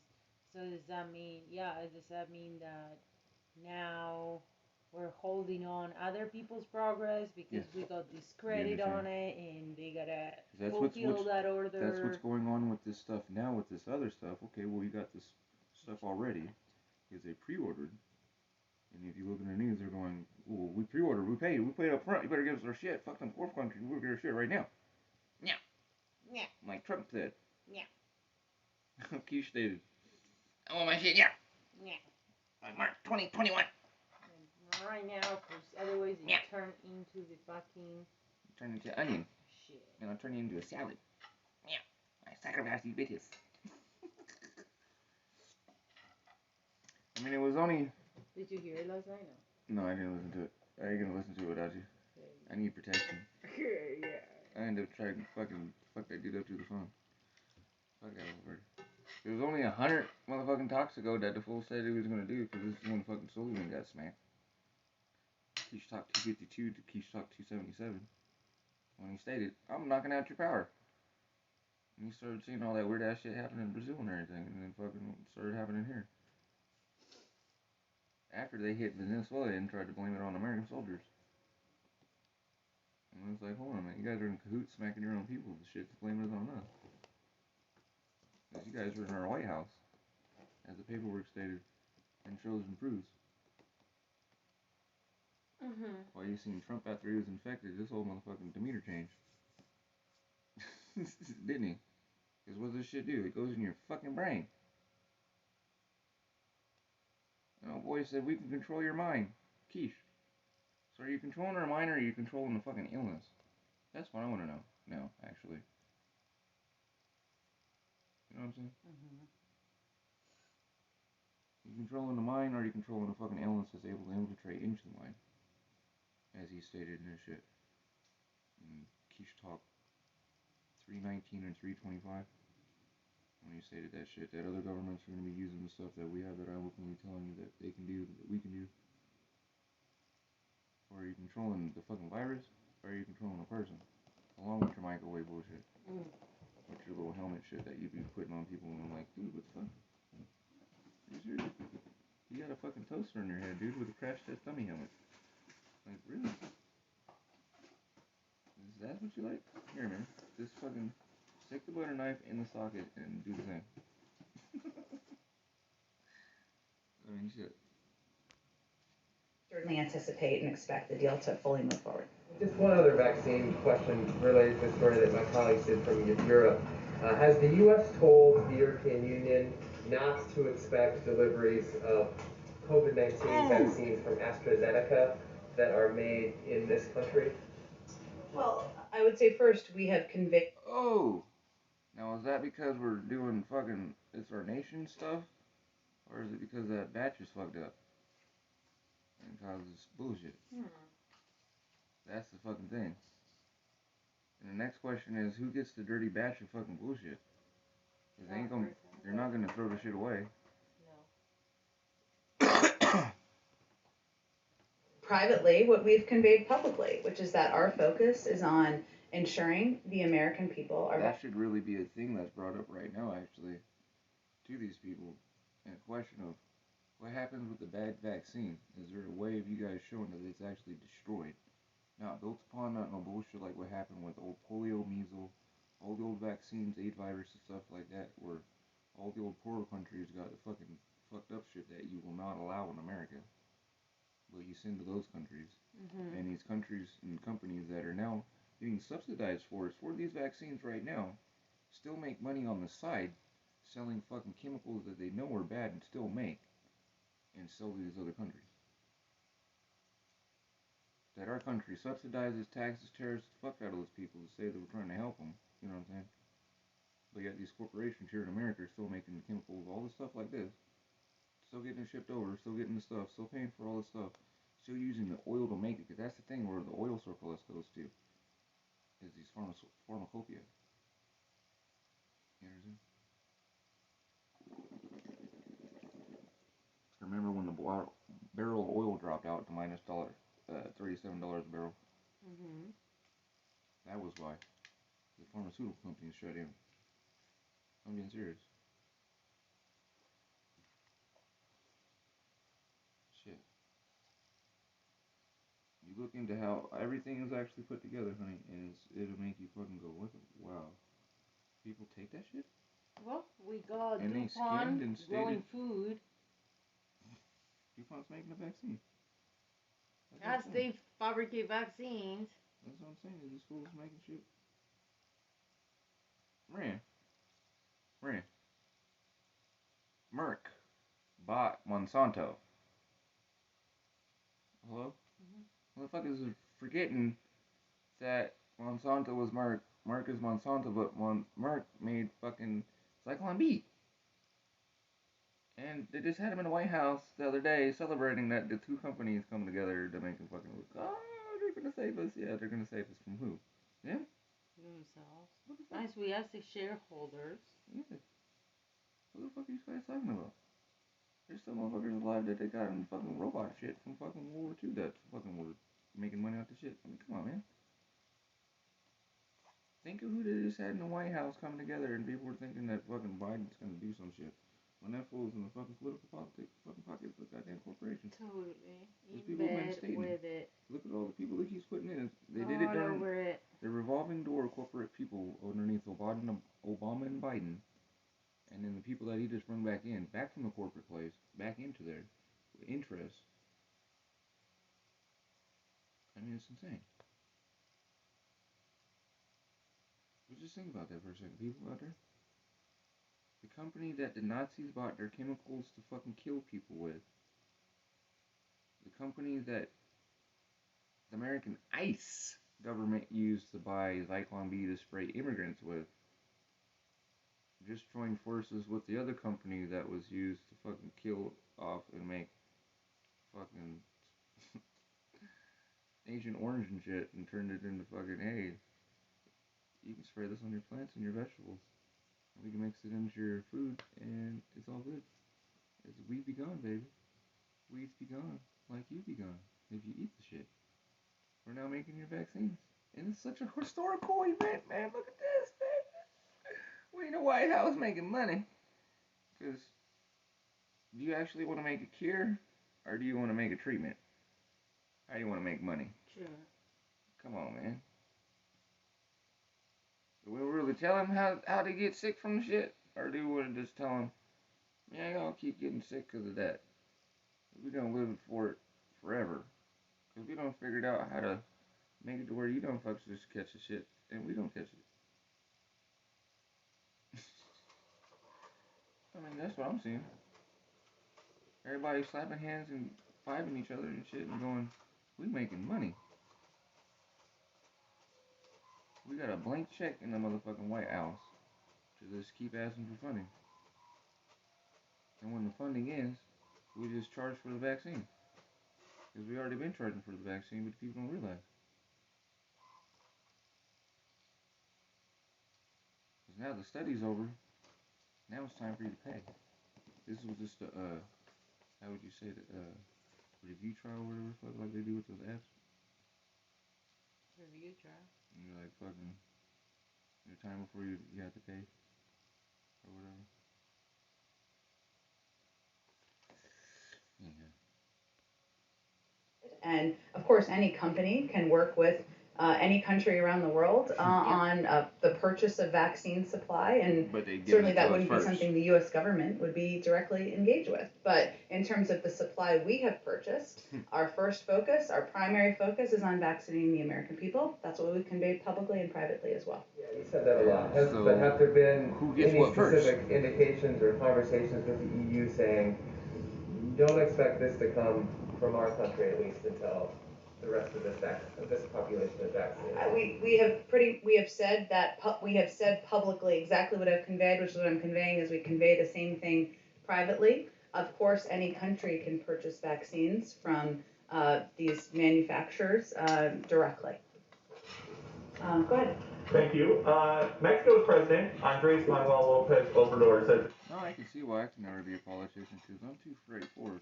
I can speak like them, but it's the truth. The motherfuckers don't believe me. That's how I end up getting beat up by the police. It's crazy as fuck. Not once did she answer the man's questions. All the shit that we oversee. Motherfuckers asking straightforward thing. And, nope. How good are you to evade what they're gonna ask you? It's like, whoa, dude. What do you mean? And all of them you see within like 6 months to a year doing jobs like this, you see their throat chakra just get fucked up. Yeah, they live energetically. a fucking reality. No, I'm just saying, no, you see their, get the turkey neck, you see the thyroid issue, you see their body get fucked up. From that guy from the Trump administration, all the different news people, you see how their body got deteriorated. The lady to the blonde one to the dude. other one that got. Yeah. You understand what I'm saying? From just having to ingest a lie and fucking know the truth and lie against it. And fucking sit there as they're telling people fucking. No, he didn't say fucking put the chlorine in the fucking. But we just watched him say it. No, he didn't say that. What he meant. Well, why did he just say he didn't say that? If he did say that, he just said what he meant. Right? Isn't that a liar? And you just. We'll see what happens to her over in the next 4 years. You already see some damage to her in the last year. From this fucking COVID shit. And her being set on the thing. The last couple of months of her being illustrated as being the person that's going to be doing the job that she's going to do. I'm just like, man, this shit crazy. It's like watching that McConnell dude that's the head of the Republican Party. Homie shit comes out like this, man. Like Alberts did before he started working on himself and coming and talking with us.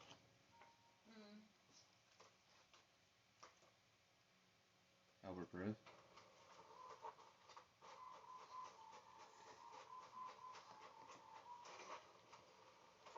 Speak on that shit and let it out. Let it go. Speak to the family. Work on yourself. You got the tools, brother.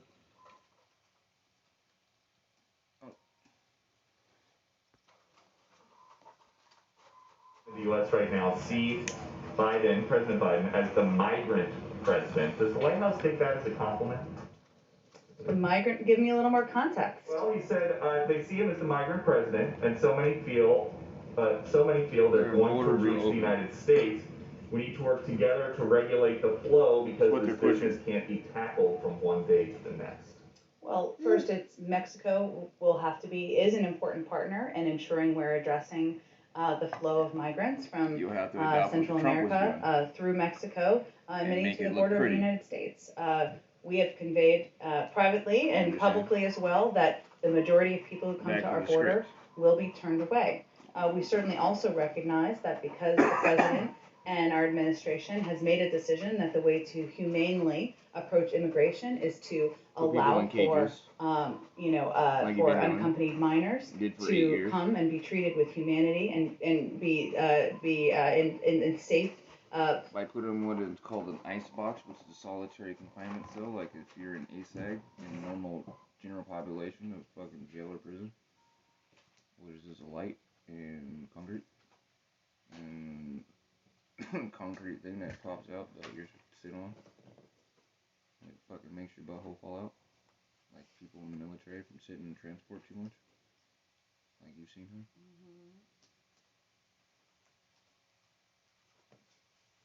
It destroys your back. Destroys everything. And they never turn the lights off. Like the kid said. Like I told you. And wrote you. Man, the one thing I love is they just turn the motherfucking light off.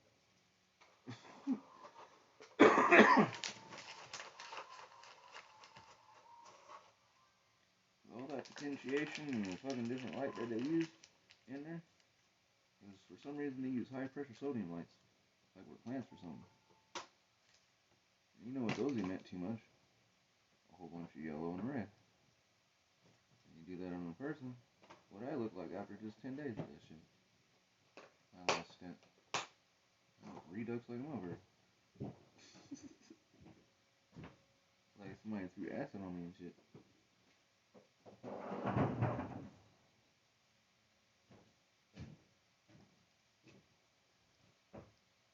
That was just a little bit of the time of fucking getting up and eating, talking what fucking leaf.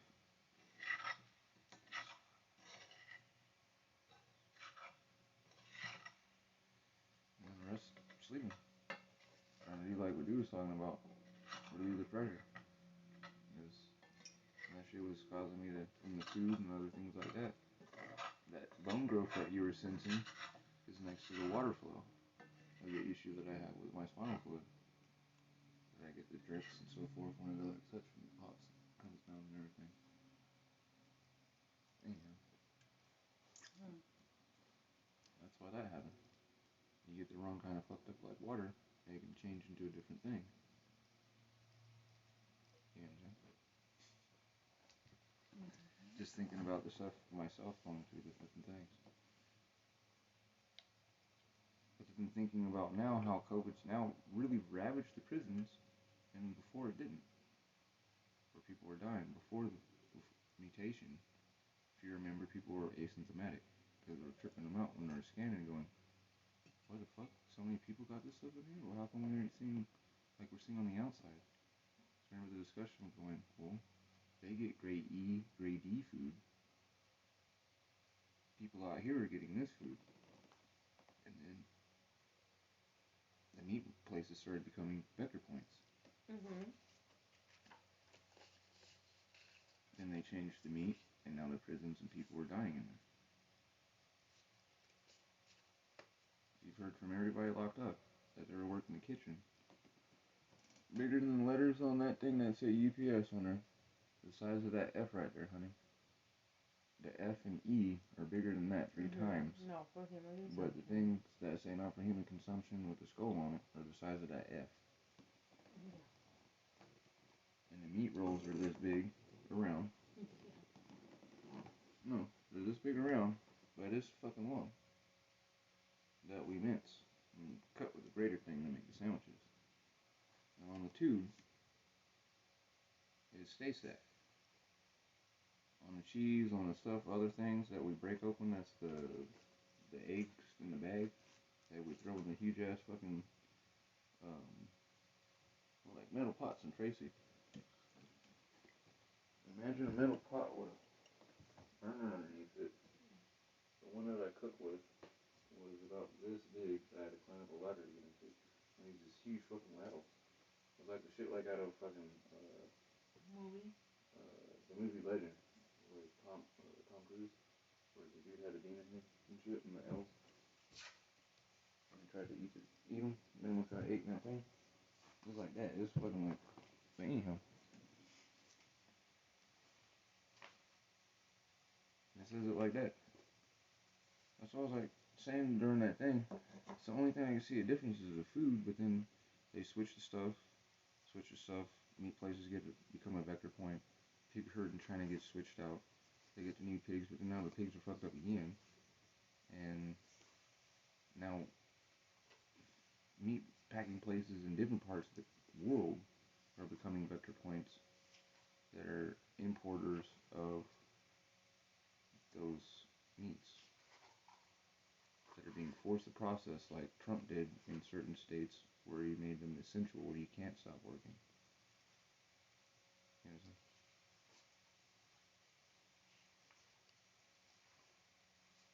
That's where I'm going.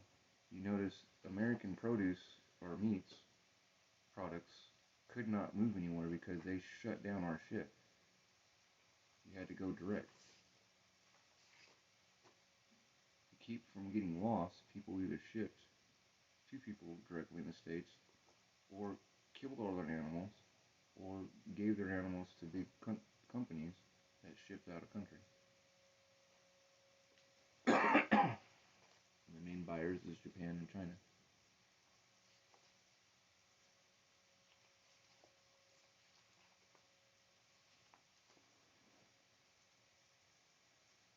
That's why I said, where's our stuff at? Because we're being done like your country, where fucking you can't buy no food in your home that's homegrown there, unless it's been fucking shipped out and come back in a package with fucking all this shit happened to it.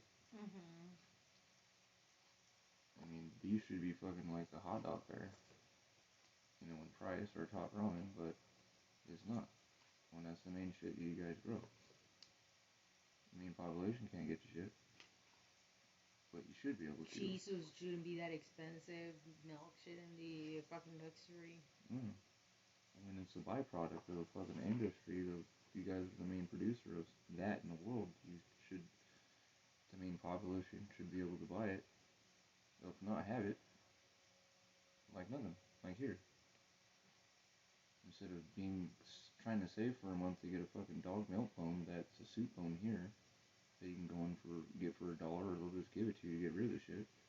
There it's like, fucking please, can I prostitute myself to make fucking money to go get something with some fucking protein on it so I can make fucking soup? You know what I'm saying? Like you see in countries where people are making grass fucking soup.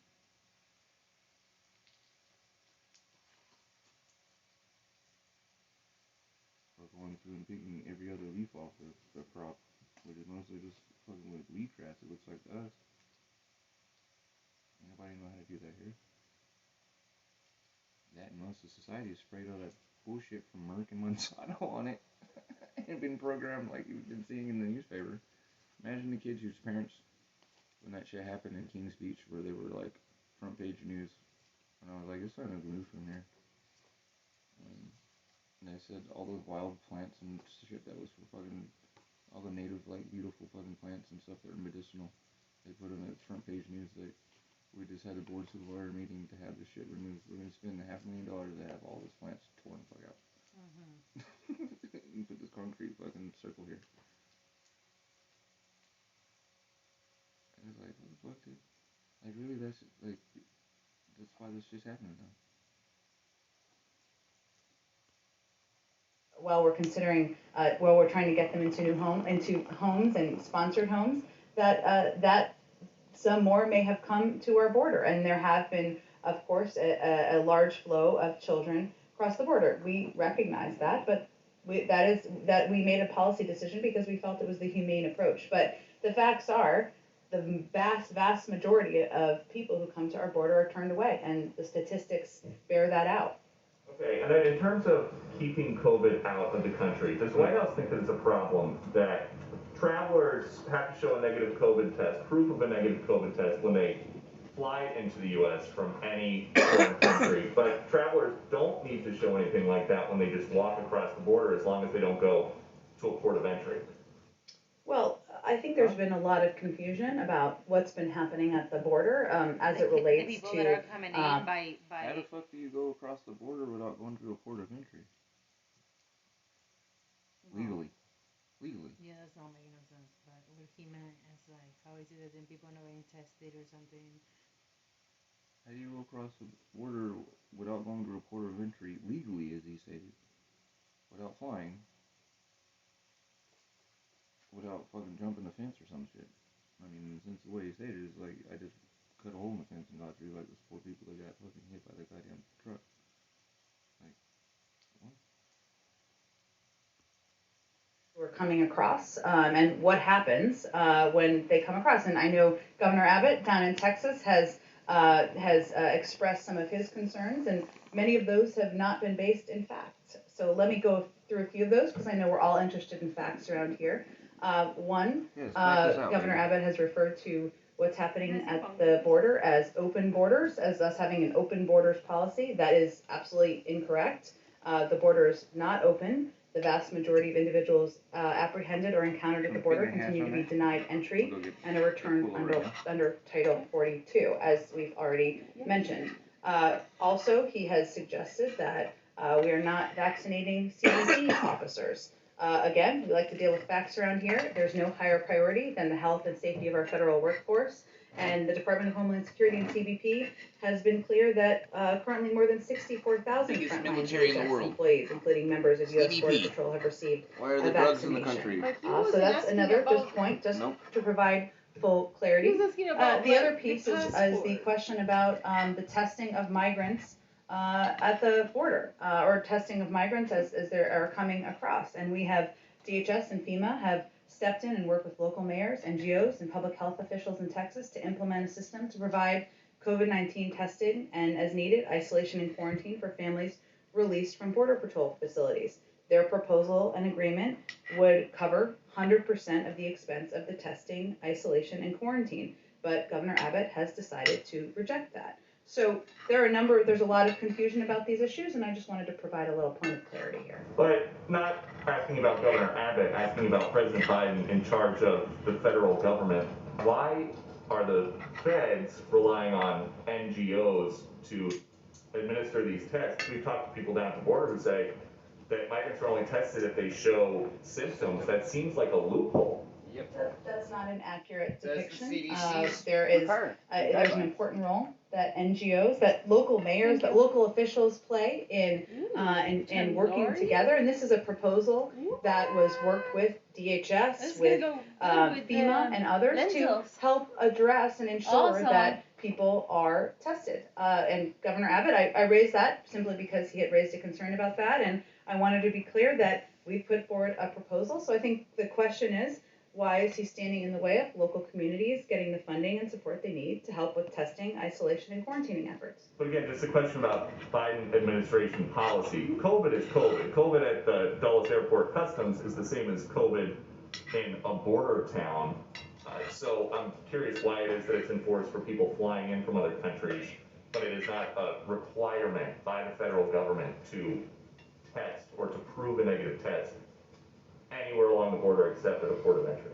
Well, again, I can just describe to you what our policies are. If there's more to convey to you, I am happy to do that. And then just one quick one on green jobs. You guys have talked a lot about tackling the climate crisis while creating good-paying jobs. Now the president of the Texas AFL-CIO has come out to say someone working in a refinery leaving to go install solar panels, they're probably going to take a 75% cut in pay.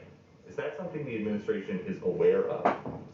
I'm not sure which jobs are being compared there. Here's what I can convey to you. The president is committed during his presidency to invest in, work with labor unions, with climate activists, with the industry to invest in good paying, clean energy jobs. And he believes that unions have an incredibly important role to play in ensuring that those are high-paying jobs, that those treat the people who are in them with the respect and value that they deserve through collective bargaining rights and a range of the benefits of union organizing, being a part of a union. Obviously, that requires additional work and investment by the federal government working with Congress to invest in what we see as industries of the future. Oil and gas jobs are not going away. There are many industries that are, of course, continuing to function. The outgoing administration flooded the oil markets with cheap federal leases. This will not affect oil and gas production or jobs for years to come. But what our objective is to invest in what we see as the industries of the future, where we feel is where the jobs are going to be moving forward. And the president looks forward to continuing delivering on his commitment to doing exactly that. High paying, good paying, but equal paying? High paying, good paying jobs, I think we're comparing a little bit of, I'm not sure what specific jobs you're comparing. What I'm conveying is the commitment to ensuring that jobs in the clean energy industry will be high-paying union jobs. That's what the president's objective and commitment is to. Go ahead, Caitlin. The White House has said that President Biden wants to look ahead to a return to normal in his speech tonight, but how does he do that while also striking the balance that 1,500 Americans on average are still dying from coronavirus every single day? You're absolutely right. It's like I'm sitting his on them objective is to strike exactly that balance, and this is one of the reasons that he has been line editing this speech for the last week plus to ensure that he is conveying that he is leveling with the American people, that he is delivering on his commitment to being truthful about the challenges that we continue to face, what is going to be required of the American public to get to a return to normalcy, as you conveyed. But he also wants to provide a sense of hope and what's possible if we abide by the guidelines, if when you have access to a vaccine, you get the vaccine, what people can look forward to. And so that is exactly the balance that he is hoping to strike tonight. So should we expect like concrete steps and policy changes in this speech tonight? I think you can expect, this is his first opportunity, prime time, of course, to really speak directly to the public. We all have a conversation about a lot of these issues every single day. Most millions of Americans out there are living their lives. Some of them, dealing with their kids in school, getting their jobs done, etc. And this will be an opportunity for many people to really tune in and hear from him on his plan, on what his team has done to date, what steps they've taken, an update since he took office, but also concrete steps he wants to take moving forward. There will be some news in the speech, but it is really about laying out clearly and for the American public what steps he's taken, what his team will do, and what is expected of them as well. And since he's just signed this bill, has he decided who is going to oversee the implementation of it? And then on the ceremony tomorrow, you have some Republican senators who did not vote for this bill now touting parts of it. What is President Biden's response to those Republicans like Senator Wicker? Well, we invite them to work with us on the agenda moving forward, because clearly the bill that the president just signed into law is something that the American people are excited about, that people will benefit from as soon as this weekend, as we conveyed, and we are hopeful that as the president talks about his Build Back Better agenda, has more meetings with members of Congress, we'll have more people on board from both sides of the aisle. And regarding who's overseeing? We are, as I mentioned yesterday, the president absolutely is committed to having a person who is running point on it. I don't have any personnel announcements today. One question on the border. The administration has refused to call it a crisis, instead referring to it as a challenge and saying what you call it doesn't make a difference of how you're responding to it. But now today there are over 3,700 children, unaccompanied migrant children, in Border Patrol custody. They're spending on average over 100 hours, 4 days, in these facilities that are jail-like facilities not meant for children. So how can you say that's not a crisis?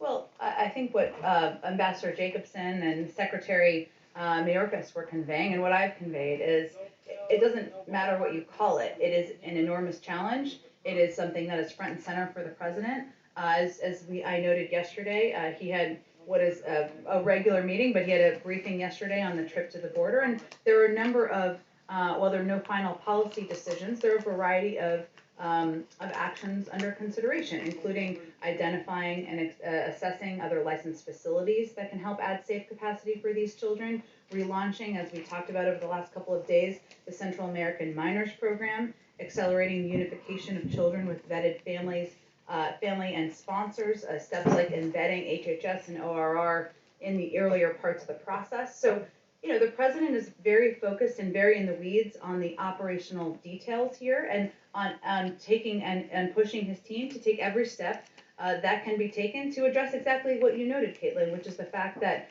children should not, these Border Patrol facilities are not made for children, that we are focused on expediting the time they spend there, that these HHS shelters are not meant for permanent living, for anyone permanently living there, that we want to expedite the timeline between when kids cross the border and when they are getting to sponsor homes. So our focus here is on getting to the root of the issues, and taking actions, and we don't feel the need to, play games with what it's called. Are those the steps that you would take if it was a crisis that you had on your hands? These are the policies we're taking to address what we feel is a vital human challenge at the border, but what our responsibility here is to do is to project and convey what policies we're taking, what the president's commitment is. That's exactly what we're doing, and we don't see the need to put new labels. Go ahead. Jim, thank you. Republicans voted for the COVID relief package, and they argue that this is the sixth package and it adds to a deficit that's already $1 trillion this year alone. What do you say to that criticism, that ultimately this type of a sweeping piece of legislation will be a drag on the economy down the line? Well, I would say to them, we're in the midst of twin crises, from the pandemic to an economic downturn that is impacting tens of millions of people in this country. People are struggling to make ends meet. They are worried about whether their grandparents, their cousins, their friends are able to get a vaccine, and they are suffering because they're worried about the mental health of their kids who aren't back in school yet. And the president's focus is on addressing those crises. And I would send a question back to many of these Republicans as to why the deficit spending wasn't as concerning when they were giving tax cuts to the highest income, but now it's concerning when we're giving direct checks and relief to the American people. When you look forward at the rest of the agenda that President Biden has laid out, how do you get even moderate Democrats on board with another big piece of legislation, for example, his climate plan that has a price tag of $2 trillion? There's no price tag on a plan that doesn't exist yet, well, sure, but he also laid out many components of his Build Back Better agenda during his campaign, and we haven't made a final decision yet as to what the format, the size, what the next proposal will be. It's not even something that has been brought to him for a decision quite yet. Obviously, he's had a lot of discussions and meetings to hear from Republicans and Democrats, but we're just not at that point in the process yet. I know you're not going to weigh in on the specifics of what he's going to tackle next, but given that this is not a bipartisan piece of legislation, and given that the president said that unity was one of the key things he wanted to try to accomplish, is he going to try to move forward on a piece of legislation where he thinks he can get bipartisan support? In other words, how is that going to factor into his decision-making process? Well, the president would, of course, love to have bipartisan support, and there are areas of policymaking that he has talked about quite a bit, as you noted some of them on the campaign trail, including infrastructure. Modernizing our immigration system has actually historically been a bipartisan policy-making issue. He had a meeting on cancer and addressing cancer and tackling cancer, of course. There are a lot of issues that he feels there's opportunity to work together on, and the door to the Oval Office remains open to bipartisanship, to finding ways to certainly work together. I could try one more time on the issue at the border, just follow up on the comments of the Mexican president, who said that the surge in unaccompanied migrants is because they see the president as the migrant president. What does that say about how the president is handling this situation? Look, I think the president has been clear, as has every member of our administration. You had Ambassador Jacobson doing this the other day, that the border is not open. Now is not the time to come. We turn away the vast majority of people who come to the border. The vast majority. These numbers are put out by CBP and the Department of Homeland Security, and people can see those numbers. We stand by our decision and our policy as an administration not to send unaccompanied minors back on the treacherous journey. So, that is our policy because we feel it's humane and it's moral, and we think the world sees it that way as well. The message needs to be even clearer, though. Yesterday, Ambassador Jacobson acknowledged that, yes, she said in her own words, you're trying to walk and chew gum at the same time. Yeah. Does there need to be a more streamlined message in order to prevent this surge? Well, she also talked about, Kristen, which is true, in the region we're working against the efforts of smugglers and others who are conveying a different message. One of the steps we're taking that I touched on a little bit earlier is also thinking of rebuilding or going back to some of the policies that were in place previously, where children could apply for the Central American Minors Program, which was ended in 2017. We estimate there's about 3,000 kids who might be eligible, who could apply, and they could apply from the region, which would mean they wouldn't make the treacherous journey. They wouldn't be at the border working through Border Patrol. And so we're looking for ways to reduce the number of kids who are taking this treacherous journey. And then we're also looking for ways to expedite when kids are connected to family members, to safe sponsor homes. And we're looking for ways to expedite getting them from the Border Patrol facilities into the shelters as well. So there's numbers challenges here, and we're working through a lot of the operational details and specifics. But we stand by, what we feel is a more humane approach to what is happening at the border, and we are looking for ways operationally to make it more efficient, to move kids through the system more quickly, and ultimately, when they get to the point where they're with sponsor homes, many of them will not be able to stay. Most of them, they have to apply and they have to go through the process. But we still are working for ways to expedite the system in the meantime. Go ahead.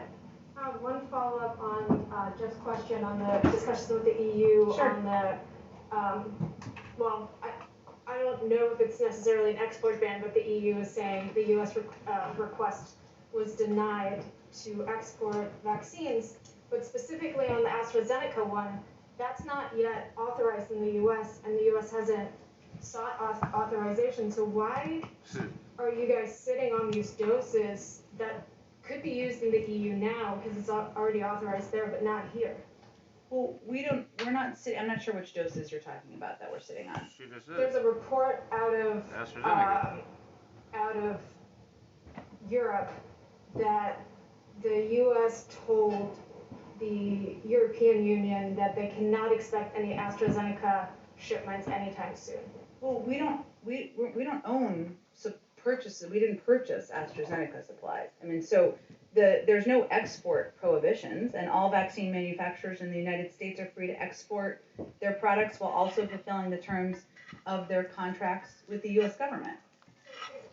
In any of these government contracts with the individual companies, are there specific export prohibitions if it's not an export ban overall?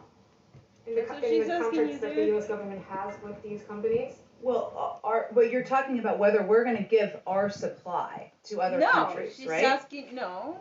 Or are you talking about whether these manufacturers are going to sell you guys have given to do doses deals to with other this countries? company is not to supply. You gotta make our shit first. The second?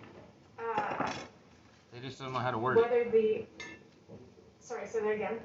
So I'm just trying to understand. So are you talking about whether these companies are allowed to sell doses of their Well, I'm talking about how it's almost like a triangle, right? Because these companies have contracts with the U.S. government that say you have to fulfill this contract with us. Right. And so is any of that prohibiting then exports of any of the doses produced here as I to just the European conveyed, Union? these are not export prohibitions. Vaccine manufacturers in the United States are free to export their products while also fulfilling the terms of our contracts. There are supply that they are producing for the United States, but they can also work with other countries. And sorry, now I think we're on the same level. So the contracts that you have with these companies, are there any specific dates? Is there a specific provision in those contracts that would say you cannot export until you fulfill our contractual obligation with the U.S. government? I don't have any more details of the contracts, but obviously these companies can work with other countries on selling their products. Manufacturers can work with these countries directly. We have conveyed privately what we've conveyed publicly, which is our focus is on ensuring the American people are receiving the vaccine and that we are vaccinating the American public. That's our first priority, but we are also engaging with and working with the global community to figure out how we can get the global pandemic under control together, whether that's through financial contributions or through navigating with them how we can work together to address it. But we'll continue to evaluate as more vaccines become available in the United States. AstraZeneca isn't even approved at this point. One other topic, completely different. You just said again, the president hasn't yet made a decision on the next legislative package or what it will be and when it will be unveiled. There's seems to be a little bit of momentum led by Senate Majority Leader Schumer on a package that is like a broad sort of countering China package. Is the White House coordinating with the Senate Democrats on this? Are you in touch with them? And is the president sort of actively going to engage with this effort? With the proposal by Senator Schumer? Correct. I'm certain if Senator Schumer wants to discuss it with him, he's happy to discuss it with Senator Schumer, with Leader Schumer.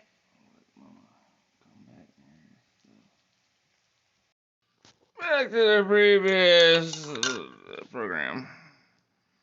Happy to discuss it with Senator Schumer, with Leader Schumer, but I would expect the president's agenda moving forward will reflect the Build Back Better agenda that he talked about on the campaign trail, but the order, the size, the timeline has not yet been determined. Go ahead. Build Back Better. I have a couple of foreign policy questions. Okay. Africa, but I just want to That sounds like a fucking Make America Great Again. Earlier about the Central American miners program. Sure. I just want to make sure that I understand you correctly, that you were presenting that as an immediate solution to what's happening at the border by saying that this will take about 3,000 kits. Well, what I don't understand is that, first of all, what's going to be processed are the kits who were already in the process and it was stopped in 2017. And then the State Department will continue to process a new application. So that process in itself takes months, no? They will be prioritized. The process was stopped, as you noted, in 2017, and the kids who were eligible then will be prioritized. So it's not an immediate solution to what's happening in the world. I don't think I said that. I don't have a timeline for you, but it is what I actually, if you were listening earlier, I gave a number of steps, actually. That's one of the steps. The other steps and address some of the things that you just raised, including the fact that we are working to find ways to accelerate the unification of children with vetted families and sponsors, embedding ORR and HHS in earlier parts of the process. We're identifying and assessing other licensed facilities. So this isn't a challenge that's going to be addressed through one step, but certainly the Central American Miners Program is a way. And the reason I talked about it is because it's a way to help ensure that the application process for these kids happens not while they're sitting in shelters in the United States or even with sponsor families, but when they are still in their home countries, and they will know before they make the journey that they are able to come and stay in this country, and that's a pretty pivotal step to take. Thank you for clarifying that. Now on the issue of Africa, does the president share the assessment of Secretary Blinken that what's happening on the western Tigray region of Ethiopia is ethnic cleansing? Does the president have any specific view on the particular role of Prime Minister and Nobel Peace Prize winner is doing the same shit as our Nobel Peace Prize winner? Well, should have gave it to Trump.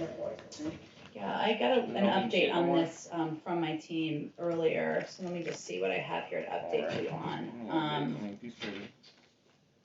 So the administration has repeatedly engaged the Ethiopian government on the importance of ending the violence, ensuring unhindered humanitarian access, and allowing a full, independent international investigation into all reports of human rights abuses. As you noted, Secretary of State Blinken has spoken to the Ethiopian Prime Minister twice to emphasize the United States' concern about the humanitarian and human rights crisis we're seeing. During his testimony yesterday, he reiterated the situation is unacceptable and has to change, and that we're calling on the Ethiopian government to follow through on its commitments that it's made. And also at the UN Security Council, Ambassador Linda Thomas-Greenfield has reaffirmed U.S. commitment to working bilaterally and multilaterally to help secure an end to the violence. So the president is deeply concerned, highly engaged on this issue. He recognizes that we have very active ongoing efforts by our diplomats to try to move this forward to a better place, including getting humanitarian aid workers in with full access. And of course, he remains in touch and working closely with the Secretary of State. Another topic still on the continent, on the issue, still on Ethiopia actually. The Trump administration was very much engaged in mediating the conflict between Ethiopia Egypt and Sudan on the issue of the Nile Dam. Is the Biden administration willing to continue mediation process as has been requested by by Sudan and Egypt? I would send you to the State Department. They'd be more directly involved at this stage. One more African question. Okay. Western Sahara. Also, President Trump, as you know, recognized sovereignty. Are you gonna play along with the light, or are you gonna Now, Spain be in reality? is asking for a UN resolution or UN brokered solution. Spain is a former colonizer of Western Sahara, asking for a UN brokered solution on this issue. They want Has the administration like, what the fuck, man? completed its reviews I on this invaded. You guys took it for particular me. deal Invaded because and give it to it him does, now. you know, deal with the overall Abraham What's up, Aaron? Accords policy? And what is your position? As you know, we are reviewing all of the many Trump positions, including the Abraham Accords, but I don't have an update today for you on it. Go ahead. Faulty as shit. Yeah, I just wanted to go back to the border. My colleagues reported yesterday that the administration is looking at a NASA facility in California to house some of these unaccompanied children. Can you talk a little bit about the plan to identify and find space for them? What sort of facilities are you looking Put them in a NASA I don't have a list of facilities, but I will convey that we all you can come are, up or with? reiterate, that part of our effort and our focus and what we're prioritizing is identifying and assessing licensed facilities that can help add safe capacity for these children. And even with the update in CDC guidelines that we've talked about a little bit this week that allows for greater capacity safely at these facilities, we still want to ensure that we have facilities that are safe, licensed, and prepared to house children so that we can move them quickly from the Border Patrol locations. But I don't have anything. We're looking at a range of sites our team is, and I'm sure some will be hopefully identified soon, but I don't have anything to preview for you beyond that. And then on the trip with with all the principals kind of crisscrossing the country next week, it's an interesting list of states. As you said, purple at least. I'm wondering, even though that this relief package has no support here, what have you been hearing, or what do you expect to hear from Republicans in these states? Do you expect to be received by them at all? Have you heard much? Have you Republicans like local elected, Yeah. or look, I think what we saw even during the effort to pass the American Rescue Plan is that there were 400 governors and mayors across the country, many of them Republican. We had a Republican mayor come here and talk to you all about how vital and important this was to his community. And so we certainly anticipate that many of the local elected officials who supported the passage, who are seeing funding coming into their states to help ensure that cops and firefighters keep their jobs, seeing funding that's going to come in and help reopen schools, seeing people in their communities get checks as early as this weekend, that they will be open, many of them, to engaging with the president, the vice president, the first lady, the second gentleman, where there's an opportunity to talk about the benefits and communicate to their communities about how people can access these benefits. And that's a big part of this blitz around the country, is ensuring that the American people have that understanding, and that's what all of our principals will be conveying. Can I ask another quick one? Sure. I'm just curious, I know the president has speechwriters, but were you around him when he was working on this speech? Like, who were the advisors around him that have weighed in and pitched in ideas to help him edit? Sure. Look, I think, the president has been doing this a while, and certainly he had a good sense of what he wanted to convey. And he is someone who is an anti-acronyms advocate. So he wants to explain things with clarity and with directness to the American people. And I will tell you that when he goes through speeches like this, he asks questions that I can imagine friends of mine and family members of mine might ask. What do you mean by that? And when you say that, how will I get access to that? And that's when he reads through the speech what he's looking to provide clarity on. And he fully recognizes that speaking during a primetime address is a moment where you have to tell a story about and recognize the great sacrifices the American people have been through, and speak with truth and with directness about what is still required, but also provide some hope on what's ahead, because we are, as Caitlin alluded to earlier, we are still in the middle of a war with the pandemic, and he will certainly be clear about that, but he also wants to give people a sense of what's possible and what's ahead and what we can look ahead to once more and more people in the country are vaccinated. Go ahead. So the president has visited Wisconsin and Michigan. He's going to visit Pennsylvania and Georgia. Has there been a special emphasis on him visiting presidential battleground states in the early days of his presidency? No, he did win a lot of states, so I will say that.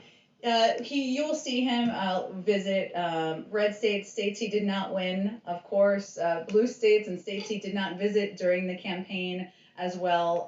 So that is certainly part of his desire and interest and commitment, and something we've also talked about quite a bit, because he is committed to governing for all of the American people, not just people in blue states or swing states or purple states or whatever color you want to call them. And that is something he has a great interest in doing. And even when he also visited Texas, which is certainly not yet a blue state, but when he was there, he traveled around the state with Governor Abbott, because his view is that when we're addressing crises, whether it's a weather crisis or COVID or the economic downturn, that he's going to govern for all Americans and work with people of both parties. If I could ask just an unrelated question. So the relief bill includes subsidies for healthcare exchanges and COVID coverage. The president during the campaign talked about also implementing a universal public option, lowering the Medicare age to 60. Does he still plan to pursue those policy initiatives, and when can we expect to hear more on that from him? Yes, I mean, we're only on day 50. We've got a lot more time to go here. Buckle up.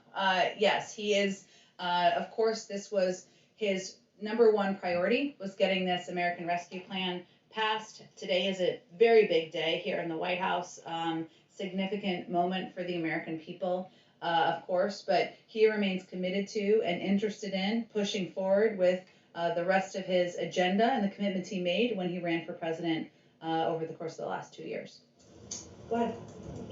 Last June, then candidate Biden said, looking ahead in the first 100 days of my presidency, I've committed to creating a National Police Oversight Commission. Is that something that he still intends to establish within the first 100 days? He does. We have 50 days left. Look at all we've accomplished in 50 days. We have much more to happen in the next 50. Timeline for when he will be? I don't have a timeline for you. This, of course, because when he came in, he knew that taking steps to get, addressing the pandemic under control, to get relief out to the American people, had to be what he spent his time doing. But of course, there's a lot he wants to do to address the 4 crises, as he's defined them, that are facing the country, and racial inequality is certainly one of them. He talked about, as you mentioned, the police commission when he was running, and certainly there's a lot more that he would like to get done from his agenda. Can I just ask one more question about the American Rescue Plan? Yeah. Following up on Caitlin's question, you said that some of the money is starting to go out as soon as this weekend. So why has the White House not yet announced the person overseeing the implementation of the bill, and when can we expect that announcement? And then once that person is appointed, how will that person be working with the various inspectors general and the agencies and the Pandemic Response and Accountability Committee to ensure adequate oversight? Well, it doesn't, the president believes it's a model, looking back at the Recovery Act, where having a person who can pull all the levers of government and engage with mayors and city leaders and community leaders is an effective means of ensuring that implementation is efficient moving forward. I only told you about the one person yesterday who's going to oversee this. So while I don't have personnel announcements for you today, it's also clear that that is not delaying our implementation. I mean, the Treasury Department and the IRS will still be the ones who are implementing the direct checks or the direct deposits, which is what the majority of people will get. And of course, the Department of Education will still be the ones overseeing and working with school districts in order to get funding out to reopen schools. None of that is changing. We're just talking about a person to be the coordinator, but it doesn't delay the implementation of the bill. And of course, it's a priority to him and why he wants to have somebody in that position. Will that person be working with the inspectors general in the various agencies, though, to make sure that the money is going out as smoothly as possible and that there's no, I know that a lot of watchdog groups raised issues with how the money was dispersed under agencies of the Trump administration. So will the person overseeing implementation be looking at that to make sure that? Well, reducing waste, fraud, and abuse and preventing it is certainly a priority for the president. He's already taken steps to address that in the last 50 days, and certainly when he was overseeing the Recovery Act, that was a priority for him. So I'm certain that as we look to implementation, that will continue to be a focus of his as well. Go ahead in the back. Yeah, a question about the U.S.-Israel strategic group. Corporate takeover, baby. How important is it to President Biden that the U.S. strategy on Iran be coordinated with Israel, given the fact that the Israeli leader, Benjamin Netanyahu, doesn't like the deal, but very vocal about it? We feel that you noted a strategy or a meeting today, I should say, that many here may not be aware of. I can share more details on that, but it's vital to the president and to the administration that as we are looking ahead to approaching diplomacy and moving toward a diplomatic track to preventing Iran from acquiring a nuclear weapon, that Israel will be a continued partner, will be regularly briefed, and that was true when the JCPOA was being negotiated and put into place to begin with, and certainly would be the case if this diplomatic track moves forward. So are you trying to kind of avoid some of the public acrimony that was evidenced when Joe Biden was vice president? It's very clear that Benjamin Netanyahu doesn't like this deal. Well, it was clear for some time, and then once it was in place, I think many countries in the region were happy to have the direct visibility into what Iran was doing, to have inspectors on the ground, and certainly we're very familiar with the opposition as the bill is being negotiated, and we will continue to work with and directly engage with Israel if there's a diplomatic path forward, and even without that, they're an important partner, Israel is.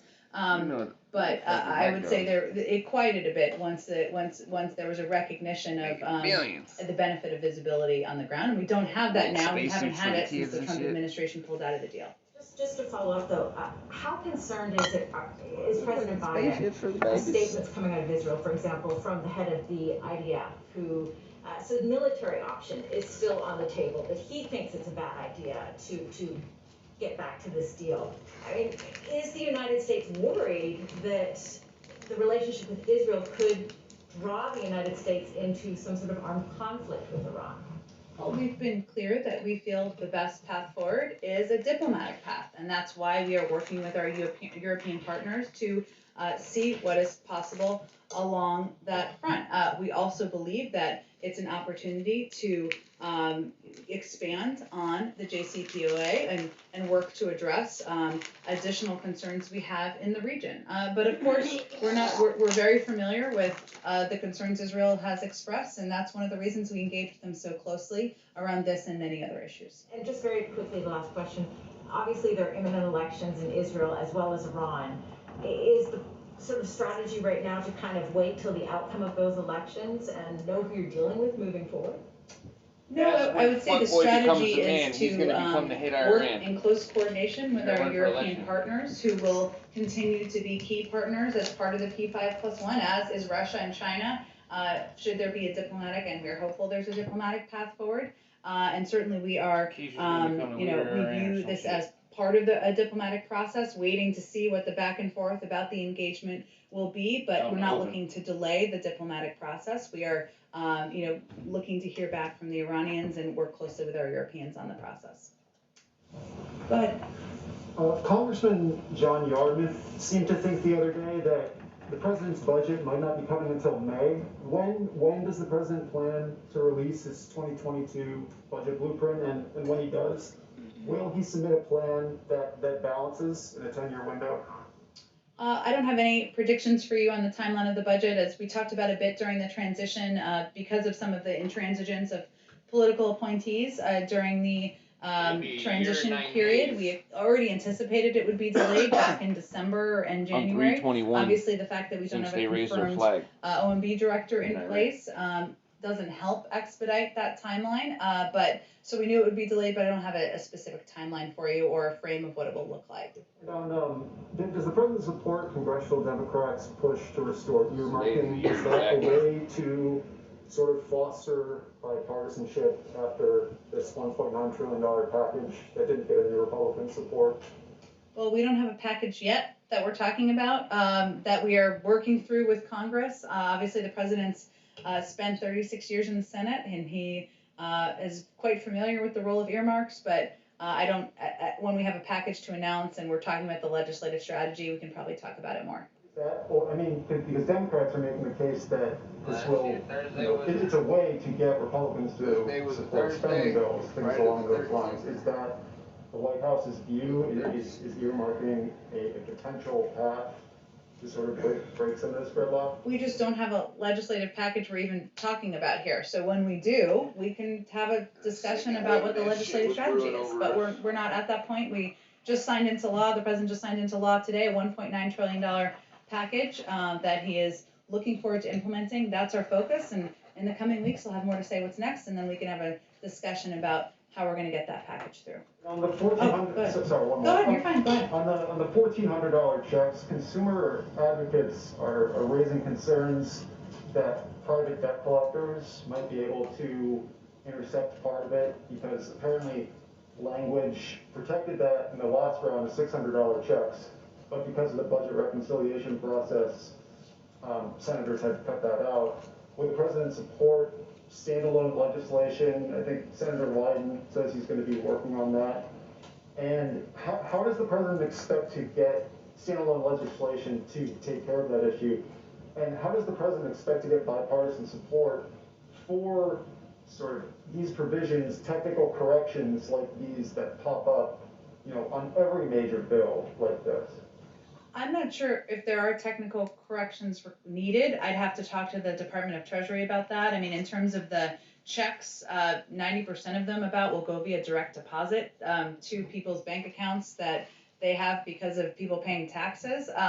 If there are other additional components that require that, I'm happy to have that discussion with them and see if they think there's technical changes needed, and if those technical changes require Congress, which I'm not sure they would or wouldn't at this point.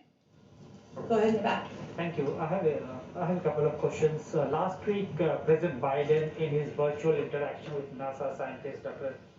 Mohan, said that people of Indian descent are taking over the country. Can you clarify that? What did he meant by that? Because there have been some criticism by his opponents on his remarks. Well, I would first say that the president was just recognizing and honoring and valuing, or this was his intention, the incredible contribution of Indian Americans to science. He was speaking to an Indian American woman who is, of course, a scientist and an important part of the NASA team. And he also was, of course, recognizing the incredible contribution of his own vice president. He just believes that it was a reflection of his belief that Indian Americans make a great contribution to the fabric of society, whether it's science or education or the government. And thin-skinned motherfuckers want to do that. A number of Indian Americans who came to this country as illegal immigrants and want to make this as a home, they feel that this administration is not much focused on resolving the issues related to legal immigrants, rather than they're more focused on illegal immigrants. What do you have to say on that? I would say you should write an article about how the president's immigration bill proposes a number of fixes or changes in the legal and legislative system to ensure that those issues are addressed, and we're eager to move that forward with members of both parties. I want China question. Okay. Today is 50th day, and tomorrow President is addressing the Quad Leaders Summit, and a few days later, the Secretary of State and NSA are having their bilateral meetings in Anchorage and on China. After 50 days, what are the major asks from China? What do you want China to do so that to improve the relationship that the United States has with Beijing? Well, I would expect, obviously, this meeting next week. We felt it was important to have it on U.S. soil. We certainly anticipate that National Security Advisor Jake Sullivan and Secretary of State Tony Blinken will be discussing both the challenges we've had and not holding back on issues and concerns we have with the behavior of Chinese leadership, whether it's on Taiwan or recent efforts to push back democracy in Hong Kong, or on concerns we have about the economic relationship. So they will certainly raise those issues and the lack of transparency as it relates to COVID, human rights abuses as well. But they'll also talk about areas of opportunity and ways we can work together. We certainly will not, they will not be holding back in the conversation, but they wanted to, you know, it's an important moment next week to engage directly and in person, and I know they're looking forward to it. We'll have a robust readout, I'm sure, when that meeting concludes. A foreign journalist colleague of mine who will be present here has sent me a question for you. The International Olympics Committee today announced that China will provide vaccination for athletes, teams, and attendees of the Tokyo Olympic Games. What is the response to IOC's announcement? Does the administration recommend the U.S. athletes and attendees get vaccination from the Chinese? I would send you to the U.S. Olympic Committee. We of course are working to ensure that the American people have access to vaccines, will have enough to vaccinate, I should say, all American adults by the end of May. Certainly that includes Olympic athletes, but I would refer you to them on their plans for vaccinating athletes. Go ahead. Thanks, Jen. A couple on topics we haven't touched on yet. But Politico ran a poll yesterday, I'm not sure if you saw it, finding that 53% of Americans think that there should be a ban on transgender athletes competing in women's sports. Included in that were 40% of Democratic respondents who agreed that there should be a ban, and 49% of independents. Obviously, the president is committed to advancing LGBTQ rights, but looking at this through his call for unity lens, do you think these opinions are coming more from a place of trying to protect women's rights or equality in athletics, or are these just flat-out bigoted opinions that the president shouldn't acknowledge at this point in time? The opinions in the poll? Well, people who voiced support for banning transgender athletes. I did not conduct the poll, nor was I part of the polling committee that had conversations with people. What I can convey to you is that the president believes, regardless of this poll in Politico, did you say Politico, I guess? I didn't see the poll or the article, but I didn't read Playbook. The president believes that transgender rights are human rights, that kids should not be discriminated against and should be able to play sports, and that continues to be his belief, and that hasn't changed. But I'm not going to guess or attribute motive to the people who responded to that poll or any poll, actually. And then on the House's passage of these gun violence legislation bills today, has the White House been actively courting Republican senators to vote yay for this? Obviously, from a numbers standpoint, it's going to be a lot harder to pass there than in the House. And if not, does the president believe it can pass the Senate, or those two bills can pass the Senate in their current iterations? Well, first, the president is someone who is personally committed to addressing gun violence and working to put in place gun safety measures. He's called on Congress to act. He supports Congress acting. He's looking forward to working with Congress to advance priorities, including repealing gun manufacturers' liability shield. Of course, these pieces of legislation were regarding background checks, and he certainly supports actions by the House to pass those bills. And I expect he will look for opportunities to be engaged and advocate for why these are not political issues. These are common sense efforts to keep our children safe, keep our country safe, and ensure that we are reducing gun violence in the country. And then just one follow-up on the Quad Summit tomorrow. Does the president plan on speaking with our allies about ways we can force China to stop the genocide it's committing against the Uyghur Muslims in Xinjiang in that summit tomorrow? Well, I know that addressing the genocide against Uyghur Muslims is something that will be a topic of discussion with the Chinese directly next week. But certainly this conversation tomorrow, and we're hoping, I've invited National Security Advisor Jake Sullivan to come and give you a readout of that meeting. I know there's a lot of interest in the Quad Summit tomorrow, but we expect the conversation to be about a range of global issues. It is not focused on China. Of course, China is a topic on the minds of many leaders and countries, but we expect they will talk about the climate crisis, about economic cooperation, about addressing COVID, a range of issues and discussions. And certainly the position of the United States is that what is happening is genocide, and we we'll look for opportunities to work with other partners on putting additional pressure on the Chinese, but we will also raise it directly, and it'll be a topic of discussion next week. Thanks, everyone. Thank you. Thanks, Jen. I'm not going to do nothing. As long as they give us money.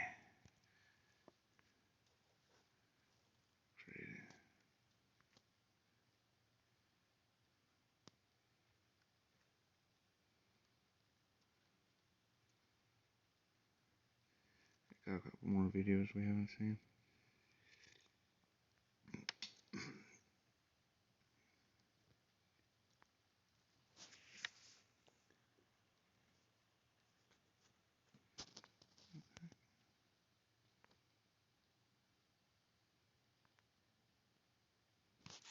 DemocracyNow.org, the Quarantine Report. I'm Amy Goodman with Nermeen Sheikh. The United States and other wealthy members of the World Trade Organization have blocked a proposal to waive intellectual property rights related to COVID vaccines. South Africa and India had pushed the proposal as part of an attempt to increase the availability of vaccines in poorer countries. The People's Vaccine Alliance recently said, while rich countries are vaccinating one person every second, the majority of poorer nations have yet to administer a single shot. That's over 100 nations. Some nations, including many in Africa, may have to wait years before getting enough vaccines to protect their populations. World Health Organization has also joined the call for Big Pharma to waive vaccine patent rights. Many countries with vaccine manufacturing capacity can start producing their own vaccines by waiving intellectual property rights as provided for in the TRIPS agreement. Biden can do that with his Those motherfucking provisions are there for use in emergencies. If now is not a time to use them, then when? This is unprecedented times, and we believe, and WHO believes, that this is a time to trigger that provision and waive patent rights. On Wednesday, Senator Bernie Sanders addressed an online rally organized by a coalition known as the People's Vaccine ahead of this global day of action that's happening today.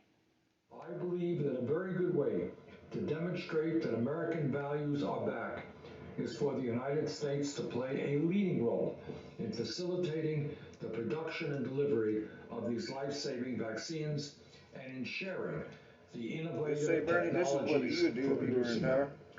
And that is why today I'm sending a letter to the Biden administration to support a proposal to waive vaccine-related intellectual property rights at the World Trade Organization so that we can rapidly expand supplies of vaccine.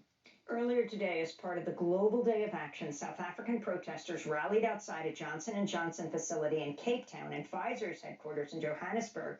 We're joined now by two guests from India and South Africa. Fatima Hassan is South African human rights lawyer, HIV, AIDS, and social justice activist, founder and director of Health Justice Initiative. She served as special advisor to South Africa's former Minister of Health. Her recent piece in Foreign Policy, Don't Let Drug Companies Create a System of Vaccine Apartheid. And joining us from Bangalore, India, is Achal Prabhala, coordinator of Access IBSA, the project, which campaigns for access to medicines in India, Brazil, and South Africa. Recently co-authored a piece in the New York Times headlined, "It's Time to Trust China's and Russia's Vaccines." We're going to get to that in a minute, but I want to go to Fatima Hassan. Thanks so much for being with us because you just finished a major news conference and address in South Africa. Talk about what you said and what this day of action is about. What has the U.S. done?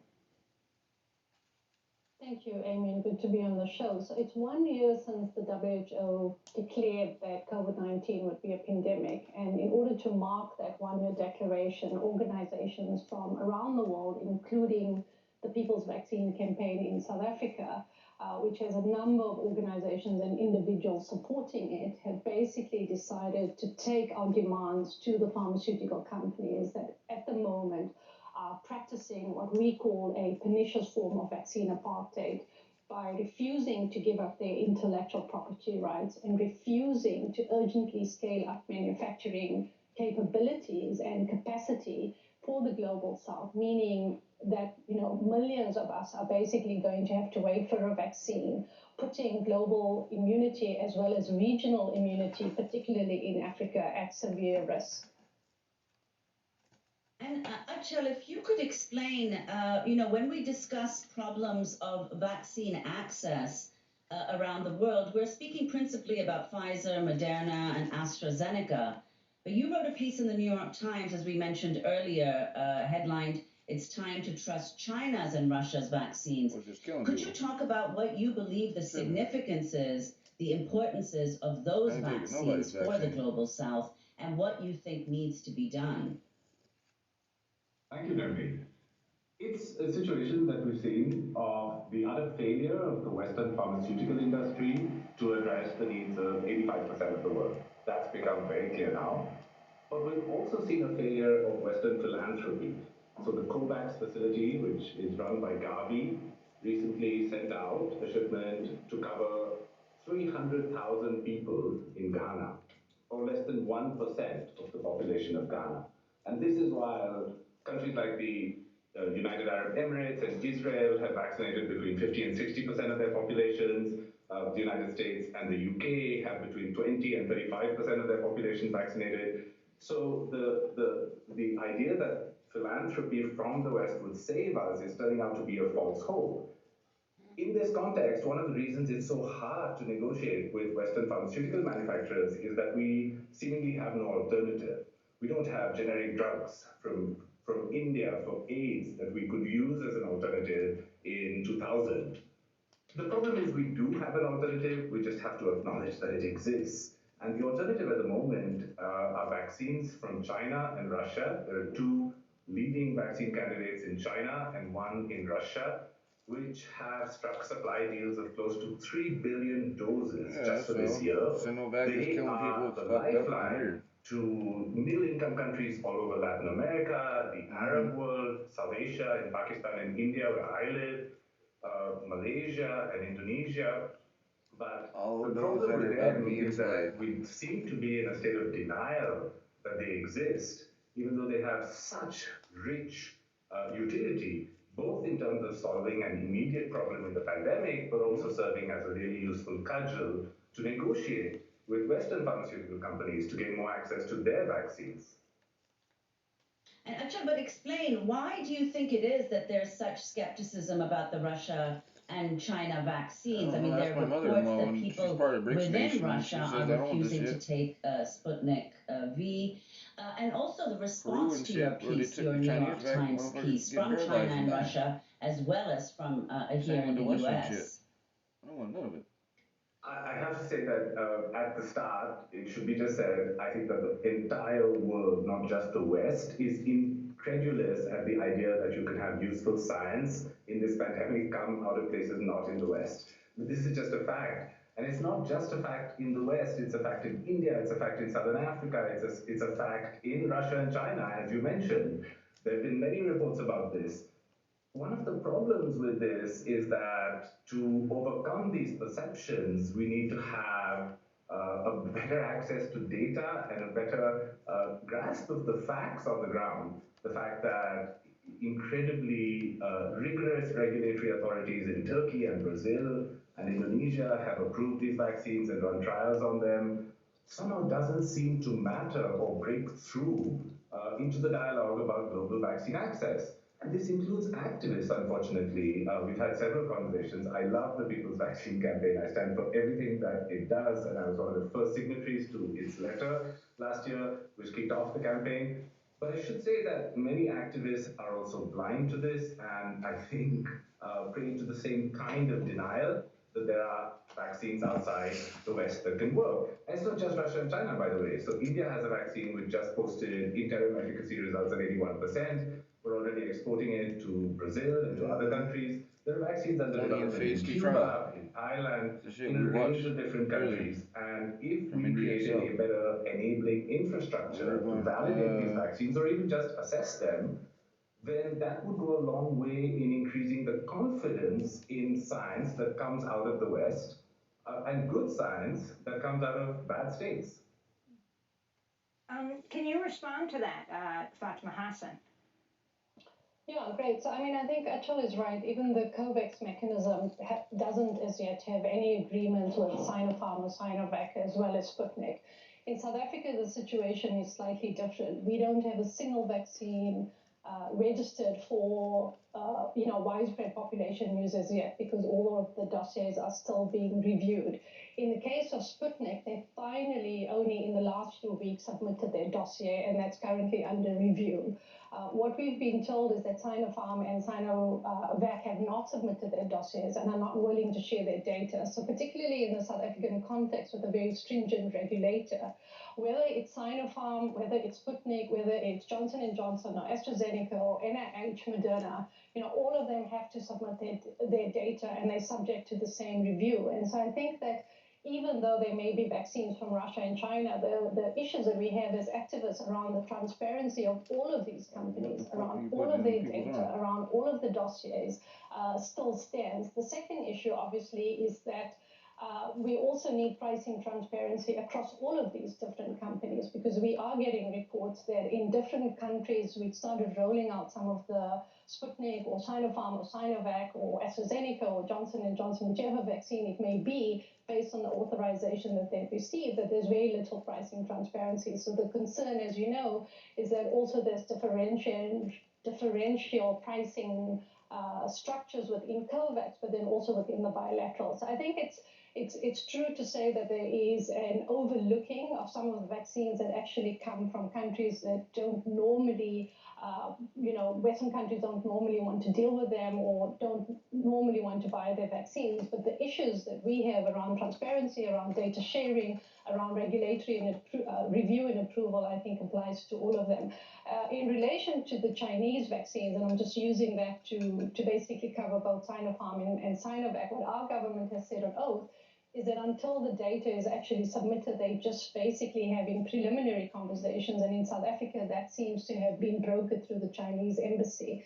I think, because India and South Africa are also part of BRICS, the irony in relation to how we are relying on Western vaccines or whether we're relying on the Russian or Chinese vaccines is that Brazil is the outlier at the moment. It's opposing the TRIPS waiver that South Africa and India have been leading in Geneva since last year. And so there's a number of geopolitical considerations that are beyond just the efficacy of vaccines that are actually playing out and are going to influence the final vaccine selections for a number of countries in Africa. I wanted to turn to the head of the International Federation of Pharmaceutical Manufacturers, lobbying group for Big Pharma. This is Thomas Quinney. Everybody who knows about vaccine manufacturing and was addressing the bottlenecks knew that IP is not the issue. The bottlenecks are the capacity, the scarcity of raw materials, scarcity of ingredients, and it is about the know-how. So, Fatima Hassan, can you respond to Big Pharma? Yeah, so Big Pharma said this at the height of the HIV/AIDS crisis, and Achal correctly pointed out in the beginning, we were able to ramp up the activism, really challenge a lot of these myths and a lot of these claims from Big Pharma.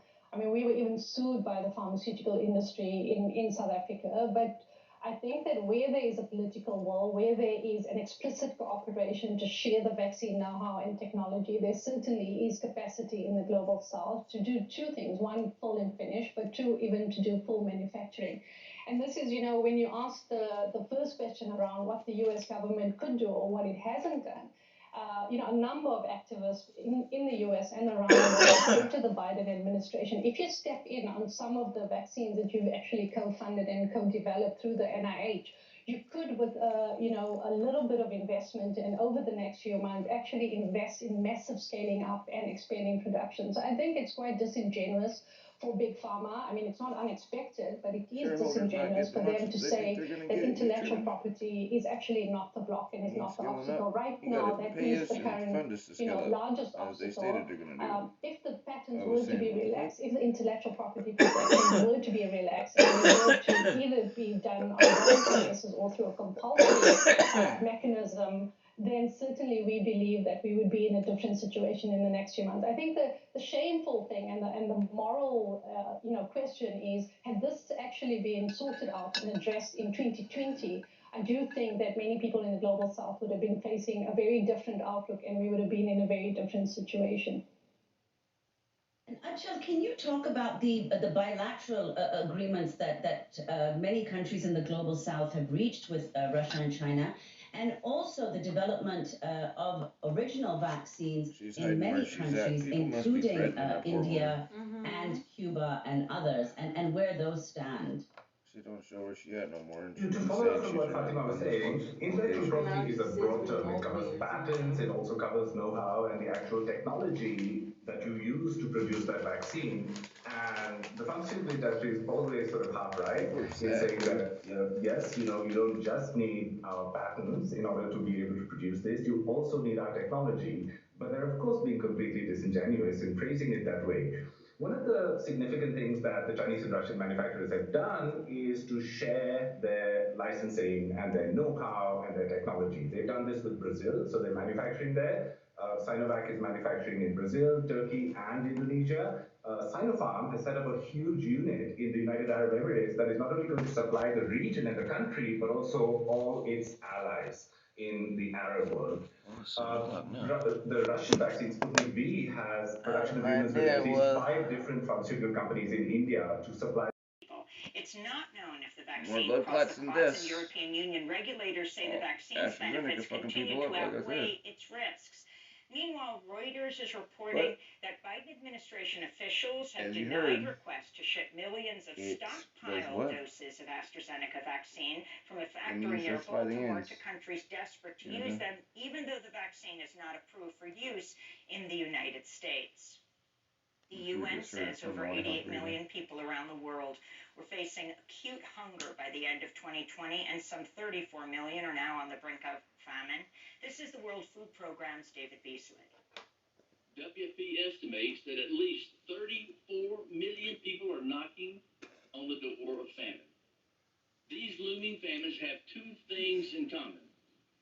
They are primarily driven by conflict, and they are entirely preventable. Beasley said Yemen is heading toward the biggest famine in modern history, and many parts of the country feel like, quote, hell on earth after years of food shortages and destruction brought on by the U.S.-backed Saudi-led war. We'll have more on Yemen later in the show with CNN correspondent Naima Bakir.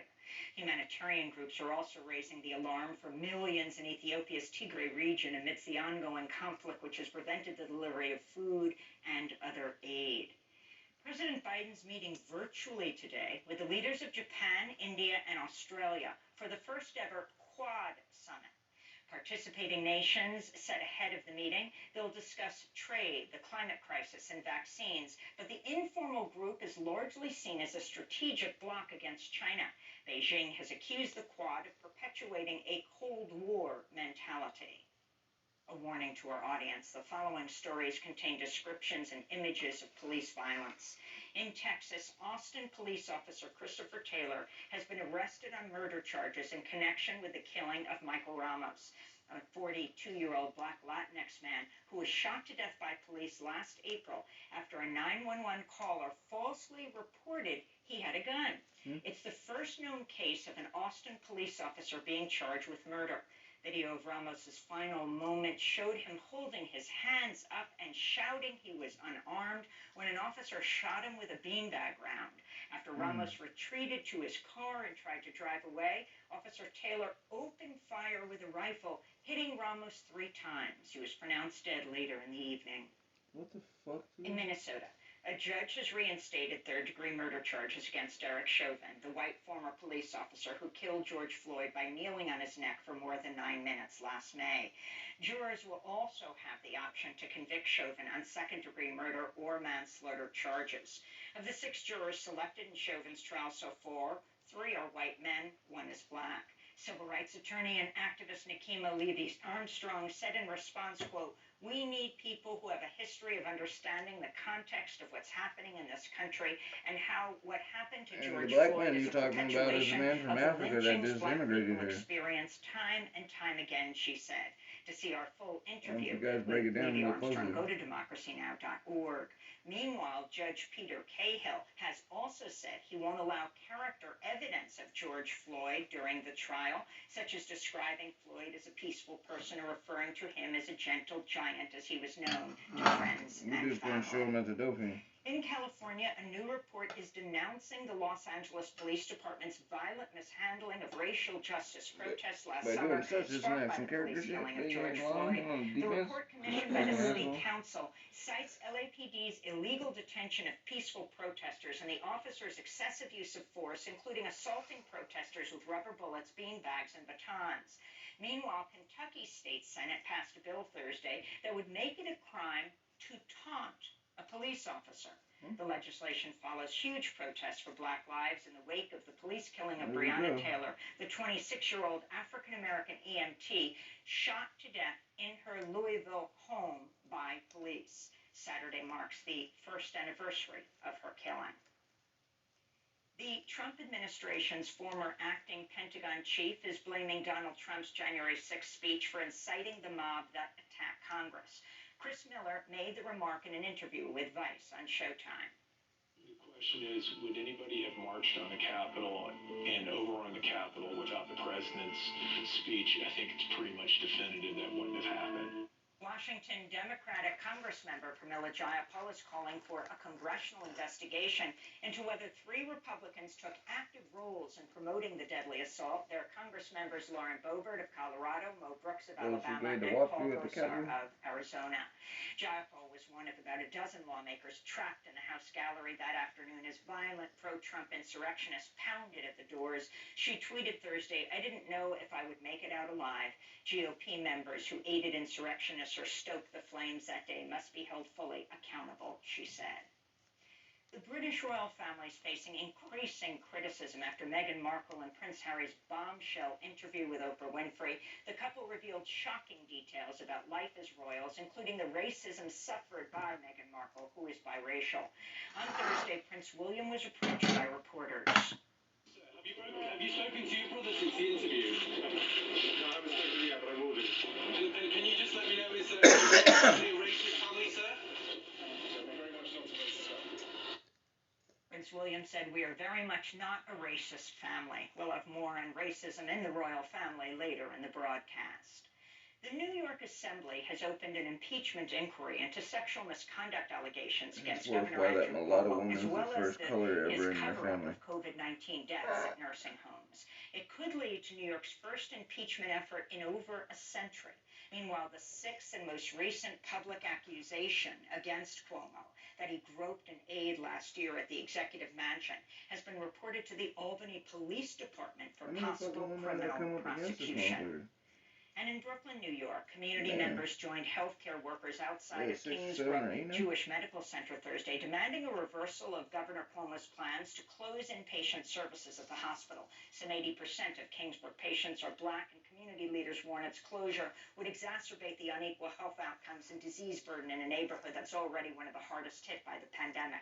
This is community organizer, City Council candidate Anthony Beckford. Y'all back me.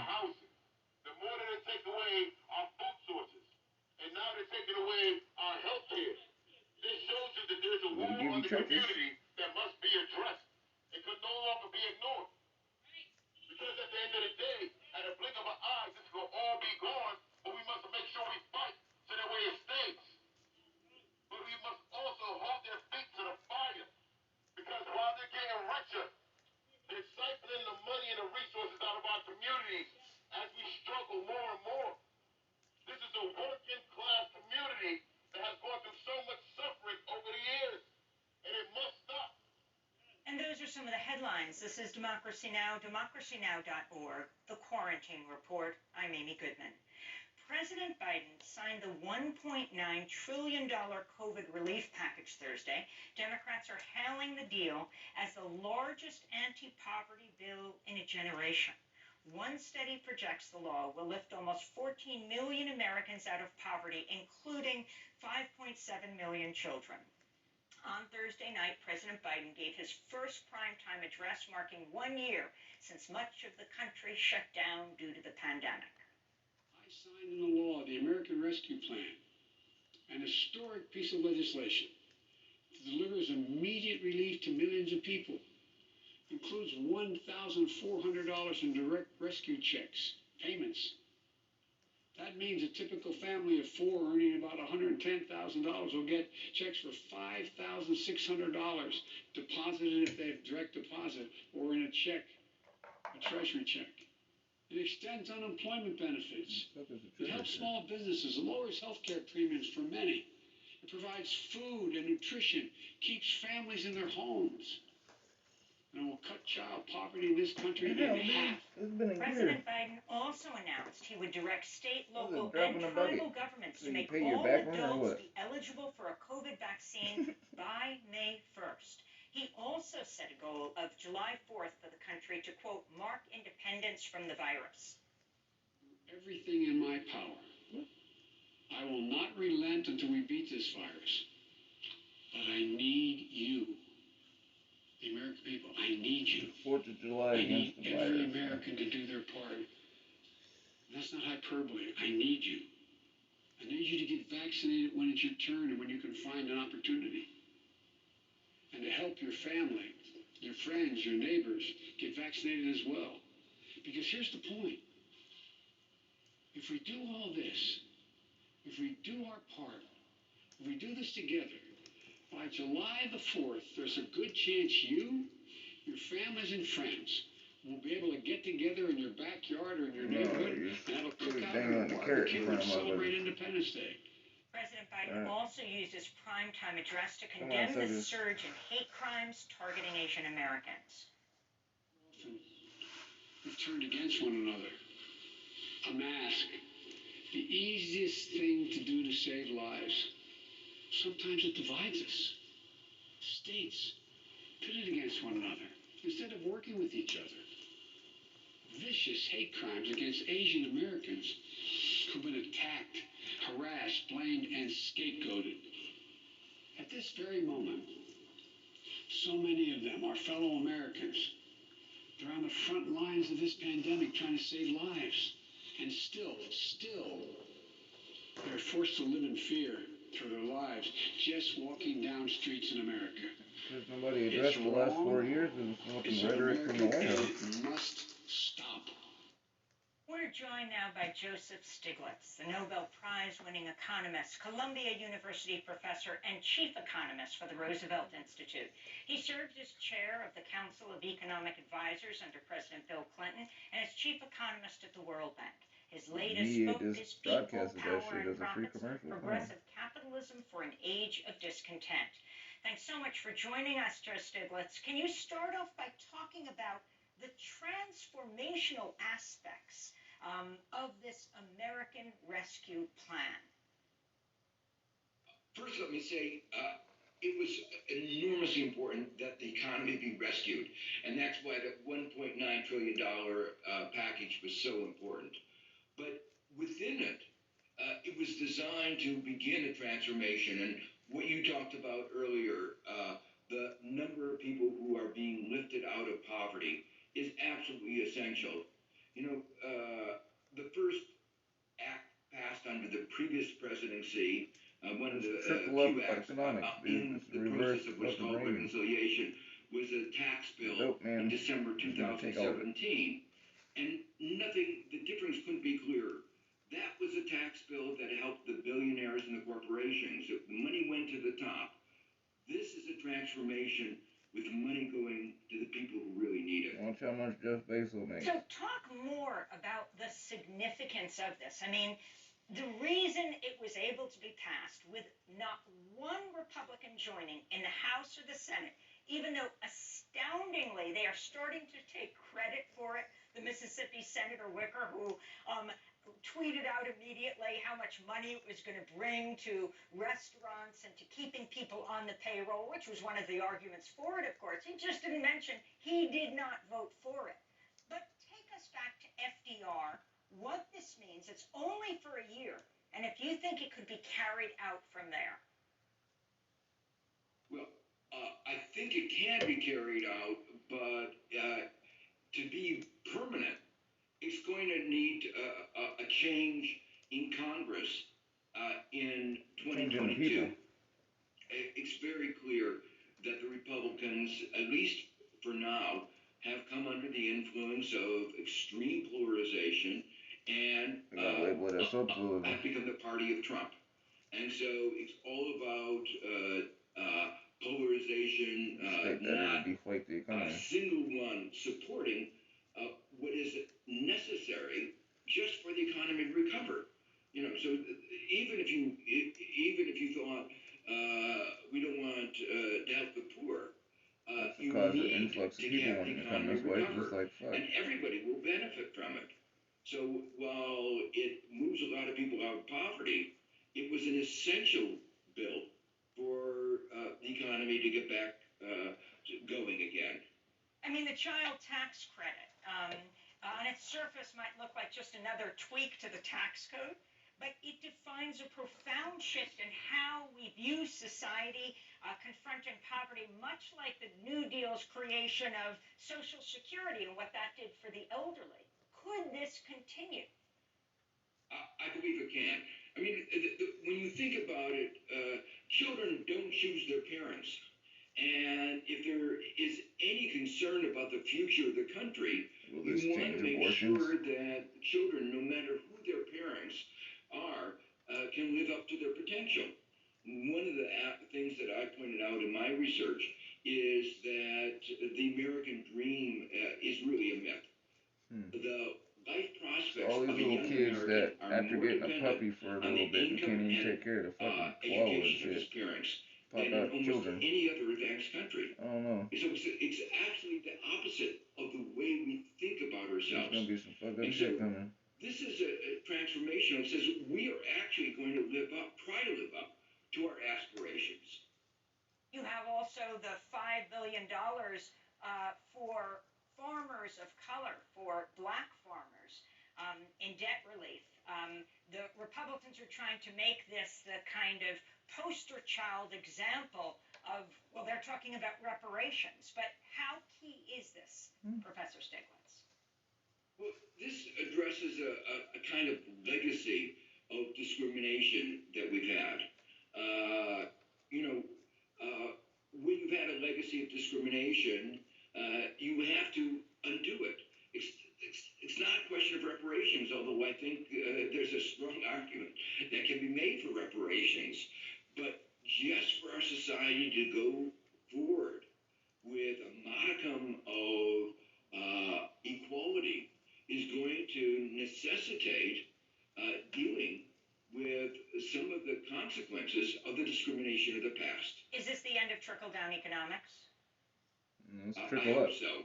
You know, I hope we've learned that, you know, as I mentioned earlier, the 2017 bill of Trump was Just the reverse of that. You're just gonna see those who do computer shit trickle-down economics. super The dumbass theory rich. was giving all that money to the corporations and the billionaires would lead to sustained economic growth from which everyone would benefit. What we saw in that bill was that the money overwhelmingly went to share buybacks, dividends, very little of it trickled down to ordinary workers. That was a real demonstration that trickle-down economics didn't work. And this is the antithesis of what Trump did. It's building up the economy from the middle and the bottom. Joe Stiglitz, you and fellow Nobel laureate economist Michael Spence have issued a call for vaccine equity and pandemic debt relief for the Global South. The issue also the subject of a new report by the Institute for New Economic Thinking's Commission on Global Economic Transformation. Talk more about your call and what role the Biden administration could play to fight the pandemic globally. Well, there are two principles that I'd want to emphasize. First, the world won't be free from the pandemic. America won't be free from the pandemic until the world is. And we're especially concerned now because of the evidence of mutations. And if that disease, COVID-19, is going on elsewhere, it gives it opportunities to mutate, and it could come back and affect us. And we don't know the extent to which the vaccines will protect us against these mutations. So far, things are okay, but the disease under control everywhere. So it's in our self-interest. It's, of course, a matter of humanitarian concern as well. And the second principle is there won't be a strong global recovery unless there's a recovery everywhere. So that means, first, we have to make sure the vaccine is available everywhere. And unfortunately, right now, there is what some people call vaccine hoarding. The developed countries are getting vaccinated. There are dozens of developing countries that have not yet had a single vaccine. I mean, as one doctor said to us, he's gotten more vaccines, his normal 2-dose, than 130 countries. That's right. To put it another way, Canada has acquired contracts for 9 times its population, while dozens of poor countries have 0. And there's a fight now in the Biden administration around AstraZeneca. The U.S. has tens of millions of doses of the AstraZeneca vaccine. Other countries are begging for it, and so far the U.S. has not released them to other countries. Well, the real issue here that we emphasize is this is an artificial shortage. That if you had a waiver of intellectual property rights, something that is being discussed right now with the WTO, but unfortunately the advanced countries, including the United States, have not come out strongly for that waiver. There are, just like President Biden pointed out that you could have Merck help produce a vaccine that was developed by another company because it had excess capacity. There are many companies in developing countries that could produce massive amounts of vaccine if they had the intellectual property, if they get access to the technology. So that's why it's so important for us to have this suspension of intellectual property rights relative to related to COVID-19.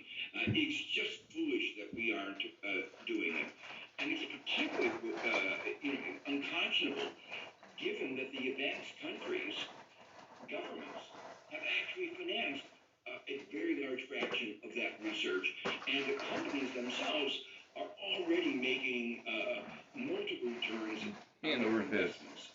Finally, this issue of debt relief, what would it look like and Hand what over role fists. could the U.S. play in the debt relief of developing countries?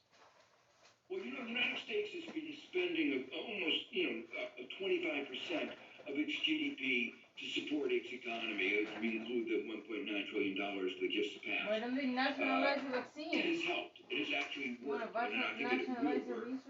But the developing countries just don't have the resources. They can't have that kind of fiscal stimulus, the fiscal support for the economy. And that means that those countries whose economy is afflicted, which is most of them, are going to have a hard time coming back. Well, there are 2 things. One is a special issue of what are called SDR, special drawing rights, which are a kind of money that IMF issues. There's a call for $500 billion of SDRs, some $650 billion of SDRs. Unfortunately, under the previous administration, Trump vetoed this initiative. This would make an enormous difference. The second thing is there are some countries that are particularly badly afflicted. They have debt, and their economy, all their money is going to, or a very large proportion is going to service that debt. There has to be debt relief. Now, in the beginning, there was an agreement there would be a stay in payments in debt. But that just meant that the debt wasn't released. It just meant it was postponed. Now that the pandemic has lasted so much longer than people thought at the beginning, what is needed is a debt restructuring. And it has to be comprehensive. It has to include the private sector. What the United States could do is to make it much more, to help induce the private sector to participate. They've been reluctant to participate. They've not been willing to face the reality. No, they've not been able, so they need to encourage the private sector to participate in these debt restructurings. Joe Stiglitz, I want to thank you for being with us. Nobel Prize-winning economist, Columbia University professor, chief economist at the Roosevelt Why would Institute, they do that? served They as see chair that they'd lose money. of the Council of Economic Advisors under President Clinton, and as chief economist at the World Bank, speaking to us from San Juan, Puerto Rico. When we come back, we'll air a shocking report from inside Yemen on the world's most devastating humanitarian crisis, then speak with the correspondent. Stay with us.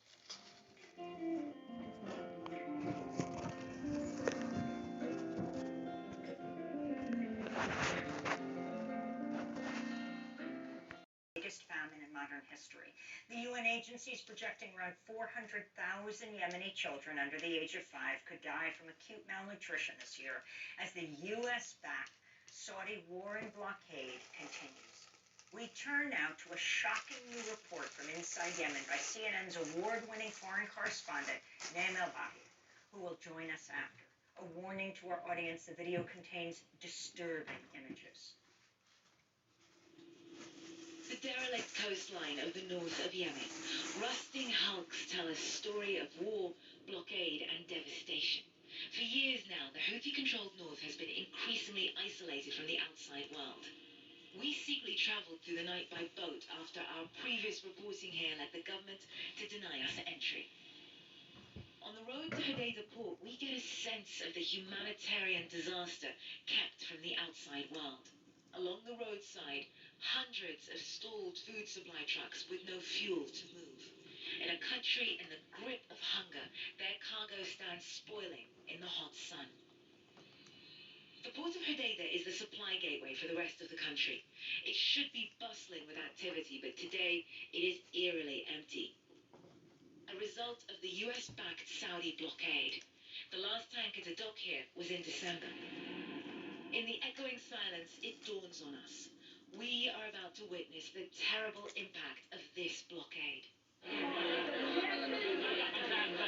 Desperate patients and family members trying to get the attention of Dr. Khalid, chairman of Hodeidah's hospital. If he signs these papers, they get some financial relief for their treatments and medicines. He doesn't get far before he is stopped again and again.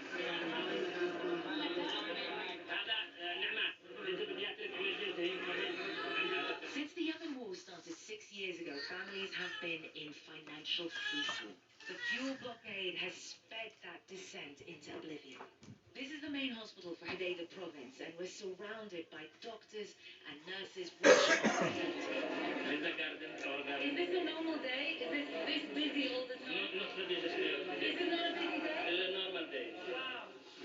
Dr. Khalid wants to show us some of his critical patients in the therapeutic feeding center.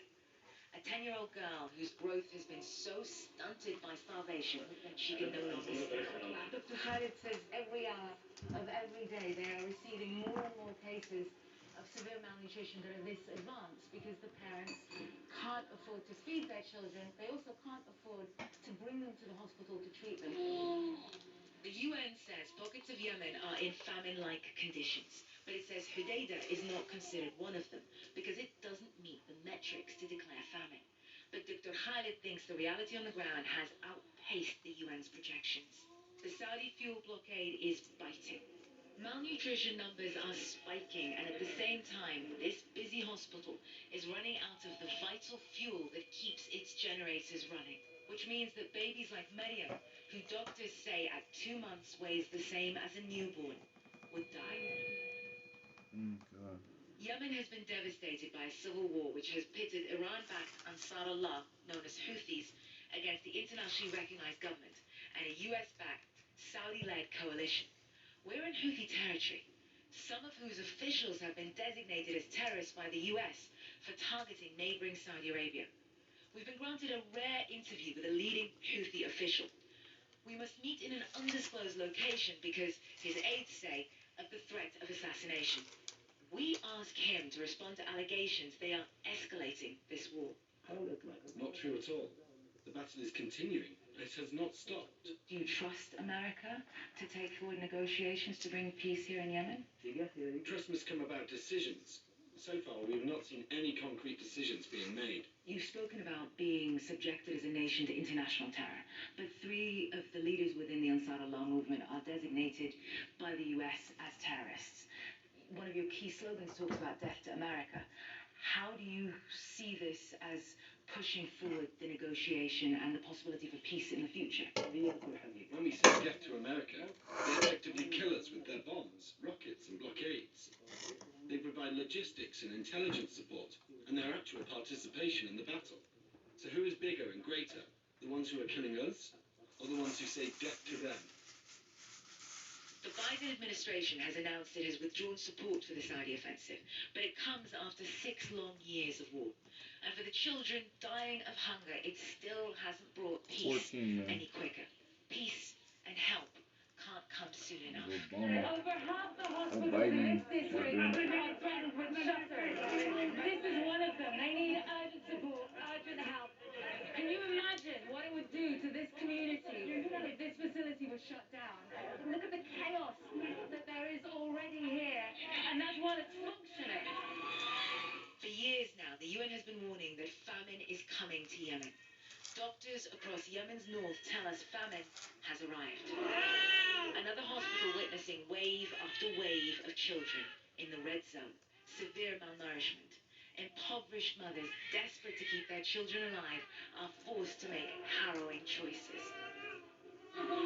Just to get to the hospital, I stopped eating and drinking, not even water, just to get him treated.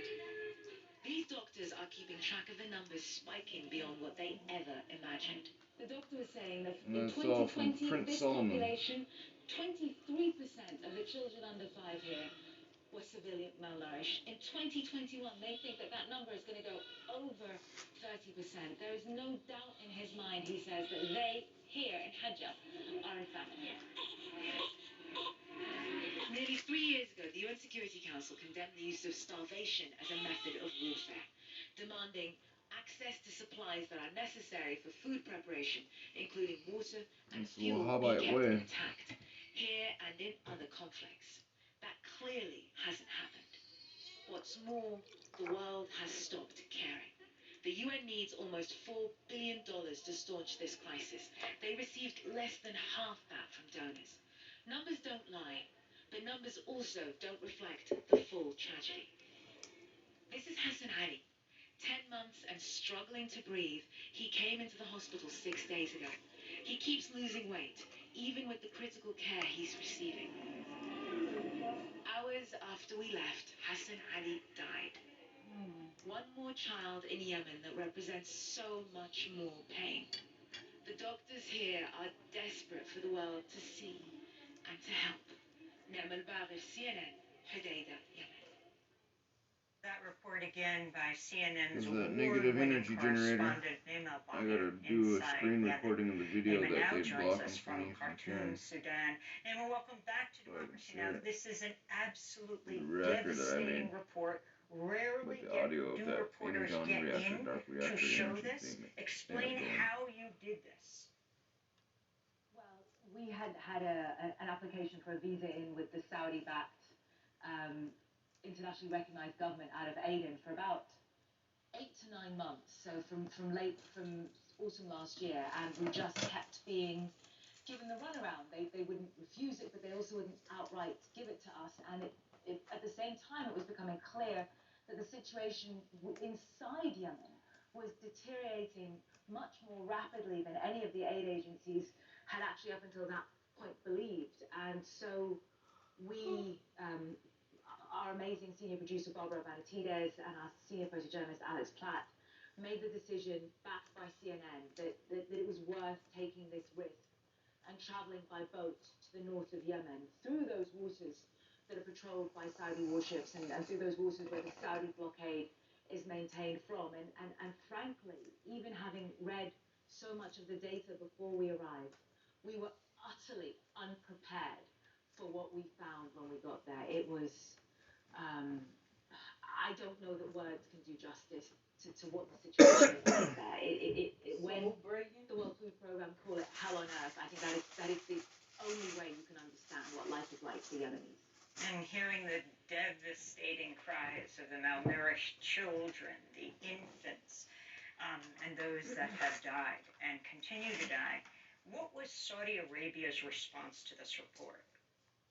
We didn't receive one. We didn't receive an on-the-record report. After the piece first aired, minutes later, the Saudi ambassador to the US, Princess Rima bin Bandar, released a flood of commentary to the Saudi-based English language newspaper Arab News, speaking about how the Houthis, what their role was in this, saying that the Houthis didn't want peace, but fundamentally not engaging with the basic foundation of our reporting, which is that a Saudi blockade that has stopped fuel tankers from going in for over 2 months is exacerbating the financial and humanitarian crisis and is bringing the country over the precipice into oblivion.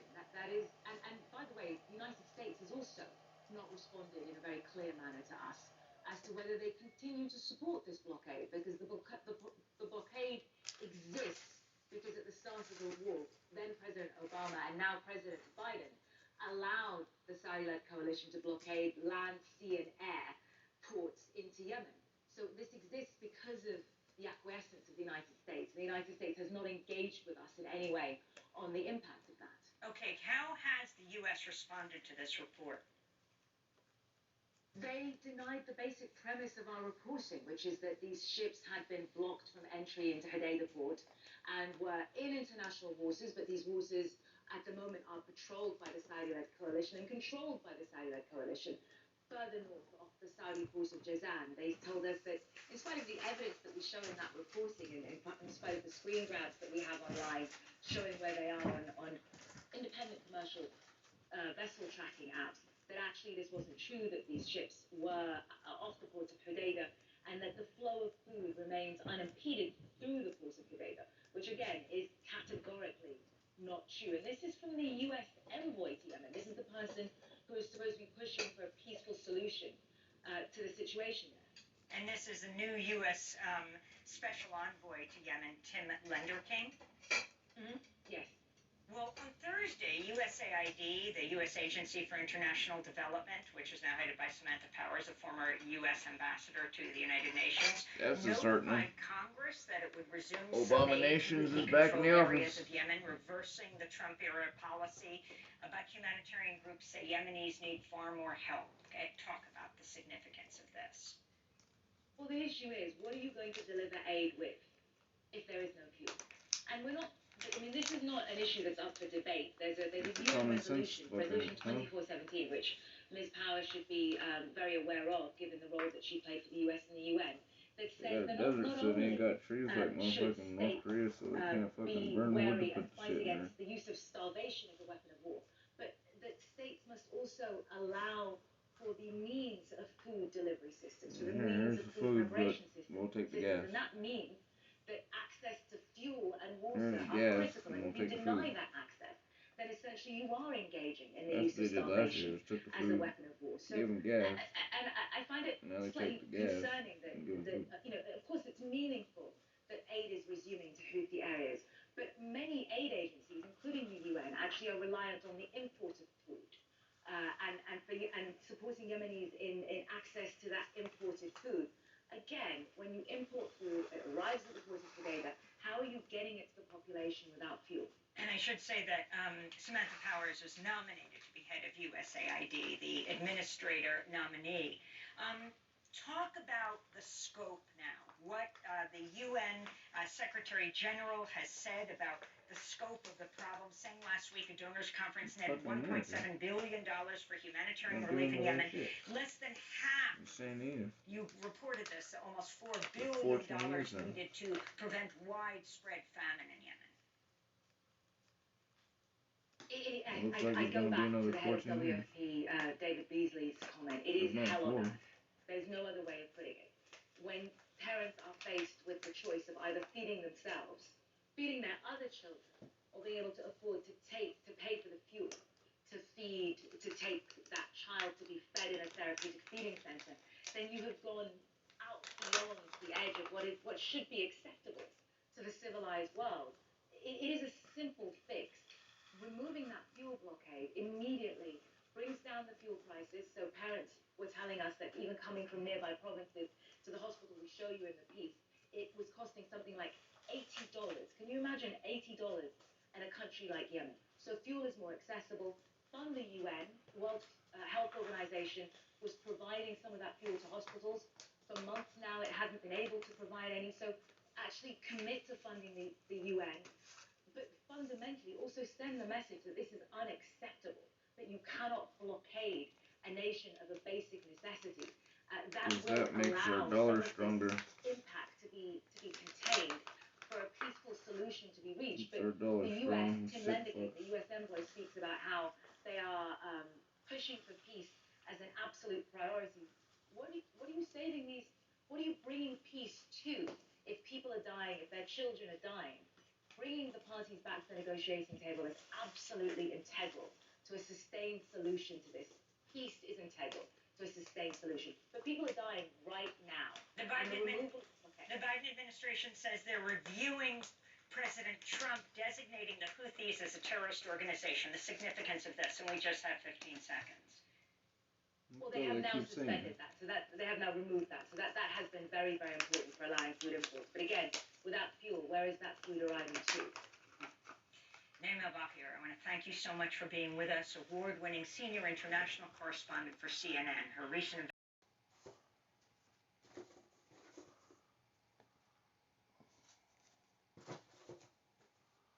People who fell sick with coronavirus in March or April are still not fully recovered. Their struggle shows how problematic this virus can be.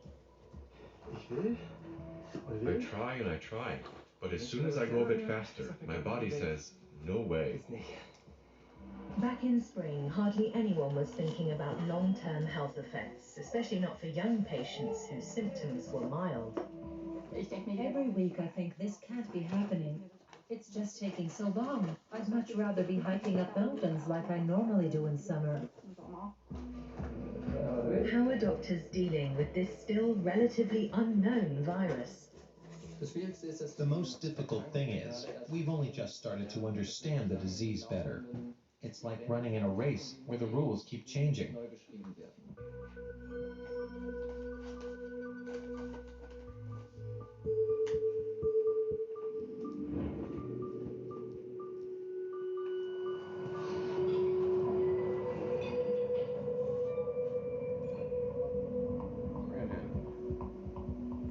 This is the Schön Clinic, located in the Alpine foothills of southern Germany. It's a rehabilitation center specialized in pulmonary disorders. 31-year-old Maria has been here for 3 weeks. She had COVID-19 back in March. This is much, much harder for me now. I've always been very sporty, including cycling a lot. Both mountain and racing bikes. Now I can only put out 70 or 80 watts. It's crazy. It's way below my training level, and I still have pain in my lower lungs when breathing. Maria was not in a high-risk group and did not require hospital treatment for the virus. But more than 5 months after falling sick, she's still not fit enough to work. Here at the clinic, she's been working on her fitness every day in the hope to soon be able to return to her job as a doctor. I need a certain level of physical fitness to do my job, because I don't just sit at a desk.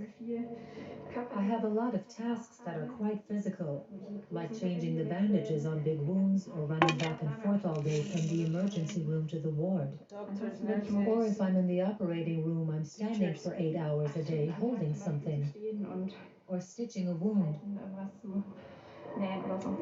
Maria thinks she probably got COVID-19 at work in the hospital. From the very beginning, my lungs hurt, and I got pneumonia and pleurisy. It completely bypassed my nose and throat area that you normally think are so key. I probably inhaled the virus directly. I was wiped out like never before. When I finally got the strength to get out of bed, I'd put some muesli in a bowl, but then have to go back to bed before I even got to eat it. It was an extreme exhaustion like I have never ever had before.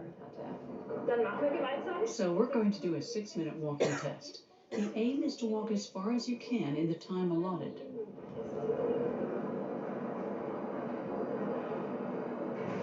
Eight weeks after falling sick, Maria went back to work.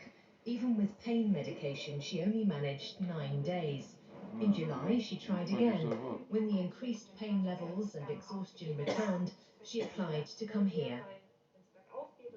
How breathless were you while walking? Between 5 and 6. You managed 720 meters. So you've increased from 671 to 720 meters. And it was actually the technique of walking that was the limiting factor, rather than being out of breath. The head of the pulmonology department, Professor Rembert Kutschula, says Maria isn't an isolated case. Patients who are young and fit with no pre-existing conditions and requiring no hospital treatment for COVID can still experience health problems months after contracting the virus. We can see from the number of people seeking help that there are more patients suffering from post-COVID problems than we thought even just a few months ago. And it's not just the classic older patients like we initially saw in the statistics. There are young people whose lives have suddenly been turned upside down, for example, because they're not fit enough to work.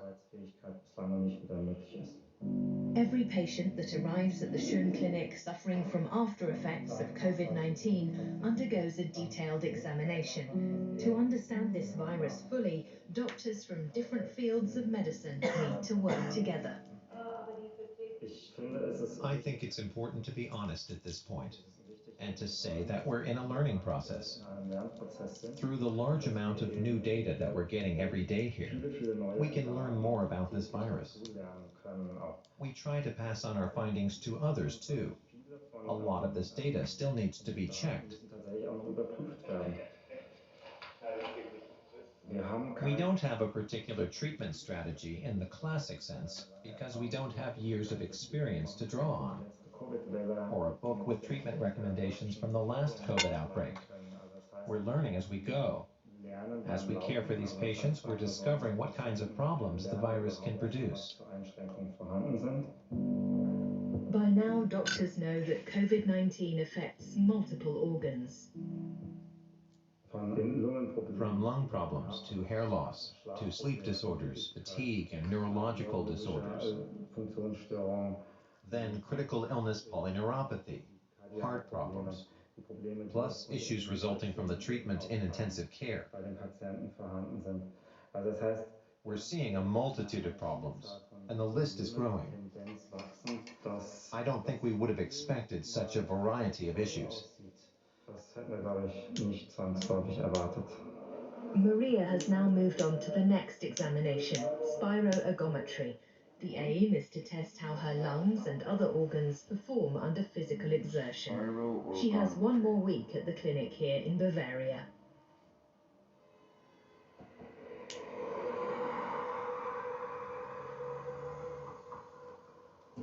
Berlin. The German capital has seen well over 80,000 cases of COVID-19 since the start of the pandemic. Of those, around 80% have recovered, officially. But, like Christopher Bley, not all of them are fully restored to health.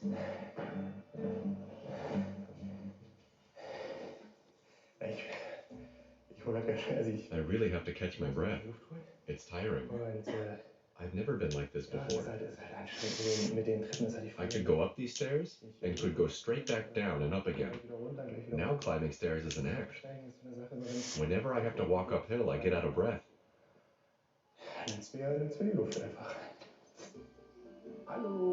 Christopher Bley caught COVID-19 in mid-March. All 4 members of the family got infected.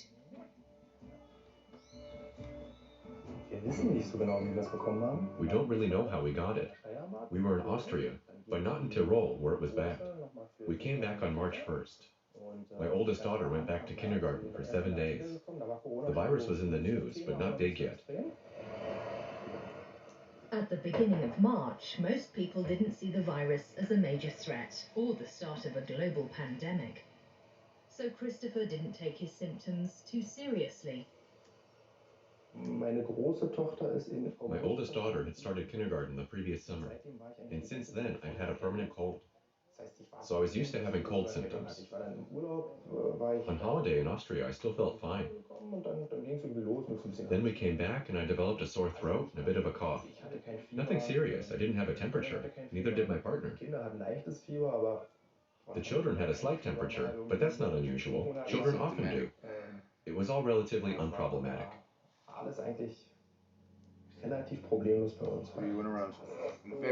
Once their quarantine period was over, they were considered officially recovered and were allowed to leave the house again.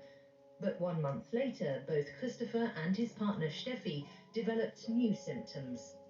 It was quite a long time before we realized that what we were experiencing was linked to COVID-19. I have allergies, and in May, the start of the allergy season, I suddenly started getting short of breath, which I never had before. I usually took an antihistamine. I had these few problems, but nothing special. So I thought, wow, my allergies have gotten worse. But I didn't link it to COVID-19. I kept going out on the balcony because I felt I had to get some fresh air, and I'd bend over to catch my breath. I'd have that about every 2 days. But then it rained, and normally that would mean all of my allergy problems disappear. But I still got it, and that's when I knew something was wrong.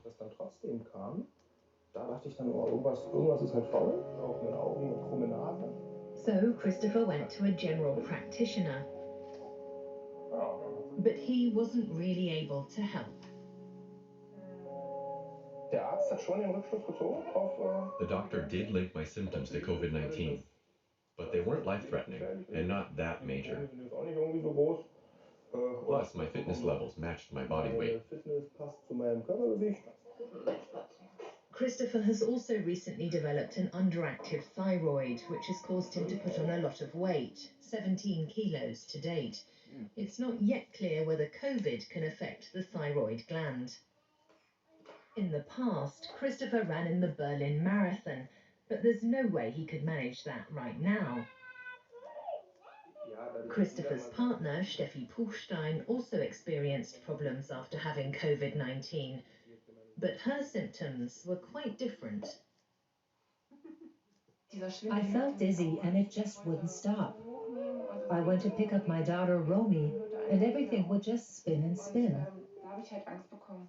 I was afraid that it might never stop, that this could be the new normal for me.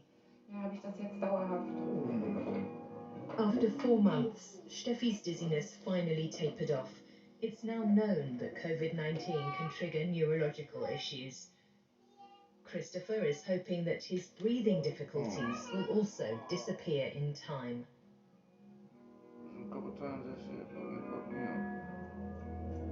International studies show that the lungs and heart can indeed recover from the virus given time.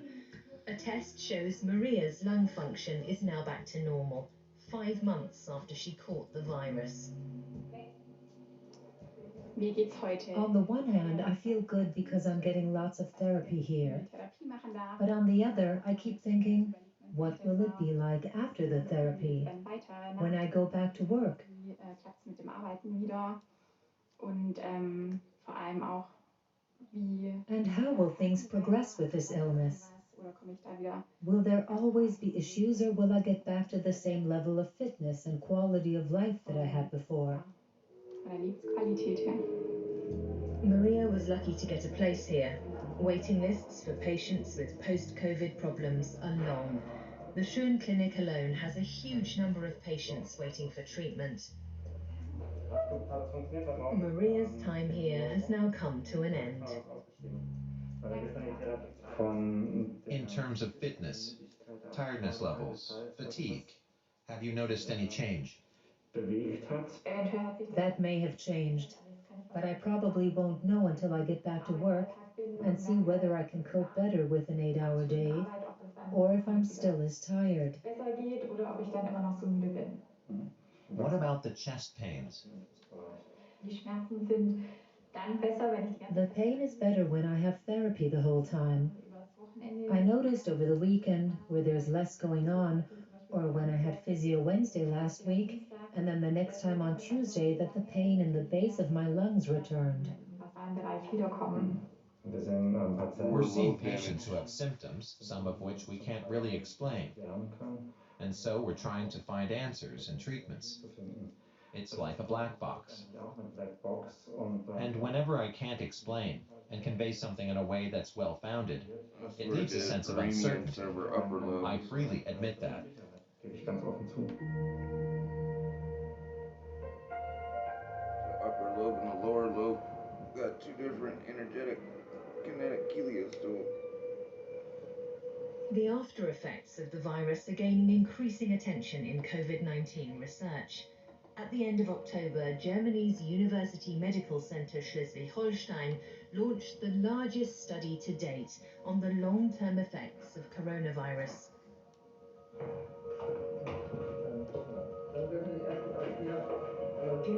Professor Thomas Barmer and a diverse team of doctors are examining 2,000 former COVID-19 patients in Germany who are no longer positive and are listed in the statistics as recovered. We certainly know more than we did back in February, March, or April, because now the phase is beginning where we can start to understand the after effects of the virus. But the question is, how do you define an after effect? We now have 6 months worth of after effects. But of course, a virus like COVID-19 could cause symptoms that don't appear within 6 months. You might have long-term effects that emerge after 5 or 10 years.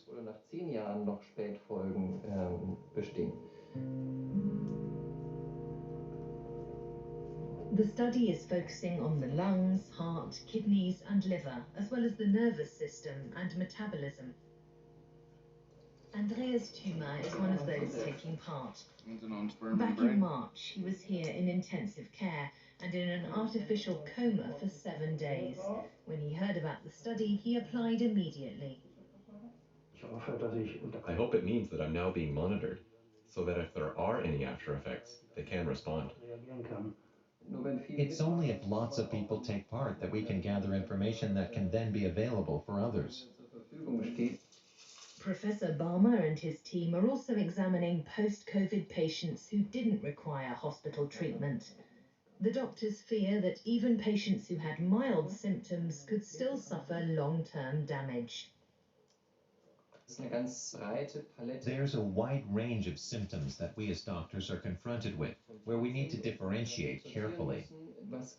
What can be attributed to the virus that may have been directly caused by it? And where do we need to exercise caution and not just put everything down to corona?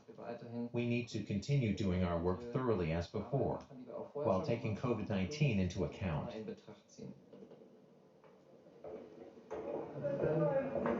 So the next thing we'll examine is your liver.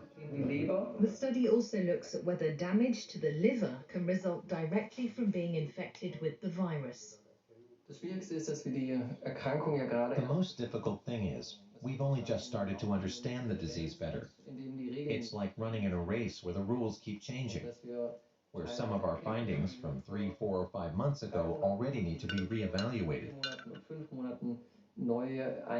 That's a very important process, and it's moving very fast. I don't think we've ever had an illness where there's been such an enormous increase in knowledge in such a short time. As part of the study, the subjects will be monitored for up to 10 years. That's the only way to collect data on possible long-term effects. And tongue out? The study is also monitoring the subject's sense of taste and smell. Many COVID patients report an impairment or even complete loss of these senses.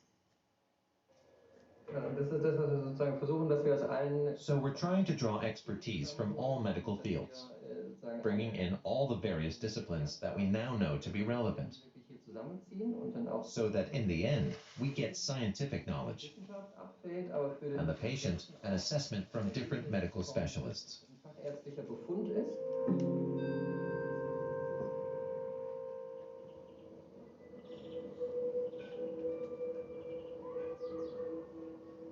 Well over 1 million people in Germany have now recovered from the coronavirus.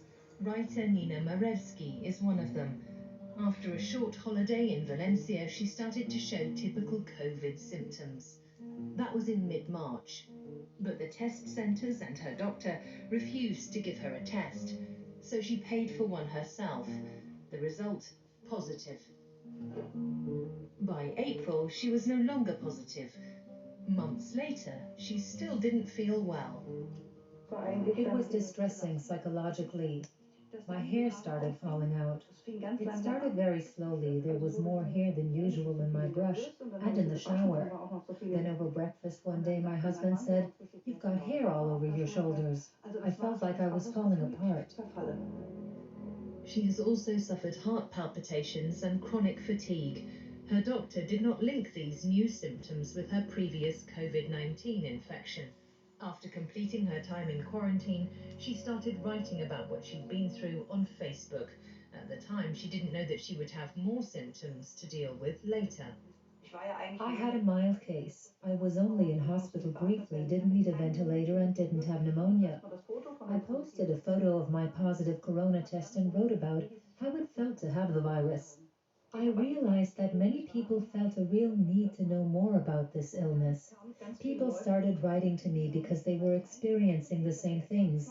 They were sick but weren't getting help, or were seeking advice. And I discovered that many were feeling very, very helpless. She also wrote online about her experiences with later symptoms. Nina and other COVID long haulers talk regularly on social media. One man who's taking part in a medical study wrote and told me that he and his wife have both sustained damage to the heart. It's in the paper again today. A study by scientists at the University Hospital Frankfurt shows alarming findings on the impact of the coronavirus on the heart. The virus can cause serious damage to the heart. Thankfully, it's now slowly coming to light. It's scary, but I'm glad that the media are now finally reporting on how dangerous this really is. Nina Marevsky has found new friends through the articles she's posted online. Angela Callan from Ireland is also struggling with symptoms long after having COVID-19. She was a singer before she got sick, but still can't work. I'll call Nina and she'll say, "Oh, I've got this or that." And I'll think, "Oh, God, I've got that too." Or she'll say, "No, it's getting better." It's been a great support. Yet an anchor. You need someone else who has the same illness and understands what you're going through. Angela is also suffering from fatigue, something many post-COVID sufferers complain of. How and why the virus leads to chronic fatigue is still unclear. Are you tired all the time too? Yeah. I have this tiredness that comes really suddenly. Do you get that too, that you feel super and then suddenly you get a day where you can't do anything at all? Yeah, but after 5 months, I don't get that as much, thankfully. Yes, but when you get it, it's like a flashback. You start to panic that you're getting sick again. Yeah, you definitely feel afraid. It's not to be underestimated. I was in great shape. I never thought something like this would happen to me. It all happened so fast. I felt like I'd been hit by a steamroller. Within hours, I was unable to move.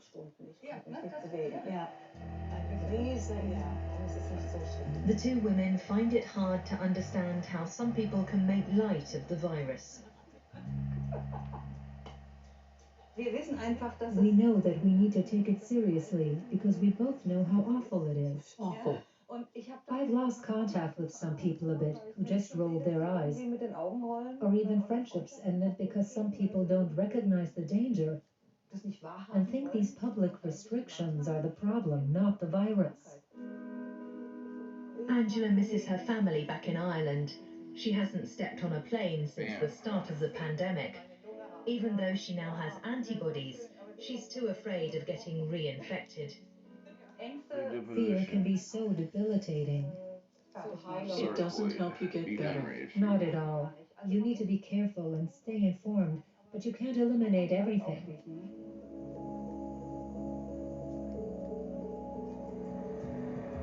Back in Berlin. It's now mid-September and Christopher Bly feels he still can't breathe very well. It's now been 6 months since he had the virus. In the last 4 weeks, I've really struggled at times. Some days I wasn't able to do any sport at all. And some nights I've woken up unable to breathe. My chest felt really tight, and I couldn't get enough air. It's better again now, but only since 3 days.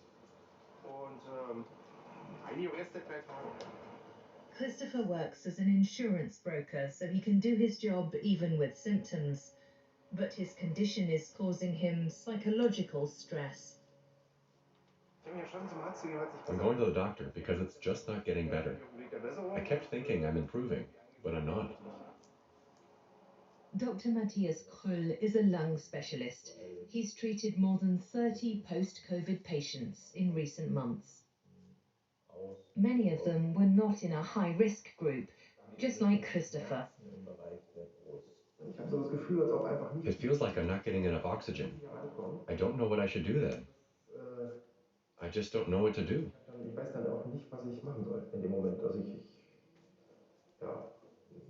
Being unable to breathe properly is scary. People with those problems always try to take things easy. And if that continues, and you always have that uncertainty, you stop pushing yourself. And don't build back up your previous training habits. And your body suffers as a result. That's why I need to get my skinny ass back in shape. It was okay. Once I couldn't, it went downhill rapidly. Atrophy process.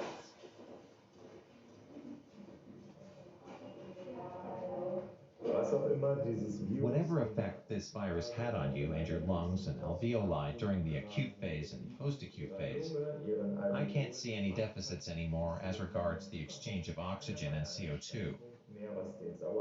No diffusion impairment, as we say. It's very important to show that there's no serious physical impairment, because faith needs to be restored. Confidence in your own body. That's the most important thing now. What's inhibiting?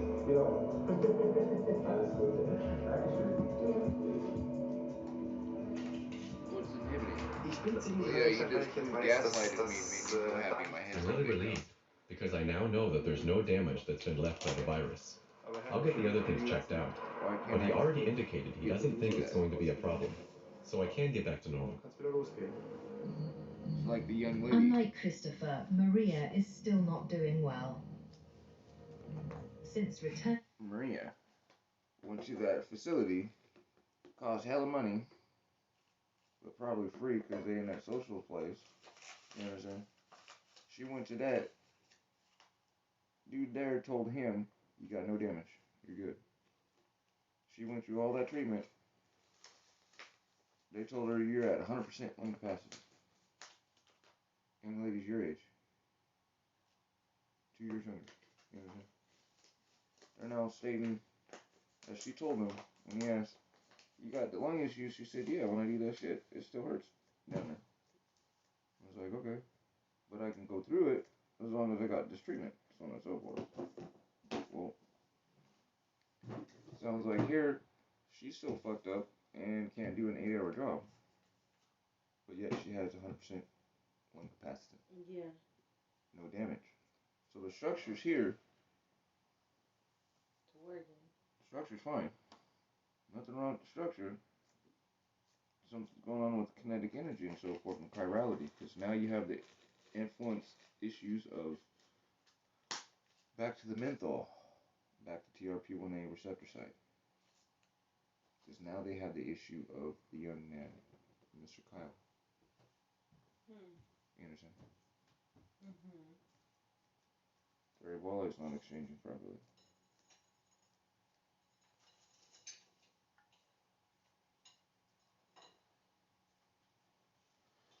Interesting.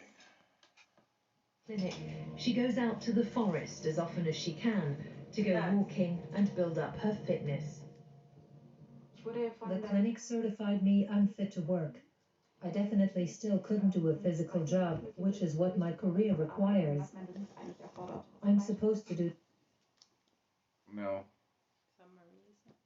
they said the dude, to build his confidence up, because he's feeling down, look, bro, ain't nothing wrong with you. Structurally, you fine. We gotta figure something else out. This young woman, you're fine, but you're fucked up, broken robot. Ain't shit you can do. Here's the money you disabled. Like disabled. You ain't doing nothing. Psychologically, completely different approach.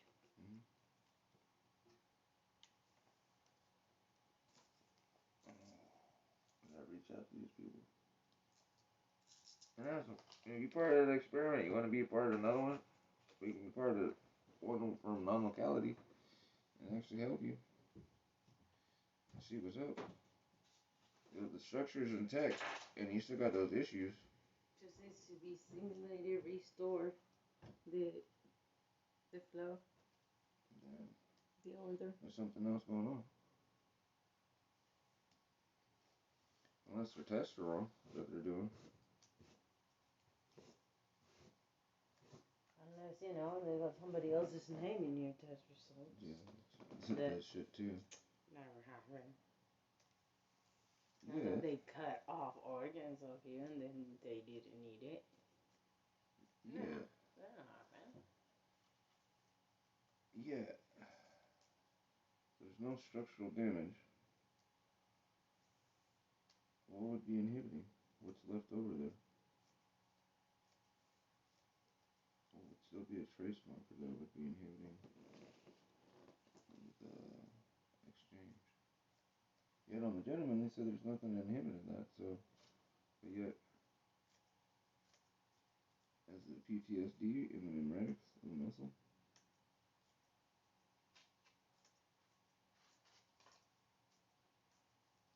I wonder. Hour shifts as well, where I have to cover the entire hospital. If there's an emergency, if someone needs to be resuscitated, I get an alarm on my phone and have to run over. And I'm then responsible for resuscitating the person. But I just couldn't physically do that right now. She is managing to work, but only for a maximum of 7 hours a day. And it's mostly office work, behind a desk. I've been sick now for more than 6 months. I really can't be bothered with it anymore. I just want it to be over. But okay, this is where I am right now, and I just have to make the best of it. New studies on the after effects of COVID-19 are now appearing almost daily. But for people like Maria, who are struggling with the symptoms, many questions remain. After 6 months, Christopher Bly has recovered. His next goal is to run another marathon.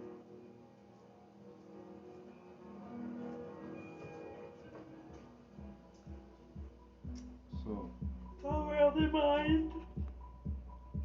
Homeboy released the fucking thing that was on his brain over with the microtubule and rewrote the PTSD of the muscle membranics. 17 kilos that he put on, ain't holding them back. This homeboy's running right there. It's interesting. Goes along with the art of war bullshit. That homeboy fucking pussy. If you fight it, it will do what? Attack your heart. It will destroy you. Fuck up your heart. Submit to the corona, baby. Submit to Romeo. Submit to the corona, baby. Because otherwise it'll destroy you. And it will fucking evolve you as it evolves. Otherwise, as they stated in the papers, it will evade your forces and so on and so forth in the tactics that you try to do against corona, baby bullshit.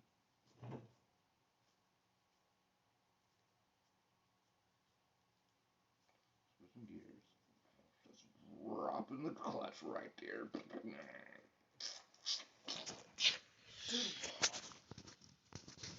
Too much key in my fingers.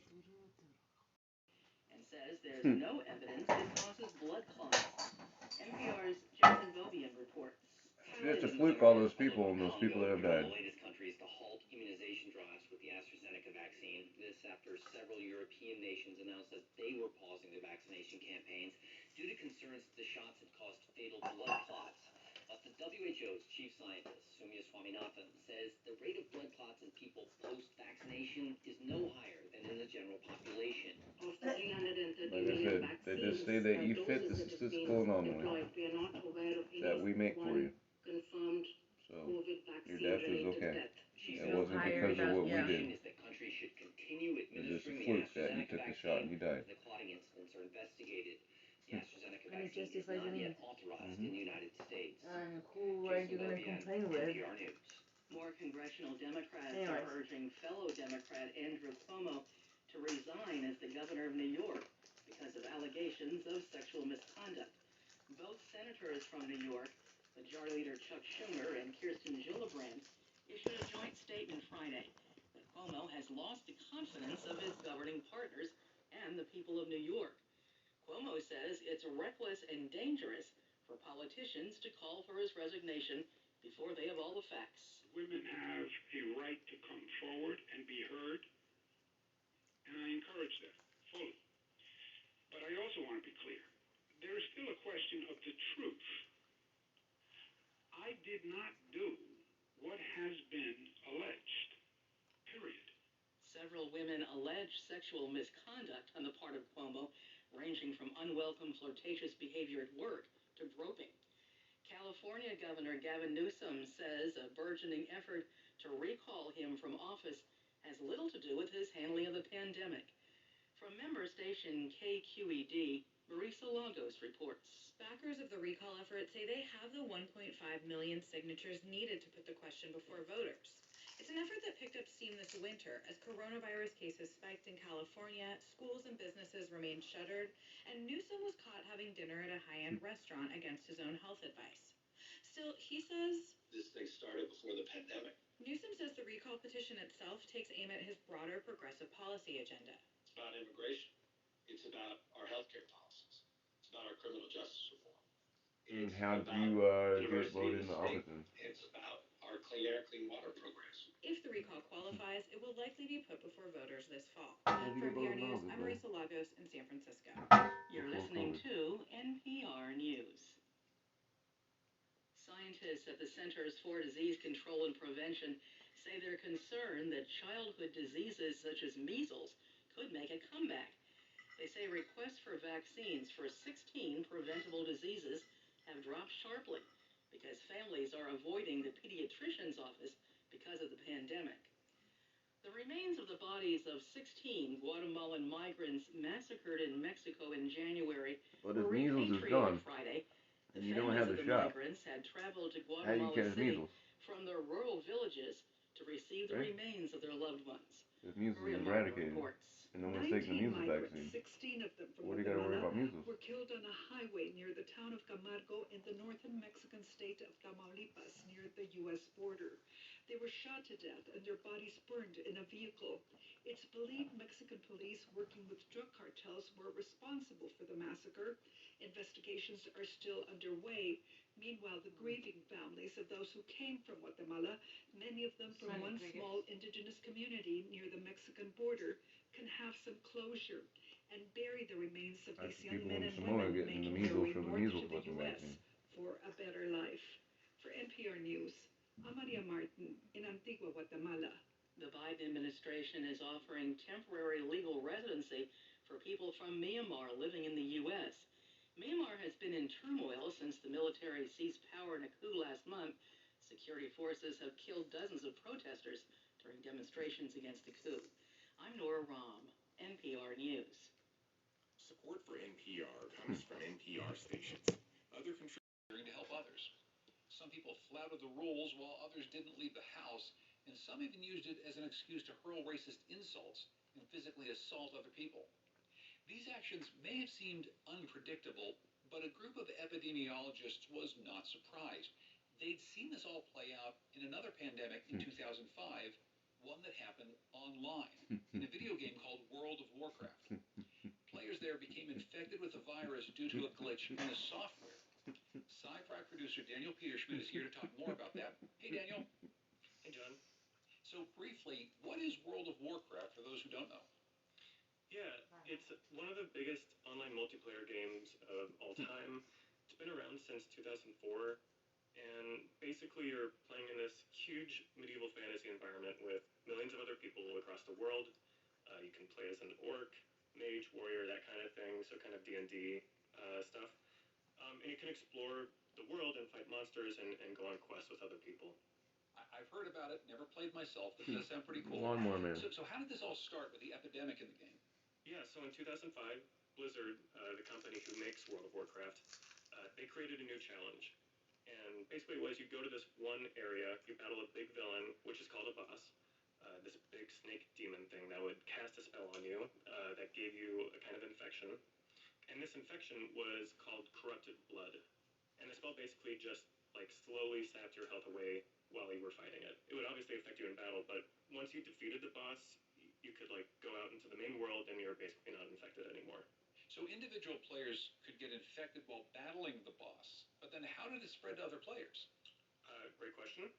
So there was a bug in the software where if you had a pet with you, you can have these like companion pets. Your pet would also get infected. And when you left the area and went back to the main world, your pet continued to carry the corrupted blood infection, and it would spread to other players and other characters in the game, and they would slowly die. So this was basically a computer virus that was acting like a real virus. Right. And this sparked the interest of some epidemiologists who happened to be playing the game at the time. And I talked to Eric Molinsky about this. He's the host of a podcast called Imaginary Worlds, which is a show about how we create these worlds and why we suspend our disbelief. And he reported a story about this outbreak and how studying virtual epidemics can teach us how to deal with real ones. And I started by asking Eric how the virus started to spread in the world, and he told me that in a virtual world, it spreads very easily and very quickly. In the real medieval world, a plague would travel about as fast as a horse. But, in this magical medieval world, you can teleport back to cities. And a lot of these cities have what we call NPCs, non-playing characters. So it could be like a shopkeeper or a guard or, just sort of townsfolk in the background. But they all got infected with this thing. So they were walking around infecting everybody else asymptomatically. Which is also a very weird thing, which is not supposed to happen. And so that's another way that Why don't they say doesn't really it sound quickly. awful? And like, did you have to be like really close to them to like actually get it, like how it works with COVID? Yeah, you definitely need to be close to get to them. And also, the longer you play in the game, the more sort of health and wealth you build up. So you could almost be like the NPCs, where you feel it's the equivalent of you have a cough, when people get COVID and they say, oh, it wasn't that bad, it was just like a mild flu. Or maybe somebody has access to, very, very high-end medicine. It's different from sort of the lower level players, the people that just didn't have the time to invest that much into their characters and build up all that health. And those people were just getting wiped out like crazy. And you would really get sick. I mean, you would just, it's like a fountain of blood would come out of you. It wasn't like you just sort of like turned into a skeleton and disappeared. Yeah, that is pretty graphic. So this caught the attention of some epidemiologists, Nina Pfefferman, who at the time was at Princeton, and Eric Lofgren. So they were gamers also. They were like also in World of Warcraft at the time. Yeah. What was fascinating to them was not exactly the way that the virus spread in the game, as much as the way people reacted to it. Because as epidemiologists, they would often do, models to try to figure out, well, how are people going to behave? And economists have talked about this lately, too, that for so long their mathematical models would assume that in any situation, people would behave what they would consider to be rationally. And so with World of Warcraft, here's a virtual environment where most of these characters are being controlled by real people, which meant that they could study the behavior in real time as to how people reacted in a situation like this. And it was really fascinating to them because they were reacting in ways that no mathematical model would have predicted. Yeah, can you describe those reactions and just some of the amazing similarities to how that epidemic mirrored our real-life pandemic now? Sure. So as I mentioned before, the sort of subset of players who were inadvertently responsible for spreading the disease were hunters who their digital pets got infected. So there was a lot of sort of scapegoating against these hunters. And I mean, it's a much, much more serious situation than the real world, but there's a lot of anti-Asian racism that completely started when COVID-19 came to the U.S. and is still going on today. There were fake cures being spread around, and just a ton of misinformation and conspiracy theories.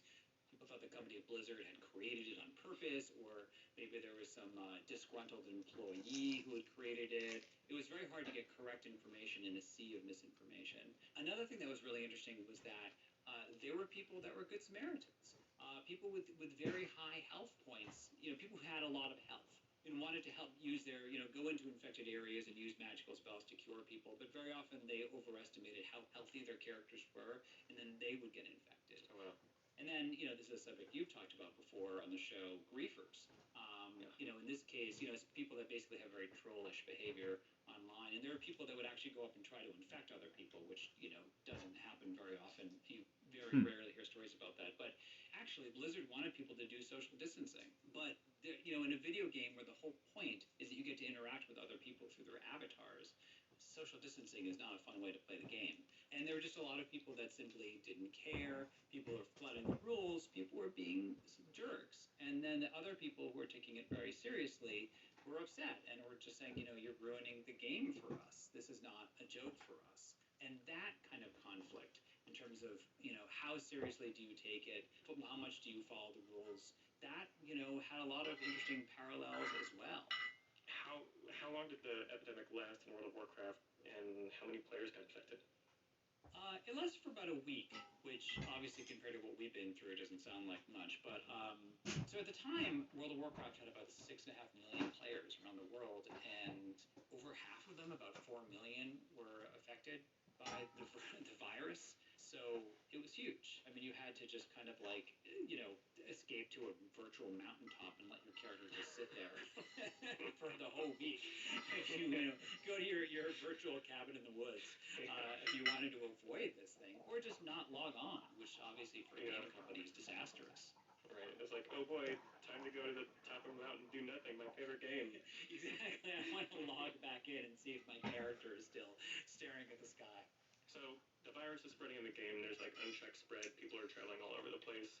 And eventually things stop mirroring reality as I understand it. Because unlike reality, World of Warcraft has an all-powerful game developer named Blizzard, right? Yeah. I mean, this is the thing where, you wish you were living in a virtual world.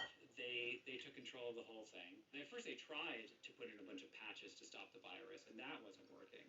And eventually, they had to just reboot the whole system. So one of the things I thought was really fascinating about your episode is that the epidemiologists really anticipated this wave of non-compliant behavior that popped up with our current pandemic. I'm going to play this clip from your podcast, Imaginary Worlds, of epidemiologist Eric Lofgren talking about that. And I think one of the things that we're seeing in parallel is that a lot of people don't take infection seriously if it is not personally a risk for them. So you see a lot of people talking about coronavirus, and they're like, well, I'm young, I'm healthy, the mortality rate isn't that high for me, so why should I care? And I think in the corrupted blood case, there was a lot of that similar thing where, okay, this is bad if you're high level, but it's not all that big a deal. But, the server is being destroyed by this epidemic. The economy has been crippled. Everybody, can we cooperate for a little bit and get rid of this? Is, I think, sort of the important parallel there. Yeah, it's just incredibly important that epidemiologists are not taken by surprise. To some extent, I mean, obviously there are surprising things about it, but it was not a complete shock to them. And I think because this kind of began to lay the groundwork for epidemiologists to understand that people are not going to react like mathematical models, And it's an important part of their messaging as well to the public is to anticipate that this is going to happen and again not be surprised by it. Yeah, we've had quite a few epidemiologists on the show over the past year, and it's almost like they have to be kind of part medical scientist, part social scientist, it seems like. Yeah, they're really inseparable. And again, I've noticed, economists over the years have been talking about this as well, that too often that they base things off of these sort of mathematical ideas of what people will do, and people are obviously a lot more complicated. And it's ironic that what seems like kind of virtual people, even though they're controlled by real people, is kind of what made them realize that. Yeah. Do you know what the reaction was like to this paper when it came out, and if the paper had any impact on the scientific community, especially on COVID stuff? I can say it's huge. I mean, the paper when the paper came out, it was huge. Eric Lofgren and Nina Pfefferman gave a lot of talks.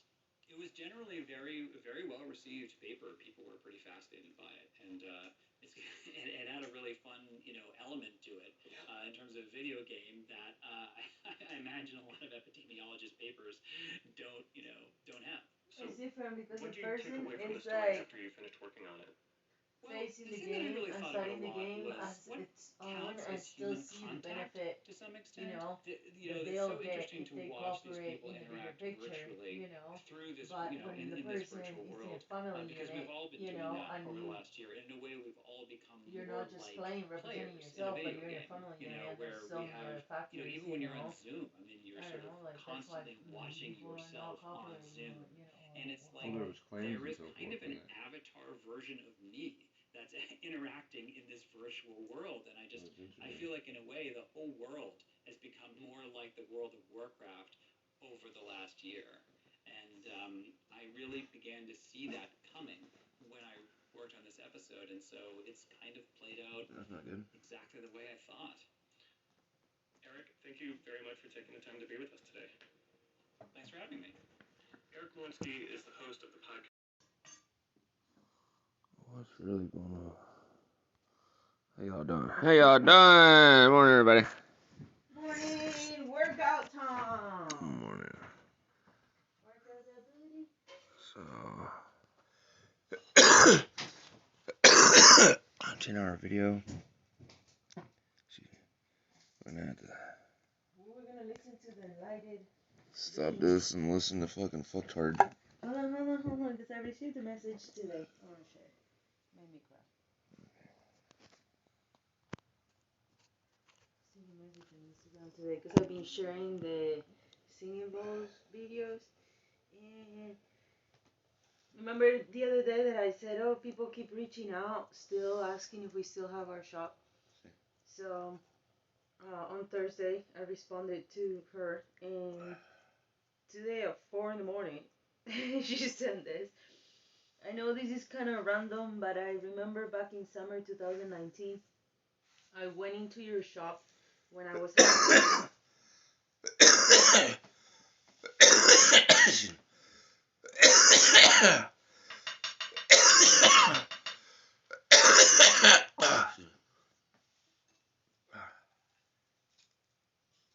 I went into your shop when I was having a bad week, and I started tearing up a bit, and you walked up to me and asked me if I was okay, and then you gave me a big hug and took me to the back of your shop. Took me to the back of your shop and played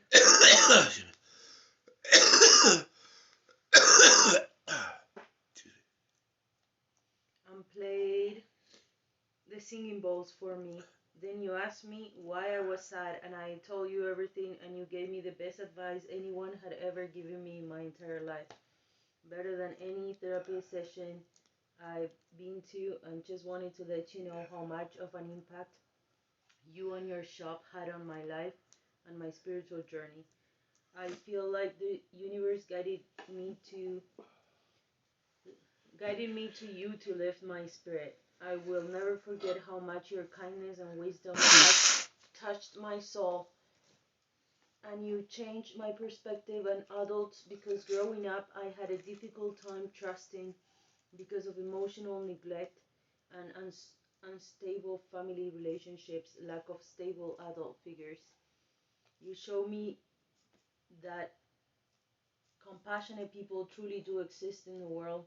Thank you so much for helping me through a really difficult time in my life, and I will be forever grateful. I wish I could thank you in person, and if I knew your shop was going to close, I definitely would have come by again sooner. But it's okay because I was guided to your Instagram, and I'm happy that I finally have the chance to show you gratitude. You are truly a beautiful person on the inside and out. Thank you for everything. It made me cry. This morning I was just like, and you turn around and hug me in your sleep. I remember her.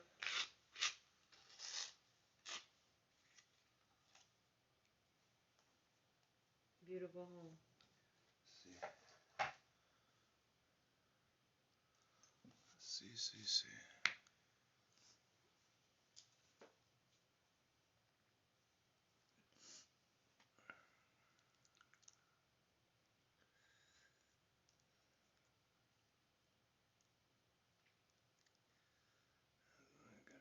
Some gear to get this going better.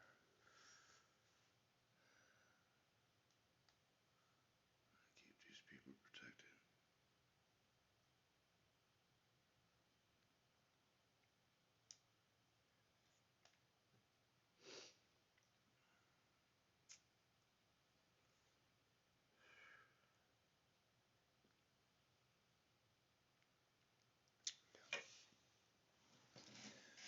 Talk to everybody. Going in this one and start the keshe space virus fucktard retard shit.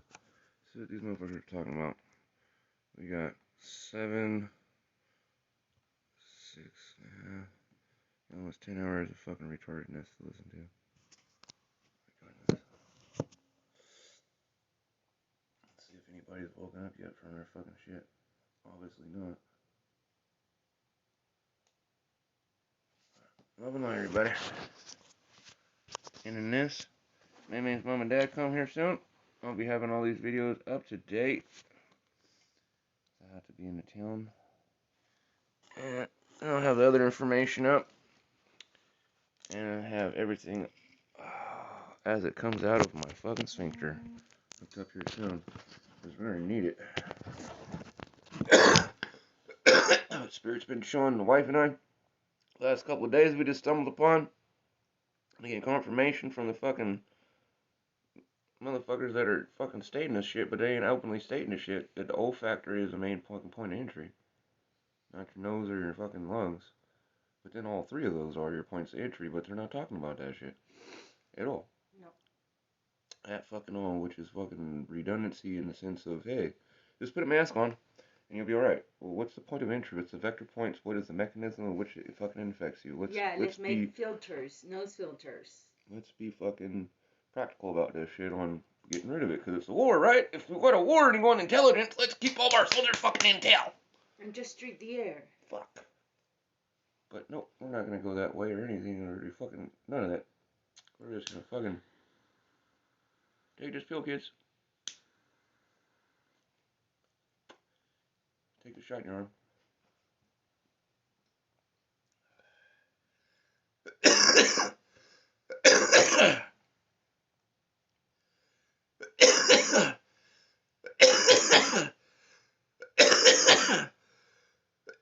I'm gonna get something that exploits our fucking nervous system itself, people.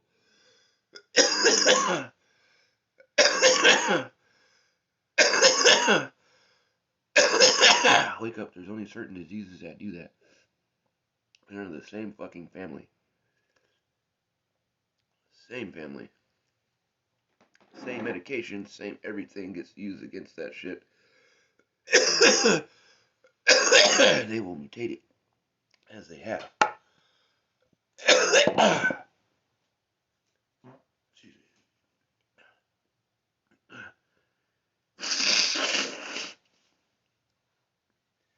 You stop by a grocery outlet for mom and dad get on the way down for them. And we get 2 of those $40 or $20 ultrasonics. having the room and stuff for. So they got that aerosol and they take that shit home.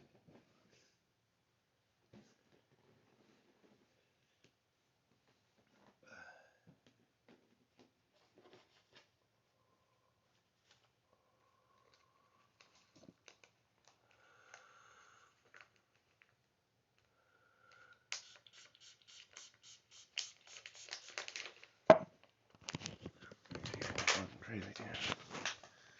Here we go.